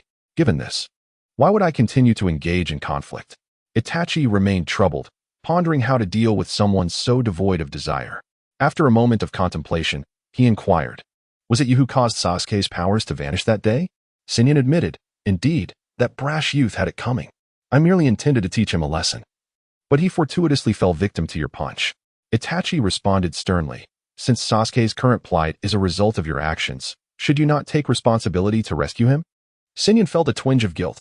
It was true that Sasuke was in a dire situation. The boy had indeed been rather arrogant. Yet he was merely a child. Why should he contend with a child? With a sigh, Xinyan asked, "What amount are you willing to offer?" Sensing an opportunity, Itachi quickly replied, "I have prepared 150 million ryo, along with some forbidden techniques from the Uchiha clan." He then produced a stack of banknotes and a scroll from his robe. Rather than hastily grasping the banknotes, Xinyan took the scroll and examined it closely. The scroll contained various forbidden techniques archived by the Uchiha clan, most of which required the Sharingan to activate, such as the rewriting seal. However, this posed no difficulty for Xinyan. Through analogy, these techniques could prove beneficial to him. Placing the scroll back on the table, he turned to Itachi, saying with a serious demeanor, "I can agree to your terms, but I have one additional condition." Itachi's brow furrowed further, questioning, "What condition could you possibly have?" Xinyan's face flushed crimson, and he fidgeted nervously, stammering, I want that cat." His voice dwindled to an inaudible whisper. Itachi, perplexed, struggled to comprehend the peculiar affliction that seemed to plague Araki Xinyan. Ultimately, gathering his courage, Xinyan declared resolutely, "I wish to have that orange cat as my summoning beast. If you grant me this, I will agree to rescue Uchiha Sasuke." Itachi tilted his head in confusion, a question mark hovering above him. Xinyan took a moment to comprehend Uchiha Itachi's mention of the summoned beast. After a brief hesitation, Uchiha Itachi replied, "Jumaru is the ninja cat from the land of cats. I merely serve as its contractor and have no authority to make choices for it. However, I can escort you to the land of cats, where its ninja cats will determine your eligibility to form a contract with them." Xinyan snapped his fingers with excitement, exclaiming, "What are we waiting for? Let us go at once." His joy was palpable. What began as a desire for a single orange cat had unexpectedly turned into a bounty of feline companions, sending waves of exhilaration through him. He envisioned himself surrounded by dozens of cats, indulging in the delight of petting and playing with them. As these thoughts swirled in his mind, drool began to escape his lips, and his expression grew increasingly infatuated, prompting a frown from Uchiha Itachi. Having navigated the complexities of the ninja world for years, Itachi had encountered many peculiar individuals, yet Xinyan's eccentricity was unprecedented. Leaving a shadow clone behind to safeguard the land of tea, Xinyan hurriedly followed Uchiha Itachi toward the land of cats. Meanwhile, in a subterranean base of a Wagakure, anguished screams echoed through the desolate space, leaving a haunting resonance in the air. Yakushi Kabuto stood anxiously by the bedside, where Orochimaru, having possessed Sasuke's body, writhed in agony. The pained expressions of Orochimaru stirred deep concern within Kabuto, who stood fidgeting like a husband awaiting his wife's delivery. After an extended period, Orochimaru's screams gradually subsided. Kabuto promptly approached to assess Orochimaru's condition. After a thorough examination revealed that Orochimaru's physical characteristics were normal, he let out a sigh of relief. Gazing at the 13 or 14-year-old boy before him, Kabuto felt a twinge of sympathy. Ah, Uchiha Sasuke, what a pity. Though Orochimaru has claimed your body, he would never dare to adopt the Uchiha name. Meanwhile, the one responsible for annihilating his own clan, Uchiha Itachi, is a disgrace to the Uchiha lineage. Such a person would likely find no recognition in the ninja world, rendering the Uchiha clan all but extinct. These contemplations flitted through Kabuto's mind, only to be interrupted as Orochimaru slowly sat up. Sweaty and disheveled, Orochimaru rose from the bed, stretching his limbs before activating his Rinnegan. In an instant, the world unfolded before him, and the overwhelming aura of his presence instilled terror in Kabuto. This was Kabuto's first encounter with the Rinnegan. Previously, he had only heard Orochimaru speak of Pain, the leader of the Akatsuki, who possessed such eyes, but he had never witnessed it firsthand. He had surmised that the Rinnegan must be immensely powerful, yet he was unprepared for its sheer magnitude. In that moment of eye contact with Orochimaru, Kabuto felt an overwhelming sense of his own insignificance. In comparison to such an existence, he felt akin to an insignificant insect. Swallowing hard, he feigned composure and remarked, "Truly, Orochimaru-sama, your power is astonishing." Orochimaru offered no response to Kabuto's praise. While the strength of the Rinnegan was undeniable, he was acutely aware of his own vulnerability in the presence of that man. "Do. Contact the Scorpion of the Red Sand and inform him that I have matters to discuss with the leader of the Akatsuki," Orochimaru stated, gazing intently at Yakushido. Upon hearing this, Yakushido's heart sank, and he feigned calmness, replying, "Lord Orochimaru, that may prove to be quite difficult. The whereabouts of the Akatsuki members are elusive, and locating them is no simple task. Furthermore, seeking out that genius puppet designer cannot be accomplished in less than a few months." Orochimaru smirked and remarked, "Are you still attempting to deceive me, Do? I released the seal on your mind yesterday. You must now recall the connection you share with the Scorpion of the Red Sand." Yakushido clenched his fists, ultimately surrendering to a weary smile. "Truly worthy of you. Lord Orochimaru, you seem to know everything." Orochimaru remained silent, merely regarding Yakushido with a mocking gaze. Do forced a smile, asking, "So, how shall you deal with me, Lord Orochimaru? Will I be added to your list of experiments or cast into the pile of corpses?" Without responding, Orochimaru advanced step by step toward Yakushido. At this moment, Do closed his eyes, having long accepted the fate of a spy. He had witnessed too many spies meet a tragic end. Today, it appeared to be his turn. Suddenly, a delicate hand brushed against his cheek. Yakushido opened his eyes in astonishment, and before him stood the handsome face of Sasuke Uchiha, accompanied by Orochimaru's sinister smile. The juxtaposition of the two was exceedingly strange, yet at that moment, they appeared to Do as angels of salvation descending from above. "Do, you need not fear. I do not care for whom you served in the past. As long as you do not betray me now, I continue to trust you," Orochimaru said with a smile. At that moment, Orochimaru seemed to radiate a divine light, appearing utterly pure in Yakushido's eyes. Trust was a luxury for Do, who had grown up amidst lies and betrayal.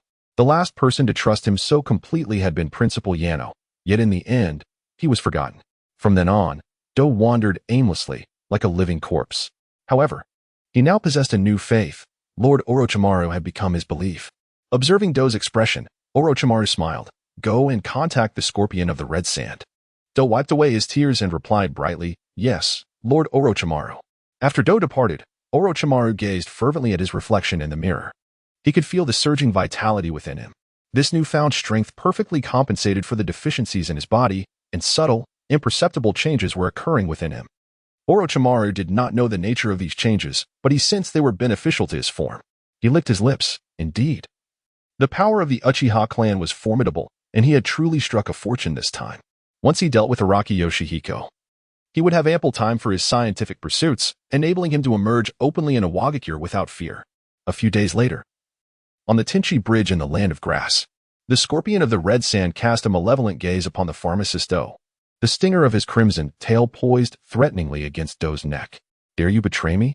Do you know the fate that awaits those who defy me?" The Scorpion spoke in a frigid tone. Yet, the pharmacist still exhibited no signs of retreat. responding with a smile, "Lord Scorpion, I have not betrayed you. It is merely that your secret technique was discovered and nullified by Lord Orochimaru. However, that is of little consequence now. What truly matters is that Lord Orochimaru wishes to collaborate with the Akatsuki to jointly confront Araki Yoshihiko." At the mention of Araki Yoshihiko, the Scorpion fell silent. He had not forgotten the man. The memory of his previous escape haunted him, a rare humiliation in his life. Yet, upon learning that Uchiha Itachi and Kisame Hoshigaki had similarly fled before the same adversary, he found some solace in his own swift retreat. Otherwise, he might have met a fate akin to Gaara, ensnared within a balloon and hung from a tree, an indignity worse than death. Nevertheless, the fact that Orochimaru had lured away his pawn greatly displeased him. Having once been teammates with the snake, he harbored a deep loathing for him. The unraveling of his jutsu only intensified his disdain. At that moment, the jester-like Akatsuki member, Tobi, interjected humorously, "Wow, you're actually a subordinate of Orochimaru. One of the legendary three? Who would have thought even the Sannin would seek collaboration with our organization? It seems our group has a promising future. Once we grow, I might just become an elder." Just imagine, sitting in an office all day sipping tea, surrounded by beautiful secretaries. The thought alone. With a sharp crack, the scorpion's tail struck Tobi's head, sending him sprawling to the ground, yelping in pain. "Elder Scorpion, you're too harsh. I'm just a newcomer. You ought to take care of the rookies." The scorpion regarded Tobi with an impassive expression, perplexed by the leader's decision to assign such an absurd character as a teammate. He couldn't fathom where the leader had found this peculiar individual. Observing Tobi's antics, the pharmacist Do felt somewhat bewildered. This enigmatic Akatsuki indeed had its share of absurdities, evoking a mix of laughter and exasperation. However, he paid little mind to Tobi and, having conveyed Orochimaru's intentions, departed without delay. The scorpion made no effort to stop Do. Though he was ruthless, he possessed a certain composure. After Do's departure, the scorpion turned to leave as well, resolved to relay Orochimaru's message to the leader. How to proceed thereafter would be a matter for Pain and Orochimaru to address. Tobi, noticing the scorpion's departure, called out, "Elder Scorpion, wait for me." He then jogged to catch up with the scorpion, though his expression grew increasingly solemn beneath his swirling mask. In a remote mountain area of the Land of Fire, Uchiha Itachi led Yoshihiko into an inconspicuous dilapidated wooden cabin. Upon entering, the two descended deeper through an underground passageway. The underground passage lay shrouded in darkness, however. For one endowed with the Sharingan, such as Uchiha Itachi, it was akin to broad daylight. Shinhiko, undeterred, employed his mental acuity to survey the surroundings, perceiving even more clearly than Itachi.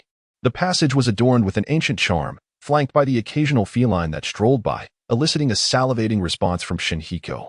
Nevertheless, he exercised restraint, for a moment's indulgence could jeopardize grander schemes. Once the contract with the Land of Cats was established, these little felines would be unable to escape his grasp. Upon noticing a flicker of white light in the distance, Shinhiko discerned that the end was near. As the luminous orb drew closer, both Itachi and Shinhiko emerged from the tunnel.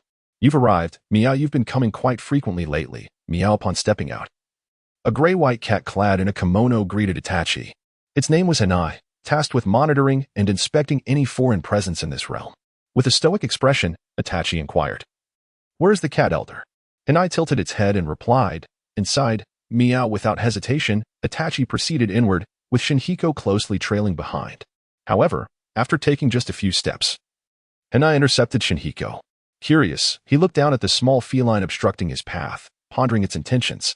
With narrowed eyes, Hanai questioned, "Who are you, Meow?" "Unauthorized individuals are not permitted to enter." Meow. As it spoke, the cat extended a paw, and Shinhiko immediately understood the gesture.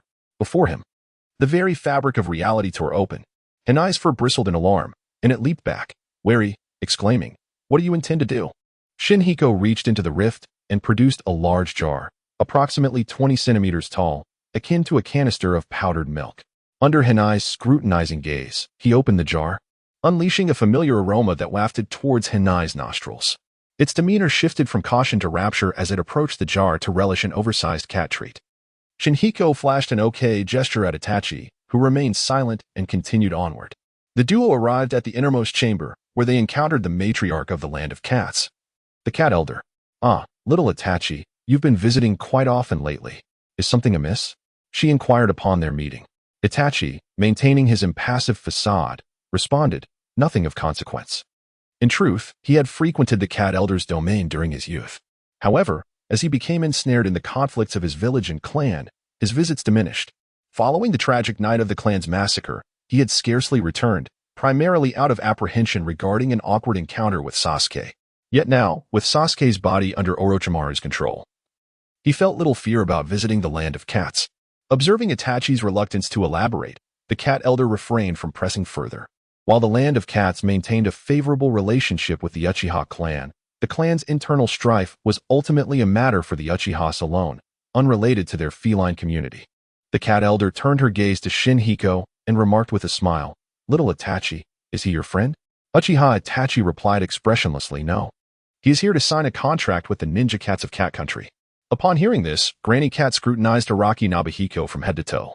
Not a single designer label adorned his attire. He appeared to be in a state of utter poverty. A look of disdain crossed Granny Cat's face.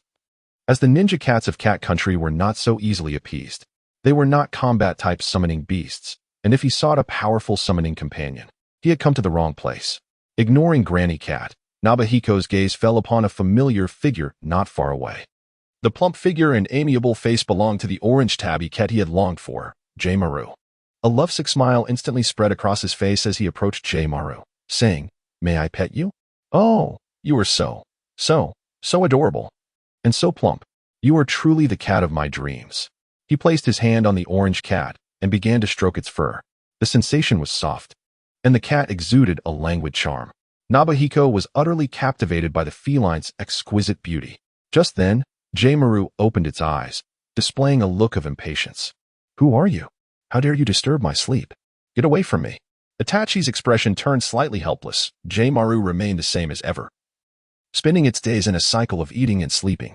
He had thought Nobuhiko might become more subdued after being scolded, but to his surprise, the opposite occurred. Nobuhiko grew even more excited, leaping onto the orange cat and petting it while mumbling, "Scold me. Don't stop. Keep scolding me. Itachi. Granny Cat. Get away, you troublesome human. If you don't stop, I will scream. Go ahead. Scream all you want. Even if you shout until your throat is raw. No one will come to your rescue." To be honest, Nobuhiko's peculiar behavior deeply shocked Granny Cat, even with her extensive experience. She had never encountered someone like him, a seemingly devoted cat lover who was, in fact, a perverse oddity. Finally, Itachi could no longer bear to watch. He stepped forward, grasped Nobuhiko's leg, and pulled him away from J-Maru's cozy spot. As they left, J-Maru gave Nobuhiko a swift kick with its paw. Itachi, observing the still enraptured Nobuhiko, said expressionlessly, "Have you had your fun? Are you going to attend to business or not?" At this, Nobuhiko regained his composure and addressed J-Maru, who was eyeing him warily. "Do not be afraid. My name is Araki Nobuhiko, and I am here to sign a summoning contract with you." Before Nobuhiko could finish, J-Maru immediately retorted, "I refuse. I would rather die than be your perverse summoning beast." Nobuhiko stroked his chin thoughtfully and replied, "State your conditions. What must I do for you to agree to become my summoning beast?" J-Maru scoffed, "Even if I told you my conditions, you could never meet them. So why bother asking?" Nobuhiko reached into the void and produced a cat food can that was as tall as a person, saying, "J-Maru, would you like to try this?" With a look of disdain, J-Maru responded, "Foolish human, do you really think I am an ignorant stray cat? It is merely a can of cat food, and I am not."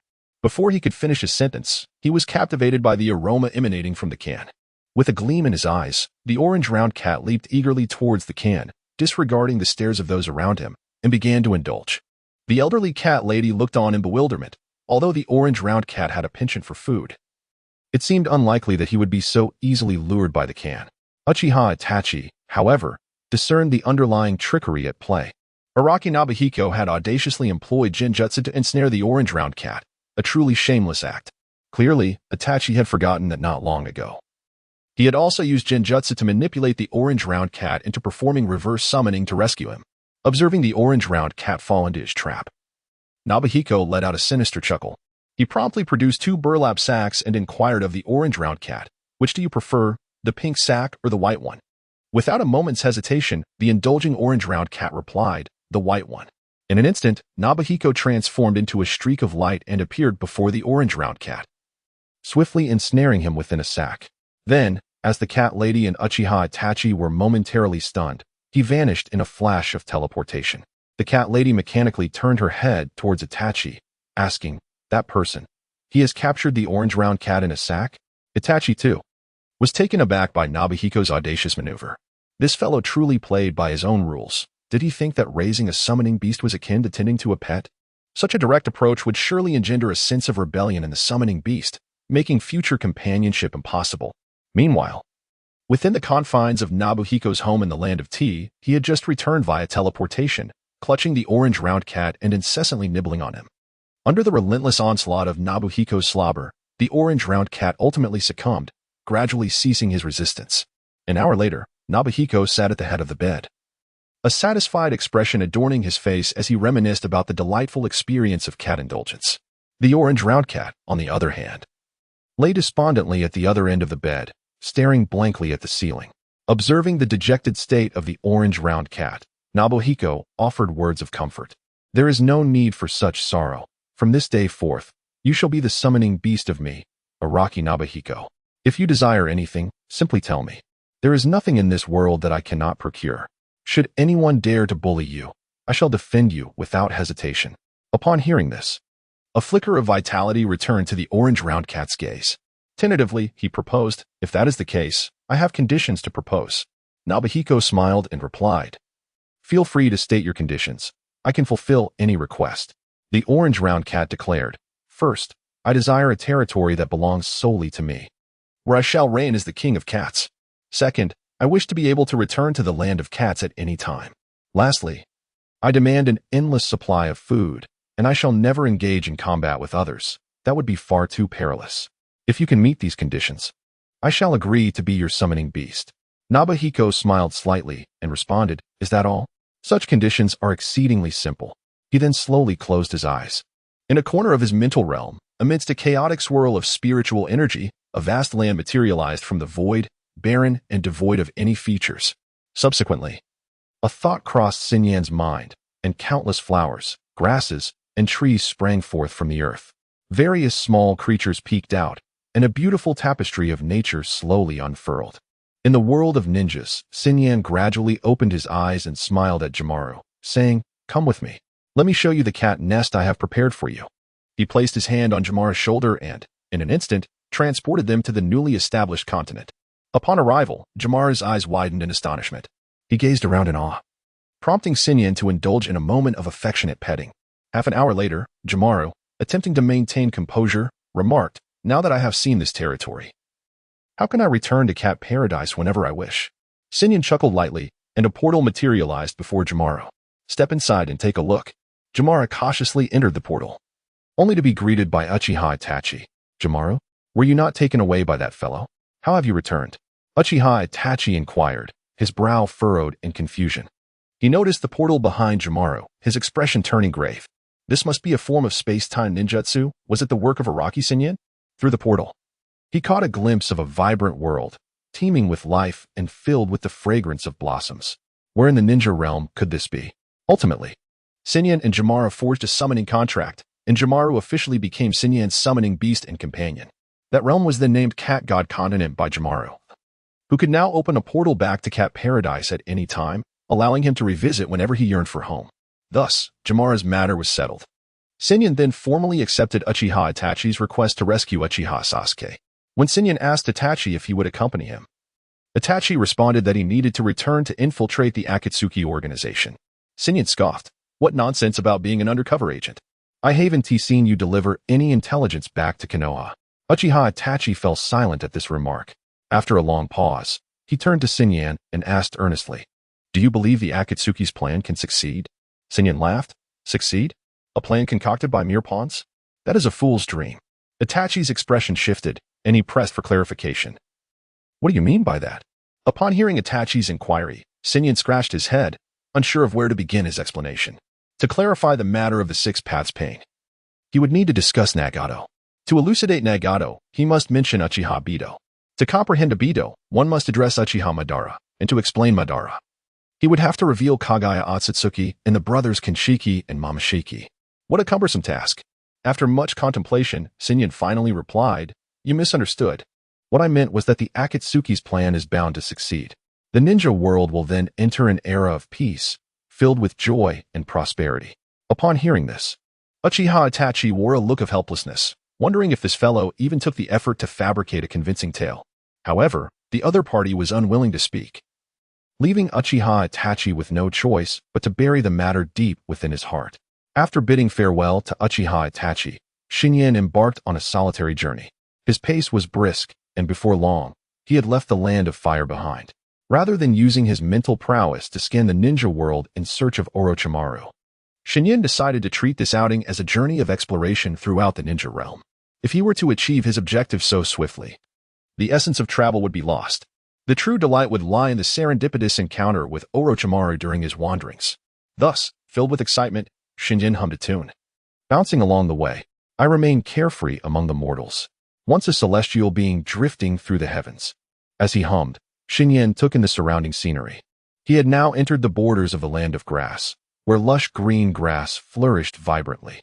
In the distance, a shepherd was peacefully napping on the meadow, while a flock of sheep grazed leisurely around him, an idyllic scene of nature's harmony. Gradually, Shinyan came to a halt, inhaling the fragrant essence of the natural world. This is what life truly is, he exclaimed with heartfelt appreciation. In his previous life, he had toiled under the oppressive burden of 996 work hours, which now seemed utterly unworthy. How audacious of a few petty capitalists to dare exploit his surplus value. If ever he were to return, he would certainly string these individuals up from lampposts to create a grand windmill, ensuring they would generate power for the state even in death, thereby realizing their surplus value. Just as he was lost in contemplation, he suddenly felt something collide with his leg.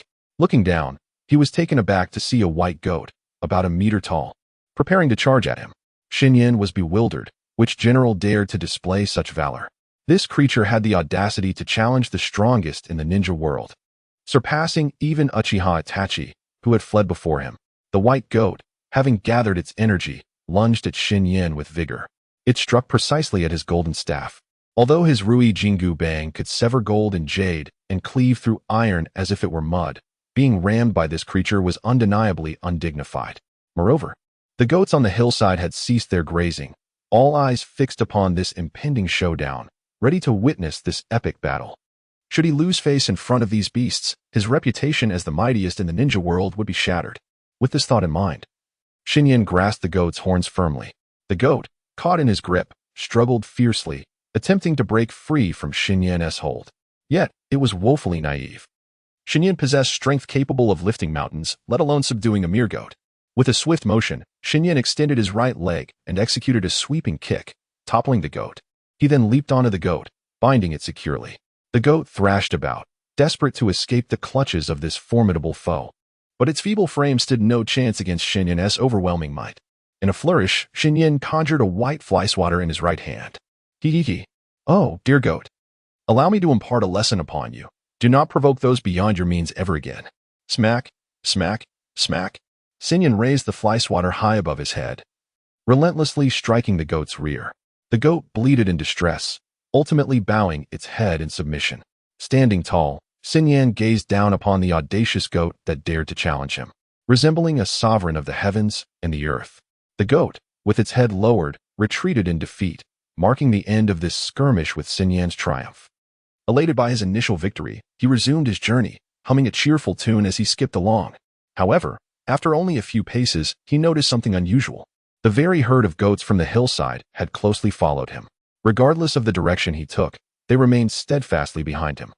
Shinyan adopted a fierce expression in an attempt to frighten them off, yet he discovered they showed no signs of departing. What was the meaning of this? Were they seeking vengeance for the earlier goat?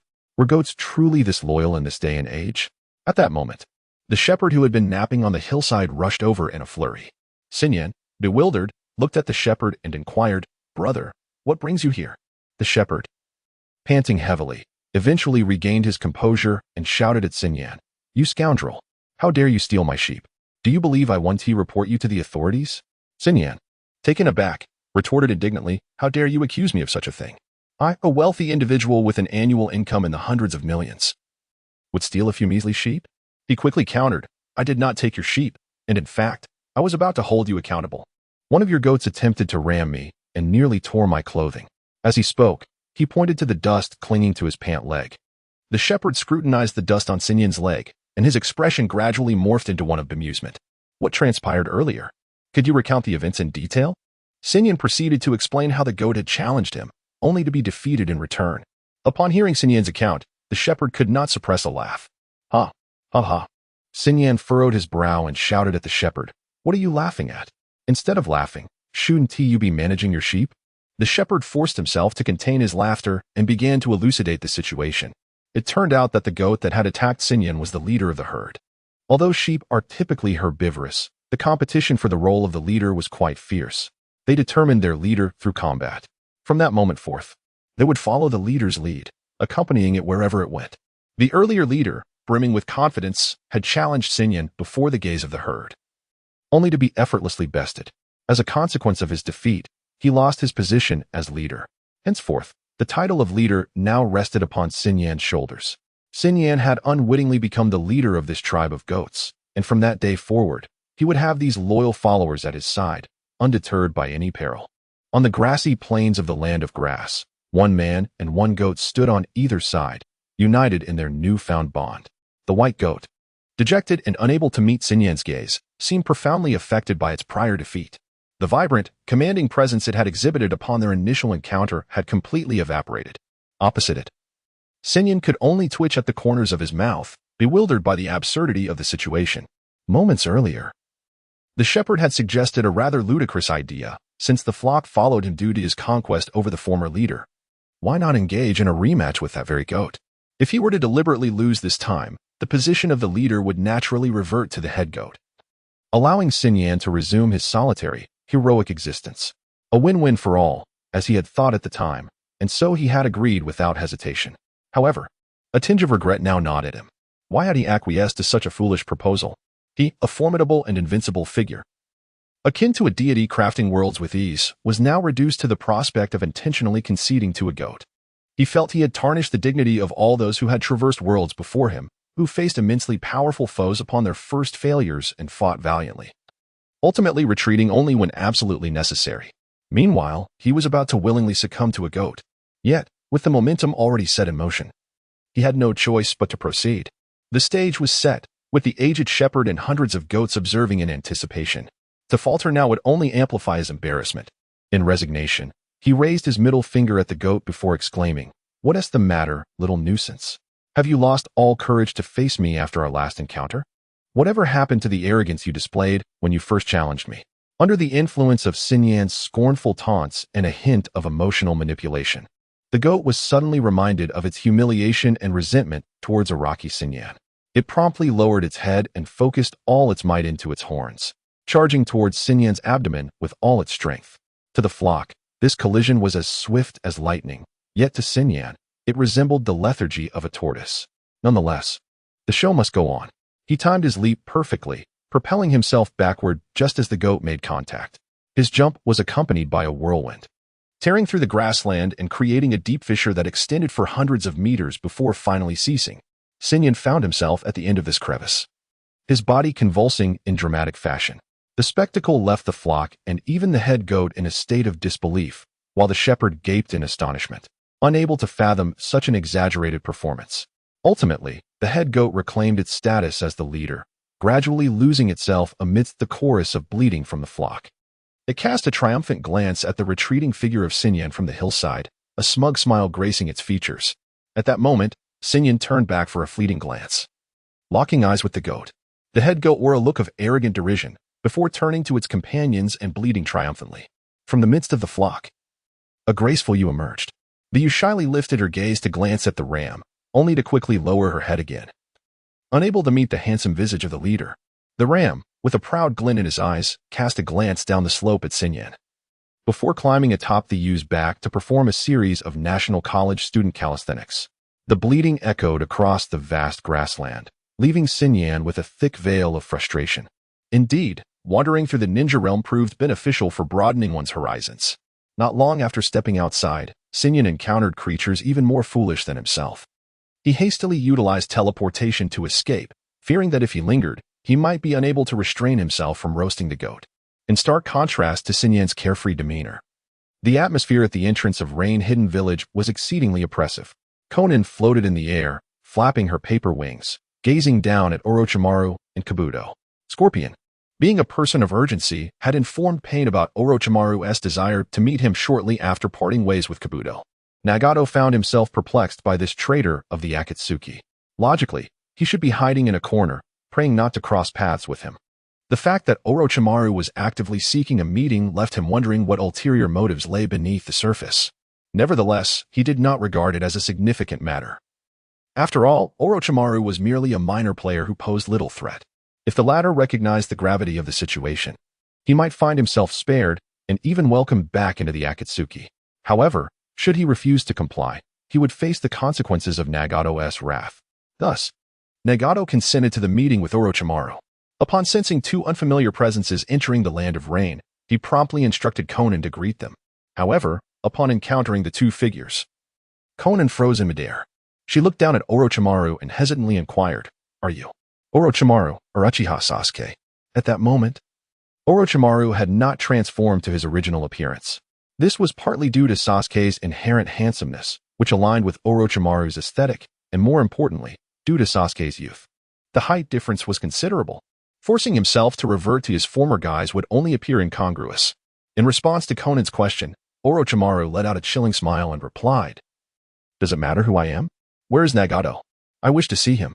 Conan became alert at his words and asked, "How do you know about Nagato?" "Who informed you?" Orochimaru explained, "I learned of you through Sasuke's memories. I am quite interested in your plans, so please take me to see Nagato."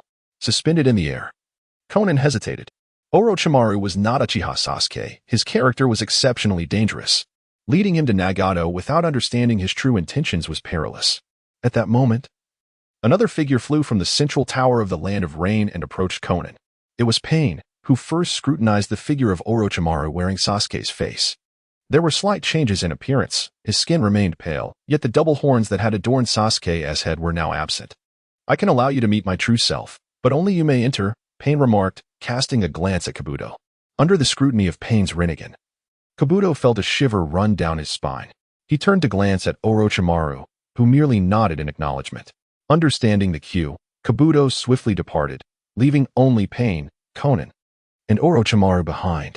Pain lowered his gaze towards Orochimaru and said, "Follow me." As he spoke, Pain gradually descended towards the ground. However, Orochimaru's body abruptly ascended, floating before the Deva Path Pain, and declared, "There's no need for such formality. Just lead the way, and we shall fly together." At this moment, Orochimaru had activated his Rinnegan, and the two pairs of otherworldly purple eyes locked in an intense gaze.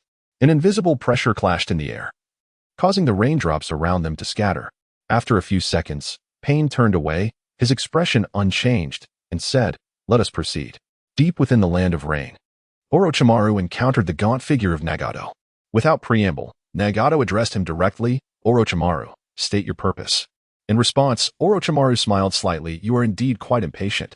He then revealed the existence of Araki Yoshihiko without reservation and extended an invitation to Nagato to join forces in eliminating this individual. Nagato, puzzled, replied, "I have heard of Araki Yoshihiko. Not long ago, Deidara fell at his hands. It seems that Itachi and Kisame also faced difficulties against him. He's indeed a troublesome foe. Yet, with your strength, you should be able to dispose of him easily. Why seek my assistance?" He cast a sidelong glance at Orochimaru's Rinnegan. Internally, Orochimaru scoffed at Nagato's overconfidence in the Rinnegan. "Do not overly exalt the Rinnegan, nor underestimate Araki Yoshihiko. From the memories I acquired from Sasuke, it was Araki Yoshihiko who facilitated Sasuke's awakening of the Rinnegan," Orochimaru remarked. The previously composed expression on Nagato's face shifted to one of solemnity upon hearing Orochimaru's words.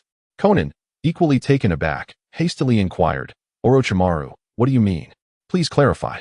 Seeing their interest piqued, Orochimaru recounted the tale of Sasuke's quest for power and revenge that led him to seek out Yoshihiko. After finishing his account, Orochimaru added, "In my memories, Yoshihiko awakened Sasuke's Rinnegan with little effort.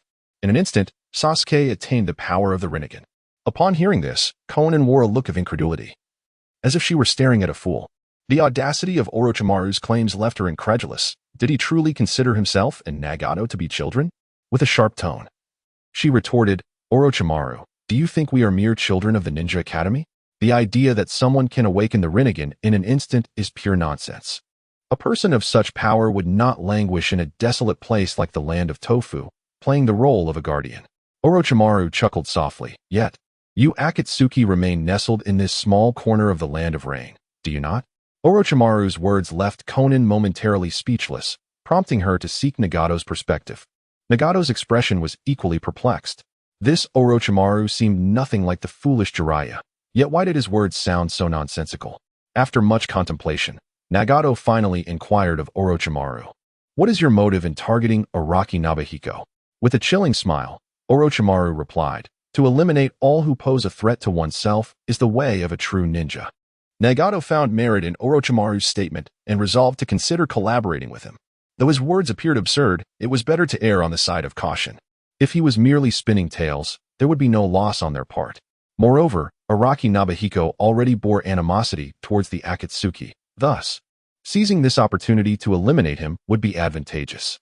If Araki Nobuhiko was indeed as formidable as Orochimaru described, his existence could jeopardize Nagato's plans to collect tailed beasts. Therefore, removing him sooner rather than later would be beneficial. Having made up his mind, Nagato declared, the Akatsuki will participate in the plan to eliminate Araki Nobuhiko. Now, share your strategy.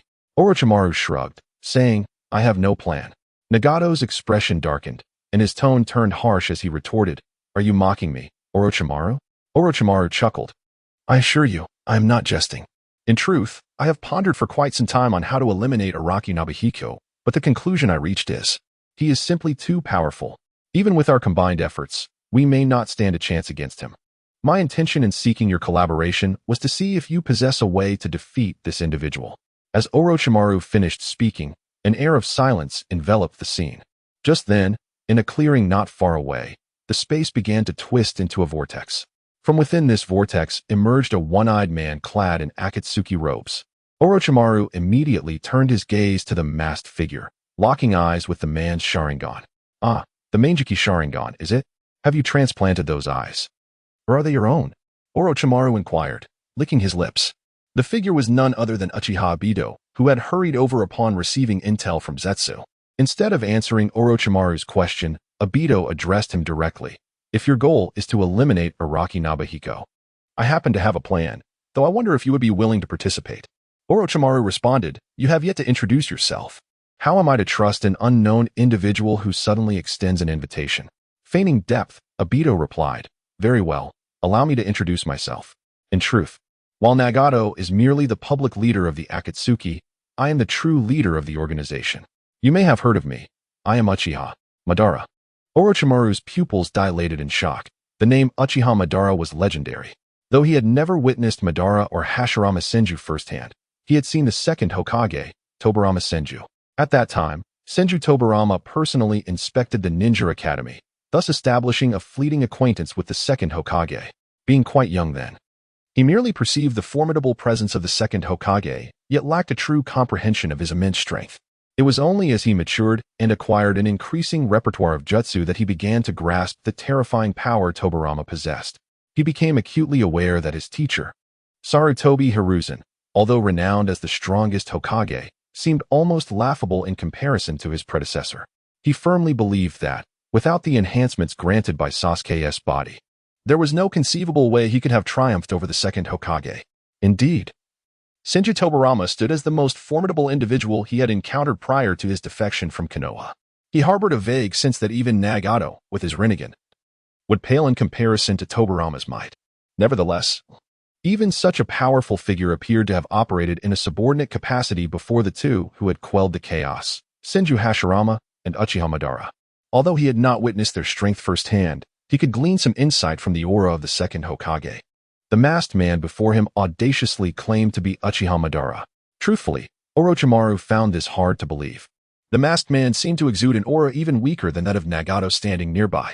However, he pondered, what significance did the identity of Uchiha Madara hold for him? Even if the genuine Madara were to appear, he felt confident in his ability to confront him. Thus, with a sly smile, he articulated, Whether you are Uchiha Madara or not is inconsequential. You claim to possess a plan to eliminate Araki Nobuhiko. Do share your strategy. Meanwhile, amid the turbulent currents within the ninja world, Nobuyuki's clone lay sprawled on a bed in the land of teeth, resembling a lifeless fish. The clone stared at the ceiling, its gaze filled with confusion.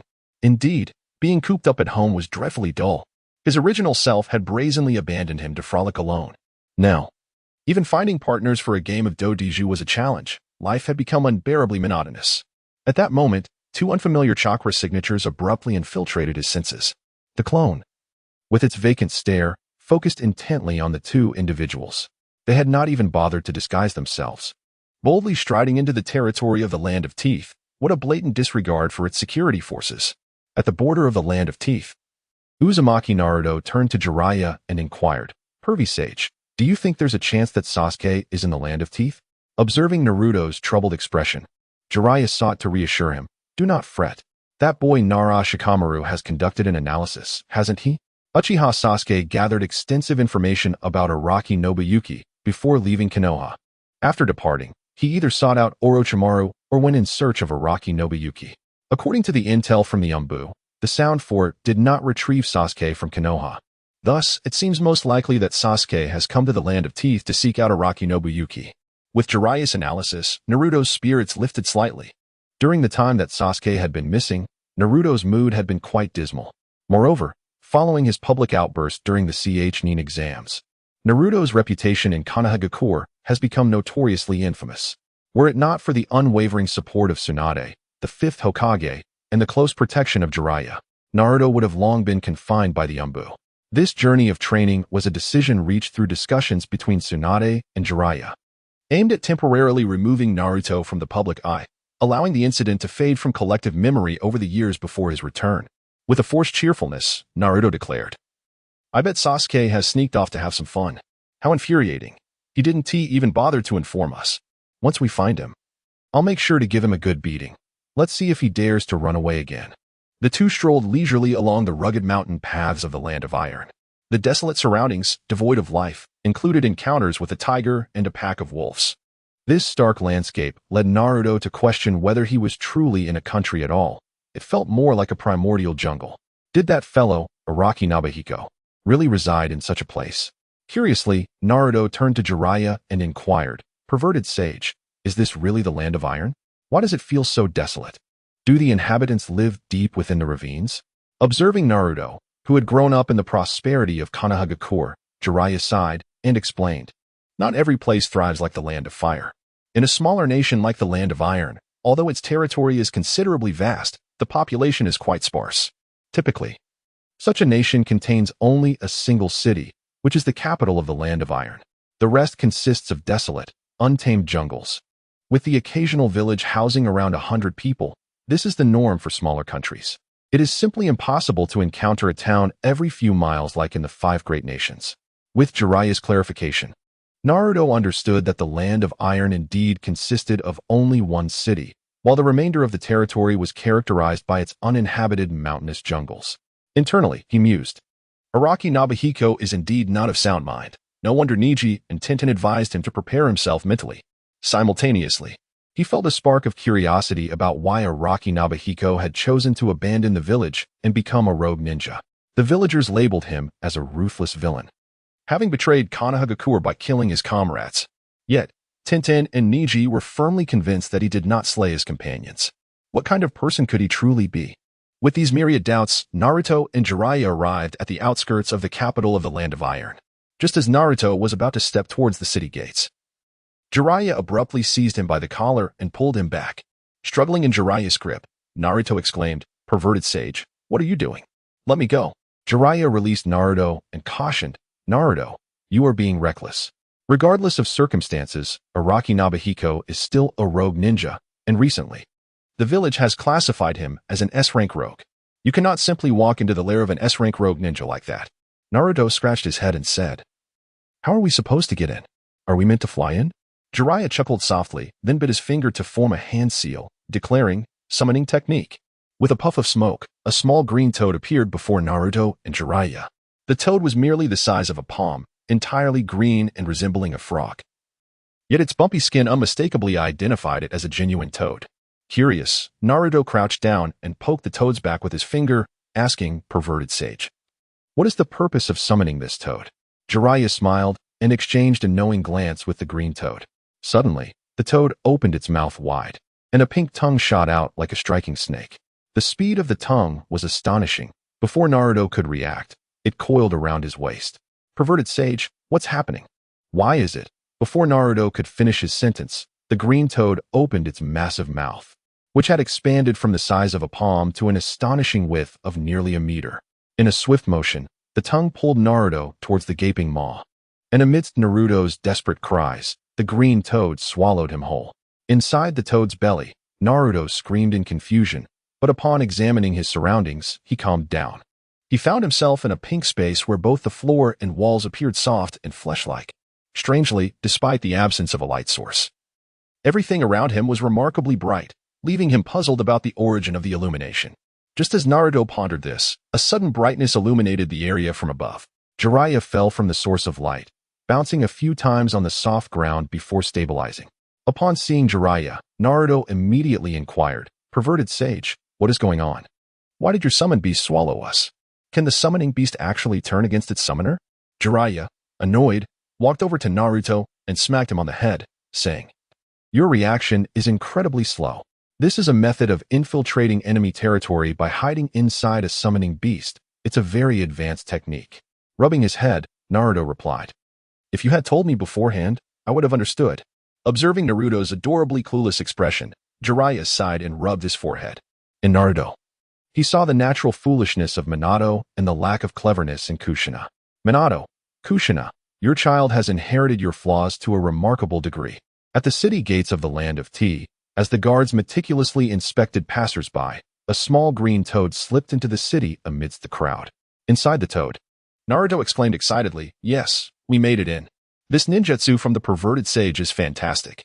I really hope Gamakichi and Gamabunda learn this technique too, so I can sneak into enemy territory through their bodies as well."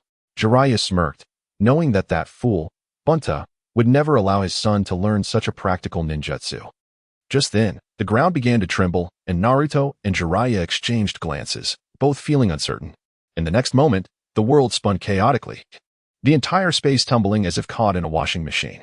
Naruto and Jiraiya flailed about like headless flies, darting in every direction. Fortunately, this peculiar realm was crafted from the stomach of a toad, and although they collided with their surroundings, neither sustained any injuries. Before long, the tumult subsided, and both Naruto and Jiraiya lay on the ground, gasping for breath. Amidst his heavy panting, Naruto inquired, "What on earth is happening, perverted sage?" Jiraiya, wearing a distressed expression, replied, "I have no idea. Perhaps some pesky little brat is capturing toads." Just then, the entrance to the space opened once more, and a brilliant white light instantaneously engulfed Jiraiya and Naruto. In the courtyard of the Shinichi family, Naruto and Jiraiya sprawled on the ground in disarray. Meanwhile, a shadow clone of Shinichi held a green toad, tilting its head as it observed the two disheveled figures. "You and Orochimaru truly share a bond. This habit of regurgitating things seems to run in the family," remarked the clone. Jiraiya rose, brushing off the dust from his clothes, and flashed a confident smile as he replied, "Have you ever met Orochimaru?" The clone responded, "I encountered him once during the Chunin exam as an examiner." Jiraiya pondered for a moment, recalling the intelligence on Shinichi, and deduced the approximate time frame of the encounter. At that moment, Naruto, in a fit of urgency, shouted, "Forget about Orochimaru. That is irrelevant. Your name is Shinichi, right? Have you seen Sasuke? Has he been here?" Naruto's booming voice left Shinichi momentarily stunned. He rubbed his ears and retorted, "Why should I tell you anything? Who do you think you are?" The clone was well aware that he was addressing the destined protagonist of the Naruto world, the one heralded as the child of prophecy, Naruto Uzumaki, the reincarnation of Ashura's chakra. But so what? Just because he was the protagonist didn't obligate the clone to answer his questions. After all, who knew who the real protagonist was after his own transmigration? As Naruto prepared to speak again, he was halted by Jiraiya, who had keenly detected the subtleties in Shinichi's words. The phrase, "Why should I tell you?" indicated that Shinichi indeed possessed some knowledge worth uncovering, signifying that they had come to the right place. The next challenge was to extract this information, and with such a seasoned character, Naruto's impulsiveness could lead to disaster if not carefully managed. Thus, Jiraiya intervened, ensuring Naruto did not jeopardize their chances. Although Naruto was brash, he refrained from speaking further upon witnessing Jiraiya's serious demeanor. Once he had calmed Naruto, Jiraiya donned a congenial smile and addressed Shinichi, saying, as Naruto mentioned, "We are searching for a boy named Sasuke Uchiha. He had previously investigated information concerning you before his departure. We believe he may have come to seek you, which is why we ventured to the land of toads." The clone waved dismissively, saying, "I haven't seen him. You two great beings should leave quickly. This remote place cannot accommodate your grandeur." At that moment, Jiraiya's mind raced, and suddenly, he posed a question. "You must be quite bored here, right?" The clone looked at Jiraiya with a puzzled expression, uncertain of his intentions. Jiraiya produced a book from his bosom and handed it to Xinyan, a mischievous grin adorning his face as he declared, "This is my yet-to-be-published work, special edition of Paradise. Would you kindly peruse it and assume the role of my reader?" Intrigued, Xinyan, a clone who had encountered various novels in this world, found most of them rather tedious. The plots were cliché and monotonous, leading him to suspect that these authors might have been sharing the same outline while writing. However, when he sought to find this outline online for his own writing endeavors, he could not locate it. Having heard that Jiraiya also penned tales of noble uncles, he wondered if this work might offer him a refreshing experience. With a critical mindset, Xinyan opened special edition of Paradise and began to read intently. Meanwhile, Jiraiya stood proudly, awaiting the moment when this inexperienced young brother would be awed by his literary prowess. "What is this? It lacks the content I desire," Xinyan remarked, incredulous. "This is truly a case of selling lamb while presenting dog meat." Jiraiya nearly stumbled, his expression one of disbelief. While others blushed at his writing, this fellow had the audacity to claim the content was insufficiently thrilling. He hurried to Xinyan's side, eager to explain, "You've only read the first 3 chapters. The excitement has yet to unfold. You must be patient. The most captivating portions are beyond chapter 10. Xinyan shook his head, responding, "Your pacing is far too languid. To captivate readers, one must adhere to the principle of the golden 3 chapters. A conflict must be established within the first 3 chapters, allowing your story to gradually unfold from there. Your initial chapters are merely character introductions and lengthy descriptions of scenery. Such writing will drive readers away, who will linger to reach chapter 10. As a best-selling author, Jiraiya felt a surge of indignation at being lectured in such a manner. "Kid, have you ever truly read a book? I am writing for adults, and adult literature must unfold gradually. One cannot be overly hasty." Xinyan shook his head once more, asserting, "Your perspective is flawed. The more noble the uncle, the quicker the pacing should be. Ideally, the conflict between the sexes should arise in the very first scene. Otherwise, readers will find themselves stuck in a prolonged stall, and your narrative will remain awkwardly stationary." Jiraiya's face flushed as he retorted, "Do you realize that such writing wouldn't pass censorship? Do you think publishers are at your beck and call? It would be a hassle to revise and resubmit."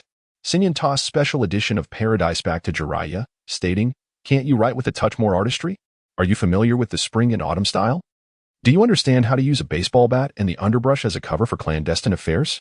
He added, "Moreover, your writing is excessively shallow. In the opening 600 words, you describe the scenery who reads such a book for the landscape." Jiraiya found it difficult to refute this point. Lowering his voice slightly as he replied, "Isn't it common for writers to pad their word count?"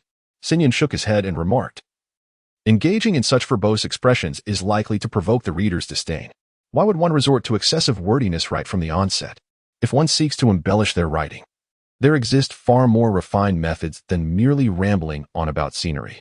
Jiraiya inquired, "Then what do you propose as a means to achieve this embellishment?" Xinyan revealed a cunning smile and replied, "You truly feign ignorance." In that moment, Jiraiya grasped the implication and reciprocated with a smile reminiscent of Xinyan's. Meanwhile, Naruto scratched his head in confusion, utterly bewildered by the amusement shared between these two dubious characters. For an extended period, Xinyan's clone and Jiraiya, both notorious for their lecherous inclinations, diligently toiled together. At long last, through their relentless efforts, the revised edition of Intimate Paradise was completed. The 2 men, feeling an immense sense of relief, sat at their writing desk, exchanging knowing smiles. For reasons unbeknownst to him, Xinyan found Jiraiya's temperament remarkably agreeable, perhaps due to their shared interests. Given this camaraderie, the clone refrained from hastily dismissing them and even extended an invitation for a hot pot dinner that evening. During the meal, Naruto appeared deeply contemplative, and Xinyan observed his demeanor with keen interest, feigning ignorance. In truth, it bore no consequence to inform this fellow about the situation concerning Uchiha Sasuke. A mere alteration of details would suffice to absolve himself of responsibility. At that moment, however, Naruto could no longer remain seated. Rising abruptly, he clenched his teeth and fists, determination etched across his face. Ultimately, he steeled himself, bending his knees as if to kneel. With swift reflexes, Sinyan conjured a pink energy and grasped Naruto by his collar, lifting him effortlessly into the air. Unperturbed by his predicament, Naruto fixed his gaze on Sinyan, solemnly demanding, "Please tell me, where is Sasuke?" This level of earnestness from Naruto was unprecedented, even for Jiraiya. As he observed Naruto's intensity, Jiraiya was reminded of his former companion, Orochimaru. He pondered whether, had Orochimaru merely gone missing rather than defecting, he too would be as frantic in his search as Naruto was now. Faced with such sincerity, Sinyan felt a twinge of guilt for continuing to withhold the truth. Thus, he relayed the unfortunate news that Uchiha Sasuke's body had been overtaken by Orochimaru. Upon hearing this, Naruto's agitation surged as he inquired, "Is there any possibility for Sasuke to reclaim his body? What must I do to save him?" Sinyan's clone offered a disheartening consolation. "He is beyond saving. You might as well return to Konoha and prepare a tomb for him." Fury ignited within Naruto at such a callous jest, inciting his ire further, especially given the multitude of recent troubles he had faced. At that moment, Sinyan's ill-timed jest completely set ablaze Naruto's anger. "You despicable scoundrel, stand up. I challenge you to a duel," Naruto shouted vehemently. Sinyan, casually scratching his ear, replied, "It was merely a jest. Why such a fierce reaction? In my view, Uchiha Sasuke's predicament may not be entirely unfavorable. That brat's arrogance needed a humbling, and perhaps this lesson will temper his disposition." Naruto tightened his fists, retorting, "What nonsense is this? How could being overtaken by another be seen as a good thing? You are increasingly infuriating." He declared, "Enough of your prattle. I will smash your nose." Sinyan sighed, "Let it be. Engaging with a brat like you is beneath me." Suddenly, an idea struck him, and a sinister smile crept across his face. "However, I do know of an amusing game. Would you care to join me?" Naruto, with a look of disdain, interjected, "It's not one of those adult games, is it? You truly are a pervert. I am still just a child." With a furrowed brow, Nobuhiko remarked, "It's not that kind of inappropriate game. The game is quite simple, titled One Small Knife." Naruto scratched his head, having never heard of this game before. "What exactly is it?" Nobuhiko suppressed his smile and began to explain the rules. At the start of the game, both sides receive a dummy that resembles them precisely, serving as a substitute for their actions. The participants determine who acts next through a game of rock, paper, scissors. The victor gains the ability to direct their representative dummy to take action once. The dummy's course of action is as follows. One small knife, rush into your house, pull down your pants, snap. The rules are rather straightforward. The first to snap their opponent wins the game. Upon hearing Nobuhiko's explanation, Naruto and Jiraiya instinctively squeezed their legs together. Naruto stammered, "Why you? This game is far too brutal. Can't we choose something more harmonious?" Jiraiya chimed in, "Indeed, Nobuhiko. Let's all remain calm. There's no need to risk our lives over a game." Nobuhiko pointed at the dummy with a smirk. "It's not like we're going to snap you. There's a dummy. After all, just let it snap instead." The clone wore a mocking grin and said, "What? Are you afraid?" Naruto puffed out his chest, his bravado wavering. "How could I be afraid? I'm destined to become Hokage." Nobuhiko scoffed, "I hope you don't end up so scared you wet yourself." Once the game details were confirmed, Jiraiya volunteered to serve as the referee. The two opponents glared at each other as Jiraiya raised his right hand and announced, "Let the match begin." Both Naruto and Nobuhiko's clone simultaneously extended their right hands, and in the blink of an eye, they threw their fists. Naruto chose scissors, while Nobuhiko opted for rock. Suddenly, a small knife appeared in the hands of the dummy representing Nobuhiko. One small knife activates. Naruto swallowed hard at the sight of the glimmering blade. This was merely the first round. It hardly mattered. He encouraged himself as the second round commenced. This time, Naruto's fist showed considerable tension. The knife in the dummy's grasp loomed over Naruto like the sword of Damocles. In the second round, Naruto played cloth, while Nobuhiko played scissors, resulting in Nobuhiko's victory. The dummy representing Nobuhiko dashed into Naruto's dummy's home at lightning speed. "Rush into your house" activates. The two dummies stood face to face, with the knife in Nobuhiko's dummy gleaming ominously. At this moment, Naruto was gripped by fear, his body trembling at the thought of the impending snap. Was this where it ended? Was this all he was capable of? No, I will not fall here. I must rescue Sasuke. I must fulfill my promise to Sakura. Most importantly, I have the dream of becoming Hokage. If I fall here, how could I ever gain the village's recognition as Hokage? In an instant, Naruto's gaze became resolutely determined. The stirring and impassioned background music suddenly resounded, causing Shinhiko's clone to nearly twist his waist in surprise. Where did this sound emanate from? Why did the background music play so abruptly? Meanwhile, Shinhiko, camping in the land of grass, smiled faintly. If a game were merely a one-sided crush, it would be utterly devoid of interest. It is the existence of both victory and defeat that imbues a game with significance. My clones. You once conspired against me during our poker games. Now, the tides have turned. Watch as I unleash Naruto Uzumaki to obliterate you. With the enhancement of the background music, Naruto sprang to life with an invigorated spirit. He raised his right fist once more, preparing for the third round of rock, paper, scissors. At this moment, Shinhiko's clones felt a tinge of uncertainty. This fellow, suddenly brimming with vitality, made them wary of potential missteps. And indeed, what one fears often comes to pass. In the third round, Naruto chose scissors, while Shinhiko opted for cloth. Naruto emerged victorious. The clones scoffed. What did it matter to lose a single round? Naruto's advantage was fleeting, and both parties merely returned to the starting line. At that juncture, a puppet representing Naruto made its move. In disbelief, Shinhiko's clone watched as the puppet snatched the small knife from his own hands. Stealing your knife, activate. Shin'i's shadow clone widened its eyes in disbelief, exclaiming, "What on earth is this? You even snatched my knife. This is cheating." At that moment, Naruto revealed his cunning side, sporting a mischievous grin as he retorted, "Your rules didn't specify that one couldn't seize another's knife. If you win next time, you can always reclaim it." Grinding his teeth in frustration, Shin'i's clone could hardly believe this audacious little brat dared to toy with him. He was determined to teach him a lesson. Both were brimming with resolve as they prepared for the fourth round of rock, paper, scissors. Jiraiya, observing the heightened intensity between the two, wasted no time and announced the commencement of the fourth round. Rock, paper, scissors. Rock, paper, scissors. They both threw their hands simultaneously. Naruto chose rock while Shin'i's clone selected scissors. Gazing at the scissors in his hand, the clone felt a wave of dread wash over him. Losing this round would signify. Naruto let out a sinister chuckle, commanding, "Go for it, clone." Upon receiving the order, Naruto's shadow clone swiftly approached and yanked Shin'i's clone's trousers down. In a public display, the trousers were mercilessly stripped away. Naruto and Jiraiya stared wide-eyed, unwilling to miss a single detail. However, their hopes were dashed as the critical area was obscured by pixelation. Naruto pointed at the clone and questioned, "What is going on? Why did you pixelate him?" The clone, clearly annoyed, replied, "Isn't it obvious? It would pass censorship otherwise. Besides, we're all men here. Who has seen such things? If you're curious, just look down at yourself instead of seeking attention here." Ignoring Naruto and his evident disappointment, Shin'i's clone was engulfed in anxiety and trepidation. If Naruto won just one more round, this game would come to an end.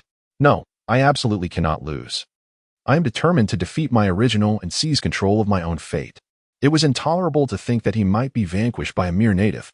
In an instant, his demeanor shifted dramatically. The playful essence he had exhibited vanished, replaced by a solemn gravity. The transformation in the clone caused Naruto to furrow his brow. It appeared this adversary was now entirely serious. As the two glared at each other with palpable tension, Jiraiya declared the fifth round to commence. Rock, paper, scissors. Naruto chose rock, while Shin'i's clone opted for paper. The clone exhaled deeply, relieved to have narrowly escaped defeat. Meanwhile, Naruto gazed at his fist in frustration, lamenting how close he was to concluding the game. Now, they would face overtime, which was rather bothersome. He looked at Shin'i and said, "You can go now. Just put your pants back on." Shin'i's clone smiled slightly, and his representative shadow clone promptly dashed back towards home. Naruto stood there, dumbfounded, his finger trembling as he pointed at Shin'i, exclaiming, "You actually ran home without even pulling up your pants. You really are a coward. Couldn't you at least pull them up before running?" The clone shrugged nonchalantly, saying, "I had no choice. This game allows only one command at a time. The instruction to elevate the trousers and then run is utterly unfeasible." Naruto's lips twitched in disbelief. "Is that the crux of the matter? The real issue is that you never mentioned running without pants." Under Naruto's scornful gaze, the sixth round of rock, paper, scissors commenced. This time, the victor was Shin'in's clone, who issued commands with an expressionless demeanor. "Deploy the small knife." Naruto questioned in confusion, "What use is a knife now? Why don't you put on your pants first?" The Chunin clone replied flatly, "Enough of the nonsense, Uzumaki Naruto. Let us settle this once and for all." As the seventh round began, Naruto emerged victorious. He charged into Shin'in's residence, shaking the small knife in his hand with a sinister grin. "Prepare to meet your end, you lewd man without pants.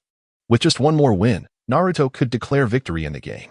Even if he lost, there remained one opportunity for a rematch. Thus, Naruto approached the next round with unwavering confidence. The 8th round commenced, with the Chunin clone emerging triumphant. Naruto, arms crossed and visibly displeased, demanded, "Hurry up and issue your command. Put on those disgusting pants." A smirk crept across the Chunin clone's face as he retorted, "Young man, you are truly too naive." In a surprising turn, the representative dummy of Chunin yanked down Naruto's dummy's pants, catching Naruto off guard. The opponent had not even considered donning his own pants first, but instead opted to strip down. A bead of cold sweat trickled down Naruto's forehead, realizing that neither side had a way out. The outcome of the next round would determine the victor of this contest. Jiraiya swallowed hard. Initially, he believed this was merely an ordinary game, not anticipating the severity it had escalated to. An S-rank rogue ninja from Konoha and the Jinchuriki of the Nine Tails had engaged in a battle that stripped them both of their trousers. What a brutal confrontation. To be fortunate enough to serve as the referee in such an epic battle, Jiraiya felt he could die without regrets. Standing tall and spirited, he raised his right arm high and declared, "The 9th round begins now." As his words fell, Naruto and the Chunin clone summoned their strength to strike down with their fists. This blow encompassed all their beliefs and willpower.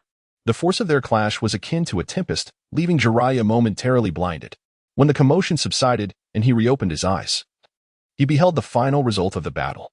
His eyes widened in astonishment, and he gasped deeply, gravely announcing, "I declare the winner of this match to be Uzumaki Naruto." At that moment, the Chunin clone lay on the ground like a defeated dog. The dummy representing him writhed in agony on the floor, while Naruto's dummy stood proudly before its opponent. As a gentle breeze swept through, the chaotic scene transformed. Ultimately, the disorder vanished, and everyone found themselves back in Shinyan's home. The hot pot continued to bubble, indicating that their absence had not been lengthy. Jiraiya turned to the Chunin clone, asking, "Have we truly fallen under an illusion? When did this happen?"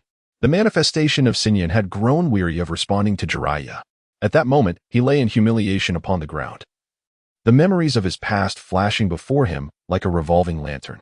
After experiencing such profound failure, he felt utterly despondent, pondering what semblance of dignity remained for a man like him to exist in this world. Just then, a radiant light captured his attention. This illumination was so warm, so fervent. Instinctively, Shinyan reached out his hand, yearning to touch that brilliance. To his astonishment, he grasped another hand instead. Upon closer inspection, he realized he was holding the hand of Naruto Uzumaki. With a bright smile, Naruto encouraged him, "Don't be so downcast. It's merely a game. No need to take it so seriously. I'm truly enjoying playing with you. Be my friend, Araki Shinyan." Naruto's smile pierced through Shinyan's heart like a beam of light. In that moment, Shinyan felt a sense of healing wash over him. The world suddenly transformed into a splendid and beautiful place, dispelling the shadows that loomed in his heart. Just as he was about to accept Naruto's invitation for friendship, an involuntary shiver coursed through him, and his body bristled with unease. Goodness, I almost fell prey to this guy's verbal prowess. Truly, a master of rhetoric. Even a traveler from another realm like myself nearly succumbed to his charm. With a decisive motion, he released Naruto's hand, and under the weight of Naruto's wistful gaze, he addressed the two. "All right, you are aware of Uchiha Sasuke's situation. If there is nothing else, you may take your leave." Confused, Naruto inquired, "Aren't you coming with us?" He added, "I heard from Neji about your circumstances. You're not the kind of person who would harm your own comrades. There must be some misunderstanding. Aren't you going to return to the village to clarify?" Jiraiya, intrigued by Shinyan's response, also regarded him with curiosity. The bodies of Team Okawa had been located by the Umbu, and upon examination, it was determined they had succumbed to poisoning. Jiraiya found this incident peculiar, given Shinyan's strength. It should have been a trivial matter to eliminate those three without resorting to poison. Naruto and Jiraiya awaited Shinyan's reply. Yawning, Shinyan replied, "There is no need to explain to Konoha. Even if I elucidated the matter to you, Konoha would eventually ascertain the truth. The outcome would merely be a trivialization of the incident. After all, Konoha would not punish their own elder advisor for the actions of a mere rogue ninja. Furthermore, I have no desire to continue serving Konoha. Life here is quite agreeable. You need not return to Konoha to provide any explanations on my behalf. Simply regard it as if I were responsible for the deaths of Captain Okawa and his team." Jiraiya sighed in resignation, knowing the truth of Shinyan's words. He and Tsunade were acutely aware that Shimura Danzo was not a benevolent figure. However, their capacity to address the situation was limited to mere confinement. Eliminating him was out of the question. To put it bluntly, they could not afford to compromise their own standing for the sake of a handful of commoner ninjas. Naruto and Jiraiya departed from the land of toothed beasts, as they intended to continue their training in controlling the Nine Tails chakra. Thus they did not linger in the land of toothed beasts. Throughout their encounter, they remained oblivious to the fact that the figure before them, Shinyin, was merely a clone. Once again, the clone returned to its laid-back existence, lounging idly in bed. Meanwhile, the original Shinyin found himself perplexed by a particular conundrum. He was currently suspended in mid-air above the land of grass, but his posture was rather peculiar, alternating between lying flat and standing upright. Eventually, he descended to the ground, crossing his arms and entering a deep state of contemplation. He pondered a question that had troubled him for quite some time. When a person flies, should one fly standing or lying down? The celestial beings of the heavenly empire typically flew upright. Initially, Shinyin adopted this method as well, but he soon found the wind resistance to be quite considerable. Recalling the flying style of superheroes, he decided to give it a try. This method indeed reduced wind resistance, yet it lacked any semblance of elegance.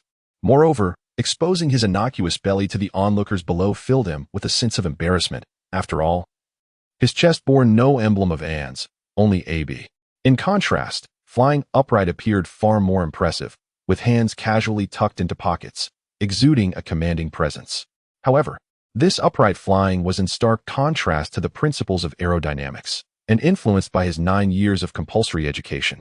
Shinyin naturally held disdain for such energy-wasting displays of bravado. After considerable reflection, an idea struck him. The celestial beings of the heavenly empire, in addition to flying on their own, sometimes rode upon majestic mounts. These steeds were more magnificent than the last, each a formidable entity on the journey to the west. If he were to acquire a mount, it would alleviate his dilemma of whether to fly standing or lying down. Shinyin slapped his thigh in approval of his own cleverness, convinced that such an ingenious solution could only have originated from his mind. However, he soon found himself troubled by the question of what kind of mount to procure. The ninja world boasted numerous striking summoning beasts, such as toads, snakes, and slugs. Yet, these summoning creatures seemed too commonplace. His mount must be something grander. Otherwise, the embarrassment of colliding with others upon his first ride would be unbearable. He considered the slumbering Maru in the cat god continent, but quickly dismissed this thought. Cats were meant to be cherished, not ridden. What about the tailed beasts? Riding a tailed beast through the realms of man could indeed be a grand spectacle.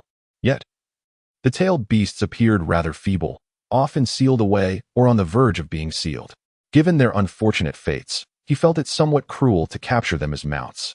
Just then, a spark of inspiration flashed across his mind, accompanied by a mischievous grin. With a mere thought, a surge of potent spiritual energy emanated from his palm. This energy twisted and morphed, ultimately taking the shape of a man. The figure donned red armor, with long hair cascading down his back like a hedgehog. The man possessed a sharply defined visage, exuding an air of aloofness and indifference, rarely gracing the world with a smile. Should any seasoned ninjas have been present, they would surely have been rendered speechless. For the figure summoned by Shinyin was none other than Uchiha Madara, the legendary warrior who, alongside the god of shinobi, Senja Hashirama, had brought an end to the tumultuous warring states period decades prior. In that moment, Madara's complexion was vibrant and devoid of wrinkles, giving him the appearance of a man in his 30s or 40s at the pinnacle of a ninja's prime. His formidable presence instilled a sense of spiritual dread in those of wavering resolve. Observing Madara before him, Shinyin felt a profound satisfaction. Such an imposing steed was fitting for his character. With a snap of his fingers, Madara, responding to the command, knelt gracefully, his hands resting on the ground like a loyal hound. Shinyin couldn't help but smile at the broad expanse of Madara's back, contemplating taking a seat. However, a sudden thought crossed his mind. He reached out, running his fingers through Madara's thick hair, feeling a twinge of envy. In his previous life, Shinyin had attempted to grow his hair long, but he had abandoned the endeavor before it even reached his shoulders. Truth be told, maintaining long hair was quite uncomfortable, and he could never comprehend how women managed to grow theirs so long in such heat. Now, witnessing Madara's luscious, flowing locks, Shinyin felt an intense admiration. Nevertheless, envy aside, he was determined to make use of the opportunity. He gathered Madara's hair, smoothing it down across the warrior's back, ensuring that such a splendid natural cushion would not go to waste. Once he completed this task, Shinyin promptly mounted Madara's back. The space was indeed ample and incredibly comfortable. He tugged at Madara's hair, pointing ahead with a spirited shout. "Warriors, charge forth and slay the enemies with me." With that, he surged ahead, riding Madara into the fray. Madara's speed was akin to lightning. He bounded forward, a streak of brilliance vanishing into the horizon. On a rural road in the land of rice, farmers toiled diligently in the fields, their faces adorned with smiles as this year's harvest promised to be bountiful. Just then, a young man in his 20s pointed into the distance, exclaiming, "Look over there." "What is that?" The others followed his gaze, their eyes widening in astonishment. A cloud of dust rose in the distance, and within it, a fleeting flash of red and white sped by. Before anyone could comprehend the spectacle, the vibrant streak, entwined with the dust, zipped past them, racing into the distance. A collective shiver ran through the crowd. What had just transpired? At that moment, Sinyan, riding atop Madara, was reveling in exhilaration. The speed at which Madara galloped rendered the concepts of speed and passion from his previous life akin to that of a crawling tortoise. Furthermore, Madara was not limited to mere roads. He could traverse mountains and rivers with ease. Such a steed would surely drive any motorcycle enthusiast in his past life to madness. Meanwhile, the scene of Sinyan galloping through the land of rice was witnessed by two white Zetsus lurking by the roadside. They peeked out, glancing at the distant cloud of dust before exchanging knowing looks. One continued to delve into the earth to conceal himself, while the other relentlessly transmitted intelligence to Uchiha Obito. Upon learning that Nobuhiko Araki was in the land of rice, Obito utilized the Kamui space to arrive in a dimly lit chamber. As he stepped out of the space, Orochimaru eagerly inquired, "So, have you located Araki Nobuhiko?" Obito nodded and replied, "He is currently in the land of rice. It appears he is seeking you." Orochimaru smirked wickedly, then shook his head. How naive of Araki Nobuhiko to think he could still be in the land of rice after the collapse of Konoha. However, this was of no consequence to him. He turned to Nagato and asked, "Nagato, how are preparations on your end?"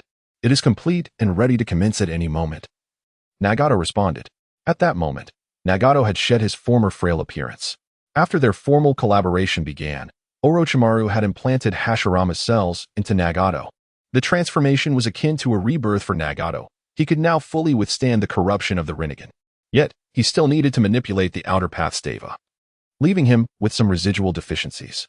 Nonetheless, these shortcomings were inconsequential, and this operation did not require his physical presence. Orochimaru felt a sense of satisfaction. His technique for transplanting Hashirama's cells had matured significantly. Regrettably, both he and Nagato found their would release abilities to be rather feeble. Their current prowess was comparable to that of Yamato, lacking the legendary might capable of pacifying the shinobi world. Such techniques were utterly useless to them, rendering would release quite superfluous. However, they had not initially sought the would release when transplanting Hashirama's cells, so their disappointment was minimal. After confirming that the plan was ready, he turned his gaze to Uchiha Obito. "Obito, take me to Nobuhiko," Orochimaru instructed. Obito nodded but hesitated momentarily, saying, "Let me have a word with Araki Nobuhiko first." "Shall we?" Orochimaru chuckled. "That is permissible. However, I advise you not to harbor excessive hopes." Orochimaru was well aware of Obito's intentions, which were merely to persuade Nobuhiko with grand ideals and lofty goals, enticing him into servitude willingly. This method was one Orochimaru had long since perfected, and Obito's naivety was evident. Such tactics might work on young ninjas, still brimming with passion and unformed views. From his observations, Nobuhiko was not someone easily swayed. If that were the case, let him attempt it. Should he fail, Orochimaru would intervene immediately. Obito transported Orochimaru to a secluded forest using Kamui. "Ah, what a convenient ninjutsu," Orochimaru remarked, licking his lips. Ignoring Orochimaru, Obito proceeded directly toward a nearby riverbank. There, Nobuhiko was watching Uchiha Madara bathing in the river, a look of exasperation on his face. Today has truly been a stroke of bad luck. They had been rushing along the road at breakneck speed, leaving him dizzy from the whirlwind of events. At that moment, he suddenly sensed something amiss. Uchiha Obito seemed to have stepped on something. He promptly halted to investigate, and upon inspection, he was met with a rather unpleasant surprise. While traveling at high speed, Uchiha Obito had inadvertently trodden upon a pile of cow dung, which now adorned him like confetti from a celestial maiden. This revolted Shinhiko, who quickly escorted Obito to the riverbank for a cleansing bath. Clearly, a motorcycle was inferior to a car if a car were to run over cow dung. The momentum of the tires would likely rid it of the mess after a short distance. However, a motorcycle, alas, would not spare its rider from such an indignity. At that moment, Shinhiko was startled by the sound of footsteps approaching from behind. He turned to find a masked figure with a single eye, clad in a swirling vortex mask, leisurely making his way towards him. Shinhiko recognized him instantly. This was the reckless child, Obito, who sought to obliterate the ninja world over the death of his girlfriend. Ah, but wait. Noara Rin was not his girlfriend. This fool, mourning a crush, aimed to destroy the ninja realm, truly akin to sharing a brain with a rock. As Shinhiko scrutinized Obito, the latter was also sizing him up. The man appeared utterly unremarkable, exuding an air of nonchalance that belied any notion of strength. More importantly, Obito detected no significant chakra fluctuations emanating from his opponent. It is worth noting that for a ninja to conceal their chakra in a face-to-face encounter is quite a formidable task. Shinhiko's chakra level hardly suggested the capability to unlock the power of the Susanoo. Nevertheless, both Orochimaru and Kisame had previously described Araki Shinhiko's formidable strength. Given their prowess, they surely could not be mistaken. Taking a deep breath, Obito adopted a condescending tone as he addressed Shinhiko. Greetings, Araki Shinhiko. Shinhiko furrowed his brow. What business did this individual have with him? Was he merely here to boast? Speak plainly. I am quite busy and have no time for your idle prattle. Shinhiko replied with impatience. Noting Shinhiko's demeanor, Obito realized that the latter regarded him with disdain. To handle such a defiant rogue ninja, it seemed prudent to follow the organizational protocol. First, intimidate with his identity, then evade Shinhiko's skills with Kimui, and finally unveil his grand plans to instill fear. Following this procedure, few could withstand the pressure. With an even more arrogant tone, Obito lifted his chin slightly and coldly declared, Youngster, you are quite rude. As a fellow rogue ninja from Konoha, I am your senior. One must exhibit proper respect when addressing an elder, for I am the first S-rank rogue ninja of Konoha. Here, Obito's tone took on a more playful note as he uttered a name he believed would instill fear in anyone. Uchiha. Madara. Shinhiko observed the posturing of Uchiha Obito before him, feeling a twitch at the corner of his mouth. This clown could put on an act before others, but to attempt it in front of him was utterly ridiculous. Not delivering a slap to his face would be a disservice to the cow dung he had stepped in earlier that day. With a peculiar expression, Senyan appeared to have been momentarily stunned by the name of Uchiha Madara. This reaction was hardly surprising, as Uchiha Madara is a legendary figure within the ninja world. Even though the new generation of ninjas may not have witnessed his terrifying prowess, they have certainly heard of his resounding name. Just as he contemplated continuing his display of superiority, Senyan abruptly raised a hand, signaling him to pause, and then said, Wait a moment. Though slightly irritated by this interruption, Obito did not let it show. He was currently embodying Uchiha Madara, and he could not afford to lose that aura of grandeur. Senyan then clapped his hands towards the river, proclaiming, It should be clean enough now. Come up. No sooner had he spoken those words than Uchiha Madara emerged from the water, like a lotus rising to the surface. The moonlight cast a cold glow upon his stern visage, accentuating his sinister and domineering presence. He stepped onto the shore, his gaze fixed intently on Obito. At that moment, Obito's mind seemed to short-circuit. He should be grateful for the mask concealing his face, otherwise, his jaw would surely have dropped to the ground. This face was one he had seen before, albeit in a time when its owner was frail and aged, adorned with wrinkles and graying hair. Yet now, the figure before him exuded vitality, showing no signs of decrepitude. The visage, the gaze, and the very essence of chakra, it was unmistakable. This was indeed Uchiha Madara. What was happening? Why was he still alive? Could this be the impure world reincarnation technique? Upon closer inspection, Obito noted that there were no signs of earth cracks upon Madara's face, suggesting that it was not the impure world reincarnation. Clenching his fists tightly, he took several deep breaths and exhaled slowly. Once his emotions settled, he feigned calmness and inquired, Why did you not seek me out upon your resurrection? Given your nature, you should have immediately sought to understand the progress of our plan. Obito's eyes bore into Uchiha Madara's, taken aback by his unexpected revival. Madara had once left a curse mark within Nagato, and the method to activate it was in his possession. His task was to wait until Nagato had gathered all the tailed beasts, then use that mark to control Nagato into resurrecting Madara. However, Obito could never permit Madara to have his way. In his design, he intended to become the Jinchuriki of the Ten Tails himself. Subsequently, he would personally unleash the infinite Tsukuyomi. Peace in the ninja world could not be entrusted to another's hands. Yet, he had not anticipated that Uchiha Madara possessed alternative means of resurrection. It seemed that this Araki Sinyan was another contingency left by Madara. Damn Uchiha Madara. A dead man should remain at peace in the Pure Land, not frolicking about. Just as Obito harbored these thoughts, Uchiha Madara suddenly moved. The sudden motion startled Obito, prompting him to activate Kamui and prepare for a counterattack. While he remained on high alert, Uchiha Madara slowly approached Sinyan. In disbelief, Obito watched as Madara knelt before Sinyan, resting on the ground. He could hardly believe his eyes and began forming hand seals in an attempt to dispel the illusion before him. The scene before him remained unchanged after several instances of opening his eyes. Uchiha Obito still knelt on the ground, resembling a wretched slave. While Shinja nonchalantly draped Obito's hair over his back, he then settled down, crossing his legs and grinning at Obito, saying, "My apologies. I didn't quite catch your name earlier due to the wind. Would you kindly repeat it?" At this, Obito was momentarily at a loss for words. Who was he supposed to claim to be? Was he merely the Uchiha Obito beneath someone else's backside? Gritting his teeth, he replied, "So you've taken control of Uchiha Obito. That means you are aware of the Eye of the Moon plan, correct?"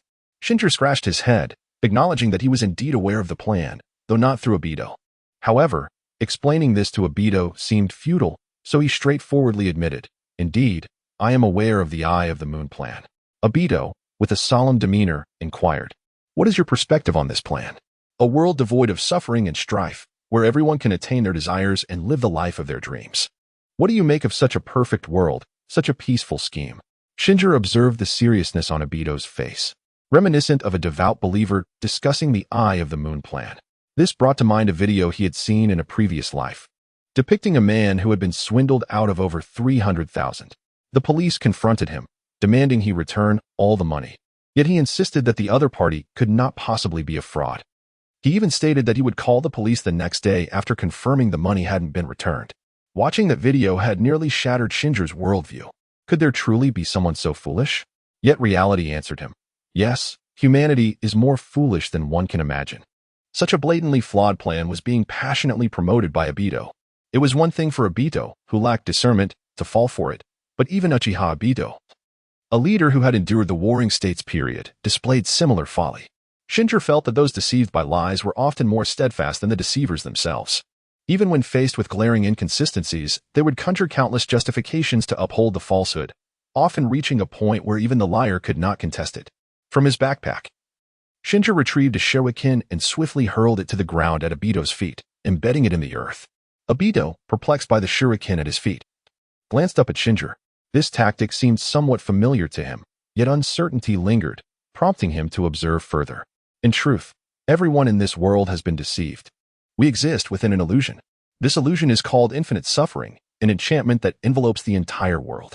Its purpose is straightforward, to immerse you in endless, unrelenting anguish. This is an insidious plot orchestrated by a nefarious individual, intent on enslaving all of humanity. Presently, the entirety of the world's populace is ensnared by his illusory spell. Yet no one has yet discerned the truth. The reason for my formidable power is that I have recognized this realm as merely an illusion. In my quest to dismantle this deception, I chose to end my own life. Upon concluding my statement, Araki Nobuhiko regarded Uchiha Obito with earnest intensity, proclaiming, "I believe in you. You are a prodigious talent, unparalleled in this world. Now, all you must do is use this kunai to sever your own throat, and you shall. Like me, extricate yourself from this illusion. Together, we shall vanquish that vile scoundrel and rescue everyone in the shinobi realm. Furthermore, the girl you hold dear is not truly dead. She is merely entrapped in a state of feigned death induced by the illusion. Once we collaborate to unravel this enchantment, you shall see her once more. Come, grasp that kunai, and let us forge a beautiful new future." Uchiha Obito clenched his fists tightly, his eyes ablaze with fury as he gazed at Nobuhiko. This was akin to treating oneself as a mere child, concocting such a feeble lie to deceive him. He lowered his voice, seething with anger, and declared, "You dare attempt to trick me into taking my own life in such a base manner? You think me a fool." "Araki Nobuhiko?" Nobuhiko responded with a peculiar expression, "I am not deceiving you. What I speak is the truth. Do you not find this world exceedingly strange? The ninjas are embroiled in conflict, and all that one cherishes ultimately slips away. Your friends, comrades, family, and loved ones, regardless of your status or strength, will inevitably depart from you. leaving you powerless to prevent it. Recall all those you have encountered. Do they not all fit this pattern? Obito fell silent, suddenly sensing an unsettling validity in Nobuhiko's words. The majority of those he had known in the past indeed mirrored the circumstances described by Araki Nobuhiko. First and foremost was his once dear friend, Hitaki Kakashi. From a young age, Kakashi was lauded as a genius, excelling in his studies at the Ninja Academy and enjoying the admiration of many. Moreover, he was renowned in the shinobi world as the son of the illustrious Konoha White Fang, a person who had seemingly begun life on the winning side. Yet, just as he was poised to reach the zenith of his existence, his father, Konoha White Fang, became a source of shame for abandoning a mission, ultimately taking his own life in a fit of despair, plunging Kakashi into darkness. Obito himself, alongside Noara Rin, lost everything during the Third Great Ninja War. Rin was slain by Kakashi, while he lost his lifelong beloved. Although Minato-sensei perished due to the turmoil instigated by the Nine-Tails rampage, his circumstances aligned with Nobuhiko's assertions. His beloved wife, Uzumaki Kushina, had been mortally wounded after he extracted the tailed beast from her. Originally, Minato-sensei could have survived, however. He willingly chose death by employing the Reaper Death Seal. At that moment, Obito found his heart wavering slightly in response to Araki Nobuhiko's twisted reasoning. However, he was a cautious individual, thus he inquired of Araki Nobuhiko, "How do you intend to substantiate your claims? There have been numerous individuals in the shinobi realm who have succumbed to self-inflicted demise. What gives you the right to dispel this illusion?" Obito's probing question struck Nobuhiko like a bolt from the blue, stirring a tempest within his heart. Could it be? Could it truly be that this fool had placed some modicum of faith in such absurdity? He had indeed begun to entertain a shred of belief. Nobuhiko hastily steadied his thoughts and replied, "Their self-destruction is fundamentally different from my own. They chose to sever ties with this world out of pain and despair. In such circumstances, the illusion of infinite suffering encapsulates the consciousness of these self-destructors. In contrast, my own demise was born of hope and love. Therefore, in my case, infinite suffering will not imprison my consciousness but rather exile it. Thus, my awareness can traverse into this illusionary realm at any moment and return to my corporeal form at will. The reason I continue to act within this illusion is that in the realm of reality, I stand alone, utterly incapable of confronting that demon. Hence, I must return to this world to seek like-minded companions to vanquish that demon and save this realm." Nobuhiko's gaze was imbued with sincerity as he approached Obito. Picking up a kunai from the ground, he gently cradled it in his hands and presented it before Obito, saying, "Your name is Uchiha Obito, is it not? After many years of waiting, I have finally found someone who shares my ideals. Come, take it up. Then, with love and hope, let it sever your throat. Remember, you must approach this with reverence and without a heart tainted by greed. I have faith in you, Uchiha Obito." As Obito beheld the dagger before him, a surge of fervor coursed through him. Is this truly the case? Had the tribulations of his earlier life been the result of that illusion known as infinite suffering? He gently grasped the kunai offered by Nobuhiko, lowering his head in a daze as he gazed at his own reflection upon its blade. This world was inherently vile. It had never been real. No wonder it was rife with anguish and despair. The root lay here. Obito cautiously pressed the kunai against his throat, contemplating. If only he could cut away this thread, everything would come to a close. Just as he was about to terminate his existence, a stone suddenly flew from the distance, knocking the kunai from his grasp. With the weapon dislodged, Obito regained a semblance of clarity, clutching his head in disbelief. What had he just been doing? Had he genuinely entertained the notion of ending his life based on Nobuhiko's words? Meanwhile, Nobuhiko, interrupted in his manipulation, wore an expression of irritation. Just as he was on the brink of success, who was the impertinent fool that dared to disrupt his incantation? A light chuckle emanated from behind a nearby tree. "Humph, as expected of you, Nobuhiko, to be able to silently manipulate the wielder of the Sharingan. Such mastery of illusion is unparalleled. Among all ninjas who have graced the shinobi world, your illusions must surely reign supreme." Orochimaru emerged from the shadows, clapping his hands. Uchiha Obito, reminded of his peril, felt a cold sweat trickle down his back. He had nearly severed his own throat. Moments ago, he had been entirely unaware of how he had fallen victim to the genjutsu. The silent and insidious nature of such illusions was truly terrifying. He immediately concentrated his chakra, searching within himself for any trace of the illusion, yet found none. What could this possibly mean? Even the most potent genjutsu should leave some semblance of evidence on its target. Observing Obito's actions, Araki Shinichi interjected, "I have not cast a genjutsu on you. There is no need to search." Obito, however, dismissed Shinichi's words. perceiving him as a treacherous and malevolent individual, unworthy of his trust. Not even to the extent of believing a single punctuation mark of his statement. In contrast, the reincarnated Orochimaru was somewhat intrigued. Through his Rinnegan, he confirmed that there were indeed no signs of Genjutsu on Uchiha Ibito. He directly inquired of Shinichi if there are no traces of Genjutsu. How then did you compel him to take his own life? A disdainful expression crossed Shinichi's face as he replied, is it necessary to employ Genjutsu against such a fool? Orochimaru paused, then burst into laughter. At that moment, embodying the form of Uchiha Sasuke, his laughter perfectly mirrored the exuberance of the Uchiha clan's famed quartet. Once his laughter subsided, he addressed Shinichi, greetings, Shinichi-kun. We have met before, but I failed to introduce myself. My name is Orochimaru. I look forward to your guidance. In response to Orochimaru's politeness, Shinichi offered a slight smile. Hello, Orochimaru.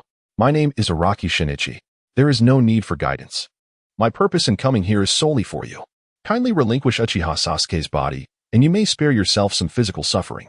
Orochimaru chuckled. That simply will not do. Sasuke-kun is someone I have invested considerable effort to acquire.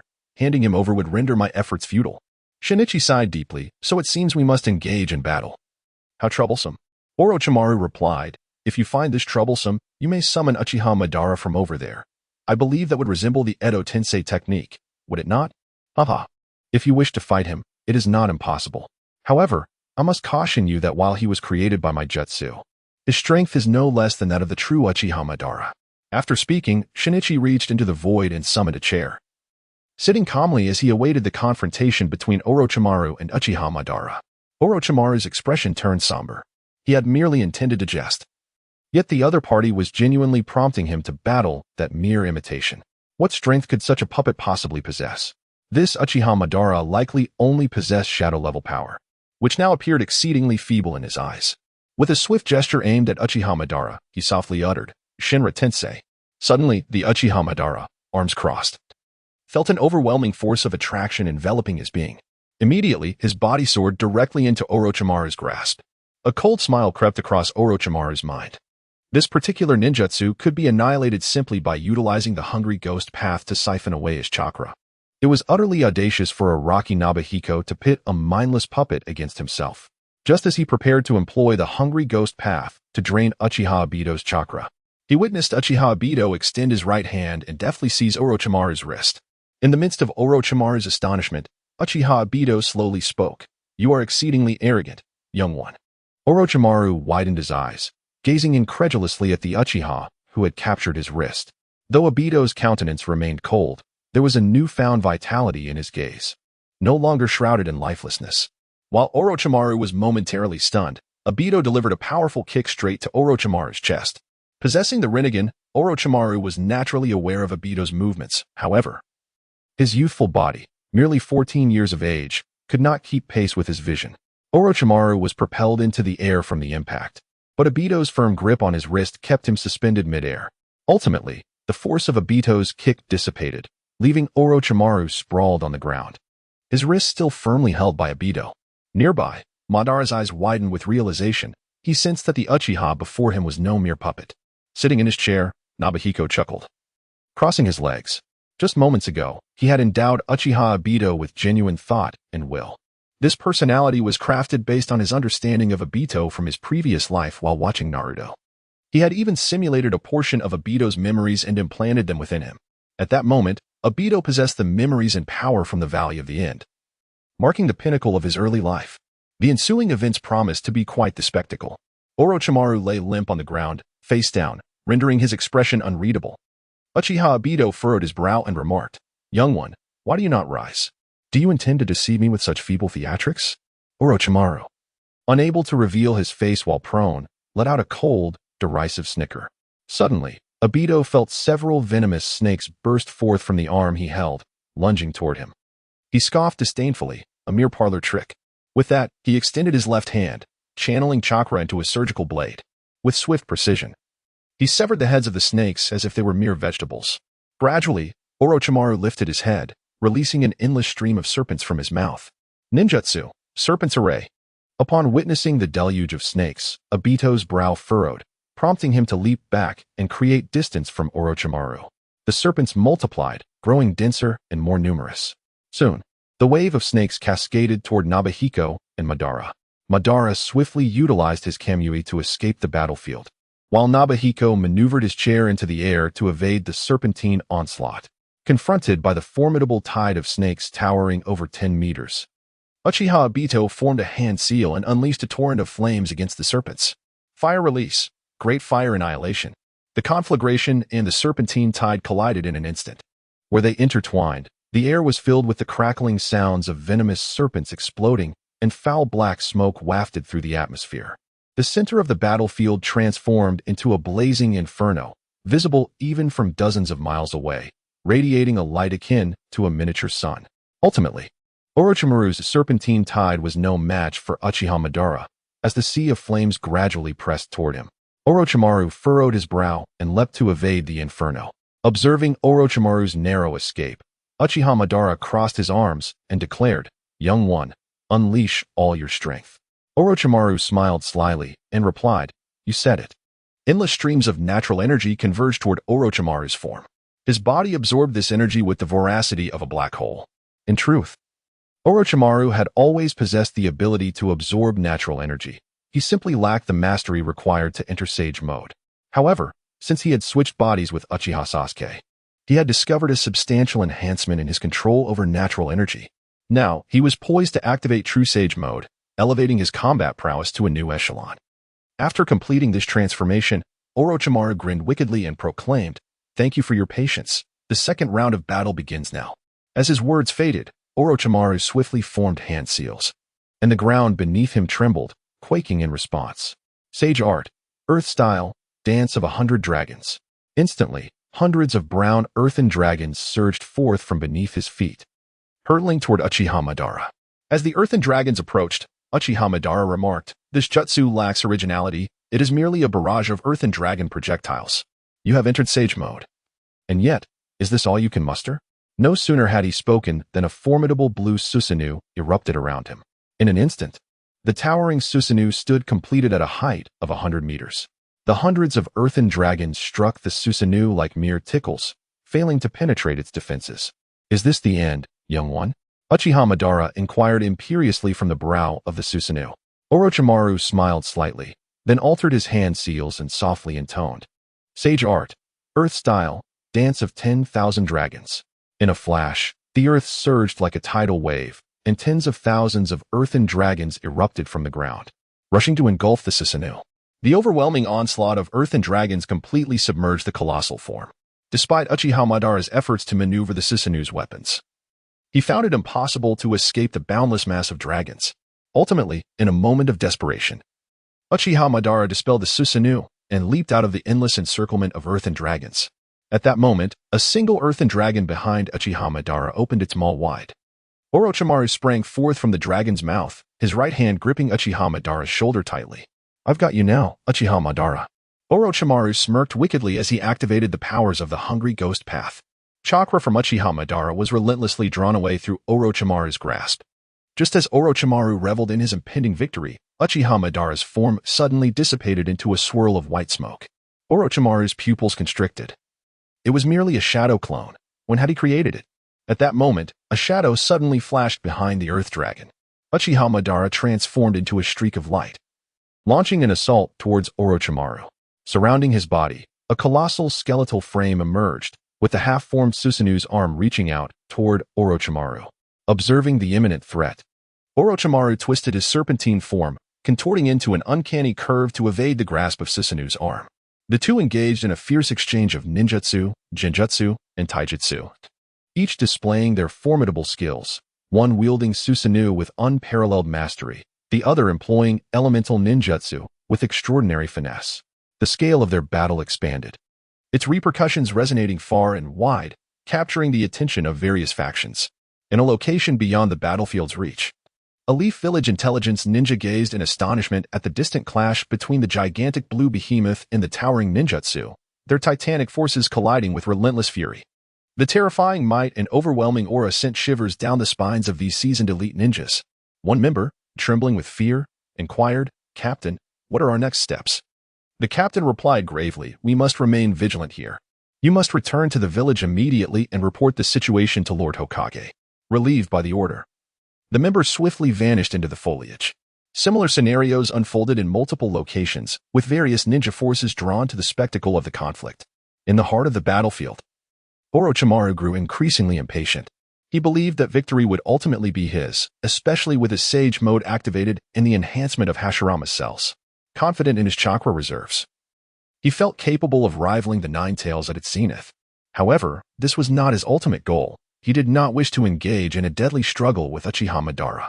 Stealing a glance at Araki Nobuhiko from the corner of his eye, Orochimaru noted that the latter sat calmly in a chair, sipping a sugary drink, as if watching two students spar in a ninja academy. To him, this protracted battle resembled mere childish play. Such a situation was untenable. He needed to devise a strategy to approach Araki Nobuhiko and employ that particular ninjutsu. With this thought in mind, Orochimaru began to maneuver, seeking an ideal position. Upon finding it, he immediately infused his chakra into the empty ring in his hand. This was a signal agreed upon with Nagato. Upon receiving it, Nagato would be prepared to execute the ninjutsu at any moment. Subsequently, he feigned a lapse in defense, presenting his back to Uchiha Madara. Seizing the opportunity, Madara could not let it slip away.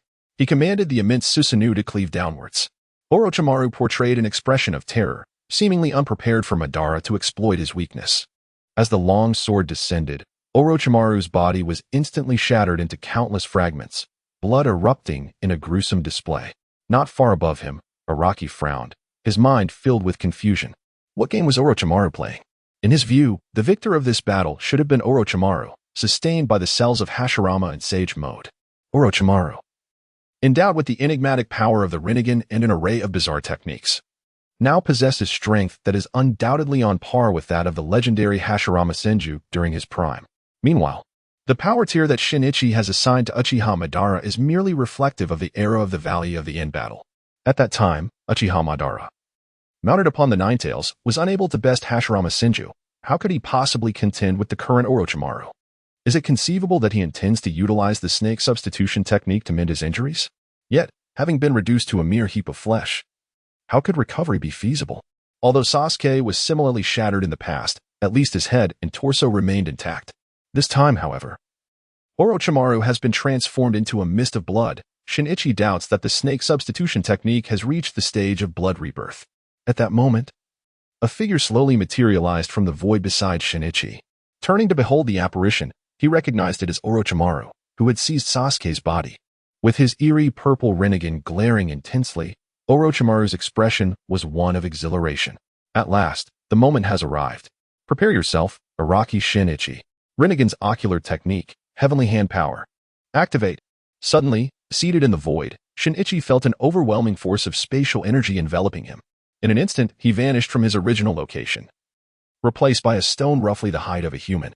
The stone hovered in the air for half a second before succumbing to the force of gravity and plummeting to the ground. Devoid of Shinichi's commands, Uchiha Madara stood frozen in place, akin to a stone statue or a marionette. Orochimaru and Uchiha Obito, who observed from a distance, exhaled in relief. The successful execution of heavenly hand power signified that their plan was already halfway to fruition. Now, it was up to Nagato. They hoped he would avoid any blunders. Meanwhile, in the desolate ruins of the Land of Wind, 6 orange-haired men sat cross-legged within an intricate array. Suddenly, a flash of light illuminated the formation, and a stone at its center vanished without a trace. In its place appeared a young man seated in a chair, bewilderedly clutching a soda, utterly at a loss. Through the eyes of the pain, Nagato beheld this seemingly unremarkable individual, one whom Orochimaru and Uchiha Madara regarded with profound trepidation. He appeared utterly ordinary, devoid of any semblance of strength. Yet none of this mattered, even if he were merely a commoner. Any potential threat to the peace of the ninja world must be eradicated. With a mere thought, the array radiated a brilliant white light. Shinichi, still dazed, rose from his seat and gazed at the array beneath him, utterly confused. He was thoroughly bewildered. He had not activated any teleportation technique, so why was he suddenly here? At that moment, a colossal surge of chakra erupted beneath their feet, its quantity and quality surpassing even that of the Nine Tails. Before Shinichi could grasp the situation, the light beneath him intensified, and the entire space spun violently. His form began to distort until he ultimately vanished at the center of the array. Observing Shinichi's departure, Nagato, concealed several kilometers away in the Lulon ruins, slowly lowered his hand from the hand seals. Turning to his companions, he remarked, "It is complete. But are you truly certain that those exiled by the dragon vein can never return?" After hearing this, Kurizetsu let out a slight sigh of relief. He confidently addressed Nagato, stating, "Of course, the exact destination of the dragon vein remains unknown to anyone. According to ancient texts, none of those he exiled have ever reappeared in the ninja world. That Araki Nobuhiko will not return, and our plan can officially commence." In the dead of night, amidst a desolate mountain, Nobuhiko sat bewildered in a chair, observing his surroundings. "Where am I? Why have I been transported to this remote mountain?" The rapid sequence of events had unfolded too swiftly for him, resembling a series of disjointed slides in his mind. One moment, he was within a ritual circle. The next, he found himself amidst a forest. He attempted to contact Uchiha Madara, only to receive no response. Nobuhiko scratched his head, perplexed. "This shouldn't be the case. I created this Uchiha Madara using my mental energy. Similar to Orochimaru's cursed seal clones, there should always be a mental connection between the avatar and its original. Could it be that Uchiha Madara had been eliminated by Orochimaru in such a brief span?" He then tried to reach out to the clone he left in the land of tea, but the result was identical to his attempt with Madara. At this moment, he could no longer maintain his composure. If his clone in the land of tea was also unreachable, could it be that it had been dispatched as well? How could that be possible? Even a weak version of himself could easily contend against the denizens of the Naruto world. He estimated that the most potent known being in the ninja realm, Kagaya Otsutsuki, was merely akin to a low-tier nascent soul cultivator, one who had ascended to that realm through superficial means. Moreover, his clone was a genuine god transformation stage entity. It was likely that the legendary deity of the Otsutsuki was no more formidable than that. Why had his clone inexplicably vanished? Was there a more terrifying existence lurking in the ninja world? Standing in a daze, he took a few steps forward but nearly stumbled on the uneven mountain path. Steadying himself against the chair, he extended his mental energy to seek information, hoping to find a nearby household to inquire about his location. Once he ascertained where he was, he would consider whether to return to the land of tea to assess the situation. Nobuhiko found himself in a hilly area, with rugged paths and no signs of civilization. He persistently explored with his mental energy until, after considerable effort, he discovered a village several dozen miles away. He instantly teleported to the village and approached a random house, intending to knock on the door. However, he suddenly realized that this might be inappropriate. It was already deep into the night, and the inhabitants were likely fast asleep. Disturbing their rest at such an hour would be inconsiderate. Thus, Nobuhiko decided to wait until the following morning to gather information. The next morning, Hijiro, invigorated, prepared to leave with his hoe in hand. Upon opening his front door, he was taken aback by the sight before him. A house had inexplicably materialized directly across from his own. This single-story wooden structure appeared remarkably simple and unadorned. Yet, the crux of the matter lay in why such a house had suddenly appeared in front of his home. Suddenly, Hijiro was haunted by the terrifying ninjas, whose recent upheaval had plunged the ninja world into chaos.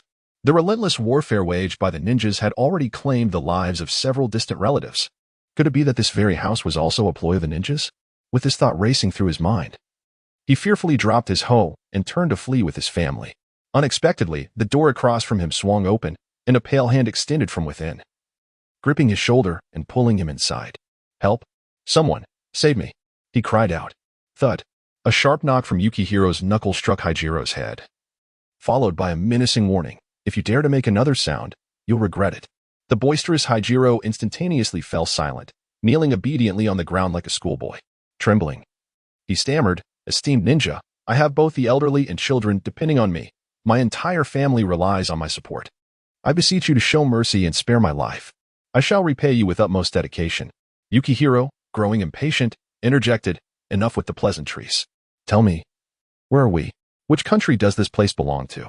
Hijiro, not daring to conceal the truth, quickly replied, reporting, "Sir, this is Akiyama village in the land of rice." Upon hearing that they were in the land of rice, Yukihiro's brow furrowed. The clash between Uchiha Madara and Orochimaru last night had been monumental. It was hard to believe that even the nearby small nations had not been rattled by such a cataclysmic event. Under these circumstances, Akiyama village exhibited an unsettling calm. Furthermore, he had sensed the surroundings and detected no signs of battle, which was utterly abnormal. Once more, Yukihiro inquired, "You say this is the land of rice. But are you aware of the battle that transpired last night? Hajiro shook his head, leaving Yukihiro even more bewildered. The destruction wrought by last night's conflict was akin to that of a nuclear explosion. The flames would have awakened anyone who was not blind. How could this man claim ignorance? Suddenly, Yukihiro contemplated a possibility and, with a quiver in his voice, uncertainly asked, what year is it now? Hajiro looked utterly perplexed. What year? What do you mean by that? Yukihiro rephrased his question. How many years has it been since the establishment of Konoha? Hajiro responded with a strange expression. Exactly 20 years. I was born in the year Konoha was founded, so I remember it clearly. Yukihiro's mind went blank. 20 years since Konoha's establishment? That was over 40 years ago.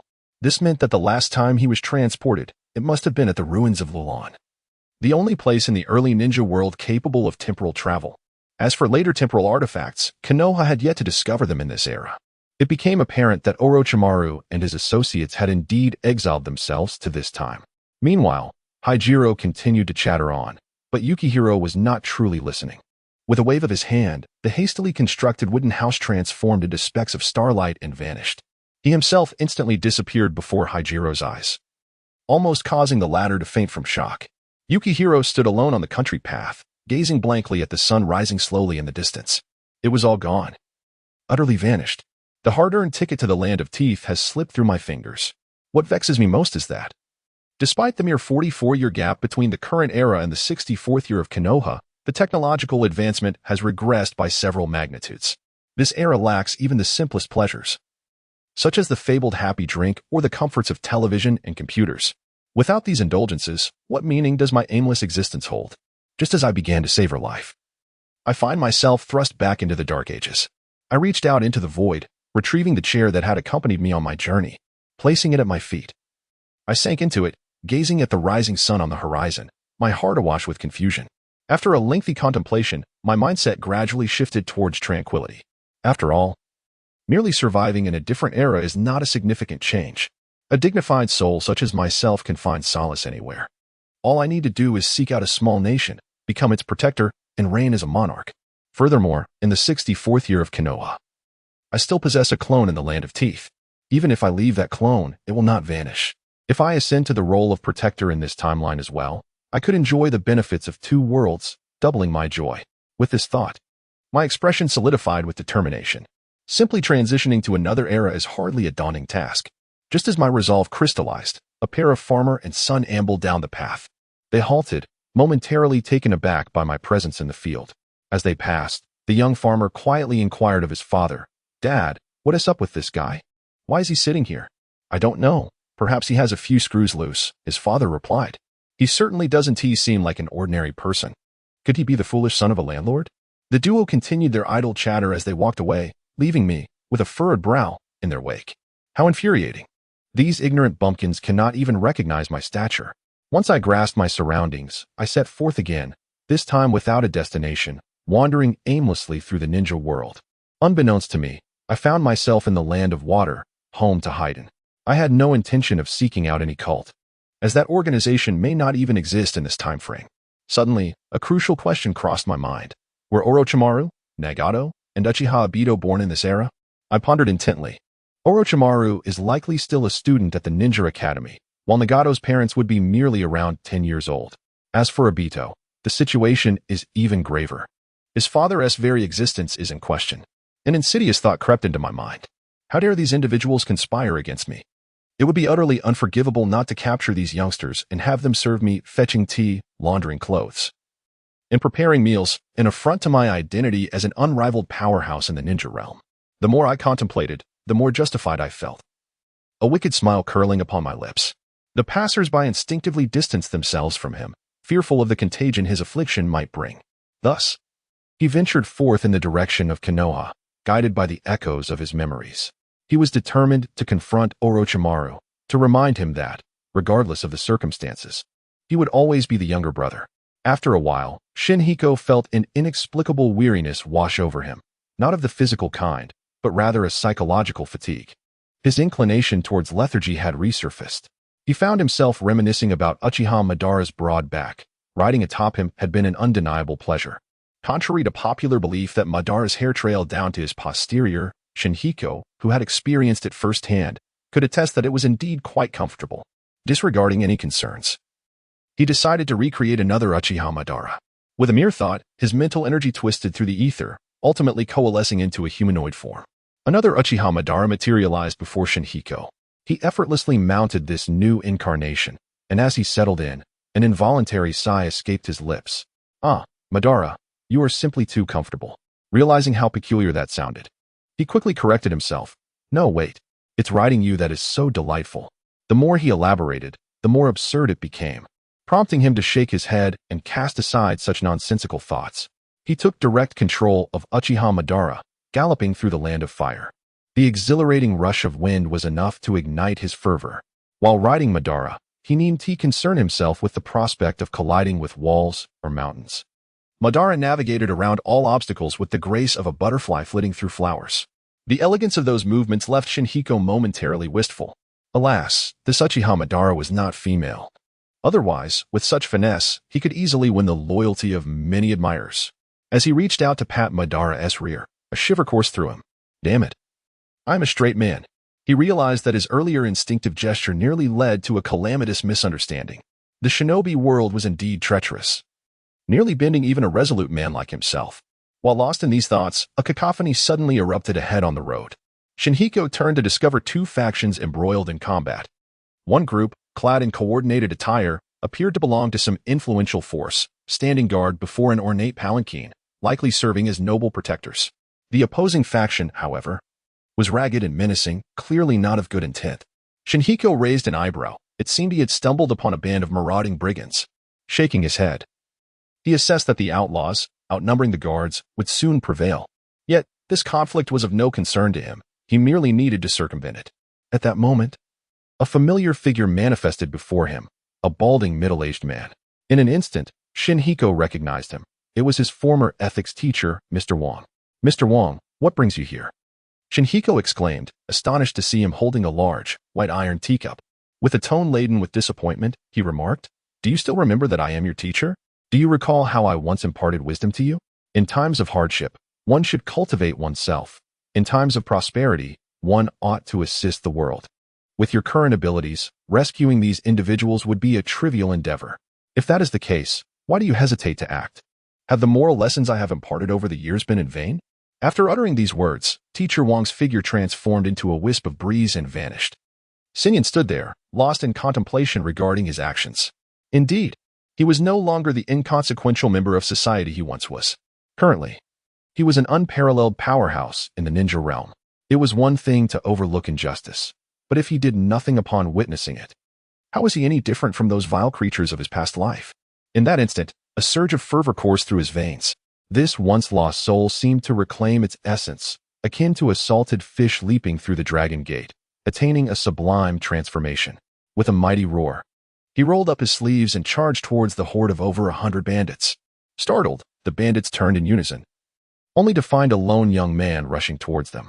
They were too incredulous even to mock Sinyan. They thought it would be simple to dispatch this fool with a swift strike. What era was this, to still act as a chivalrous hero? Truly, such a mindset was nonsensical. A few bandits, regaining their composure, prepared to advance and eliminate this imbecile. However, before they could raise their weapons, Sinyan unleashed a flurry of punches, reducing them to mere pulp. The bandits could no longer remain passive. A burly middle-aged man exclaimed, It's a ninja. Everyone, run. Upon realizing they were up against a ninja, the bandits scattered like frightened horses. Yet, how could these mere mortals hope to escape Sinyan's grasp? In less than a minute, over 100 bandits lay defeated, their bodies strewn across the ground, with an average of 2 dispatched per second. Some even succumbed to the wind generated by Sinyan's powerful blows.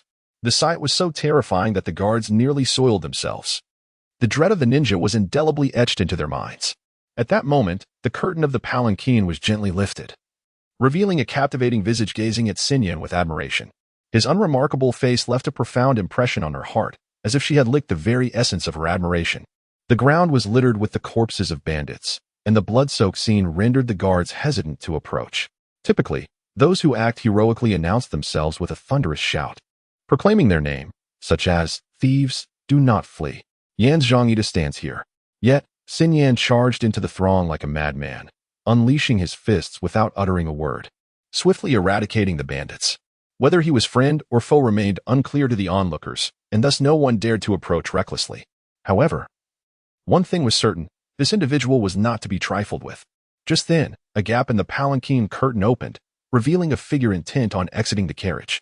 The captain of the guards, quick to react, seized the curtain and whispered, "Your Highness, it is not yet safe for you to emerge." The identity of the defeated bandits remains uncertain, prompting the princess to patiently await in her sedan chair. The young woman, known as the princess, softly replied, "It matters not. Given the strength of our adversaries, even if I were to hide within the confines of the chair, it would be of no avail should they wish to do us harm." The captain of the guards hastily responded, "In that case, I shall immediately engage with them. Once their identity is confirmed, you may descend at your leisure." At that moment, a profound silence enveloped the sedan, and the guards collectively exhaled in relief. This young lady was notoriously difficult to please, so the absence of any disturbance from the opposing party was indeed fortuitous. Suddenly, a delicate hand, pale as jade, emerged from the curtain of the sedan. The hand was exquisitely soft, causing several young guards to swallow hard at the sight. The jade hand beckoned the captain closer with a subtle curl of the fingers, indicating her desire for his proximity. Understanding her intent, the captain leaned in, eager to discern the princess's instructions. However, as he drew near, the delicate fingers swiftly coalesced into a fist and struck him soundly across the face. The sharp crack of the slap stunned all the guards, leaving the captain with an expression of disbelief as he clutched his cheek and gazed in astonishment at the curtain. The sound also caught the attention of Sinyan, who was about to depart. He turned to face the sedan. The curtain gradually parted, revealing a girl of approximately 16 or 17 years. Her skin was fair, and her large, expressive eyes sparkled like precious gems. Clad in a pink corseted kimono, she appeared petite and dainty. Her long, raven black hair cascaded gracefully over her shoulders, exuding an air of genteel elegance. Upon stepping out of the sedan, her gaze immediately fell upon Sinyan, and their eyes met for a fleeting 2 seconds before she bashfully averted her gaze, unable to meet his eyes again. The captain, having just received a stinging slap, approached the princess and whispered, "Your Highness, it would be prudent for you to return to the sedan. Allow me to manage the situation here." His words were abruptly halted by the princess's piercing gaze. She squinted her eyes, smiling sweetly at him, causing beads of cold sweat to form on his brow. He instinctively took a step back, deterred from speaking further. Once she had dealt with the captain, the princess turned to Sinyan, her cheeks flushed with shyness. "I am eternally grateful for your timely rescue. My name is K.S. Minato. May I inquire as to how you are addressed?" Sinyan observed the girl's rapid change in demeanor with a wry smile. He had witnessed her slap the captain with his own eyes. With his years of experience, he discerned that she belonged to the archetype of a dangerously obsessive personality. It would be unwise to engage too closely with someone of her nature, for entanglement could lead to complications. Thus, Sinyan fabricated a lie, stating, "I am Agamura Koiyuki, but I must take my leave due to pressing matters." With that, he disregarded the princess's attempts to retain him and swiftly made his way to where Uchiha Madara stood. Clad in crimson armor, Sinyan promptly seated himself upon Madara's back, and in an instant, the two transformed into a flash of lightning, leaving behind only an afterimage as they vanished from sight. As the two peculiar individuals departed, the captain of the guards was left with a myriad of questions swirling in his mind. It was his first encounter with someone riding on another, and the astonishing speed at which they fled was utterly unfathomable. Nevertheless, their departure was fortuitous, allowing him to escort Her Highness the Princess. The captain turned to glance at the princess, only to find her gazing dreamily at the retreating figure of Chunin. In that moment, he couldn't help but feel that the strange individual and the princess were rather well suited for one another. As he observed Shinyan's receding silhouette, Minami Kasumi felt the corners of her mouth subtly lift. She sensed that Shinyan's previously stated name was a fabrication. This was not a matter of ninjutsu, but rather her keen sixth sense. It was a pity that he did not wish to reveal his true identity. Shinyan swiftly fled several dozen miles, and only when he noticed that no one was pursuing him did he exhale a sigh of relief. In truth, he had been overly concerned, considering the speed of Uchiha Madara, how many could match him in the ninja realm. However, he had run so hastily that he had inadvertently taken a winding path, and now he found himself faced with several diverging routes. Which one led to Konoha? As the sun began to set, Shinyan resolved to construct a shelter and rest for the night. Time was abundant, and he could search again come morning. He was rather indolent, finding any excuse sufficient to lounge in bed for days on end. Shinyan sought out a small hillside, and with a few symbolic hand signs, conjured a quaint two-story wooden cabin. With his abode prepared, the next issue to address was that of sustenance. Yet, he found himself in a quandary. Where could he procure food in this desolate wilderness? At that moment, he was startled by a growl emanating from behind him. Turning around, he discovered Uchiha Madara pinning a bear to the ground with his right hand. The bear, adorned with a coat of rich brown fur, appeared quite formidable. Being subdued by a mere human was a considerable affront to its pride. The creature had noticed two intruders in its territory and, feeling famished, had set its sights on the nearest target, Uchiha Madara, whose long fur seemed like an inviting grip. As the bear lunged with all its might, intending to seize Madara, the latter deftly sidestepped the attack and effortlessly restrained the creature with one hand. The bear struggled repeatedly to free itself, but Madara remained as immovable as a mountain, impervious to its efforts.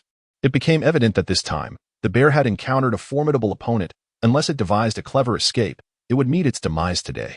With a determined bite, the bear resolved to unleash its secret technique. It opened its mouth wide, squinted its eyes, and flashed a dazzling smile at the approaching Xinyan. This was a tactic it had employed successfully several times before. Whenever faced with a being of such overwhelming strength, this display would typically elicit mercy. The bear was oblivious to the fact that this maneuver was known as adorable in the realm of humans, possessing immense efficacy against those concerned with animal welfare. Alas, the bear had chosen the wrong adversary. Xinyan is indeed a feline ninja. Had it been a tiger attempting to charm him, he might have spared it. Alas, the one attempting to allure him was a canine bear. Consequently, that evening, Xinyan relished a sumptuous feast of bear paw. The following dawn, he mounted Uchiha Madara and continued his journey. This time, he deliberately slowed his pace, taking the opportunity to admire the scenery along the way. Before long, Xinyan arrived at a town named Matsudaira. Truly, the land of hot water is a small nation renowned in the ninja world.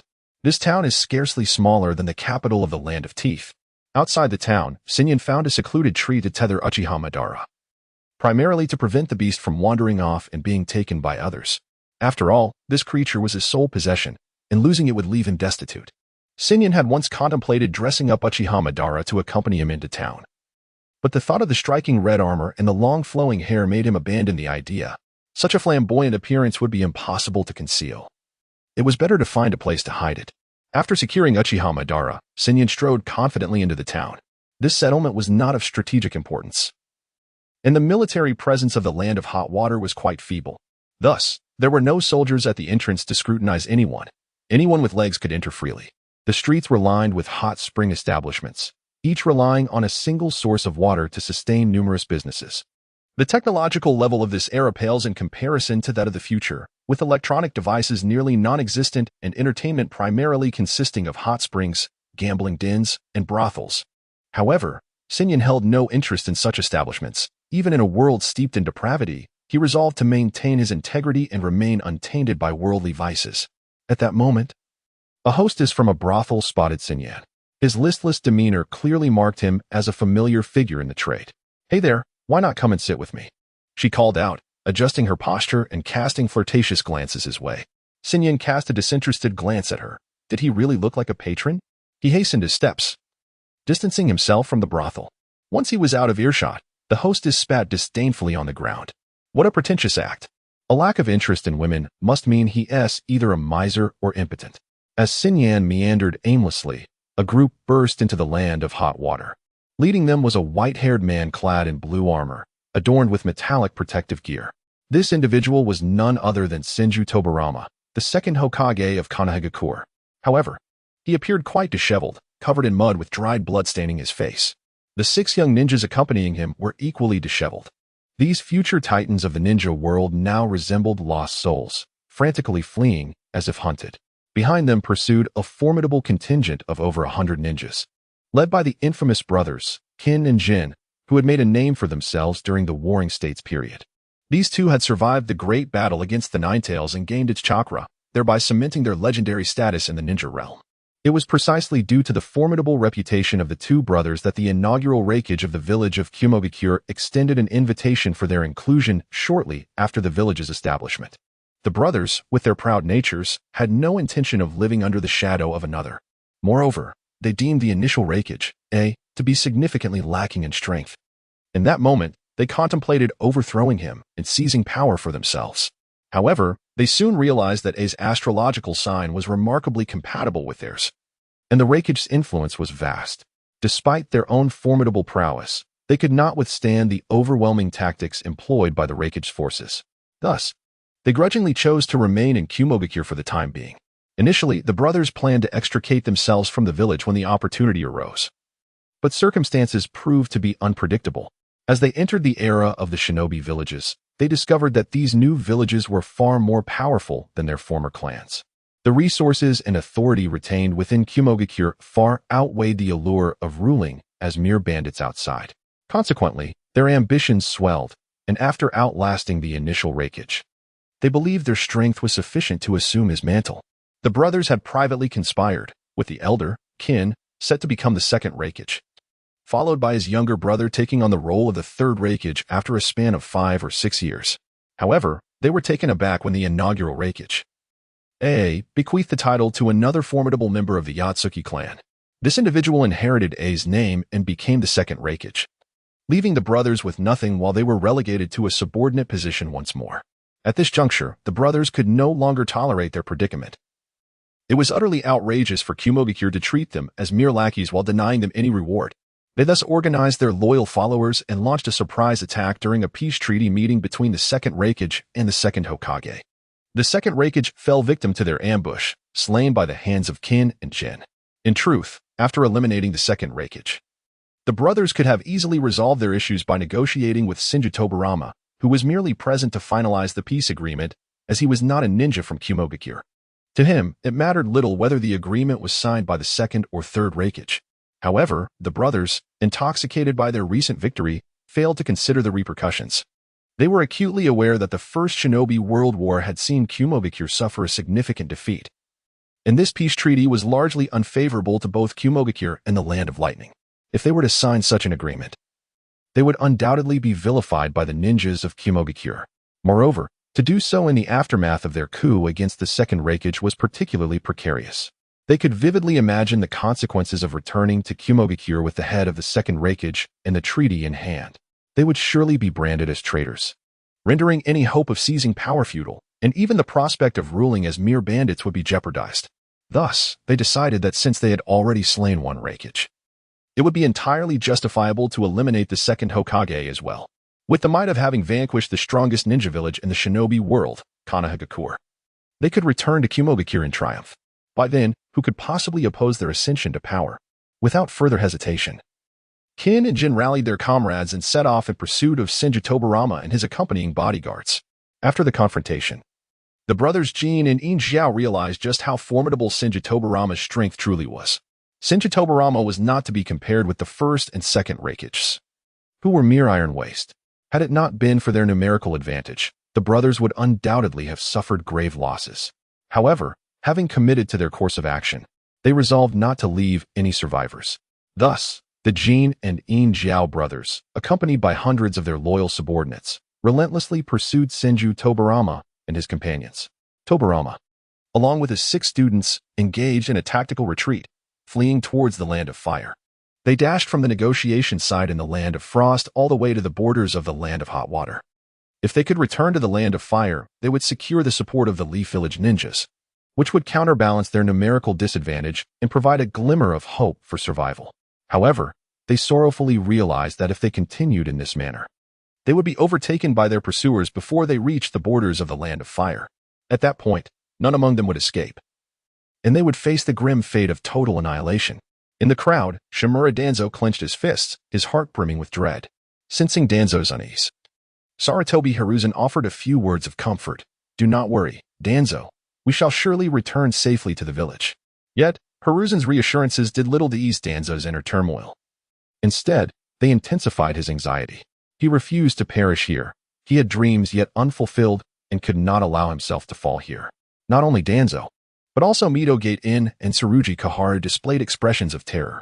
In contrast, Akimichi Torafu and Uchiha Kagami seemed somewhat steadier, for having come from prominent clans, they had long accepted the possibility of dying in battle from the day they chose the path of a ninja.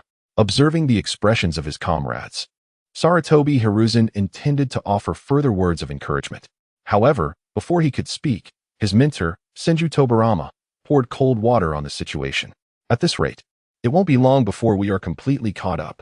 I propose we sacrifice one person to hold off the pursuers. Does anyone wish to volunteer? As soon as Tobarama's words fell, the atmosphere turned to one of profound silence. Everyone lowered their heads and continued their march, with no one daring to speak.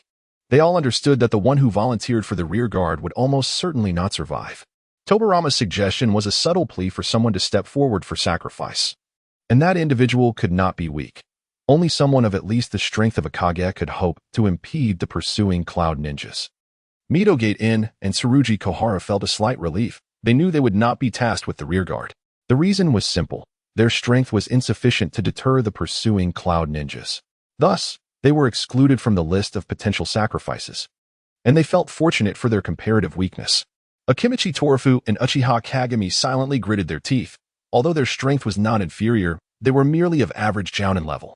Their willingness to volunteer would be futile, as the objective of this mission was to obstruct the enemy rather than to sacrifice oneself. The gaze of the group shifted towards Sarutobi Hiruzen and Shimura Danzo. Among them, the only individuals possessing Kage-level strength, aside from the Hokage Senju Tobarama, were these two. At this moment, everyone was convinced that the one responsible for holding back the rear would be chosen from among them.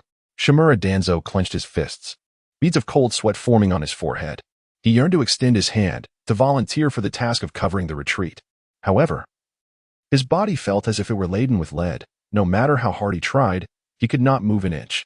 Move quickly. Cursed fate. Speak up. I wish to take on the rear. Do it. Just say it. If that is the case, then let me take on the rear.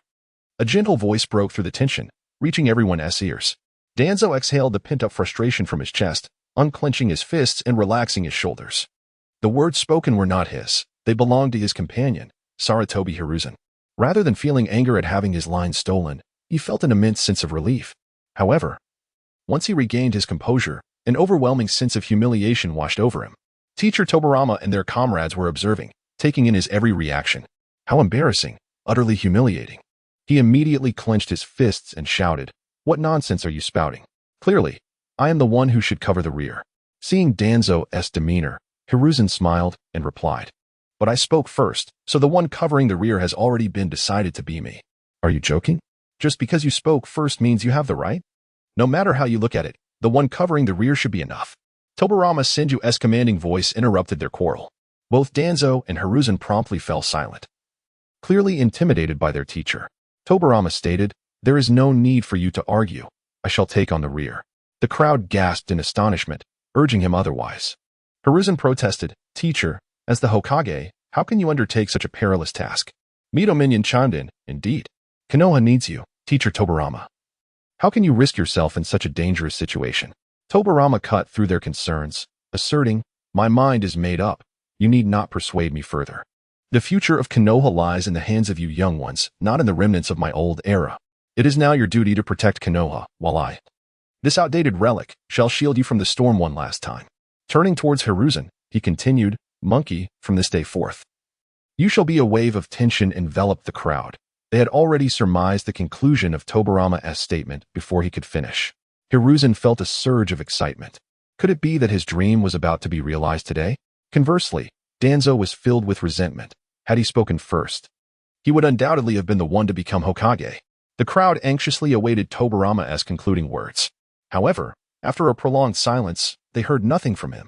Confused, they looked up at Tobarama, who stood with his mouth agape, a look of disbelief on his face as he gazed into the distance. The crowd was puzzled. That direction did not seem to be where the Cloud Ninja were pursuing them. What could Teacher Tobarama be looking at? At this moment, Senju Tobarama was engulfed in shock and disbelief. Just moments ago, he had instinctively employed sensory ninjutsu to probe the position of the hidden Cloud Ninja. To his astonishment, he discovered an extremely familiar chakra within the borders of the Land of Soup. This chakra was so indelible that even reduced to ashes, he would still recognize it. He had encountered this chakra countless times on the battlefield. It was utterly unforgettable. Uchiha Madara? Why would this man's chakra manifest in the Land of Soup? Was it possible that he was still alive? But how could that be? Tobarama had personally dealt with Uchiha Madara's corpse. And had it not been for his elder brother's intervention, he would have extracted Madara's eyes for study. To ensure certainty, he had cremated Madara's body and scattered the ashes into the ocean. He had gone to great lengths to prevent the possibility of Madara's resurrection. Yet, why was he sensing Uchiha Madara's chakra today in the land of soup? Could there truly be someone whose chakra aura mirrored Madara's so precisely? Or could this be an illegitimate child that Madara left behind during his years away from Konoha? It was not entirely improbable. A rogue like Uchiha Madara sowing his wild oats was hardly surprising. For safety's sake, Tobirama resolved to investigate personally, if this were indeed Madara's descendant. He must be brought back to Konoha. Should this individual inherit Madara's will, Tobirama would ensure that he extinguished this hybrid's life with his own hands. He would not allow any potential threat to Konoha to escape unscathed. With this in mind, Senju Tobirama abruptly altered his course. Commanding his students, "We shall discuss the rear guard later. You will accompany me to confirm an important matter. Once this is verified, I will personally secure your retreat." The group, without hesitation, followed closely behind Tobirama, advancing towards the direction where he had sensed the anomaly. The forest swayed as a large contingent hurriedly traversed the branches. These individuals were robust and tall, wearing forehead protectors that symbolized their identity as hidden cloud ninjas. They surged aggressively towards the Konoha ninja. This was the elite force of the brothers Kin and Jin, leaders of the martial faction of the Hidden Cloud Village. They were currently engaged in a monumental mission to eliminate the Hokage of Konoha and avenge the previous defeat of the Hidden Cloud in war. At this juncture, a ninja responsible for sensory reconnaissance hastened to Kin and Jin's side to report, "Lord Kin, Lord Jin, the movements of the Konoha ninja have changed. They have altered their course and are now heading towards the southwest, at the 7 o'clock direction." The brothers exchanged glances, clearly taken aback by Tobirama's unexpected maneuver. Jin remarked, "These fellows have actually changed direction.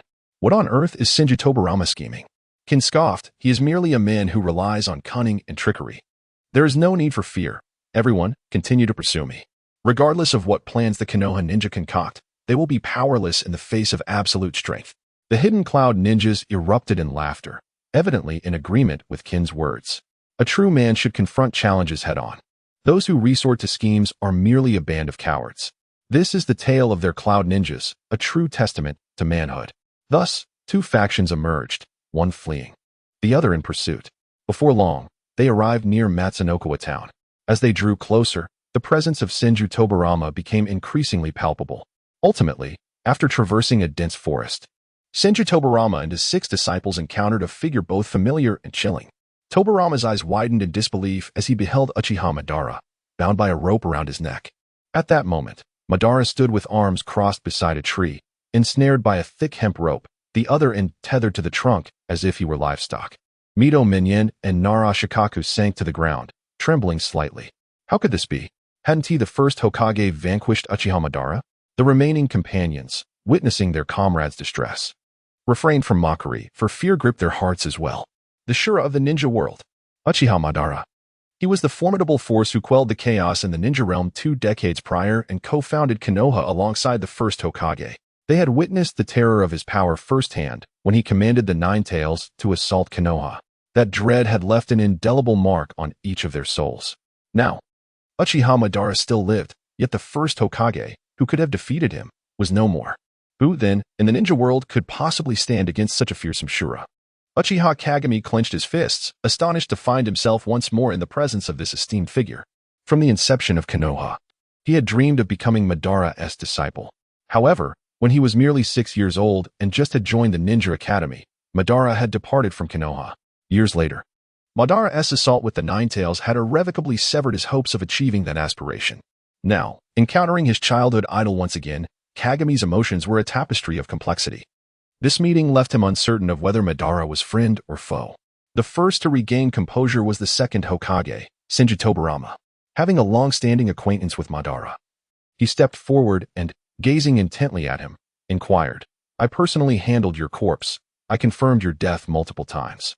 How did you deceive everyone? Or have you employed some means of resurrection?" Uchiha Madara regarded Tobirama coldly, replying with an indifferent tone, "I do not comprehend your words. I indeed plan to confront Hashirama, but I have yet to take action. From your tone, does that imply I lost to Hashirama?" Tobirama's pupils constricted. Madara seemed unaware of the Valley of the End battle with his brother. What could this mean? Had Uchiha Madara lost his memory? Suppressing his doubts, Tobirama pressed further. "What are your intentions now?" He glanced at the rope around Madara's neck and jested, do not tell me you are attempting to hang yourself. You hardly strike me as one seeking to end their own life. Uchiha Madara, with an expressionless face, responded, this was left by my master. He fears I might wander off, hence my confinement here. Upon the utterance of these words, Senju Tobirama and his 6 disciples were rendered utterly bewildered. What on earth was this individual saying? Uchiha Madara claimed he was tethered here by a master, but who could possibly claim such authority over Uchiha Madara? Furthermore, this master treated Madara, a veritable demon of the ninja world, like mere livestock. Surely one must be deranged to do so. Senju Tobirama's mind began to whirl with contemplation. In the absence of his voice, Sarutobi Hiruzen and the others dared not speak, and thus, the group remained in a state of tense stalemate. Before long, a rustling sound emerged from the forest. Whoosh! Over 100 individuals gradually leapt from the woods, positioning themselves before Senju Tobirama and his companions. At the forefront stood the brothers Kin and Jin, who approached the assembly with a sinister grin, exclaiming, so you choose not to flee. Have you surrendered, Hokage of Konoha? Yet, this is a wise decision. Further resistance would be futile for you. Due to their formation, the Cloud Village forces had not perceived Uchiha Madara bound to a tree. At this moment, they believed victory was assured, each one brimming with excitement. To eliminate the shadows of 2 great nations in a single day was unprecedented since the inception of the ninja villages. Following the assassination of the Hokage, their notoriety would undoubtedly echo throughout the ninja realm. Observing the triumphant expressions of the Kin and Jin brothers, Senju Tobirama's lips curled into a subtle smile. He refrained from hastily revealing his true cards, instead responding with a smile, Kin and Jin, have you truly not considered the prospect of signing a peace treaty with me? The war in the ninja world has only just concluded. Should I, as the Hokage of Konoha, perish at your hands, Konoha shall not let this matter rest. A new war would inevitably be ignited, and you would find yourselves despised by both the Cloud Village and the Land of Lightning. You, who would bear the responsibility for kindling the flames of war, would become the common enemy of both Konoha and the Cloud Village, leaving you with nowhere to hide. The Kin and Jin brothers erupted into raucous laughter at Senju Tobirama's words. Kin stepped forward, deriding him. I had anticipated some grand rhetoric from the Hokage of Konoha, but it appears to be nothing more than the futile ramblings of a dying man. It is truly a tragedy for Konoha that someone like you could ascend to the position of second Hokage. Senju Tobirama followed up with a query. What? Do I lack the qualifications to be Hokage? Kin retorted, your capabilities may suffice for the position of shadow, but it depends on whom you are compared to. As far as I know, the most suitable candidate for the second Hokage was not you, Senju Tobirama. Apart from the first Hokage, the strongest individual in Konoha was Uchiha Madara, the demon of the ninja world. He quelled the chaos and, alongside Senju Hashirama, founded Konoha. Thus, he was the ideal choice for the second Hokage. As for you, you are merely a schemer who ascended through political machinations. Kin's words dripped with derision. In truth, the Kin and Jin brothers shared a profound resonance with Uchiha Madara. Given their strength, the position of second Raikage should have rightfully belonged to one of them long ago. Yet, the first Raikage had bequeathed the title to a member of his own clan, the Yatsuki. Consequently, the entire Cloud Village became the personal fiefdom of the Yatsuki clan, a transgression they could not forgive. Thus, they resorted to a coup, seeking to reclaim power in the Cloud Village through violent means. In regard to Uchiha Madara, who shares a similar plight, they naturally felt a degree of sympathy. Senju Tobirama disowned the thoughts of the two and smirked with a hint of derision, remarking, I understand now. You speak on behalf of Uchiha Madara due to your analogous experiences. Such foolish individuals you are, to compare yourselves to Madara with your meager abilities. It is truly laughable. This provoked the brothers, Kin and Jin, who, while sympathetic towards Madara, did not consider themselves inferior to that legendary figure of the shinobi world. In the era of the Warring States, they were still quite young and had never engaged in combat with a renowned ninja like Madara. The establishment of the ninja villages was relatively recent when Madara fell to the hands of the first Hokage. Thus, they had never had the opportunity to behold Madara's true visage. Consequently, the brothers did not perceive themselves as lesser beings than Madara, even regarding the first Hokage as merely mediocre.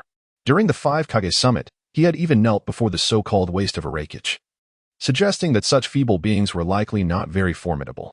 With an arrogant laugh, Jin stepped forward, declaring, do not presume that having encountered Uchiha Madara makes you exceptional. To me, both that so-called Uchiha Madara and Senju Hashirama are merely incompetent individuals of great renown yet little skill. They owe their fame to the titles of their respective clan leaders, akin to that useless first Raikage. Kin interrupted, insisting, why waste words on a dead man? Let us unleash our full strength and eliminate these fools. With that, Ken opened his mouth wide and unleashed 2 pieces of ninja tools from his abdomen. Jin, seeing this, followed suit and released 2 pieces as well, revealing the 4 legendary ninja tools of the Cloud Village: the Kong Rope, the 7-Star Sword, the Purple Gold Red Gourd, and the Banana Fan. As the 2 leaders brandished the 6 Paths ninja tools, the 100 or so formidable ninjas from the Cloud Village drew their ninja blades, readying themselves for battle. Senju Tobirama smiled gently, having achieved his objective. It was time to withdraw. He exchanged glances with a few of his students, understanding the cue. Sarutobi Hiruzen and others stepped aside, exposing Uchiha Madara to the Cloud Ninjas. At that moment, the Cloud Shinobi realized there was indeed another person behind the Konoha Ninja. This individual bore a fearsome countenance. However, the Cloud Ninjas were not the type to be intimidated by an enemy's appearance. Seeing the unexpected figure, Jin chuckled. So, there is another person. Is this the reinforcement from Konoha? It matters not, merely another corpse to add to the pile. He wrapped the Kong rope around his left arm, preparing to attack, when suddenly, a commotion erupted from behind. An aged elite ninja, approximately 50 years old, collapsed onto the ground, exclaiming in disbelief, "Impossible. How can this be? It cannot be you. You should be dead. How can it possibly be you?" This veteran shinobi trembled uncontrollably, his eyes filled with terror and incredulity. Witnessing his subordinate's disgraceful state, Jin was incensed and prepared to reprimand him. However, following the veteran's outcry, several other elder ninjas also slumped to the ground, quaking in fear. An elderly ninja widened his eyes in disbelief, trembling as he pointed at Uchiha Obito, stammering, "You." Uchiha Obito. Upon hearing this, the Cloud Village ninjas collectively shivered. Injiao scolded the frail elder on the ground, "Chihiro, what nonsense are you spouting? Uchiha Obito died over a decade ago. Are you losing your mind?" At that moment, Senju Tobirama feigned profundity, declaring he is not mistaken. This man is indeed Uchiha Obito. His death was a fabrication orchestrated by Konoha to mislead the ninja world. Since Cloud Village shows no intent to cease hostilities with Konoha, they cannot blame us for deploying our ultimate weapon. With that, he turned slightly towards Uchiha Obito and said, "Handle these individuals. Sarutobi, Danzo, Korin, In, Q, we shall depart." After uttering these words, Senju Tobirama stepped confidently toward the position occupied by Uchiha Obito. As the two approached one another, Sarutobi Hiruzen and the others grew increasingly anxious. They were acutely aware that their teacher's previous statements were mere fabrications, intended to incite a conflict between Uchiha Obito and the Cloud Ninjas. Under the scrutinizing gaze of all, Senju Tobirama brushed past Uchiha Obito.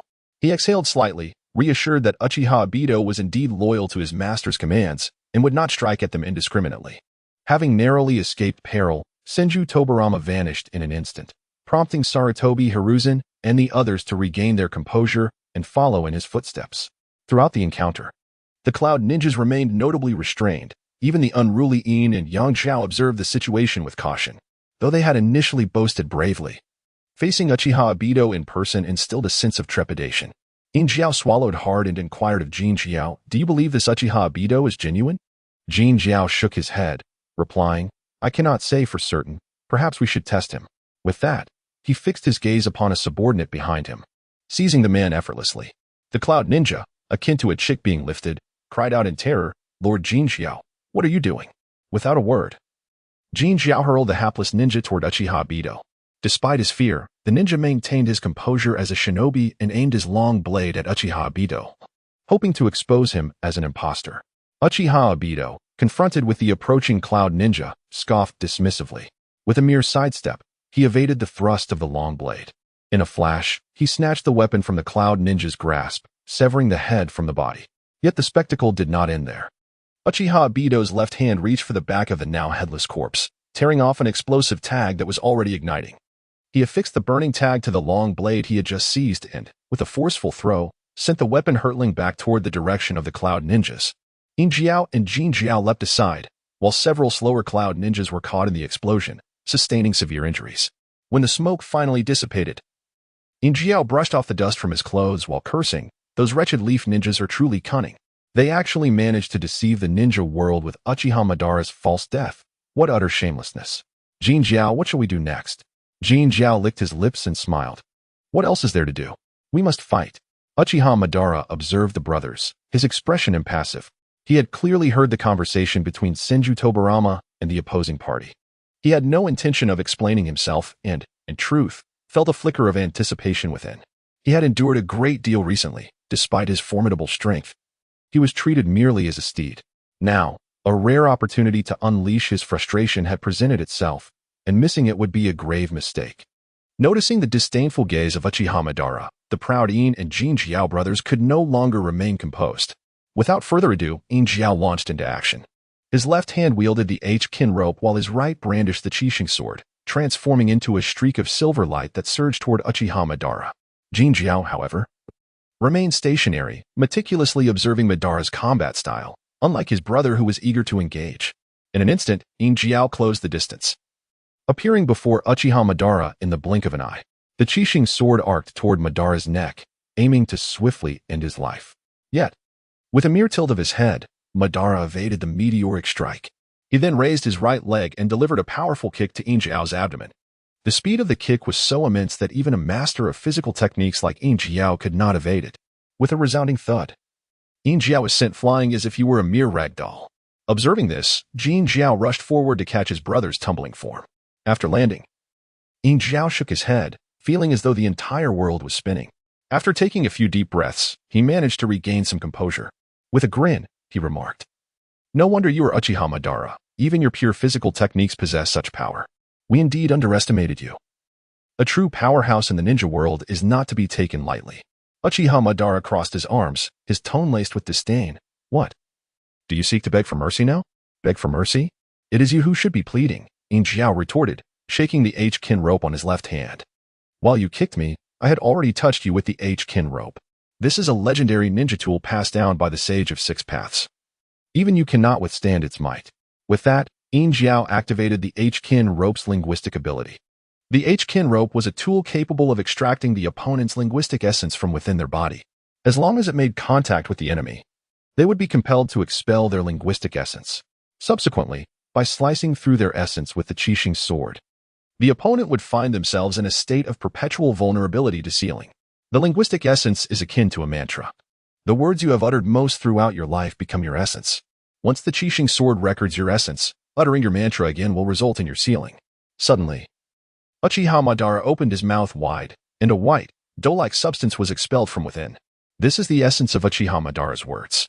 From this moment forth, if they can sever the words of the Golden and Silver brothers, victory will be half theirs. Silver Horn, brimming with anticipation, charged towards Uchiha Madara, his heart racing with excitement.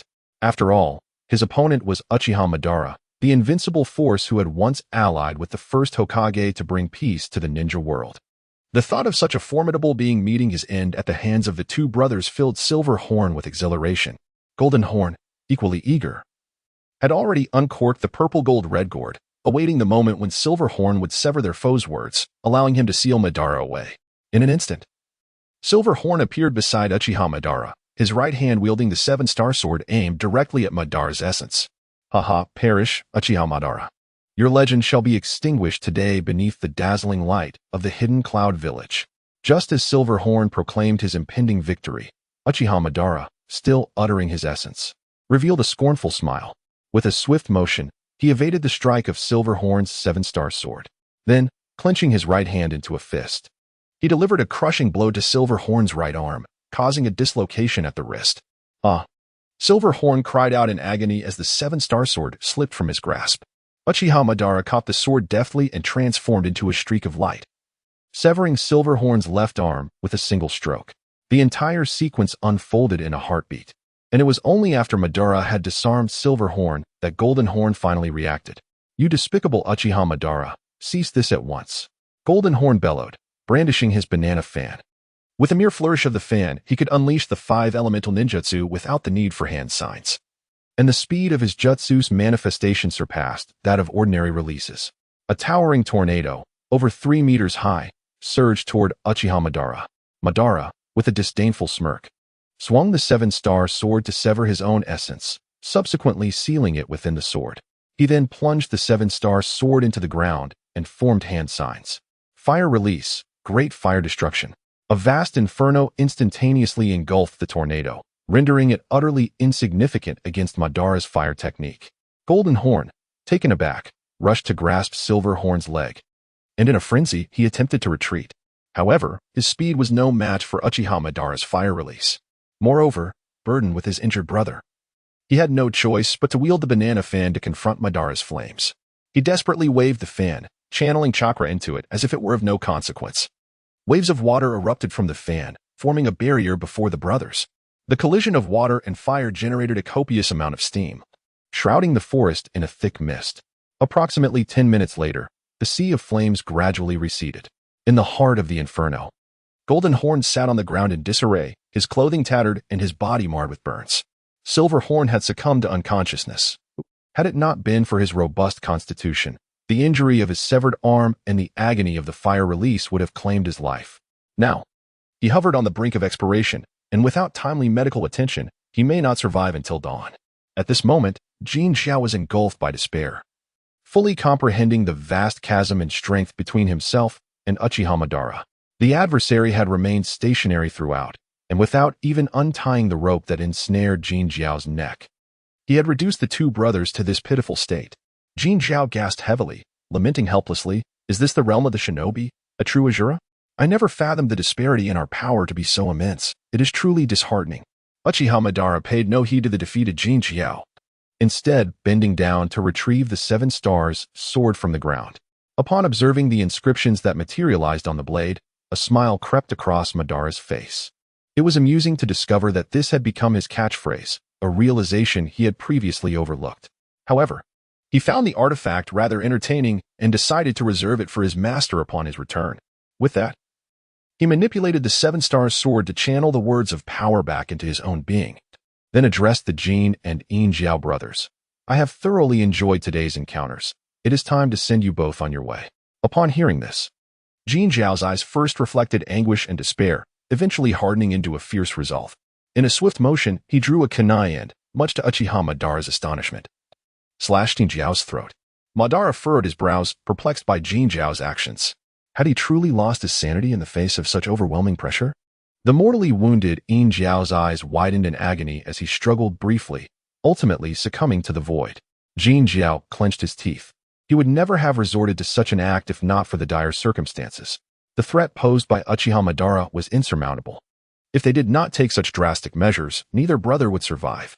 "Yin Jiao, forgive me." After mourning his sibling, Jin Jiao forcefully expelled the kunai from Yin Jiao's chest. Under Madara's watchful gaze, he extracted a piece of crimson flesh from Yin Jiao's abdomen. The moment Madara beheld the sanguine morsel, comprehension dawned upon him. It was a fragment of the 9 tails. The rumors regarding the Jin and Yin Jiao brothers' connection to its power were indeed true. As the flesh was removed, a surge of red chakra erupted from Jin Jiao, resonating with the bloodied fragment. The two entities seemed to possess an irresistible attraction, compelling Jin Jiao to consume the piece immediately. Without hesitation, he opened his mouth wide and swallowed it whole. In an instant, the chakra of the 9 tails surged violently within him, causing the entire forest to sway under its immense force. The terrifying aura sent the observing cloud shinobi fleeing in panic. What madness was this? Uchiha Madara's strength was unfathomably formidable. They had witnessed the previous confrontation in stark clarity. Madara had severed Yin Jiao's hand with a mere glance and incapacitated both brothers with a single jutsu. Such overwhelming power was beyond their capacity to counter. Now, with Jin Jiao prepared to confront Madara head-on, it was only prudent for them to flee rather than linger and await their demise. Though they were indeed warriors, they were not fools. They would not recklessly throw themselves into a battle they could not win. Thus, they scattered in various directions, showing no inclination to assist Jin Jiao. The punishment from the Golden Horn has become a mere afterthought. In this moment, survival reigns supreme. As the transformation of Golden Horn nears completion, a crimson chakra envelopes his entire being, with 6 blood-red tails swirling gracefully behind him. His hollow eyes and gaping maw render him unrecognizable as human. Golden Horn has wholly morphed into a monstrous entity. Uchiha Madara smirks, finding it laughable that he must contend with the power of such a beast. Meanwhile, Senjitobarama, retreating from the scene, senses the presence of the 9 tails chakra, stirring a sense of bewilderment within him. Why does the chakra of the 9 tails manifest here? Suddenly, he recalls intelligence previously gathered by the Umbu. The brothers Qin and Jin from the Hidden Cloud Village had once devoured the flesh of the 9 tails, acquiring its chakra. Yet, He has no time to ponder the implications of the Nine-Tails chakra. His only desire is to swiftly escort his disciples back to Konoha, leaving further considerations for another day. Without looking back, Senju Tobirama leads his 6 disciples away from the land of hot water. The recent battle has caused quite a stir. Anyone with ears in Matsumian town would have heard the tremendous commotion. Onlookers gather, drawn to the source of the noise. While some passing ninjas quietly distance themselves from the town, their seasoned instincts tell them that something unimaginable has transpired nearby. During this period of the First Shinobi World War, both village ninjas and rogue ninjas uphold a high standard of conduct. It has become an intrinsic principle of their time to refrain from prying into matters that do not concern them. Logically, one would expect Shinyan to investigate the commotion immediately. However, he is regrettably unaware, for he is not present in Matsumian town. In the cat god continent, Shinyan is preoccupied, affectionately rubbing a large orange cat named Kijimaru. He strokes and pats the feline with a rather dubious expression, while Kijimaru displays an expression of utter resignation, lying on his back and exposing his belly as if he has been thoroughly exhausted from play. As Shinyan praises, "Ha ha ha, my dear orange cat. Your flesh is becoming increasingly soft. Truly splendid. The texture is delightful. Kijimaru, I adore you." Kijimaru remains unresponsive, having been thoroughly played with. Observing this, several cat ministers seated nearby can no longer bear the sight. Kijimaru is a revered deity of their realm, possessing a singular status among them. At his command, these ministers would willingly sacrifice everything for him. Yet, the sight of their divine ruler being pawed and rubbed by that despicable human is an affront to their dignity, one that leaves them feeling utterly ashamed before all feline kind. At last, a young minister can no longer contain his outrage. He abruptly rises, casting a cold glare at Shinyan. How dare this vile scoundrel disrespect their cat god? It is utterly unforgivable. Today, I, Tanuki Kogo, shall avenge the honor of our esteemed cat god and eliminate this lecherous human. Upon uttering the name of the feline minister, Tanuki Kogo, he unsheathed his sharp claws and lunged towards Shinhiko's neck with the intent to bite. Shinhiko, however, paid no heed to the cat, as his physical prowess rendered him impervious to such an attack. Tanuki Kogo clung to Shinhiko's neck, tearing at him with a fervor that suggested a desire to devour him whole.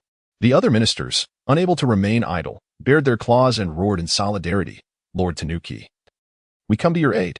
In an instant, a dozen cats pounced upon Shinhiko, scratching and biting him. Initially unfazed, Shinhiko soon grew irked and contemplated swatting the cats away. Yet, the moment he turned to meet Tanuki Kogo's gaze, his heart blossomed with delight. He extended his sinful hand, seizing the nape of Tanuki Kogo's neck. "How dare you? What do you vile human intend to do?" protested Tanuki Kogo, squirming and kicking in a futile struggle. Shinhiko, wearing a devilish grin, replied, "Your timing is impeccable. The orange ball has been thoroughly played with, and I was at a loss for what to do next. Your arrival has truly been a boon. Hee hee hee. Little kitties, come to me. No, don't. Help. Meow. Release me, you wretched human. Meow. Save me. Meow." The once menacing ministers, intent on ending Shinhiko's life, were now cradled in his embrace, being playfully tussled. Some of the guard cats, witnessing this spectacle, swallowed hard and chose to retreat silently. Observing the dozen little kittens still writhing in his arms, Shinhiko's joy was boundless. The cat god continent indeed seemed a wondrous place. No wonder history is replete with foolish monarchs. How delightful it must be to be a foolish king. The spring night is fleeting, the sun climbs high, henceforth the sovereign shall not attend morning court. How splendid! How splendid indeed! At that moment, the golden horned beast glared menacingly at Uchiha Madara, baring its teeth like a bloodthirsty predator. Yet, Uchiha Madara exhibited no fear in the face of such a terrifying creature. After all, the complete Nine-Tails had merely been a pet beneath his feet, let alone this inferior version that had only acquired a fragment of its chakra. The transformed golden horned beast crouched low, its powerful legs coiled like a spring. With a thunderous boom, it launched itself towards Uchiha Madara like an arrow released from a bow. The ground beneath it cracked like a spider's web, debris and dust scattering in the wake of its powerful charge. In an instant, it reached Uchiha Madara, its fist raised to strike. Even Uchiha Madara could not afford to be careless in the face of such ferocity. A blue Susanoo skeleton materialized, and the golden horned beast's punch met the ethereal barrier without making any progress. Subsequently, the blue skeleton raised its right fist, retaliating against the golden horned beast. At that moment, the golden horned beast was nearly devoid of consciousness, yet its instincts remained intact. As the incoming fist approached, it snapped its tail against the ground, propelling itself away just in time to evade the strike. In that instant, Uchiha Madara seized the massive tree that bound him, and with a surge of strength, uprooted the entire tree from the earth. After the great tree was uprooted, the blue Susanoo gradually solidified, its flesh and armor forming into a complete entity. Ultimately, the fully realized Susanoo manifested before the golden-horned figure. Its immense size and formidable strength caused even the will-corrupted golden horn, tainted by the Nine-Tails chakra, to tremble momentarily. Uchiha Madara, bearing the great tree upon his back, observed the golden horn from within the Susanoo with an indifferent gaze. "It seems the time has come to send you on your way, little beast," he declared. As soon as Madara's words fell, the colossal Susanoo swung a fist towards the golden horn. The speed of this strike was astonishing. Even a formidable opponent like the golden horn, bolstered by the Nine-Tails chakra, could not react in time. A thunderous boom resonated throughout the land of hot water. Countless ninjas were stirred, and numerous factions turned their attention to this spectacle. Information gatherers swiftly mobilized, racing to relay the news back to their respective clans. Meanwhile, not far off in the forest, a white entity emerged from the trees. Upon witnessing the gigantic Susanoo, White sat aghast in astonishment. Goodness, how could a Susanoo appear here? Could it be that a powerful member of the Uchiha clan has awakened their Manjiki Sharingan? Moreover, this color resembles Lord Madara's. Could it be that Lord Madara, unable to contain himself, seized the opportunity in our absence to leave behind some of his bloodline? At that moment, another white Zetsu emerged from behind him, exclaiming, "Do not speak foolishly. The one wielding the Susanoo is indeed Lord Madara." Subsequently, the two white Zetsu engaged in a lengthy exchange, ultimately grasping the situation at hand. "Are you suggesting that another Madara has appeared, one whose power rivals that of the true Madara? Indeed. We must promptly inform Lord Madara of this development. This incident appears quite grave. It is uncertain how he will respond." The two white Zetsu then melded into the tree trunk, vanishing from sight. As the smoke of battle gradually dissipated, Uchiha Madara returned to his original position. Not far away lay the lifeless body of the golden horn, now devoid of vitality. Madara reinserted the great tree into the ground and then sat cross-legged, awaiting Shinhiko's return. He found the battle somewhat unsatisfying, as the enemy was too weak to provide a genuine sense of combat. He longed for a more formidable adversary to add some color to his otherwise monotonous existence. 3 hours later, Shinhiko emerged from the palace of Tachibana, a look of satisfaction etched upon his face. Inside the palace, Tachibana and the multitude of cats lay sprawled about, their expressions vacant, akin to respectable women besieged by rogues. With a contented smile, Shinhiko activated the teleportation portal, returning to Matsumune Castle, thoroughly exhilarated by the day's exploits. However, upon arriving at Matsumune Castle, he sensed an unusual atmosphere. The land of hot water, owing to its hot springs, thrived among smaller nations. Some of its bustling towns rivaled the prosperity of the 5 great nations. For instance, Matsumune Town, which had been bustling with life and activity during his previous visit, now felt eerily subdued. Upon his return, the streets were utterly deserted. Sini scratched his head, pondering whether the hour was too late and everyone had retired to their homes for slumber. Regardless, his stomach growled from the delightful time spent at Juin, prompting him to seek out a place to savor a bowl of noodles. Subsequently, he ventured into a ramen shop and ordered a steaming bowl. After satisfying his hunger, he opted to pack another bowl to bring back for Uchiha Madara, wishing to treat him to a taste of this culinary delight. Although Madara was a creation of his mental prowess, and thus did not require sustenance, it did not mean he was devoid of cravings. Sini had thoughtfully endowed Madara with a sensory system to experience taste. After a long day, Sini felt it was only fair to bring him something, as indulging himself without sharing would seem rather inconsiderate. With a plastic bag in hand, Sini hummed a tune as he made his way to the forest where Madara was tethered. He found himself curious about Madara's reaction upon receiving the food. Would he be astonished? The anticipation was palpable. However, upon arrival, the surprise was not on Madara's face, but rather Sini's jaw nearly dropped to the ground. Before him lay the ruins and several incomplete corpses, prompting a quivering inquiry. What on earth happened here? Who are these people? Madara recounted the events that had transpired, leaving Sini's lips twitching in disbelief. In the time it took him to pet a cat, Madara had altered the very fabric of the timeline. The fact that the second Hokage remained alive was a mere trifle. The more pressing issue was that Madara had exposed himself to the ninja world. Sini had intended to live a quiet life, yet now it seemed that dream was shattered. Anger surged within him, and he felt a surge of recklessness. This troublesome Madara had caused chaos in his absence, proving that 3 days without discipline could lead to ruin. Today, he resolved to teach Madara a lesson about the consequences of his actions. Extending his right hand, he presented the ramen to Madara, exclaiming, "Ah, let us put those troubles aside for now. Enjoy this bowl of ramen. It's quite delightful. If you find it insufficient, I can fetch you another." Madara accepted the ramen with an impassive expression, breaking apart the disposable chopsticks to begin eating. "Well, isn't it splendid?" Cinny boasted. "I traversed an entire street to select this establishment. My judgment is impeccable." In his previous life, Cinny held a fondness for noodles, a preference that persisted into this one. He could discern the quality of noodles merely by their aroma. Truth be told, Ichiraka ramen in Konoha did not rank as the finest he had ever tasted. Perhaps Naruto's fondness stemmed from the fact that it was handmade and thus held a special place in his heart. Observing Madara consume the noodles with the swiftness of a tempest, he then wiped his mouth with a provided napkin and remarked, "Not bad." Having satisfied their appetites, the two resumed their journey, with Cinny now aimlessly wandering through the ninja realm. He had initially planned to confront Orochimaru in Konoha, yet unforeseen events had unraveled. Now, venturing into Konoha would surely invite trouble, rendering the endeavor fruitless. In this vast world, is there truly no place for me, Araki Cinny? He reminisced about his life in the Land of Tooth, a time when he needed only to recline in bed and embrace idleness. It was a grave mistake to have agreed to rescue Uchiha Sasuke. Now, cast into this desolate realm, I find myself without a place to call home, pondering how I am to navigate the days ahead.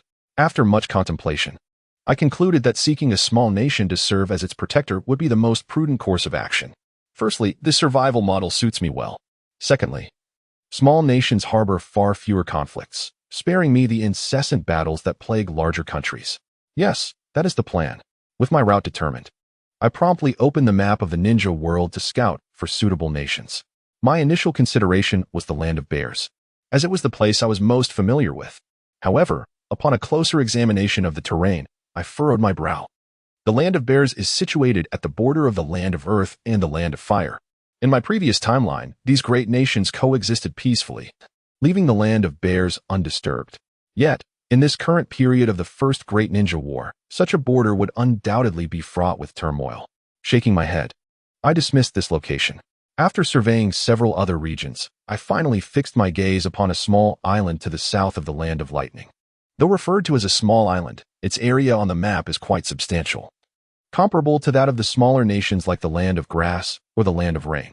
This island is home to a singular nation known as the Land of Rainbows, appearing serene and isolated in the vast ocean. Slapping my thigh, I declared, "This is the place. I resolved to become the protector of this land."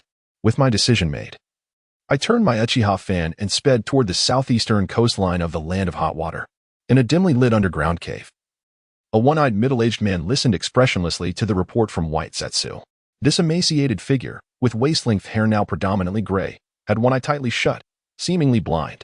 Yet, the other eye emanated an eerie purple glow, adorned with swirling patterns, the Rinnegan. This man was none other than Uchiha Madara, who over a decade ago had clashed with the first Hokage in the Valley of the End. During that fateful battle, he bit off a piece of flesh from the first Hokage and employed the Uchiha clan's forbidden technique, Izanagi, to feign death and escape. This ruse was executed flawlessly, even deceiving the cunning and suspicious Senju Tobarama. However, the price was steep. He lost vision in his right eye due to the activation of the forbidden technique. Ordinarily, his right eye would never regain its sight, but exceptions exist. After integrating the flesh cells of Senju Hashirama, Madara, through years of effort, finally awakened the power of samsara. This newfound strength was immensely potent, and upon its awakening, it elevated his left eye's eternal Manjiki Sharingan to the Rinnegan. Additionally, this power continuously repaired the damage to his right eye. I believe that in another decade, he will fully restore his blind eye and elevate it to the Rinnegan.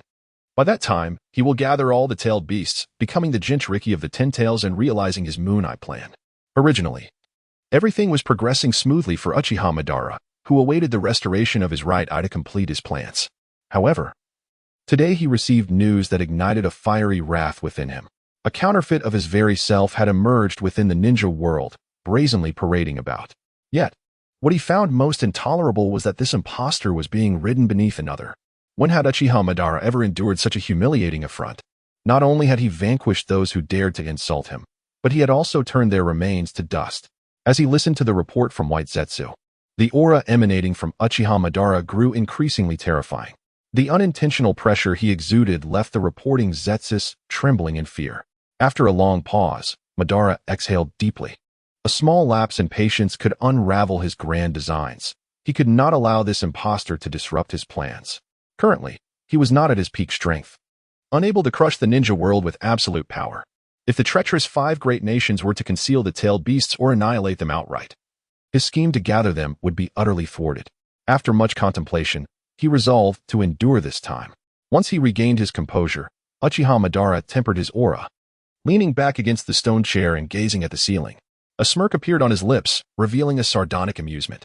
How audacious to impersonate my name. What an intriguing character.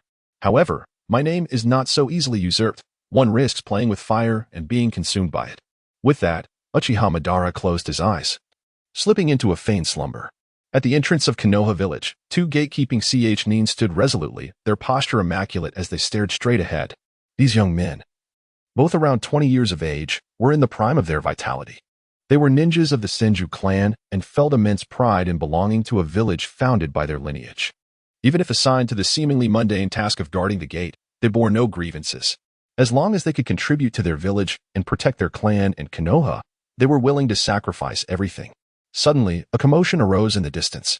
Before the two could react, a silvery figure appeared before them. Instinctively, they drew their kunai, ready to engage. "Calm yourselves, it is I," came the resonant voice of Senju Tobarama, the current clan leader. It was only then that the two youths realized that the figure before them was indeed their esteemed leader, the second Hokage of Konoha. Instantly, they straightened their postures, one bowing deeply at a 90-degree angle, exclaiming, "Hail, clan leader." Senju Tobarama furrowed his brow and admonished them, "Here. I am no clan leader. My identity is that of the second Hokage of Konoha." Startled, the two promptly corrected themselves. "Yes, Hokage-sama." Though they had rectified their manner of address, Tobarama harbored concerns within. The Senju clan members' allegiance to their family seemed to surpass their loyalty to Konoha itself. This was a troubling sign. If this continued, there would surely come a day when the interests of the Senju clan would stand in opposition to those of Konoha. With his elder brother now deceased and his own strength waning, the future appeared increasingly precarious. One day, I will no longer be able to protect the Senju clan. At that moment, the defiant Senju clan will inevitably march towards extinction. Senju Tobarama has resolved that the plan to disband the clan and integrate into Konoha cannot be delayed any longer. However, before that, there is an even more pressing matter to address, one that pertains to the very survival of Konoha itself. Upon returning to Konoha, Tobarama promptly disbanded the protective team. Sarutobi Hizashi and the others felt a wave of relief. This mission had been perilously dangerous, and there were numerous instances when they believed their lives were forfeit. Sarutobi Hizashi chuckled. "This mission was truly perilous. I nearly thought I wouldn't make it back." Haruno Sakurako chimed in, "Indeed. We owe our survival to." Before she could finish her sentence, Mitogaten interrupted, "Be cautious with your words. Have you forgotten Master Tobarama's orders before he departed?" It was then that Haruno Sakurako recalled the command given by Master Tobarama, which instructed them to remain silent regarding Uchiha Madara. She hastily sealed her lips, wishing for a zipper to appear so she could avoid speaking in her sleep. At that moment, Akimichi Torikase noticed an unusual expression on Danzo's face and inquired, "What's wrong, Danzo? Are you feeling unwell?" Danzo's mood was quite poor. His performance during the previous mission in the Land of Hot Water had been abysmal. His fear had prevented him from stepping forward to assume the responsibilities of a rear guard, allowing Hizashi to voice his thoughts first. Although Master Tobarama's final words were left unsaid, it was evident to those with insight what he intended to convey. Tobarama had clearly meant to pass the position of Hokage to Hizashi, a decision that would likely be irreversible in the future. Shimura Danzo clenched his fists, filled with bitterness and regret. If only he had been a moment braver, he could have realized his dream of becoming Hokage. In response to Torikase's inquiry, Danzo chose silence and turned away instead. The others regarded Danzo's retreating figure with confusion. What was wrong with him? Had he taken some strange medication? At that moment, Uchiha Kagami addressed the group. "I have matters to attend to, so I shall take my leave." However, as he turned to depart, he was intercepted by Sarutobi Hizashi. Kagami, puzzled, asked, What is it, Hizashi? Is there something else? Hizashi hesitated, then quietly reminded him, do not forget Master Tobarama's orders. Kagami immediately comprehended the implication. And with a reassuring smile, he replied, rest assured, I know what should and should not be said. The others were filled with curiosity, unaware of the silent exchange between the two. Meanwhile, Uchiha Kagami felt a sense of unease. Did Hizashi truly harbor such distrust towards him? The fact that Uchiha Madara still lived was indeed of great significance to the Uchiha clan. Yet, without Master Tobarama's explicit orders, he would never divulge such information to his clan. Throughout his years as a disciple of the second Hokage and as a protector of the Hokage, he had never leaked any mission details to his family. Because of this, he had been ostracized by his kin, with some even whispering behind his back, calling him a traitor to the clan. Yet, he remained unfazed by their scorn. He believed that the interests of Konoha surpassed all else and took pride in this conviction. However, it was disheartening that not only did his clansmen harbor distrust towards him, but even his close companion, Nara Shukaku, exhibited a hint of skepticism in his words. The Nara he remembered would never have spoken to him in such a manner. He could surmise the reason for Shukaku's change in attitude. Previously, even the most formidable ninja had merely served as a bodyguard for the Hokage. With so many powerful individuals in Konoha, it remained uncertain whether the Hokage position would ever be his. Yet, following the revelations from his mentor, Tobarama, it had become evident to even the most naive that Shukaku was destined to be the next Hokage. Uchiha Kagami couldn't help but smile wryly. He had not yet assumed the mantle of Hokage, yet he was already being treated with suspicion. If he were to become Hokage, would it mean constant surveillance over him? With a heavy heart, Kagami returned home. Meanwhile, Tobarama, oblivious to his students' concerns, sat in his office engrossed in writing and contemplation. After a time, he set down his pen and picked up a scroll from his desk, reviewing it thoroughly. Once assured that it contained no sensitive information, he summoned the captain of his umbu. Lord Hokage, how may I serve you? The umbu captain inquired. Tobarama handed over the scroll and instructed, deliver this to the general of the Land of Iron without fail. Upon receiving the command, the umbu captain vanished in an instant, while Tobarama's heart grew increasingly restless. Uchiha Madara had been revived. Although the individual responsible for his resurrection had yet to make any moves, caution was imperative. Furthermore, it appeared that Madara retained memories from before his attack on Konoha. This unstable and perilous factor needed to be eradicated swiftly, or it would undoubtedly lead to great calamity in the future. However, Konoha alone lacked the strength to eliminate this threat. Thus, he contemplated enlisting the aid of the other four great nations. This approach would not only rid them of the formidable Uchiha Madara but also serve to weaken the other great nations in the process. Even if Madara were to be removed, it would ensure that large-scale wars would not erupt for decades. Yet, what troubled him most was whether the five great nations could indeed defeat that man. The mere thought of Uchiha Madara's terrifying power made Tobarama furrow his brow. In light of this, he suddenly recalled his elder brother, Hashirama. If all else failed, he would have no choice but to rely on that particular jutsu. Forgive me, brother. For the sake of Konoha and the shinobi world, I must intrude upon you. Tobarama's letter soon reached the hands of the current general of the Land of Iron, Miyamoto Masatake, an old warrior of the same era as Tobarama. As he read Tobarama's letter, his fists clenched tightly, turning pale with anger. Damn that Hokage, damn Konoha. Miyamoto slammed the scroll onto his desk, his voice rising with indignation. What do they take the Land of Iron for? They expect us to assist in convening the Second Five Kage Summit, and they dare to issue it as a command. Do they think the Land of Iron is merely a vassal of Konoha? Standing beside him was a disciple and bodyguard, known as the prodigy of the Iron Country's swordsmanship, Mitsuba, who picked up the scroll from the table and began to read. After a moment, he placed the scroll neatly back on the table and urged his master, Miyamoto Masanobu, saying, Master, please calm down. In my humble opinion, this is not a misfortune. Miyamoto, still fuming, retorted, Is this not a misfortune? The Hokage of Konoha dares to dictate to me, a general of the Iron Country. If this is not a misfortune, then what is? Faced with his master's intense ire, Mitsuba chose not to voice further thoughts. The Iron Country was currently in a weakened state. What could his master do in his anger? Would he take up his sword and challenge the Hokage? Better to let his master vent his frustrations and wait for him to regain his composure. 2 hours later, Miyamoto's emotions gradually settled. Leaning against the armrest of his office chair, he wearily remarked, Mitsuba, send messengers to the four great nations of wind, thunder, water, and earth. Inform them that the Hokage has invited them to convene for the second Five Kage Summit, and that their presence is imperative. Mitsuba received the order and prepared to depart. Before leaving, he cast a glance at his master, who valued the honor of the samurai above life itself. At that moment, Miyamoto resembled a frail old man, hardly reminiscent of the renowned sword master of the ninja world. Mitsuba sighed, pondering the uncertain future of the samurai. Ultimately, he closed the office door with a sense of desolation and began arranging for the messengers to head to the various nations. Following Mitsuba's arrangements, 16 samurai were divided into 4 groups, each destined for one of the 4 great nations. The group that reached its destination first was the one heading to the Land of Thunder, the closest to the Iron Country. At that time, the village of Kumogakure in the Land of Thunder was bustling with excitement as they had just elected a new Reikage. The new Reikage, named Yagami Reiku, was of little consequence now. Upon assuming the position, he had taken on a new name, Outside the Reikage's office, a crowd had gathered, welcoming their third Reikage as if he were a celebrity. Stood on the top floor of the Reikage office, proudly accepting the admiration of the villagers. He was an imposing figure, standing over 2 meters tall, with broad shoulders and muscular limbs, his dark skin contributing to his fierce presence. Yet, this formidable visage only drew more fervent gazes from the people of Kumogakure. In a nation that revered strength, being a powerful individual granted one undeniable authority.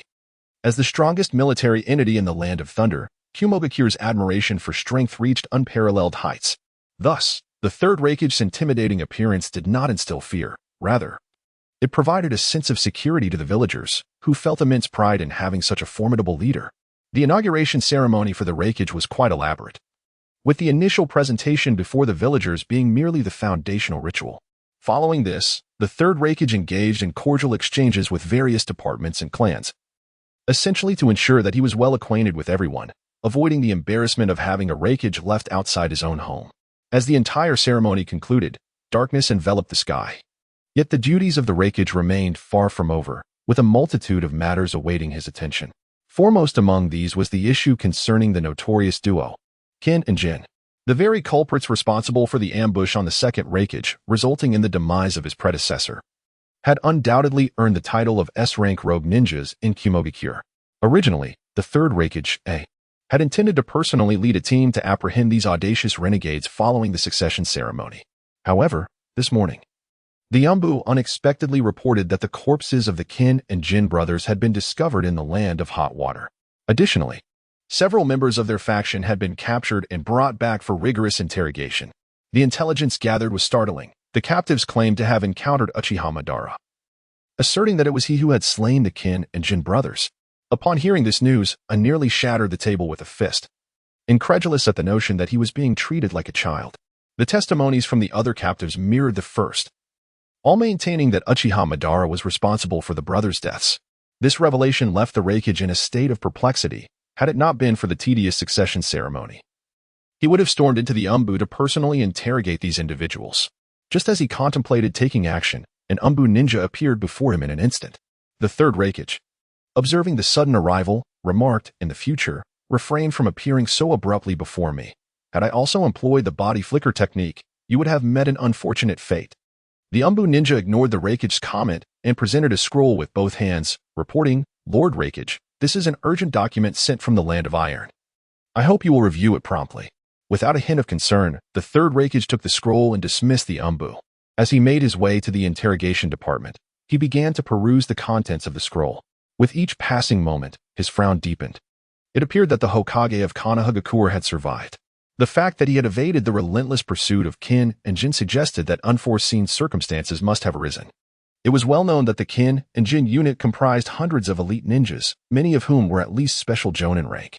Such a formidable force could serve as a decisive advantage even in formal warfare. Moreover, this unit included individuals skilled in space-time ninjutsu, capable of creating barriers that rendered their targets unable to utilize space-time techniques.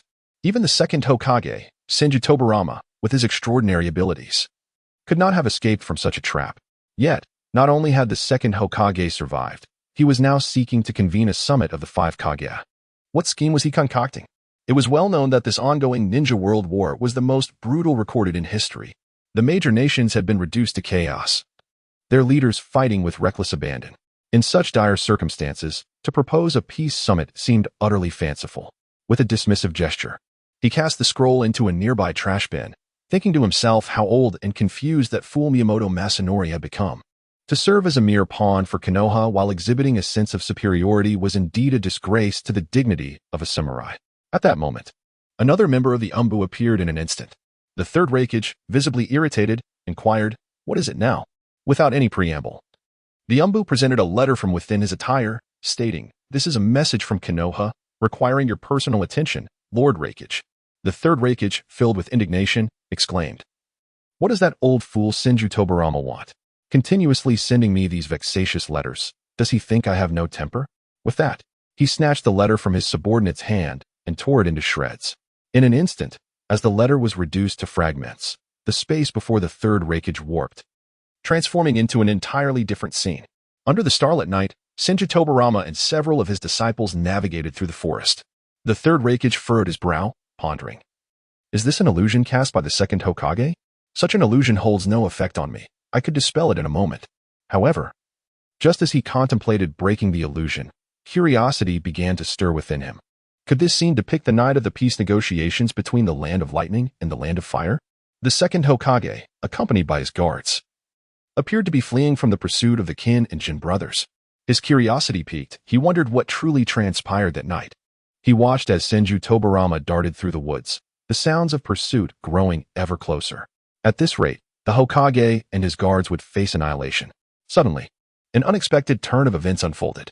As they traversed a dense forest and reached a clearing, a figure stood by a nearby tree. The more he gazed at this individual, the more familiar the visage became, as if he had encountered them before. Abruptly, his pupils constricted, and he involuntarily shuddered. How could this be? The person before him bore an uncanny resemblance to Uchiha Madara. In his youth, he had seen Uchiha Madara when the Land of Thunder had yet to be established. His distant aunt had married into the Uchiha clan of the Land of Fire, and he had accompanied his father on a visit to relatives. At that time, the Senju and Uchiha were embroiled in a fierce battle. He had witnessed that extraordinarily powerful man on the fringes of the battlefield. The man before him, clad in crimson armor with flowing hair, looked strikingly identical to Uchiha Madara. The illusion abruptly ceased, leaving only the astonished third Reikage and the bewildered Umbu ninja. After a prolonged silence, the third Reikage regained his composure. The illusion cast by Senju Tobarama had already unraveled on its own. The reason for his delayed reaction stemmed from the shocking revelation that Uchiha Madara was still alive. However, he could not fully trust the words of the second Hokage, considering that Konoha remained an adversary amidst the ongoing war. Information provided by the enemy must be approached with a meticulous and cautious mindset. With a grave expression, he dismissed the Umbu ninja and proceeded to the interrogation room. He meticulously reviewed the testimonies and personally interrogated the subordinates of the Kin and Jin brothers. After clarifying the situation, he emerged from the interrogation room, exhaling a sigh of relief. Although there were some discrepancies in the details provided by the captured renegade ninjas, the general narrative remained consistent. The third Reikage did not anticipate that shortly after his succession, the ninja world would be engulfed in such a monumental crisis. The revelation that Uchiha Madara was still alive was utterly astonishing. One could not help but wonder why he had remained hidden for so many years instead of presenting himself before the masses. In the Reikage's recollection, that infamous figure known as the Shura of the ninja world was hardly one to live in seclusion.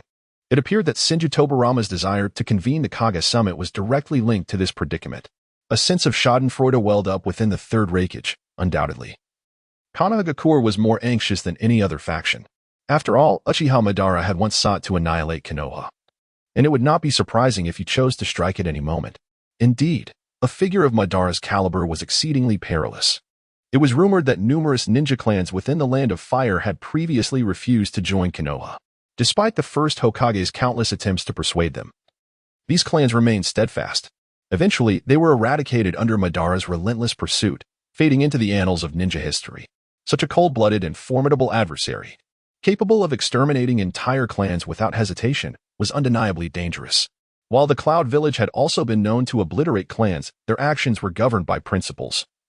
In stark contrast to Madara's indiscriminate savagery. Reflecting on this, the Reikage felt a surge of urgency and promptly returned to his office to commence preparations for the Kage summit. Shortly after he received the correspondence, the leaders of the other three great nations were met with the same news. In the southeastern waters of the Land of Water, the second Mizukage, the rather disheveled and unkempt Kage, Suki Mangitsu, cast a sheet of white paper onto the ocean. He watched pensively as it sank beneath the waves. Lost in contemplation. What was Senju Tobirama truly scheming? That illusion must have occurred after the negotiations between the Land of Fire and the Land of Lightning had collapsed. To assert that he encountered Uchiha Madara, what was this man truly up to? He harbored skepticism regarding the authenticity of the intelligence provided by Tobirama. Nevertheless, this was indeed an opportunity. If the upcoming Kage summit could facilitate an end to the war, it would be a dignified resolution. The brutality of this conflict had far surpassed all expectations. To illustrate, there were over 10 ninja clans in the Mist Village that had been reduced to mere shadows of their former selves due to the war. Most of these clans had lost their clan leaders and numerous elite nin on the battlefield, leaving behind only a handful of adult but weak genin, along with children yet to graduate from the ninja academy. Even some of the prominent clans, such as his own Aitsuki clan, had suffered grievously, with their ranks diminished by over half. If the fighting persisted, it was likely that the legacy of their strongest would dwindle into oblivion. It was precisely because of the war's harrowing nature that he, as the village leader, had resolved to challenge the second Sasuke to a decisive duel. Both parties had agreed that irrespective of the outcome, the war must come to an end. The dire circumstances had compelled the leaders of the villages to this juncture, underscoring the war's ferocity. Aitsuki Mangitsu could not help but let out a bitter laugh. When they instigated this conflict, they had been filled with confidence, believing that if they could not secure victory, a timely cessation of hostilities would suffice, for that was how the Warring States period had unfolded. However, none could have anticipated that once the war commenced, the prospect of halting it would become utterly unattainable. All the villages, akin to gamblers, found themselves ensnared at the gaming table, compelled to wager their very lives. Simultaneously, they came to comprehend the grievous toll of casualties during this era of. It was akin to a gruesome meat grinder, relentlessly pulverizing the lives of both the enemy and their own ninjas. Frankly speaking, upon receiving this letter, Ghost Lantern Kaguya felt a tinge of satisfaction. The possibility of concluding this unprecedented war through the summit of the 5 Kage would be advantageous for all 5 great nations. With this thought in mind, he turned to his 2 guards and commanded, "Kaguya-yu, Kakashi Shark, accompany me back to the village." One of the guards exchanged glances with the other, and then Kakashi Shark scratched his head and replied, "Lord Mizukage, weren't we supposed to engage in a duel? Backing down now would invite ridicule from the ninja world, and it would tarnish the reputation of the entire Mist Village." Beside him, Kaguya-yu echoed, "Indeed, boss. We cannot show weakness. If you are afraid, let me take the lead against that Sasuke. I'll show him what I can do." In a swift motion, Ghost Lantern Kaguya approached the 2 and delivered a punch to each of them, causing 2 large bumps to form on their heads. The 2, clutching their heads in dismay, protested, "Boss, what was that for?" Observing the 2 simpletons before him, Ghost Lantern Kaguya sighed in exasperation, pondering why the village was filled with such brawny yet dim-witted individuals. He could not be bothered to explain further and simply ordered, "Enough chatter. Do as I instruct. Speak another word, and I shall toss you both into the sea to feed the sharks." Kakashi Shark quickly formed hand signs and summoned dozens of sharks that swam beneath their feet in the water. He grinned and reassured, "Fear not, boss. The sharks in this area are like brothers to me. They won't harm us." Ghost Lantern Kaguya, weary of further discourse with him, took long strides back towards the Mist Village, while Kakashi Shark and Kaguya followed behind, their heads hung low. This was a duel between the leaders of 2 villages. Initially, they had hoped to watch the battle between the Kage closely, but now it seemed their hopes were dashed, leaving them somewhat disappointed. Fortunately, the 2 were lighthearted. Before long, they had completely forgotten about the matter and began to chat idly. Kakashi Shark inquired of Kaguya, "Why do you think our boss insists on challenging that Sasuke?" As he spoke, Kakashi Shark produced a map and pointed out, "Look here. We are located in the southeastern corner, while the Land of Earth is in the northwestern corner, separated by the entirety of the ninja continent. Isn't it rather foolish for us to traverse such distance to engage in battle with the Rock Village?" Kaguya shook his head, responding, "I have no idea. The boss is often unreliable, and the higher-ups don't seem particularly intelligent either. Perhaps they devised this strategy while under the influence of drink." Ghost Lantern Kaguya could no longer contain himself. While he could tolerate others speaking ill of him, it was intolerable for these 2 simpletons to include themselves in such remarks. Grabbing one by the ear, he exclaimed in anger, "How on earth did your families raise 2 such dimwits? The world of ninjas is round, and we find ourselves in the southeastern corner, while the Land of Earth resides in the northwest. If we continue our journey southeast, we shall inevitably arrive in the Land of Earth."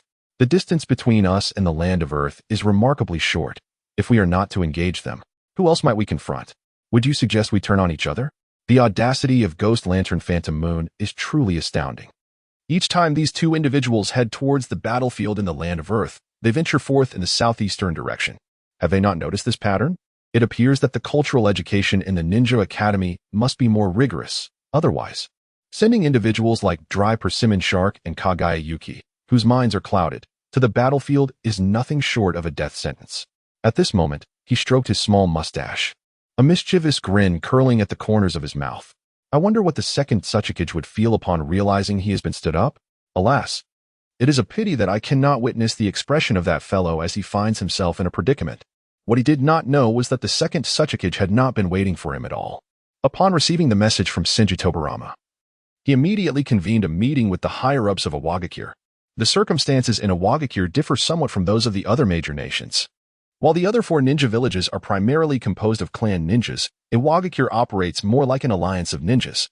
The influence of ninja clans in the land of Earth is not particularly strong, and there are few secret technique families within the entire nation. The only notable bloodline limit, Dust Release, is not inherited through a clan lineage. Consequently, during the Warring States period, it was not the ninja clans that held the reins of power in this region, but rather various ninja alliances, great and small. With no familial interests at stake, the first Sasuke, Ishikawa, effortlessly persuaded these factions to integrate into Iwagakure. To them, the concept of a ninja village was merely a larger-scale ninja alliance. For this reason, the upper echelons of Iwagakure are largely devoid of significant clan affiliations. In the presence of the formidable second Sasuke, they naturally possess little authority. Thus, when he inquired about their opinions on the 5 Kage summit, the higher-ups could only acquiesce, allowing him to make the decisions himself. The situation was quite vexing for him. This was the consequence of a long-standing autocracy.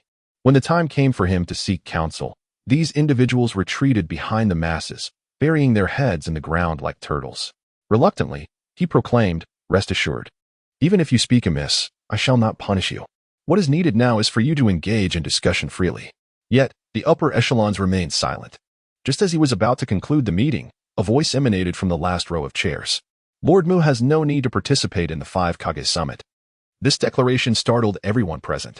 Curious gazes were cast about, eager to discern who possessed such audacity to speak at this moment.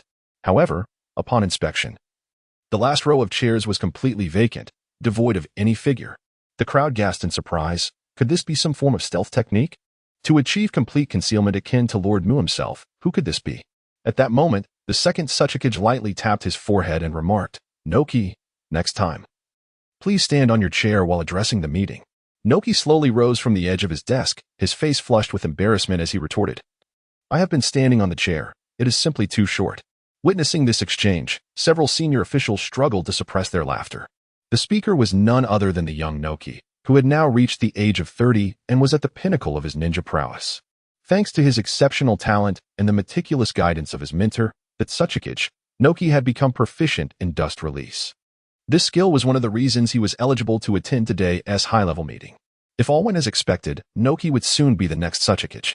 Moreover, given that Iwagakure was governed by the Sasuke's authority, it was only natural for the successor to participate in such gatherings. However, his stature left much to be desired. Standing at barely under 1 meter, would his ascension as Sasuke tarnish the image of Iwagakure? The others shook their heads, realizing that the village's reputation was of no concern to them. They were old-timers, long resigned to their fates, and had neither the energy nor inclination to interfere. They would let the master and apprentice dabble as they pleased. Even if they dismantled Iwagakure, it would not affect them. Thus, the senior officials remained silent regarding Naki's remarks.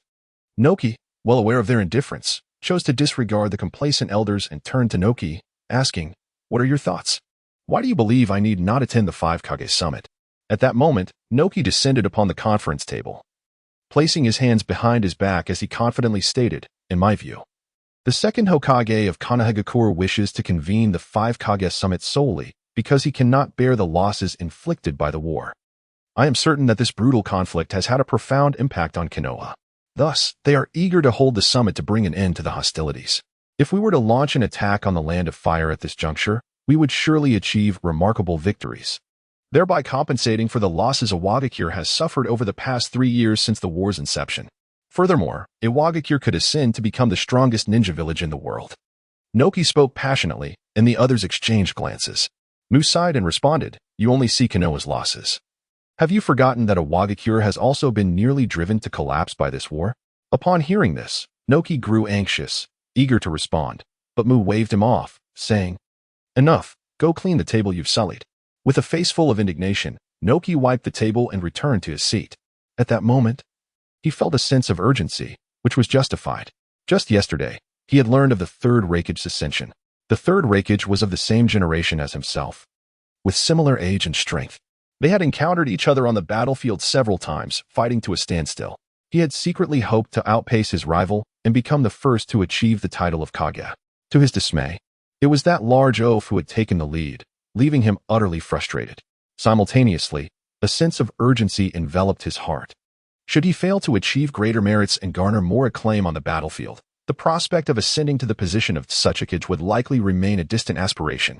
As if sensing Inoki's anxious disposition, the second Tsuchikage gently shook his head.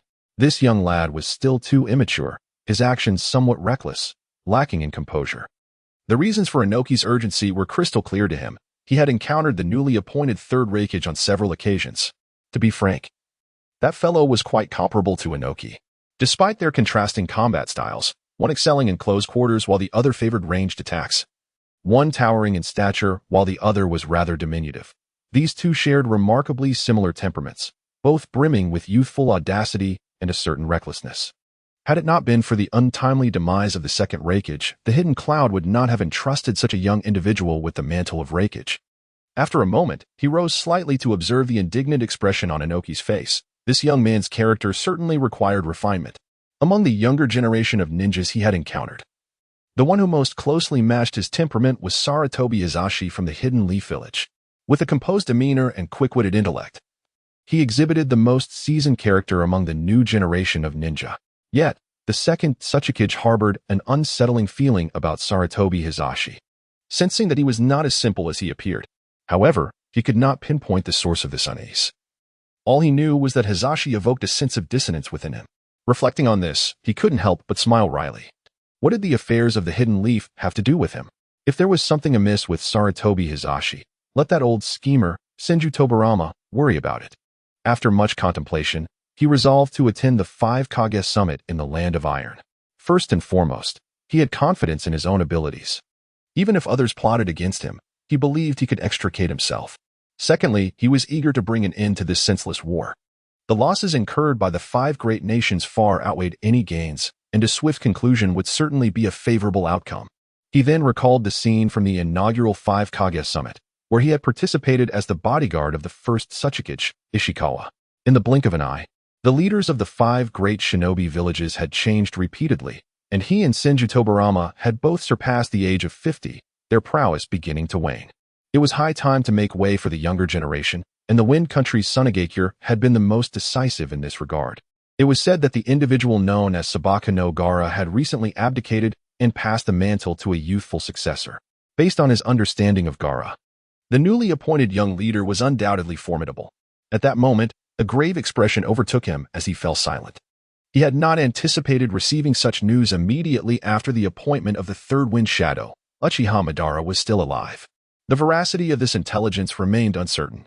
After a lengthy period of contemplation, he decided to withhold this information from other high-ranking officials for the time being. Firstly, this intelligence had been relayed from the shadows of other nations and required further verification.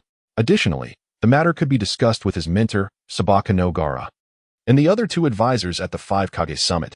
Thus, preparations for the summit commenced among the 5 great shinobi villages.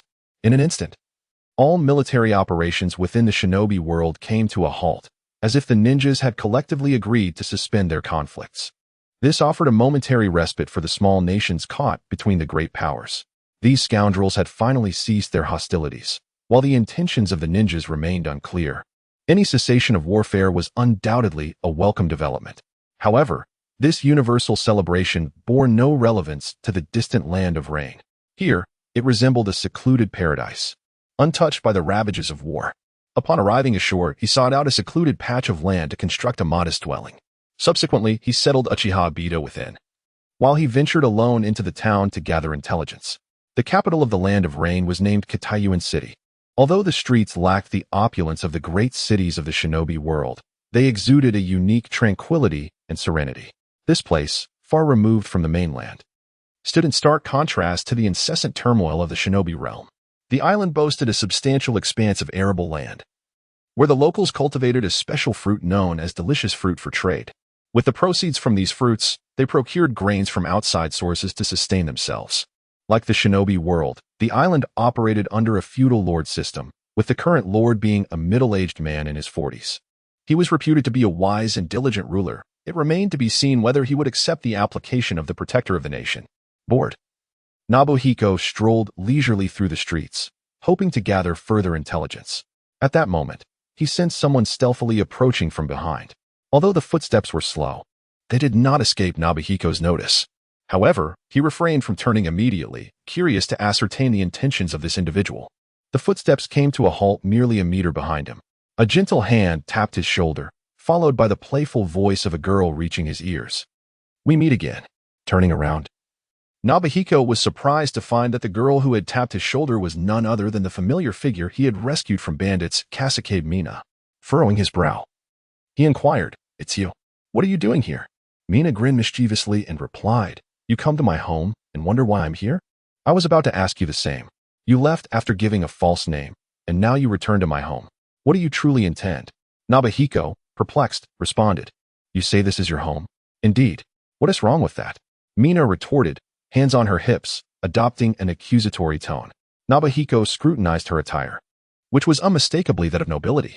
A sudden thought crossed his mind, prompting him to ask uncertainly, "If this is your home, do you know the Lord of the Land of Rain?" At this, Mina stifled a laugh, covering her mouth, before replying lightly, "Of course I know him. He is my father. How could I not recognize him? Do you seek him for something?" Nobuhiko felt a surge of joy. This connection would certainly facilitate matters.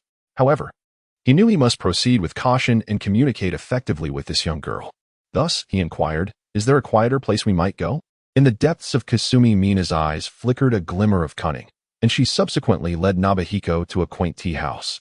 Along the way, the guards attempted to accompany them for protection, but upon meeting the icy gaze of Her Highness, they averted their eyes and retreated. Upon arriving at the tea house, Nobuhiko refrained from hastily divulging his intentions. Instead, he endeavored to engage in light conversation to foster a connection. Through their dialogue, Nobuhiko gleaned much about the Kingdom of Rainbow. The feudal lord of this realm was known as Kitamoto Akihira, who had a son and a daughter. The eldest son was named Kitamoto Shizuwa, and the youngest was none other than Kasumi Mina. Curiously, Nobuhiko inquired, "Why do you bear a different surname from your father? While your father is Kitamoto, you are Kasumi." With a smile, Kasumi Mina replied, "The surname Kitamoto lacks elegance, so I chose to adopt the name Kasumi instead." Nobuhiko's lips twitched slightly. Such a casual alteration of one's surname seemed rather frivolous. Moreover, the fact that a feudal lord would consent to his daughter adopting a different surname was indeed peculiar. If it were his own daughter refusing to share his surname, he would certainly feel compelled to take corrective action. At this moment, Nobuhiko formed a preliminary impression of Kasumi Mina. She appeared to be a willful and spoiled child, indulged by her father. However, unlike those childish miscreants who frolicked in mud and set fires, she was a more mature version, currently navigating the phase of mischievously undermining her father. Yet, perhaps due to having saved her life, Nobuhiko sensed an unexpected warmth emanating from Kasumi Mina, one that bordered on inappropriate intimacy. Shaking his head to dispel the errant thoughts, he felt the atmosphere had sufficiently warmed, and thus he decided to articulate his purpose for visiting. Clearing his throat, he feigned a serious demeanor and announced, "Mina, I have come to the Kingdom of Rainbow to discuss an important matter with your father." Upon hearing this, Kasumi Mina's expression remained unchanged, though internally she mused, "At last, he can no longer contain himself. Come, Nobuhiko, let me see the color of your undergarments." She assured him, "Whatever it is, please do not hesitate to share. I will do my utmost to assist you." Nobuhiko then conveyed his thoughts, emphasizing that his intentions were entirely benign. He was merely responsible for the security of the Kingdom of Rainbow, serving as a high-level bodyguard. He promised to refrain from interfering in other matters of the kingdom. As she listened, Mina's eyes sparkled with excitement. Finally, with a clap, she pressed her hands together and exclaimed, "Wonderful. I was wondering how to persuade you to stay longer in the Kingdom of Rainbow. I didn't realize you wished to remain here." This is splendid. I shall speak with my father at once. He will surely agree. Nobuhiko nodded in acknowledgement, saying, I appreciate your assistance. After a bit more conversation, he noted the son's descent and took his leave. Before departing, they exchanged addresses for future correspondence. Upon returning to his wooden abode, constructed using wood release techniques, he found Uchiha Madara sitting upright on the sofa, engrossed in a television program. Of course, this television was not an artifact of this world. The ninja realm had yet to encounter such a device. Nobuhiko settled onto the sofa, where the screen displayed an episode of Naruto. He sighed. Having watched this film countless times before, and it had long since lost its allure, many of the plot lines that once seemed intriguing now appeared somewhat foolish. Nevertheless, if Uchiha Madara wished to watch it, so be it. After all, he had implanted Madara's memories within him. It was entirely understandable for him to feel curious about the world he inhabited. Upon seeing Shinbyo return, Uchiha Madara directly inquired, How did it go? Have you gathered the intelligence? Not only had the intelligence been gathered, but matters were already half accomplished. Shinbyo proceeded to relay today's findings to Uchiha Madara, who, upon hearing this, said nothing further and continued to watch Naruto. On the other side, within the Lord's mansion, Kasumi Mina sat elegantly in a lower position, her demeanor poised. Beside her, closer to the upper seat, sat the eldest son of the Rainbow Country, Mina's brother, Kitamoto Shizawa. The middle-aged man occupying the highest seat was Kitamoto Akihira, the lord of the Rainbow Country. With a smile, Akihira asked, Mina, why the sudden urgency in summoning your father? Mina's brother also regarded his sister with curiosity, pondering what this spoiled and cunning girl was so eager to discuss with their father. Mina took a moment to compose her thoughts before responding, Father, do you still recall the Land of Clouds? The Lord replied, puzzled, Of course, I remember. Over a decade ago, the Land of Clouds was destroyed by the Cloud Hidden Village on charges of harboring a rogue ninja. At that time, I had just ascended to the throne. So this matter is indeed etched in my memory. Why do you inquire about the Land of Clouds? With a slight smile, Mina remarked, Since Father remembers so vividly, you are surely aware that the accusation of harboring rogue ninjas was merely a pretext. The Lord's expression grew serious. His spoiled daughter rarely discussed serious matters. What could she possibly want to say about the Land of Clouds? Clearing his throat, he said, Mina, we cannot concern ourselves with the affairs of the Land of Thunder. Please, speak your mind, for I have pressing matters to attend to in the coming days. Mina replied, The downfall of the Land of Clouds was due to its failure to recognize the shifting tides. Since the establishment of the ninja villages by the 5 great nations, it has become impossible for any nation to isolate itself and live as it once did. In this era dominated by the 5 great nations, if a nation lacks a ninja force, it holds no value even for exploitation in their eyes. The Land of Clouds and the Land of Grass are prime examples. When it comes to comprehensive national strength, the Land of Clouds undoubtedly surpasses the Land of Grass. Yet, the Land of Grass swiftly established the Grass Hidden Village after entering the era of ninja villages. Though it may seem insignificant to the 5 great nations, it has already gained some utility. A pawn with value will not be easily discarded. In contrast, the more powerful Land of Clouds, with its robust national strength and abundant resources, continued to survive by hiring ninjas, failing to change its way of life even in the new era of ninja villages. Thus, he found himself targeted by the Land of Thunder, stripped of all but his wealth, ultimately vanishing into the annals of history. If my deductions are correct, the urgent matter my father mentioned earlier pertains to the envoy recently dispatched by the village hidden in the mist of the Land of Water. The daimyo chuckled ruefully, acknowledging, Indeed, my precious daughter, nothing escapes your keen perception. It is true. I have indeed been troubled by the envoy from the village hidden in the mist. At this moment, the eldest son, who had been listening intently, curiously inquired, What did the envoy from the mist say? The daimyo replied, The village hidden in the mist desires to establish a foothold in the Land of Rainbow and intends to station ninjas here permanently. Mina smiled and remarked, See, father? This is the consequence of our refusal to support ninjas. To the village hidden in the mist, the Land of Rainbow likely appears as a mere treasure trove, ripe for plundering. What they call a base is, in reality, a sign of our subjugation. Should war arise, the Land of Rainbow could very well find itself a frontline battleground against the village hidden in the mist. The daimyo sighed, What can we do? We are outmatched. We must comply with their demands. Should we defy the village, the Land of Rainbow might meet a fate akin to that of the Land of Clouds. Seeking refuge with other great nations would be tantamount to courting disaster. as the mist would need no justification to eradicate us. They could dispatch ninjas as enemies and extinguish us without hesitation. After uttering this, Bayuan Minji felt a wave of melancholy wash over him. Reflecting on the years he had spent as a daimyo, fraught with trepidation, he had treaded carefully, wary of stirring unrest in the ninja world, anxious that the 5 great nations might recall his existence. Yet, as fate would have it, calamity struck, and the ninjas erupted into an unprecedented war. In this moment of declining national strength, the 5 great nations turned their attention to their own plump territories, hoping to survive by sacrificing a portion of their wealth. If fortune smiled upon them, perhaps they could preserve their states. If not, they would be stripped bare, leaving naught but a skeletal remnant cast into the sea. At this juncture, Mina felt it was time to speak up, declaring, "Father, there is no need for alarm. I have devised a way to resolve this predicament." Both the daimyo and his eldest son turned to her, intrigued by what schemes this cunning and shrewd daughter, princess, had in mind. With a beaming expression, Mina recounted, "Recently, while visiting relatives in the ninja realm, I encountered a band of robbers. In that dire moment, my guards were outmatched, and the situation was perilous.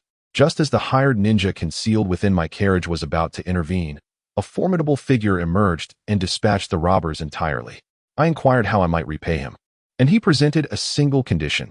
He desires to establish a permanent presence in the land of Rainbow, akin to the 5 great nations and 5 great ninja villages.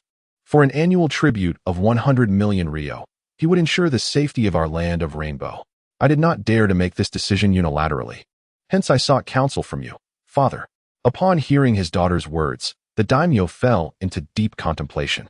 If an annual tribute of 100 million ryo could indeed forestall the prying eyes of the 5 great nations, it would be an unparalleled boon. Yet, could this so-called strong man genuinely safeguard the land of Rainbow? The envoy from the village hidden in the mist still lingered within the borders of the land of Rainbow. Mishandling this situation could easily provoke their ire. At that moment, the so-called strong individual, lacking insight, would inevitably find themselves in a dire predicament. However, the annual tribute of 100 million taels could satiate that formidable figure but not nourish the kingdom of water. It seemed rather implausible to hastily conclude the matter of paying an annual protection fee of 100 million taels to the kingdom of water. Ultimately, the Lord of the Rainbow Kingdom did not provide a direct affirmation. Instead, he instructed Meina to return and await his message. Observing her father's indecisive demeanor, Meina felt a profound sense of disappointment. From her understanding of her father, any matter he hesitated over would likely end in futility. It appeared that her brother, Yoshihiko, becoming the guardian monarch, was now a distant hope. What should she do next? Would Yoshihiko, without the title of guardian monarch, remain in the kingdom of Rainbow? With a multitude of concerns swirling in her mind, Meina departed from her father's residence and returned to her own quarters. After Meina's departure, the eldest son hastily took his leave as well. However, he did not return to his dwelling. Instead, he took a convoluted route to a secluded inn. Without wasting words, the eldest son ascended directly to a room on the 2nd floor. Upon reaching the door, he knocked rhythmically. The door opened to reveal a middle-aged ninja adorned with the headband of the Hidden Mist Village. The middle-aged ninja glanced behind the eldest son, confirming that no one was following before allowing him entry into the room. Once the door was shut, the ninja inquired, "What brings you to me?"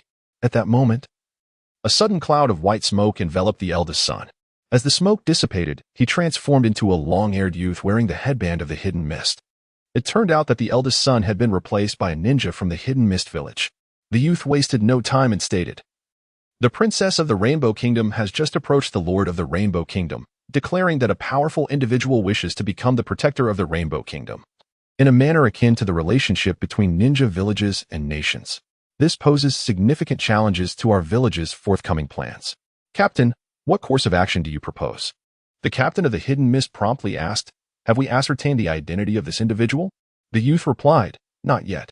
That princess is quite cunning. She never disclosed the name of the strong individual. My own identity is sensitive, making it unwise for me to appear publicly. Thus, I would like you to investigate who this so-called powerful figure truly is." Upon hearing this, the captain of the Hidden Mist fell into deep contemplation. In such a sensitive period, what manner of person would take an interest in this remote kingdom? "Leave this matter to me.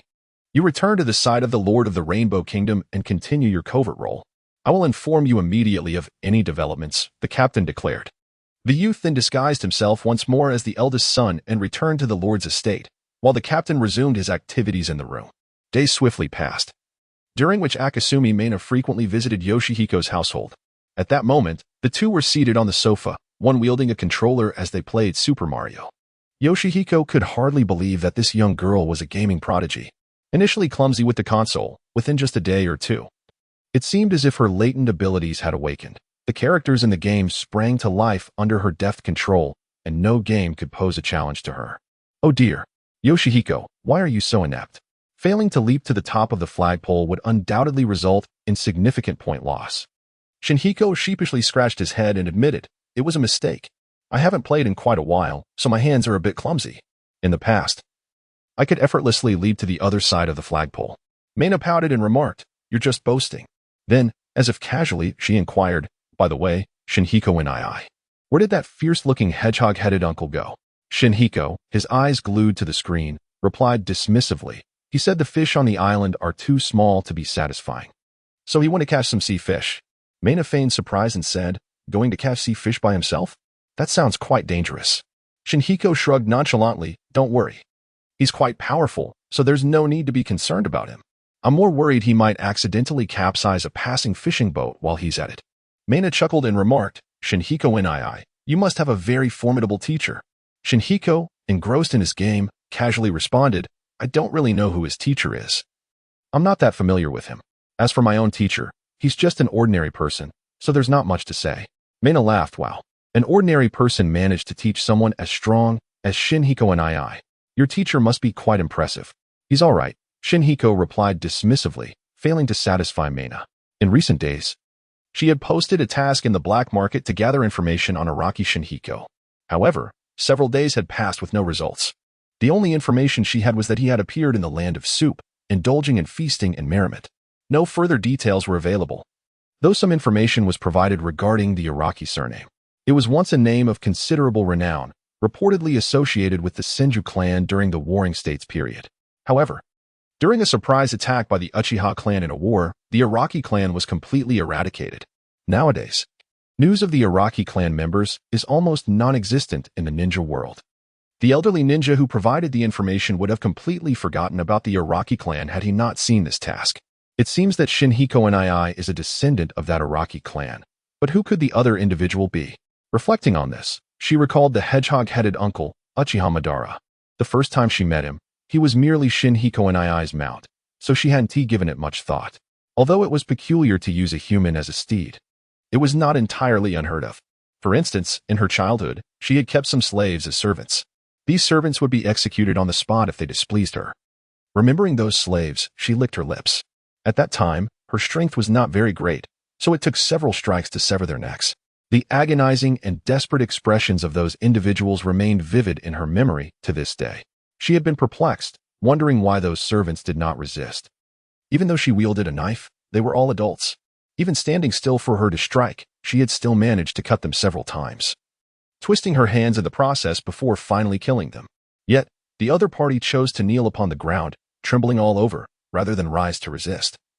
This matter remains an enigma to her even to this day. Subsequently, she shook her head, casting aside the chaotic thoughts that plagued her mind. He had commissioned an artist to render the visage of the porcupine-headed uncle based on his descriptions. This completed portrait was then displayed in the black market to gather intelligence regarding the porcupine-headed uncle. It is anticipated that tonight, the intelligence concerning the porcupine-headed uncle will be delivered into her hands. Once she comprehends the true nature of this individual, she can deliberate on whether or not to allow him to remain by her elder brother, Xinyan's side. As for why she does not employ this method to investigate Xinyan's own intelligence, it is simply due to the concern that her elder brother might attract the attention of nefarious individuals. With Xinyan's remarkable appearance, what would happen if you were to catch the eye of such ill-intentioned persons? The ninja world is rife with malefactors, and among them are a number of female ninjas. These women are merciless, employing brutal tactics and possessing fierce dispositions. It is likely they would remain single throughout their lives. If her elder brother were to fall under the gaze of these vile individuals, it would spell trouble for him. Just then, a knock resounded from outside the door. Uchiha Madara had returned from fishing. As Shinhiko was about to open the door, Minai swiftly stood up and said, "Let me open the door." Seeing Minai eagerly rush to the entrance, Shinhiko made no attempt to stop her. Minai hopped over to the door and swung it open. There stood Uchiha Madara at the threshold, his expression impassive, with a large fish slung over his shoulder, weighing at least 100 pounds. Minai exclaimed, "Wow, what a huge fish. Uncle Hedgehog, you're amazing. Shinhiko, come look. Uncle Hedgehog has brought back such a big fish." At her call, Shinhiko approached the door and, upon seeing the massive catch, marveled, "Indeed, that's an enormous fish. However, such a size won't fit in our pots at home." He stroked his chin thoughtfully and suggested, "Let us grill the fish by the seaside. With such a large fish, the three of us probably won't finish it. After we're full, we can toss it back into the sea. Perhaps it will still have a breath of life left in it. This way, we satisfy our appetites while also granting it a second chance at life. Truly a win-win." Minai's eyes sparkled with admiration as she said, "Wow, Shinhiko, you're so clever." Uchiha Madara found himself somewhat exasperated by the duo's antics. Previously, it was only Shinhiko being foolish, and he could disregard him as a simpleton. Now, not only was Shinhiko acting foolishly, but he was also being supported by Minai, whose presence amplified the absurdity. The combined effect of their antics was overwhelming. Yet, he was merely a creation of Shinhiko's mental prowess, a mere shadow infused with Uchiha Madara's thoughts, and quite a rudimentary one at that. In the presence of these two, he had no authority to voice his opinions and could only watch in silence as they pretended to be serious. The night was adorned with brilliant starlight, and the moon hung particularly full.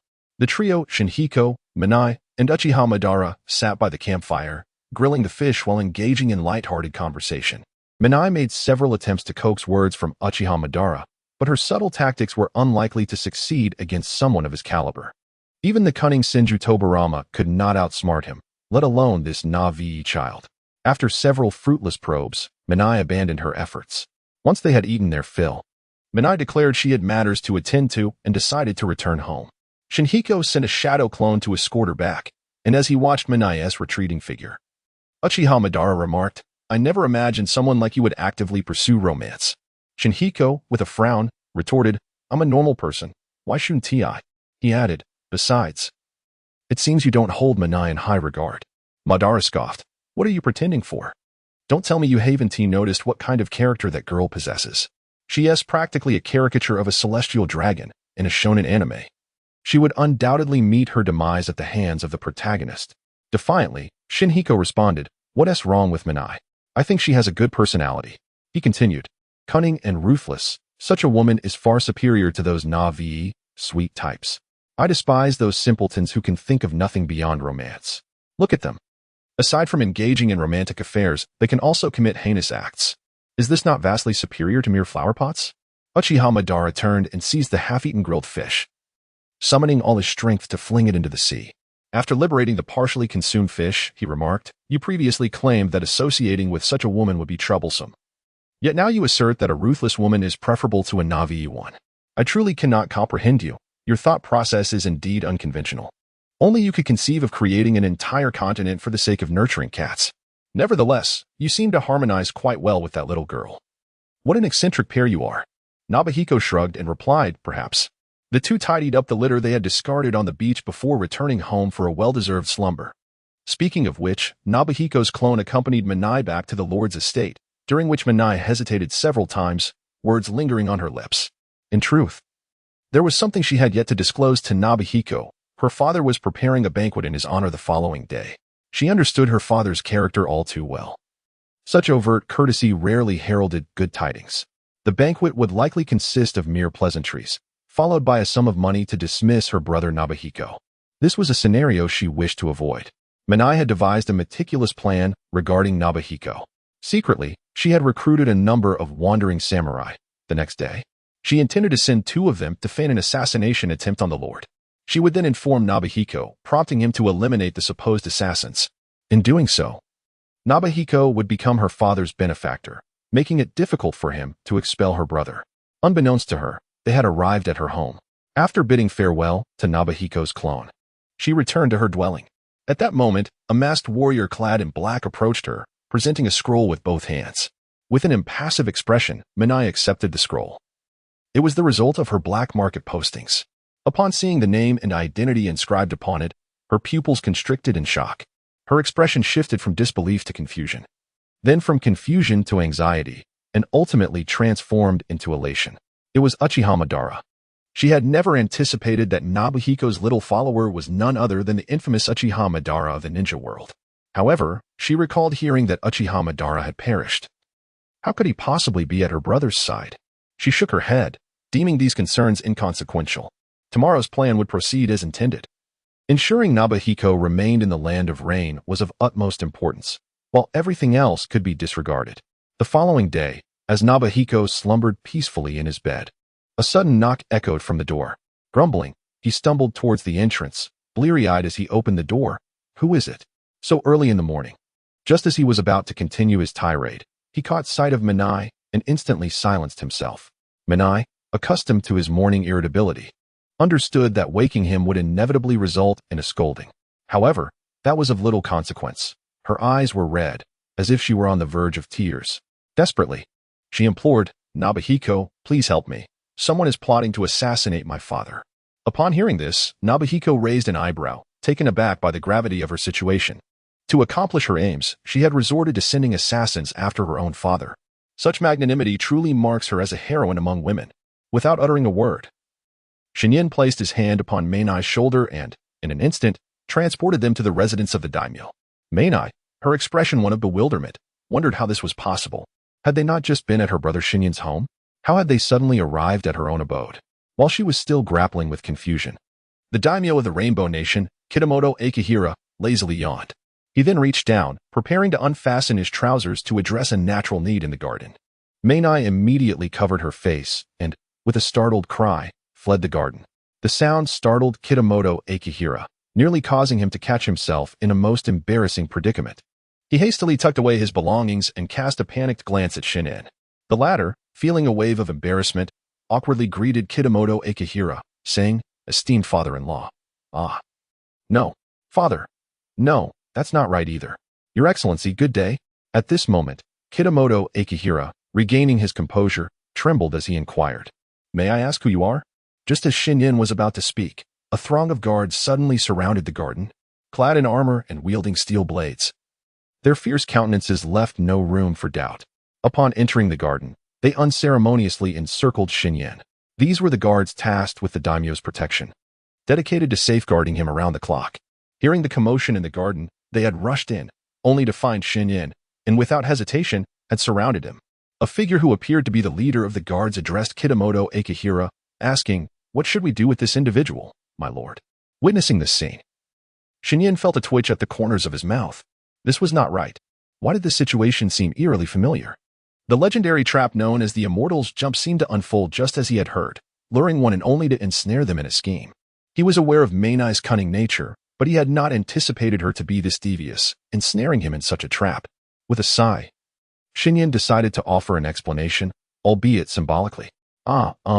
This is all a misunderstanding. I am a friend of Kisaragi Mainai. She mentioned there were assassins here, which is why I came." Chunin spoke earnestly. Kitamoto Akihira stroked his chin, finding it somewhat odd, yet recognizing that this approach did indeed resemble his beloved daughter's usual style. Mainai often took matters into her own hands, acting unilaterally to surprise him. Suddenly, he recalled a question and asked, "Are you the powerful individual that Mainai spoke of? Who wishes to collaborate with the Rainbow Nation?" Chunin nodded vigorously, then proceeded to share his identity and intentions with Kitamoto Akihira. Meanwhile, Mainai, observing from a distance, could not help but slap her forehead in dismay. How had it come to this?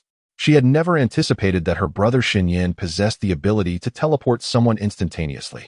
She had meticulously calculated the timing of notifying him, intending for him to arrive just in time to confront the assassin. Yet, she had not foreseen that Shinyan's sudden teleportation would disrupt her plans. The assassin was likely still en route.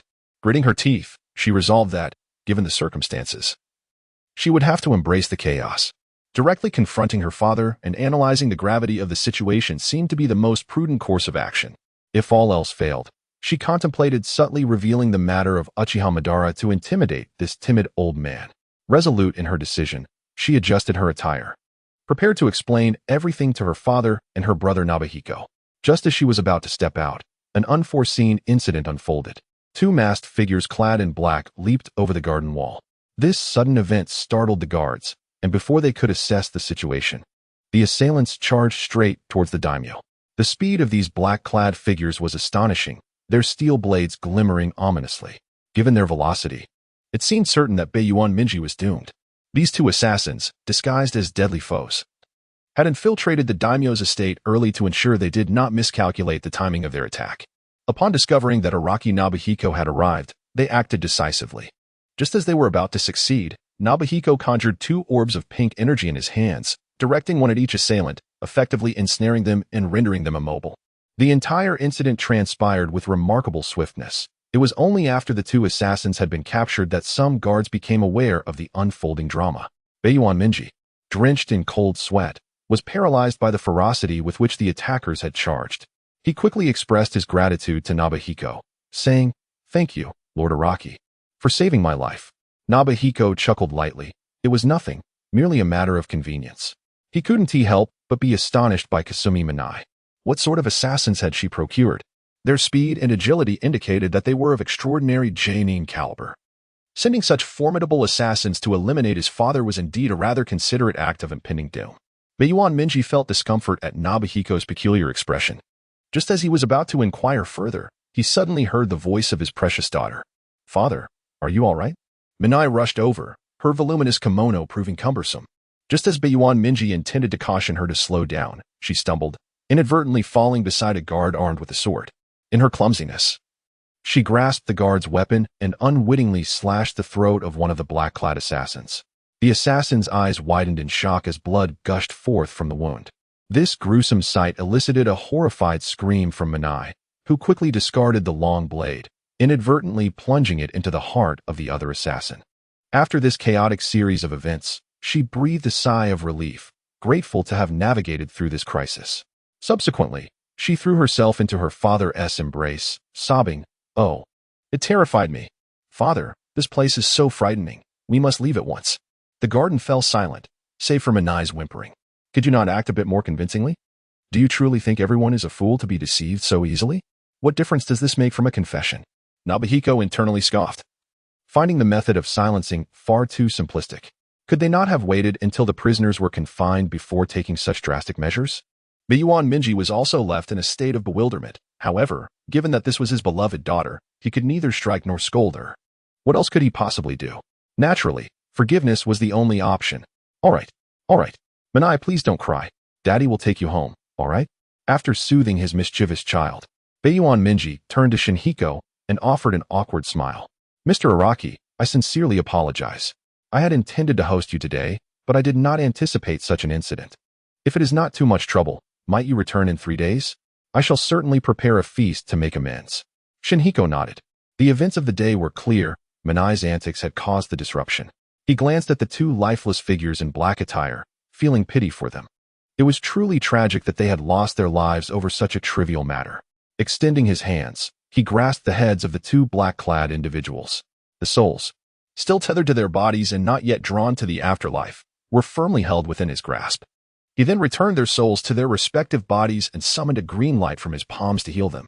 Minutes later, the 2 individuals on the ground began to awaken, astonishing everyone present. Baiyuan Minji and Minai displayed expressions of utter disbelief. Having seen many ninjas in their time, they had never encountered one capable of resurrecting the dead. Was this truly a human? Minai's eyes widened, filled with wonder as she realized that the hedgehog-haired man was none other than Uchiha Madara, with such extraordinary abilities to bring the dead back to life. It was no wonder he willingly became Shinhiko's subordinate. She resolved to keep Shinhiko by her side, come what may. 3 days later, Baiyuan Minji hosted a lavish banquet at the Lord's estate. Only 4 individuals attended: himself, his 2 children, and, most importantly, Shinhiko Araki. Although Shinhiko often appeared unreliable, he still cared about his appearance in public settings. Today, he donned an exquisite suit, complemented by a checkered tie, and his shoes shone with a brilliant polish. While he believed his attire was appropriate, he couldn't shake the feeling that the other 3 regarded him with peculiar eyes. Minai leaned in and whispered, "Shinhiko Anayakin, didn't I ask you to dress more formally? What are you wearing?" Shinhiko scratched his head. "Isn't wearing a suit considered formal? Should I be donning a dragon robe?"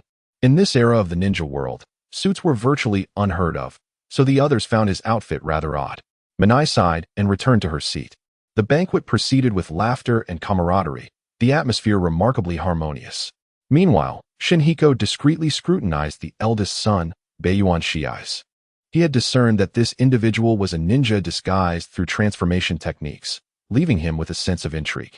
To think that someone would masquerade as the illustrious heir of the Rainbow Country, could it be that this individual is a rival of mine? The more he pondered, the more plausible it seemed. Perhaps this person harbored the same ambitions as he did. By posing as the heir, once the esteemed lord of the Rainbow Country passes away, he could swiftly ascend to power. Shinichi couldn't help but stroke his chin. Such a scoundrel must not be allowed to remain. As the saying goes, rivals are the embodiment of stark enmity, and the Rainbow Country cannot permit the existence of such an audacious figure. Just as he readied himself to expose this impostor, a commotion erupted outside the door. Your Excellency, you cannot enter. The Lord is entertaining important guests. What important guests could possibly surpass the significance of the hidden mist? He retorted angrily. Get out of my way. Following this, a scream resonated from outside, and then a middle-aged ninja, adorned with the insignia of the hidden mist, kicked the door open. Shinichi turned to see a man of approximately 40, with white hair and a medium build. He was not particularly muscular, but exuded an undeniable vigor. As he spoke, his sharp teeth were visible, unmistakably indicating his origin from the water country. Miwan Minji's expression soured at this intrusion, and he spoke with a serious tone. Kagetsu Munetsuki, today I have pressing matters and cannot entertain you. Please take your leave. Unfazed, Kagetsu Munetsuki scrutinized the assembly, and upon spotting Shinichi, he strode over and plopped down beside him. Shinichi regarded the ninja with curiosity. What could he possibly want? Suddenly, Kagetsu Munetsuki draped his arm over Shinichi's shoulder, attempting to draw him into an embrace. However, after resting his arm there, he realized that no matter how much force he exerted, he could not budge Shinichi in the slightest. Ultimately, with his face flushed crimson, he awkwardly withdrew his arm. Miwan Minji was thoroughly displeased. This ninja from the hidden mist showed an utter lack of respect. His tone grew colder as he questioned, Kagetsu, this gentleman is my esteemed guest. I ask that you exercise some decorum. Kagetsu scoffed, I know him. He is the one who boldly volunteered to become the guardian king of the nation. Upon hearing this, Miwan Minji furrowed his brow. Where did you hear such news? He then glanced at his eldest son. Only his children were privy to this information. His daughter was the initiator, so it was unlikely she would have divulged it. Could it be that Shizuo had leaked this to the hidden mist ninja? Kagetsu mocked. Do you truly believe anything can be concealed from us ninjas? I advise you to abandon any nefarious thoughts. The best course for you is to honestly sign the alliance treaty with the water country. A small nation must possess the awareness befitting its stature. Do not constantly yearn to escape the dominion of the great powers. Turning to Shinichi, he added, and you, vagabond ninja, emerging from some obscure corner, daring to seize opportunities from us in the hidden mist. How audacious. Here's a piece of advice. Leave the Rainbow Country while you still can. Otherwise, someone like you won't even realize when your life is forfeit. With a yawn, Nobuhiko remarked, I still have approximately 1.5 million years left to live, so there's no need for you to concern yourself. Upon hearing this, Zuki Mitsuki chuckled softly, unable to suppress his laughter, and exclaimed, haha, you're quite amusing. Given your entertaining nature, I shall spare your life. Depart from the land of Rainbow at once, or else your fate will be exceedingly grim. Disregarding Zuki Mitsuki's warning, Nobuhiko pointed to the distant figure of Katoen Shizuo, who was sitting there nonchalantly. He is also one of your Mist Village members, isn't he? You Mist Village truly have no shame, resorting to such tactics against ordinary people. Katayu and Minya and Mina were taken aback, quickly standing up and casting vigilant glances at Katayu and Shizuo, as his identity was revealed. The Mist Ninja posing as Katayu and Shizuo ceased to conceal himself. A plume of white smoke enveloped him, and the Mist Ninja reverted to his true appearance, long black hair, fair complexion, and a pleasant visage, clad in the standard attire of a Mist Nin, exuding an amiable demeanor. Nobuhiko scrutinized the individual closely and then inquired with a puzzled expression, You belong to the Mizuno Hikari clan of the Mist Village, correct? Indeed. My name is Mizuno Hikari Yuki. Pleased to make your acquaintance, came the reply. Nobuhiko continued curiously, Is it customary for the males of your clan to resemble females so closely? Mizuno Hikari Yuki responded awkwardly. Not exactly. Zuki Mitsuki, growing impatient, interjected, Enough of this small talk. In short, you, who goes by Araki Nobuhiko, must promptly leave the land of Rainbow. This matter is beyond the control of a mere wandering ninja. Should you remain obstinate, do not blame us for our ruthless actions. Rubbing his chin thoughtfully, Nobuhiko pondered how to deal with these two individuals. Should he eliminate them and dispose of their bodies in the sea to feed the sharks? Or should he crush them with his pink energy? At that moment, Kasumi Mina, her eyes ablaze with fury, cried out, "What have you done to my brother?"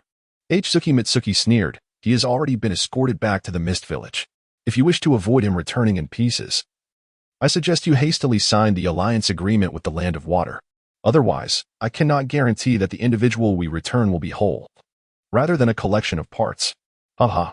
Mina clenched her fists, filled with a desire to tear the two apart. Yet, a sudden idea struck her. She burst into tears, throwing herself into Nobuhiko's embrace, sobbing, "Nobuhiko-naikin, please save my brother. He is the only male in my family. How will my father survive if he is gone?" Katayu and Minia's lips twitched at her words. What did she mean by being the only male? Was he not a man as well? Zenhiko found himself in a throes of exasperation. The intricacies of romance were proving to be quite the burden. To be candid, he felt a twinge of regret. Yet, having come this far, it seemed rather unseemly to withdraw now. With a heavy sigh, he caressed Mina's silky hair and pledged, "Very well, I shall certainly rescue your brother." Observing the affectionate exchange between these two, Guiding Wuyue could no longer contain himself. He pointed his right index finger at Zenhiko's forehead and declared, "Enough of this pretense. That fellow has already been returned to the Umbu of Kirigakure. He will not be coming back." He continued, "And you, my friend, I had previously offered you a chance. Since you did not cherish it, do not blame me." As he spoke, Guiding Wuyue began to gather chakra at the tip of his finger. Eventually, the chakra reached a critical point, and a droplet of water shot forth. Water release. Water bullet technique. The droplet sped towards Zenhiko's forehead like a bullet, striking him in an instant. A sharp crack resonated in the banquet hall, startling the two ordinary onlookers, Bayuan Minji and Meina. Before they could comprehend the situation, the enemy's jutsu had already been unleashed. They both glanced up at Zenhiko, only to turn pale with fright. A gaping hole had been punctured in Zenhiko's forehead, cleanly penetrating through his skull, allowing one to see straight through to the other side. Meina, her face wrought with disbelief, felt a surge of fury and drew a dagger from her bosom, thrusting it directly at Guiding Wuyue. However, despite her fierce demeanor and decisive action, she was merely an ordinary person. Her strike failed to graze Guiding Wuyue, who countered with another water bullet technique, piercing through her head. As he beheld his daughter lying lifeless on the ground, a look of despair clouded Bayuan Minji's eyes. "What shall we do next, Captain?" asked Mizuki Union. Guiding Wuyue replied, "First, we must secure the daimyo of the Land of Rain. You keep an eye on him to prevent his escape while I return to the village to report to Lord Mizukichi. Once the next group of ninjas arrives to take over the Land of Rain, your mission will be complete." Mizuki Union smiled and said, "Then, Captain, please be swift. For it has been quite some time since I last returned to the village. Rest assured, I shall return to the village with utmost speed." Guiding Wuyue affirmed before preparing to turn back toward Kirigakure. However, the moment he turned, his gaze met a pair of eyes radiating an eerie luminescence. These were eyes of a strange violet hue, adorned with concentric patterns reminiscent of the Sharingan. The owner of these eyes was an elderly man, his face etched with wrinkles, clad in white garments, and crowned with horns. On his forehead rested a red glowing Magatama eye, strikingly similar to the Sharingan but possessing 9 Magatama patterns. Just as Guiding Wuyue intended to scrutinize the figure further, his consciousness abruptly plummeted into an eternal slumber. Meanwhile, in the ninja world, Meina stared wide-eyed at the puddle of water that was once Guiding Wuyue. She glanced at Mizuki Yunyun, who lay nearby, vacant-eyed and breathless, clearly bewildered by the unfolding events. Sinyan explained to Meina, "There is no need for fear. They have already met their demise. Just now, I obliterated their spirits with an illusion, and I assume their souls have ascended to the Pure Land." He had already accessed the memories of the two individuals and cast their souls into the afterlife. It is likely that these two were oblivious to the manner of their own deaths. After a moment, Meina regained her composure and playfully wrapped her arms around Sinyan's neck, saying, "Brother Sinyan, you are truly remarkable." At that moment, Katayu and Akihira approached with a grave expression. Addressing Sinyan, "Lord Araki, you have truly stirred up a great calamity. The deaths of these two will soon be discovered, leading to an unending pursuit by the Hidden Mist's Dark Division." Sinyan nonchalantly replied, "Do not worry, they cannot harm me. By the way, what are your thoughts on my proposal to become the Protector King?" After a brief hesitation, Katayu and Akihira responded, "It is acceptable, but I have one condition." Sinyan inquired, "What condition?" You must become engaged to my daughter and be her fiancé, Akihira declared. Xinyan's eyes widened in surprise, and after a moment of contemplation, he resolutely inhaled deeply and said, I refuse. A few days later, the Kingdom of Rainbow publicly announced the appointment of a new protector king named Araki Xinyan. Indeed, Xinyan accepted the position but declined Akihira's proposal for engagement. After spending some time together, he felt a preference for solitude. The notions of romance and marriage could very well perish. Remaining single was the ultimate answer to the universe. Xinyan had resolved to abandon any romantic entanglements, dedicating himself entirely to his leisurely existence. However, fate had other plans. Despite his aversion to romantic pursuits, they seemed to persistently seek him out. During these days, he found himself incessantly pursued by Kasumi Meina. She visited him daily, nearly treating his space as her own home. Xinyan was baffled. He had clearly conveyed to the young lady that a relationship was impossible. Yet, she remained undeterred, continuing to come to him. If he were to refuse her firmly, she would often resort to tears, which proved exceedingly vexing for Xinyan.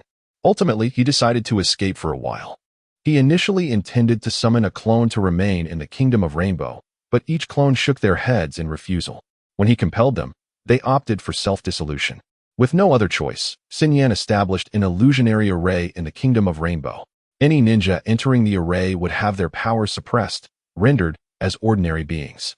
After completing this, Xinyan mounted Uchiha Madara and departed. As he glanced back at Kasumi Meina, who had pursued him for several miles, he wiped the cold sweat from his brow. This girl has remarkable stamina, he mused. Were it not for the ocean blocking her path, she might have chased him around the ninja realm. Nevertheless, this freedom was worth the effort, as he had reclaimed his liberty. In this moment, Xinyan truly grasped the invaluable nature of freedom. The adage that marriage is the grave of love proved undeniably correct. Having merely tasted the bittersweet fruit of romance, he found himself ensnared in a web of complications. If he were to marry, he would surely be tormented by that little vixen, Meina. Perhaps it was best to embrace the life of a solitary wanderer, indulging in the pleasures of existence, watching the clouds dance with the winds, such a delightful and carefree endeavor. Why linger in the tumult of the mortal realm, exhausting one's spirit, only to look back and find that all had become naught? Instead, he resolved to traverse this world with elegance. As Xinyan gazed at the slowly descending sun in the distance, a faint smile graced his lips. At that moment, the agile Uchiha Madara, scampering across the water's surface, suddenly spotted a large ship ahead. With remarkable swiftness, he flipped and dove into the sea.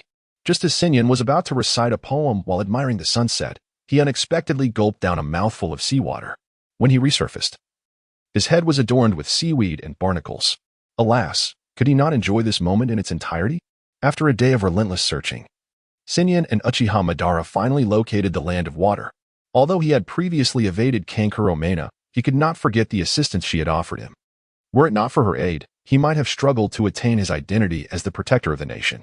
Thus, to repay her kindness, he resolved to rescue Baiyuan Shi'ais. However, locating the hidden mist village proved to be a formidable challenge. They had previously visited several islands only to find themselves misled. Upon arriving in the land of water, Xinyan discovered that the outer ring of small isles surrounding the main island were all part of his territory. These islets encircled the main island, where the hidden mist village resided at its heart. Xinyan and Uchiha Madara had made several missteps before finally reaching the main island of the land of water after an extensive detour. Xinyan initially contemplated tethering Uchiha Madara to a tree, but after much searching, he found the coastline devoid of trees, littered instead with stones. Ultimately, he had no choice but to cast Uchiha Madara onto Cat God Continent, sternly admonishing him against any mischief involving Orange Pill.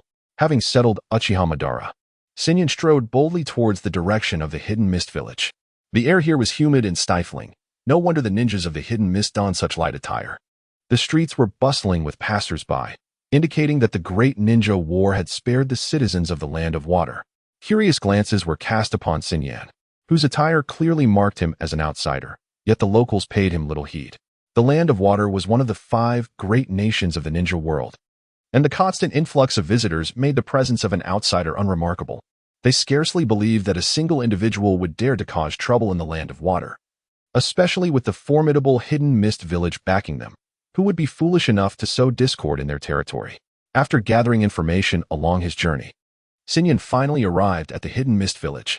The architectural style here was peculiarly distinctive. At first glance, he mistook the structures for square high-rises. Upon closer inspection, he realized that all the buildings were cylindrical, some robust and stout, while others were slender and delicate. These edifices were uneven, with some erected on flat ground and others perched atop small hills. The overall tone of the architecture is rather somber, likely due to the excessive humidity in the area which may corrode the pigments, thus inhibiting the use of vibrant colors. As Shinyan arrived at the entrance of the hidden mist village, two mist ninjas blocked his path. "Who are you? Please present your identification," one of the ninjas inquired in a deep voice. Shinyan chuckled softly and replied, "Greetings. I am a merchant from the land of grass, and my name is Benbobie. I have come to the hidden mist village to hire some ninjas to protect my merchant convoy. Could you please direct me on where to post my request?" Hearing this, the mist ninja relaxed slightly and said, "Follow me. I will take you there." Shinyan expressed his gratitude and followed the ninja towards the Mizukage Tower. The hidden mist village was indeed bustling, almost rivaling the liveliness of Konoha over 40 years hence. Being isolated overseas, the land of water rarely faced invasions from enemies. Consequently, the wars that erupted here were typically civil conflicts, which, however, had come to a complete halt 2 decades ago with the advent of the Ninja Village era. Thus, for the past 20 years, the land of water has enjoyed an unprecedented peace. Even though there are some power struggles among the higher-ups, they remain matters of the elite, having no bearing on the common populace. Observing the throngs of people bustling around him, Shinyan couldn't help but sigh. That rascal Obito is truly a menace. The ordinary citizens of the land of water have done nothing to provoke you, yet you impose the blood mist policy that renders their lives unbearable. Truly, the Uchiha clan possesses a penchant for chaos. As Shinyan lamented internally, the mist ninja led him into the Mizukage Tower and arrived at the mission hall. The ninja pointed to a nearby task submission area and said, "That is the place to submit your tasks. You may go there yourself." With that, the mist ninja turned and departed. Shinyan curiously observed the individual seated at the task submission desk. The desk was long, accommodating several people, amidst a pile of documents. At the center sat a middle-aged ninja, appearing to be in his 30s. He possessed long, sleek black hair, and his eyes were small, squinting into slits. Such characters in anime are often depicted as smiling tigers, seemingly amiable when squinting, yet capable of revealing their true nature at critical moments. Shinyan noticed this man not merely for his deceptive demeanor, but because he bore a striking resemblance to the third Mizukage he had in mind. Moreover, the strength and quality of his chakra were exceedingly potent. If there were no surprises, he was undoubtedly the third Mizukage from the original narrative. While Shinyan scrutinized the future Mizukage, the latter was also observing him in return. The faint chakra within Shinyan was quickly detected by Mizukage, who recognized that he had once been a ninja. However, the chakra was exceedingly weak, at over 20 years of age. It seemed to be at the level of a freshly graduated genin. It appeared he was merely a fortunate individual who had stumbled upon a method of chakra refinement. Contemplating this, Mizukage smiled warmly and addressed Shinyan. "May I inquire if you have any tasks you wish to submit?" Observing the amiable demeanor of Araki Nobuhiko deliberately approached the task release desk with a stern expression. He then pulled out a chair and sat down before Araki. Adopting an arrogant tone, "I have heard that the ninjas of your Kirigakure possess formidable strength. Is that true?" Araki frowned slightly, a hint of displeasure creeping into his voice as he replied, "Indeed, we of the Mist Village are one of the 5 great ninja villages. We boast thousands of ready ninjas and countless formidable warriors. To put it bluntly, all the minor nations in the ninja world combined are no match for our Kirigakure." Though Araki appeared gentle on the surface, he bore an innate pride characteristic of the ninjas from his village. He had witnessed the grand world firsthand. Having accompanied the first Mizukage to the 5 Kage summit, he had even encountered the legendary god of ninjas. Had it not been for his family's unfortunate lack of ambition, resulting in a defeat to the Hozuki clan during the election for the second Mizukage, he might have assumed that esteemed position instead of that rather unseemly man with the small mustache. After Hozuki man Gitsu took office, he dared not disregard the might and backing of the Mizuki clan, appointing Araki as a consultant elder in a bid to placate him and his influential lineage. This exposure to the broader world only deepened Araki identification with Kirigakure. Thus, when he asserted that his village could single-handedly vanquish all the small nations in the ninja realm, it was not mere bravado, it was a conviction he genuinely held. Nobuhiko, upon hearing this, erupted into laughter, drawing the attention of everyone in the mission hall. The usually mild-mannered Mizuki Naki felt a flicker of anger at this reaction. In a low voice, he asked, "What is so amusing?" Nobuhiko, wiping tears of laughter from his eyes, replied disdainfully, "If you hold your Kirigakure ninjas in such high regard, why not summon a few for me to observe?" Mizuki Naki, incensed, pondered how this ruffian dared to act so brazenly in Kirigakure, clearly lacking an awareness of his own insignificance. Just as he was about to summon guards to expel this impudent fellow, Nobuhiko reached into his bosom and produced a stack of bills, placing them on the table. Mizuki Naki, maintaining a stoic expression, inquired, "What is the meaning of this?" Nobuhiko remained silent, instead reaching into his bosom once more, laying down more and more stacks of cash. The spectacle caused the surrounding ninjas to swallow hard. Even the highest-earning ninjas of great villages seldom encountered such an abundance of wealth. A middle-ranking ninja from Kirigakure quietly remarked to another, "What is the deal with this person? Why does he have so much money?" The other middle-ranking ninja replied softly, "I don't know, but the ability to produce such wealth suggests he is no ordinary individual." The ninja world operates on a starkly unequal distribution of wealth, where even the feudal lords of remote small nations can easily muster a lifetime's savings of nin. Since departing from Konohagakure, Nobuhiko had never lacked for money.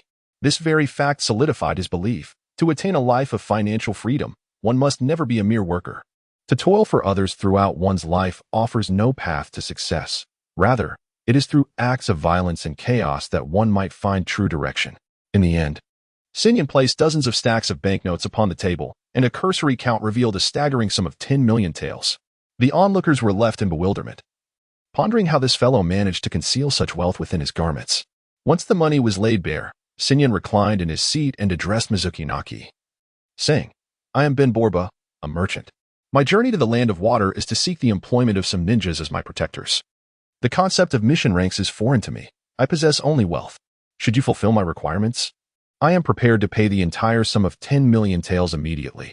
However, if my demands are unmet, even if it requires additional time, I shall seek the protection of ninjas from other great nations. So, it comes down to this. Will your village of Kirigakure accept my commission?" At this moment, the crowd discerned the truth. This was merely a rich merchant attempting to flaunt his wealth in Kirigakure. Among the throng, a lower-ranking ninja leapt forth, indignantly rebuking him. "You scoundrel! How dare you underestimate the village of Mist?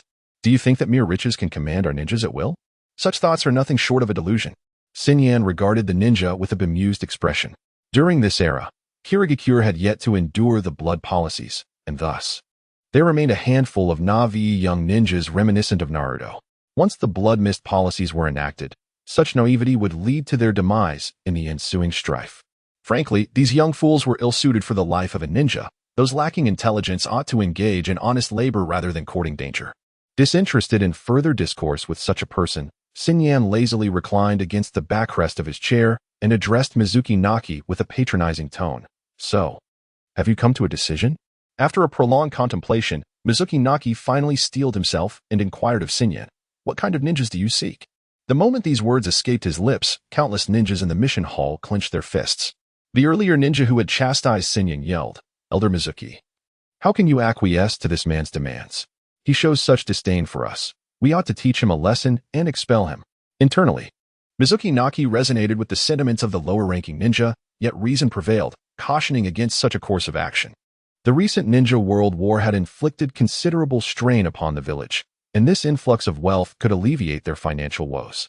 Thus, he resolved to begrudgingly accept the task, rationalizing it as merely dispatching a few jonin to tend to a pigsty. Ignoring the furious glares of his fellow ninjas, he turned to Sinyan and asked, "What are your specific requirements for the protective ninjas?" Upon hearing this, many ninjas clenched their fists in disbelief. To accept this man's task would be a blow to the honor of Kirigakure. Sinyan, crossing his legs, replied, "I have heard that your ninjas can breathe fire. Let me see one who possesses such a skill." Suppressing his anger, Mizuki Naki responded, "Due to the geographical conditions of the land of water, the vast majority of our ninjas are adept in water techniques. Those with the talent for fire techniques are exceedingly rare. Could we perhaps modify your request?" Upon hearing these words, Sinyan rose to his feet, preparing to gather all the money as he muttered, "What nonsense is this mist hidden? There isn't even a fire-breathing ninja. And yet they speak of the 5 great shinobi villages. Bah, utter rubbish." At that moment, a genin from the crowd could no longer endure the display. In a flash, he was ready to subdue Xinyan, willing to accept any punishment from the village that might follow. Just then, a slender figure stepped in front of him. Upon closer inspection, he realized it was a kunoichi from the Terumi clan. The female ninja smiled and said, "Calm down, we cannot resort to violence against our employer." She then turned to Xinyan with a cold expression and added, "I can perform the fire-breathing technique for you, but it must be done in the training grounds." Xinyan yawned and replied, "I have no time to accompany you all to the amusement park. Do it right here, right now?" The Terumi kunoichi glanced at Elder Mizuki, who gave a slight nod, and then she said, "Very well." Ninjas and ordinary folk alike stepped back, clearing a considerable space in the mission hall. Some ninjas utilized water release techniques to cover the ground with water, preventing the fire release technique from damaging the floor. Once preparations were complete, the Terumi kunoichi formed hand seals, and a fireball, about a meter in diameter, erupted from her mouth. She had deliberately suppressed her chakra to ensure the technique would not easily dissipate while minimizing its destructive power. The onlooking ninjas nodded in approval. Such control over chakra was impressive, something that the vast majority of them could not achieve. Xinyan clapped and laughed. "Not bad, not bad. That fireball looks splendid." He then shifted his tone, "But merely breathing fire isn't very entertaining. Can you also breathe out those earthy clods?" Elder Mizuki replied solemnly, "Lord Xinyan, we have found a ninja that meets your expectations. If you are sincere about cooperation, we can continue our discussion. However, if you are merely here to stir trouble..." With those words, Elder Mizuki's chakra surged forth, enveloping Xinyan in an immense pressure. The surrounding ninjas widened their eyes, having heard tales of Elder Mizuki's formidable strength. Witnessing it firsthand was indeed awe-inspiring. Feigning intimidation, Xinyan slumped back into his chair, frantically waving his hands. "No. Please. Elder, retract your power." As he spoke, he trembled uncontrollably, foam forming at his mouth, leading those unaware to believe he was suffering from a seizure.